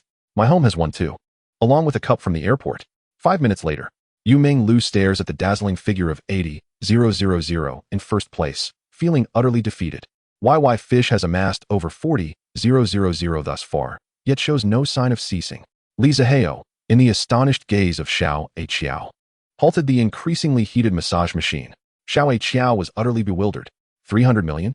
In just 5 minutes, 300 million was spent so effortlessly? Is this the realm of the extraordinarily wealthy? In her shock, Xiao Qiao inadvertently caught sight of Li Zihao's gift interface, displaying a staggering balance of over 6 billion in Dousho coins. Over 60 billion? Xiao Qiao's eyes widened in disbelief as she exclaimed loudly. A live-streaming platform possessing over 60 billion? Who would believe such a claim? Li Lihao, why have you topped up so much in Dousho? Li Zihao replied with a nonchalant smile. Isn't it just for fun? Oh, for fun, you say? To spend billions for amusement? At that moment, Xiao Qiao felt her worldview shatter. Li Zihao, observing the steadily rising number of gifts from the second-place contender, could not quell the unease in his heart. He was emboldened by having a system at his disposal, allowing him to lavish gifts with such abandon. Yet, he never anticipated that this YY Fish could keep pace with him. Over 40,000 super gifts, amounting to 2 billion. Truly extraordinary. Li Zihao marveled. Hearing this, Xiao Qiao was rendered speechless. Here you are, lounging in a live-streaming platform with over 60 billion, calling someone who has spent 2 billion extraordinary. Are you not mocking them? However, she had to concede. Anyone capable of spending 2 billion on a live stream was indeed remarkable. Li Zihao remained oblivious to Xiao Qiao's expression, continuing to murmur, "Is this the prowess of the 7th ranked on the wealthy list?" Chapter 79. Young Master Lu takes the stage. In the live stream of Ren Menglu, a conflicted expression crossed Yu Menglu's face as she hesitantly stated, "YY Fish. Perhaps we should leave it at that. This is merely a weekly ranking. Winning or losing is inconsequential." Truth be told, Yu Menglu felt a twinge of guilt. Observing the number of over 40,000 beside her name, which translated to a substantial 2 billion. Although she was aware that, in the end, less than 30 of that sum would reach her hands, it was still a considerable fortune. The sudden influx of such wealth would evoke feelings of both joy and trepidation in many. Although YY Fish was her guardian and had indeed gifted her several billion, that had been over an extended period. Yet today, 2 billion was spent in an instant. Honestly, she felt a tad overwhelmed. YY Fish reassured. This is not merely about the weekly ranking. You need not concern yourself with anything else. Just focus on receiving your rightful share. Oh, all right. Yu Menglu quietly exhaled in relief. It seemed that YY Fish was not competing for the weekly ranking on her behalf. She only needed to quietly observe from the sidelines. While she felt a sense of relief, a slight pang of disappointment lingered in her heart. Young Master Lu entered the live stream. The gilded notification momentarily stunned Yu Menglu. However, she dared not show any signs of sluggishness, speaking with a tone laden with flattery. "Welcome, my Lu Go. Welcome, the affluent Lu Go." YY Fish was taken aback by the notification as well. "What brings you to my stream?" Young Master Lu responded. "Did you not suggest we collaborate? How can we be considered collaborators if I'm at Xiao Shui's stream?" YY Fish retorted. "For now, I have no need of you. I'd rather not be here. But your pace is truly too eager." Dreamlu. "Yes, Young Master Lu, what is it?" Although she was uncertain of young Master Lu's intentions in her live stream, upon seeing him mention her name, Yu Menglu quickly replied, "Today, the portion of money I gifted you must be returned." "Oh, of course, young Master Lu." Yu Menglu did not hesitate. In such circumstances, even without his request, she would not dare to accept. Young Master Lu sent out 20 super rockets. Young Master Lu sent out 20 super rockets, x2. Young Master Lu sent out 20 super rockets, x3. Noticing Yu Menglu's compliance, young Master Lu refrained from further unnecessary words. The speed at which the gifts were being sent was evidently quicker than that of YY Fish. At that moment, the count beside Ren Menglu's name surged dramatically. "Wow. Are young Master Lu and YY Fish collaborating to counter Moon God? Huh, does Moon God even stand a chance? It was clear that young Master Lu was impatient with YY Fish's speed. Hey, tonight's going to be interesting. Two affluent individuals against one. I can't wait to see who prevails. Is there even any suspense? With these two joining forces, the frontrunners on the wealthy list probably wouldn't dare claim victory, let alone someone ranked ninth. Aside from the top and Tian Shu, the others might not necessarily win. Just watch. In an hour, it will be midnight. And then we will know the outcome. Yumeng Lu gazed at the continuously refreshing gift notifications, her face reflecting a conflicted expression. Moments later, noticing her over 8,000 in the VIP section, she seemed to arrive at a realization, speaking into the microphone. We cannot let YY Fish and young Master Lu do this alone. Brothers, if you have the means, please assist Meng Lu. Even a little is appreciated. Upon hearing this, YY Fish and young Master Lu did not shy away from accepting help. Their objective was to fulfill the task assigned by the top contender, who would refuse to spend less. As soon as she finished speaking, individuals in the VIP section began to send gifts. A short, unattractive, impoverished lad sent out 1 super rocket. My sister is a big shot sent out 3 super rockets. Historically, many declarations of love were sent out 1 super rocket. Stepping in poop without a trace sent out 2 super rockets. Although the amounts were modest, the sheer number made it significant. Watching the gifts float up continuously, Yumeng Lu smiled with satisfaction. The need for young Master Lu's contribution had diminished. These were no longer necessary. At that moment, Li Zihao lay contentedly in Xiao's embrace. The back of his head rested comfortably on her chest, relishing the soft sensation and inhaling her fresh fragrance while gazing at the phone in Xiao's hand. This was pure bliss. Young Master Lu is also gifting this Iran, Meng Lu, isn't he? Xiao inquired, puzzled by the notifications on the phone screen. Li Zihao opened his somewhat drowsy eyes, indeed observing an array of gifts flooding across the platform. Not only young Master Lu's, but also a myriad of other peculiar names. However, aside from young Master Lu, the rest were hardly worth considering. Little Xiao pondered for a moment, lowering her gaze to the figure of Li Zihao, who still rested against her chest. Brother Zihao, they are conspiring to bully you. Li Zihao took the phone from little Xiao's hands and opened the weekly rankings. Indeed, within moments, the popularity of the streamers Iran and Meng Lu had soared to nearly 60,000. Li Zihao felt a surge of excitement. This was starting to get interesting. Exiting the rankings, viewers in the live stream noticed the notifications, and the barrage of comments erupted with fervor. Young Master Lu? The one in 5th place? Yes, that's him. But isn't he supposed to be supporting Sister Shui? Why is he over at Meng Lu's? This must be an attempt to counter Moon God. Wow, the Moon Goddess presence has actually forced 2 big spenders to join forces. Not just those 2. Even the VIPs over there have taken action. Those lesser-known streamers are hardly a threat. Yet, some of them have spent millions. Is a few million a lot? Do you have it? I don't, TT. You sly one. Li Muyan also noticed the notification, stating in a calm tone, Brother Moon. This 1st place doesn't really hold much significance. It's probably just a casual event to rake in some cash. Moon under the solitude. The Moon nurse is right. Brother Moon doesn't need to take it too seriously. Li Zihao nodded in agreement. Indeed, aside from gaining a moment of fame on the leaderboard, it seemed to serve little purpose. Did Li Muyan still need this ranking to make an appearance? Besides, with only an hour left, could they possibly push Li Muyan off the leaderboard? Moon under the solitude. Alright. Just as Li Zihao typed a response and sent it, his hands froze in midair. Ding, the selection system has been activated. Chapter 80, The Path of the Big Spender. Ding, the selection system is now open. Option 1, cease and desist. Prioritize harmony. Reward, 50 billion system gold. Option 2, forge ahead, crush the competition. Reward, unlock the main quest, the path of the big spender. Notice, choosing option 1 will still trigger the selection system later, with no adverse effects. Staring at this latest choice, Li Zihao was momentarily taken aback. Previous selections had always presented straightforward choices, but this time, each option appeared appealing. The greatest variable was the so-called main quest. What could its contents entail? Currently, the system had not provided any useful information regarding the path of the big spender. Li Zihao contemplated for a moment. Truth be told, the allure of 50 billion system gold had begun to wane. The unknown journey of the big spender intrigued him far more. I choose option 2. Option 2 selected successfully. Quest details will be displayed after the host secures 1st place on the weekly rankings. Host, feel free to charge ahead. With the system's notification complete, Li Zihao shifted his focus back to the live stream. Although it felt like an eternity had passed, in reality, only a few seconds had elapsed. The comment he had sent, a simple good, still lingered in the center of the screen. Meanwhile, the barrage section below had already erupted in praises. I must say, the moon god is truly magnanimous. Indeed, he could have easily taken first place, but chose to graciously step aside. Zihao, observing the comments, couldn't he help but rub his temples in exasperation. Damn it, this annoying choice arrived at the most inconvenient time. Just when the audience was singing praises and the good comment was about to fade, another comment drew everyone's attention. Moon under the solitude. Nonsense. Li Muyan looked at this comment, questioning her existence. Was this good, or was it bad? The moon god truly has a sense of humor. So, does the moon god still wish to compete for first place? See, I told you. How could the moon god settle for second place? You up there? Give it a rest. You were just praising the moon god for being magnanimous. Brother Zihao, why did you suddenly change your mind? Little Xiao, who had witnessed Li Zihao's comment, asked with a puzzled expression. Sigh. Li Zihao sighed. In this world, one is often not in control of their own fate. Hee. Brother Zihao is truly amusing.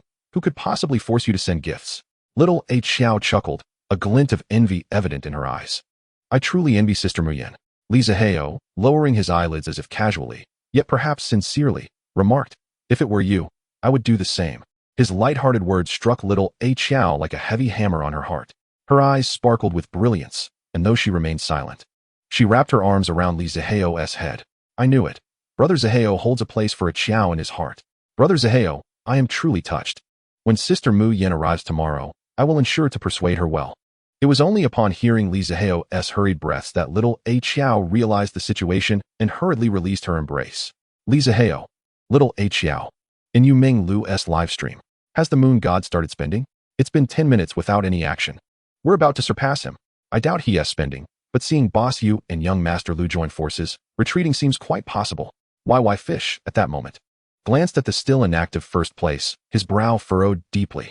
Could it be that he was truly intimidated by him and young Master Lu? Ultimately, contending for this first position was not their goal. They merely wished to gauge the depths of moon under the solitude. If he remained inactive, then what was there to gauge? However, he quickly reconsidered. If he and young Master Lu had genuinely frightened him away, it could imply that moon under the solitude wasn't he as formidable as they had presumed. YY Fish checked the time in the upper right corner of his phone. There were still 50 minutes left before the weekly rankings concluded. Initially thinking the night would require more effort, he was surprised to discover how easily they had unraveled the depths of moon under the solitude. Young Master Lu, since the moon god has conceded, let us just surpass him slightly, not letting him lose too disgracefully, he said casually. Yet, the next moment, before young Master Lu could respond, his face was brutally struck. Chapter 81. Then let us crush him. He has moved. The moon god is taking action. Damn, as swift as ever. The emergence of these two comments made YY Fish's gaze sharpen slightly. Opening the weekly rankings, true to form, the number that had been frozen at 80,000 refreshed anew. Young Master Lu. It seems he is unwilling to grant us this face. Young Master Lu. Then let us completely crush him. With this comment, the entire live stream fell into an abrupt silence. Even Yu Ming Lu, who had been fervently rallying for votes moments ago, couldn't he help but gawk in astonishment. Even YY Fish felt a twinge of pain in his head. That rascal Lu Jiala truly lacked discretion. Although there had been instances of extravagant wealth clashing in the past, at least both parties maintained a semblance of politeness. Never before had such audacious words been uttered, as today, where one spoke of crushing the other. Should these words reach the ears of the moon god, it would surely not end well. Historically, the land of Huaxia has never been short of onlookers who revel in chaos. Lu god is indeed remarkable. His words are nothing short of majestic. Indeed, the moon god is hardly worthy of even carrying Lu god's shoes. Yet, amidst the flattery of sycophants in the comment section, there were also some voices of reason. Wasn't Lu god's statement rather inappropriate? Among the extravagantly wealthy, he was the first to utter such words. If they reached the moon god's ears, it would surely stir trouble. Meanwhile, lying in his villa bed, Lu Jiala sneered disdainfully. He leaned down and planted a fervent kiss on the forehead of the woman nestled in his arms. Before hastily typing away, Lu Gongzi, what a nonsense to owe. YY Fish, you should stop talking. At that moment, YY Fish felt a throbbing pain at his temples, wishing he could grab Lu Jiala and give him a couple of slaps. This fool, who only brings more trouble than success. How has he managed to survive in the fiercely competitive Lu family? Lu Jiala pursed his lips, refraining from further comments. Although YY Fish was ranked lower than him, for some unknown reason, the number one held him in high regard. He was unafraid of YY Fish, but he truly feared the number one. He had witnessed firsthand the scene where the number one wielded a cleaver and severed a man's head. That day, he experienced a human fountain, with crimson liquid spraying to the ceiling before cascading down, as if it were raining blood indoors. Tofu mixed with blood flowed across the ground. Upon returning home, he endured a week-long high fever and barely ate for half a month. To this day, that horrific scene remains a haunting nightmare, deeply rooted in his mind. Impossible to erase. In Li Muyan's livestream. At this moment, Li Zihao was wholly engrossed in showering gifts. No matter how earnestly Li Muyan implored him to stop, he remained unmoved. Watching the screen filled with gift notifications, Li Muyan felt her heart bleed. Just think of the fortune the Do Show platform would claim. Moon God. Moon God, I just came from the opposing livestream. That Lu Gongzi proclaimed he would crush you. Absolutely true. I was there, and he indeed said so. Wow. Did Lu Gongzi really say that? Seriously, he shows no semblance of the grace expected of the wealthy. Li Zihao noticed this comment, but felt no particular anger. An elephant does not concern itself with the provocations of an ant. Drinking alone under the moon. Yes, right, let us crush him then. The fascia machine buzzed, and super rockets were being sent out as if they were free. 10 minutes in, and the moon god has already reached 200,000. The gap widened. The second place only reached 120,000, and even the combined speed of YY Fish and Lu God could not match the moon god. Watching the moon god shower gifts, I felt utterly numb. This ranking battle has drawn the attention of the entire platform, and Do Show seized the opportunity. They spent a fortune to buy trending searches. Minutes later, a trending topic titled Do Show platform. The Clash of the Wealthy appeared in the top 10. Do Show welcomed a wave of new users. Meanwhile, other streamers on Do Show abandoned their performances, whether singing or dancing, all eyes fixated on this ranking battle. Everyone was eager to see if Lu God and YY Fish's alliance would prove invincible or if the Moon God could rise to the challenge. At that moment, in a pristine hospital room, two figures nestled together, holding a phone, the screen prominently displaying Li Muyan's livestream. By Gu, do you think Moon Gu can win? Wang Yaoyao nestled in by Jiashua's embrace, asking softly. During these days of her mother's illness, Bai Jiashua busied himself with various errands, fetching meals and water, showing more care for her mother than she did. The two had presented themselves as a couple in front of the elder, and over time, Wang Yaoyao's heart had completely succumbed to Bai Jiashua. Moreover, she could clearly sense her mother's satisfaction with this man, a few years her senior. Thus, it was only natural that she formally became Bai Jiashua's girlfriend. Of course, the moon god has never lost. Bai Jiashua declared with utmost confidence. Hey, the moon god has lost to me before. Wang Yaoyao replied playfully. Bai Jiashua couldn't help but laugh at her words. Yes, my Yaoyao is the best. Uft. Who said she belongs to you? Wang Yaoyao blushed, burying her face into Bai Jiashua's embrace, a smile filled with happiness gracing her lips. Chapter 82. The wealthy begin to step down. Half an hour had passed, and only 10 minutes remained until the weekly ranking concluded. The moon god had already amassed 560,000 and showed no signs of stopping. YY Fish and Lu God had paused. 400,000 is no small feat. Damn it, this weekly ranking is absurd. Spending billions just to vie for the top spot? Truly, they are the wealthy. At this moment, YY Fish gazed at the name perched atop the leaderboard, a bitter smile creeping onto his lips. Great. The two of them combined hadn't even matched the other. Lu Gongzi. Damn it, I've spent all my pocket money. And we still haven't won? YY Fish, your preparations were too inadequate. Lu Jiala was somewhat infuriated. This time, he felt he had made a colossal fool of himself. YY Fish, I prepared over 10 billion. Is that not enough? Who could have anticipated that drinking alone under the moon would be a regular spender with tens of billions? Lu Jiala fell silent. Indeed, previously, 10 billion could secure a carnival. Who would have thought drinking alone under the moon would defy logic? A mere weekly ranking could warrant the expenditure of tens of billions. Finally, Lu God and YY Fish ceased their spending. It was utterly terrifying. Surely, the moon god must stop soon. Holy cow, the moon god is still going. Is this an empty show of wealth? This is too reckless. The pace of gifting showed no signs of slowing.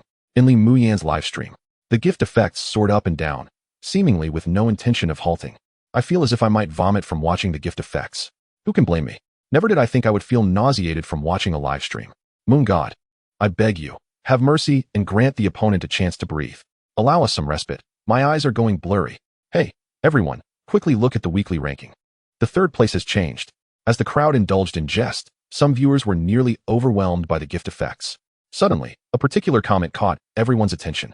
Curiously, they all clicked on the weekly leaderboard, and sure enough, The former third-place contender had been relegated to fourth, supplanted by a streamer named Shinue Manu.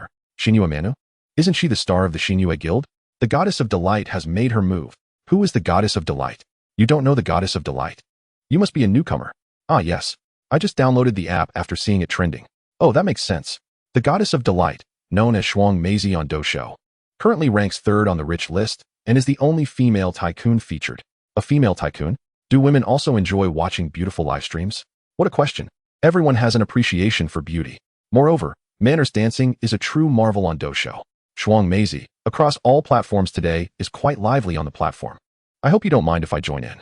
Hehe. Suddenly, a purple comment floated across the screen, capturing the attention of the entire platform, including Li Zihao. What is this? Li Zihao inquired, glancing at Xiao Xiao. Before Xiao Xiao could respond, the surging comments answered his query.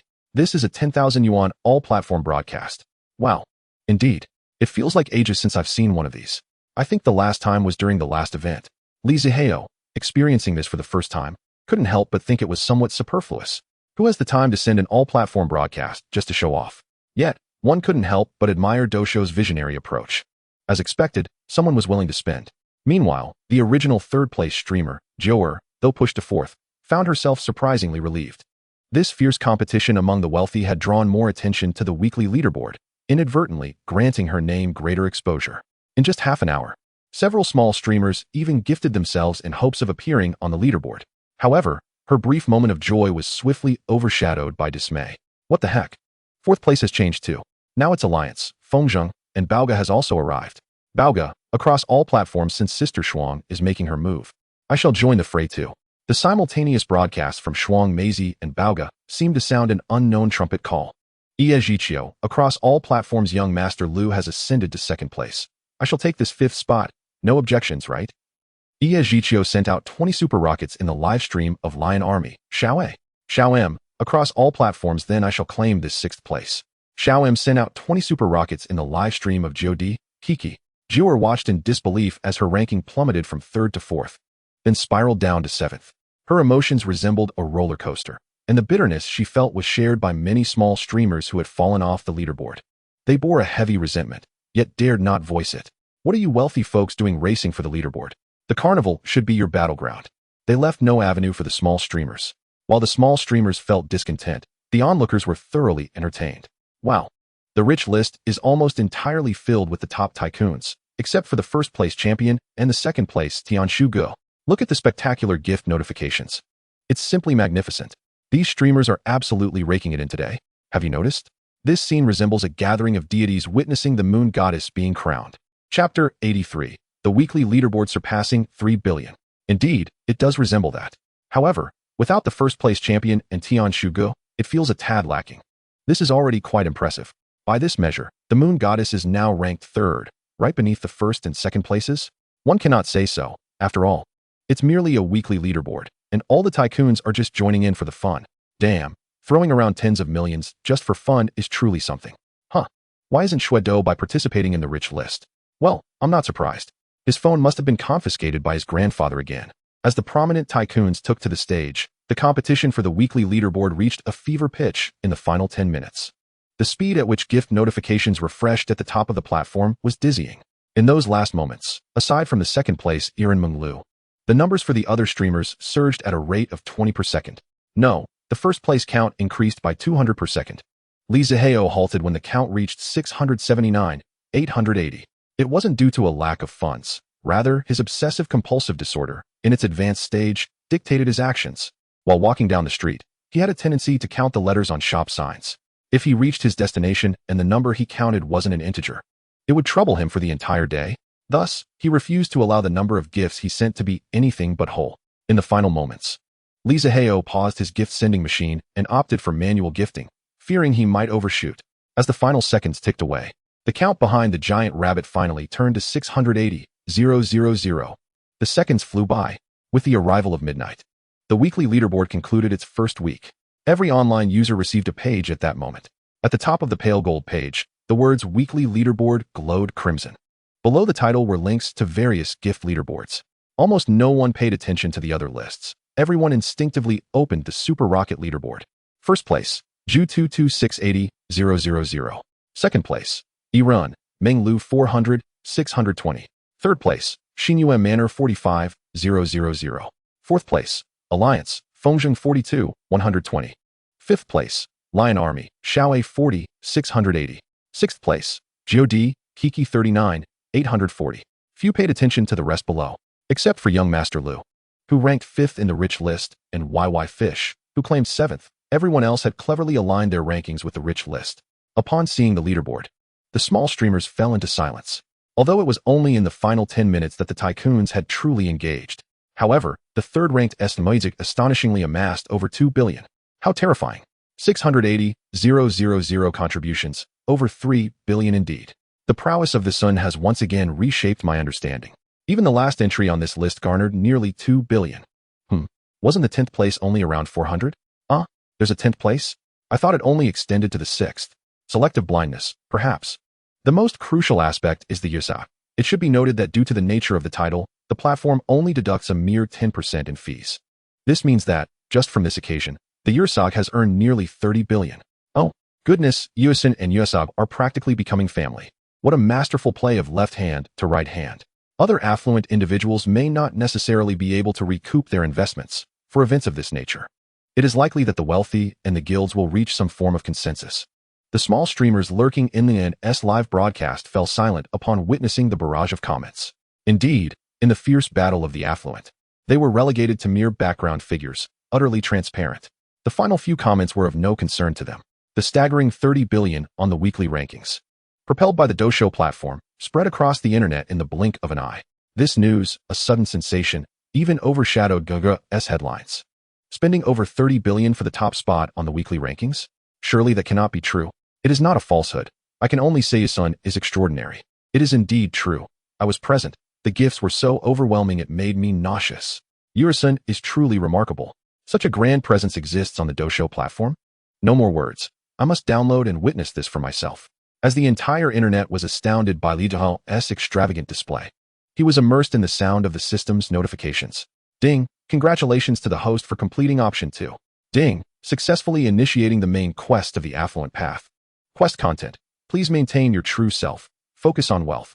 Profit and allure are the lifelong pursuits of the affluent. Initiating the fame value system. The first phase of system funds has been distributed. Upon reaching a fame value of 100,000,000, the second phase reward will be granted. Please rest assured and continue your journey as the affluent. With the system notifications concluded, Li Zihao opened the system panel. Host, male. Gender, male. Age, 22. System funds, 13, 125, 286, 000. Personal funds, 4, 934, 354, 000. Assets, 1. A villa in valued at 980 million. 2. A 51 stake in Madu Guojin Sangmazhongshin. 3. A 51 stake in Jinghao Dichan. Current task selection, path of the affluent. Fame value, 86, 543, 219. Li Jiahoth gazed at the system funds column, enveloped in silence. The first phase granted a staggering 1 billion in system funds. He hadn't even spent the original amount. And now this. For the first time, Liao felt fatigued by spending money. With over 86 million in fame value, he was just over 10 million away from the requirement for the second phase of system funds. Opening his Dousho account, he found that his Dousho coins had indeed transformed into over 13 billion. At Dousho headquarters, the staff member responsible for monitoring Liao's information was utterly dumbfounded upon seeing that the account had deposited 100 billion in one go. In all, he exclaimed to his colleague, "My goodness, this is utterly insane. Yursha just deposited 100 billion. Is that for real?" replied the colleague, unable to believe it. Leaning closer to the computer, upon seeing the deposit information, his eyes nearly bulged out. Wow, it really did deposit 100 billion. When the higher-ups mentioned adjusting S deposit limit to 100 billion, I thought it was unnecessary, but who would have imagined? It's terrifying, absolutely terrifying. Who on earth is in reality? They could never fathom that less than a month ago, was merely a penniless individual unable to afford rent. Chapter 84. Are you planning to offer yourself today? In Ling Yan's live broadcast. Yishan, a new round of the weekly rankings has begun. Shall we go for another round? For Yishan, securing the first place on the weekly rankings is akin to plucking fruit from a tree. Haha, if launches another round, the other streamers will surely weep. That is a certainty. The streamers currently lurking in Ling Yan's live broadcast wore expressions of palpable tension.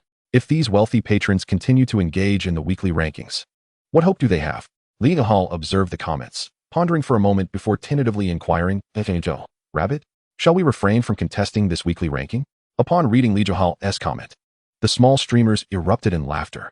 This implies that Yisun does not intend to compete with them. Although other prominent streamers might still contribute, it certainly wouldn't reach the absurdity of this round's rankings. With some effort, they might still linger on the list. However, if those affluent individuals were to act, given their terrifying financial might, they would see no hope whatsoever. All right, Brother Youth, I have no objections, Li Mian declared without hesitation upon reading Li Zhihao's comment, her charming face displaying a hint of excitement. TSK, TSK, TSK, how delightful. This is the quintessential harmony of husband and wife. Oh dear, look at Isaac, and then at my fierce lady at home. If I utter one complaint, she would retort threefold, and if I cannot counter, she resorts to scratching me. Why is there such a disparity among women? My brother, women are meant to be pampered. Just like me, my wife complains about my snoring. I always make sure to knock her out before I sleep. Now that's what it means to be a man. Upstairs, that's hardly pampering your wife. My wife loves to travel, and since I lack the time, I send my brother to accompany her. Now that's true pampering. A song by the once popular singer, Zihao, titled Vergong, is dedicated to the brother upstairs. The mood among the small streamers brightened significantly after Nan's remark, mirroring the joyous atmosphere in the comment section. As long as the affluent patrons refrained from engaging, their little lives would hold promise. Ling Yan typically concluded her broadcasts around 10 o'clock. However, due to the weekly rankings, she stretched it out until now. Since the weekly rankings had settled, Li Yan bid goodnight to her audience before signing off. After logging off, Li Yan glanced at her three roommates, who had already succumbed to sleep, quietly completed her nighttime routine, and lay on her bed, yet sleep eluded her.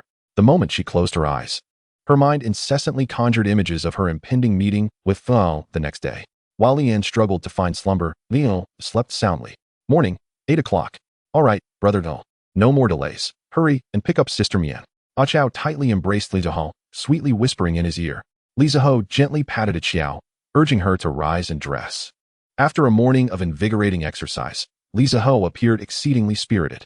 He drove his Lamborghini towards the Shanghai Academy of Dramatic Arts. At the girls' dormitory of the Shanghai Art Academy. Oh dear, Ice Sister, what shall I do? What shall I do? My dark circles are so severe. Li Mu Yin sat on a chair beneath her bunk, holding a mirror, gazing anxiously at her reflection, her panda-like dark circles making her nearly burst into tears.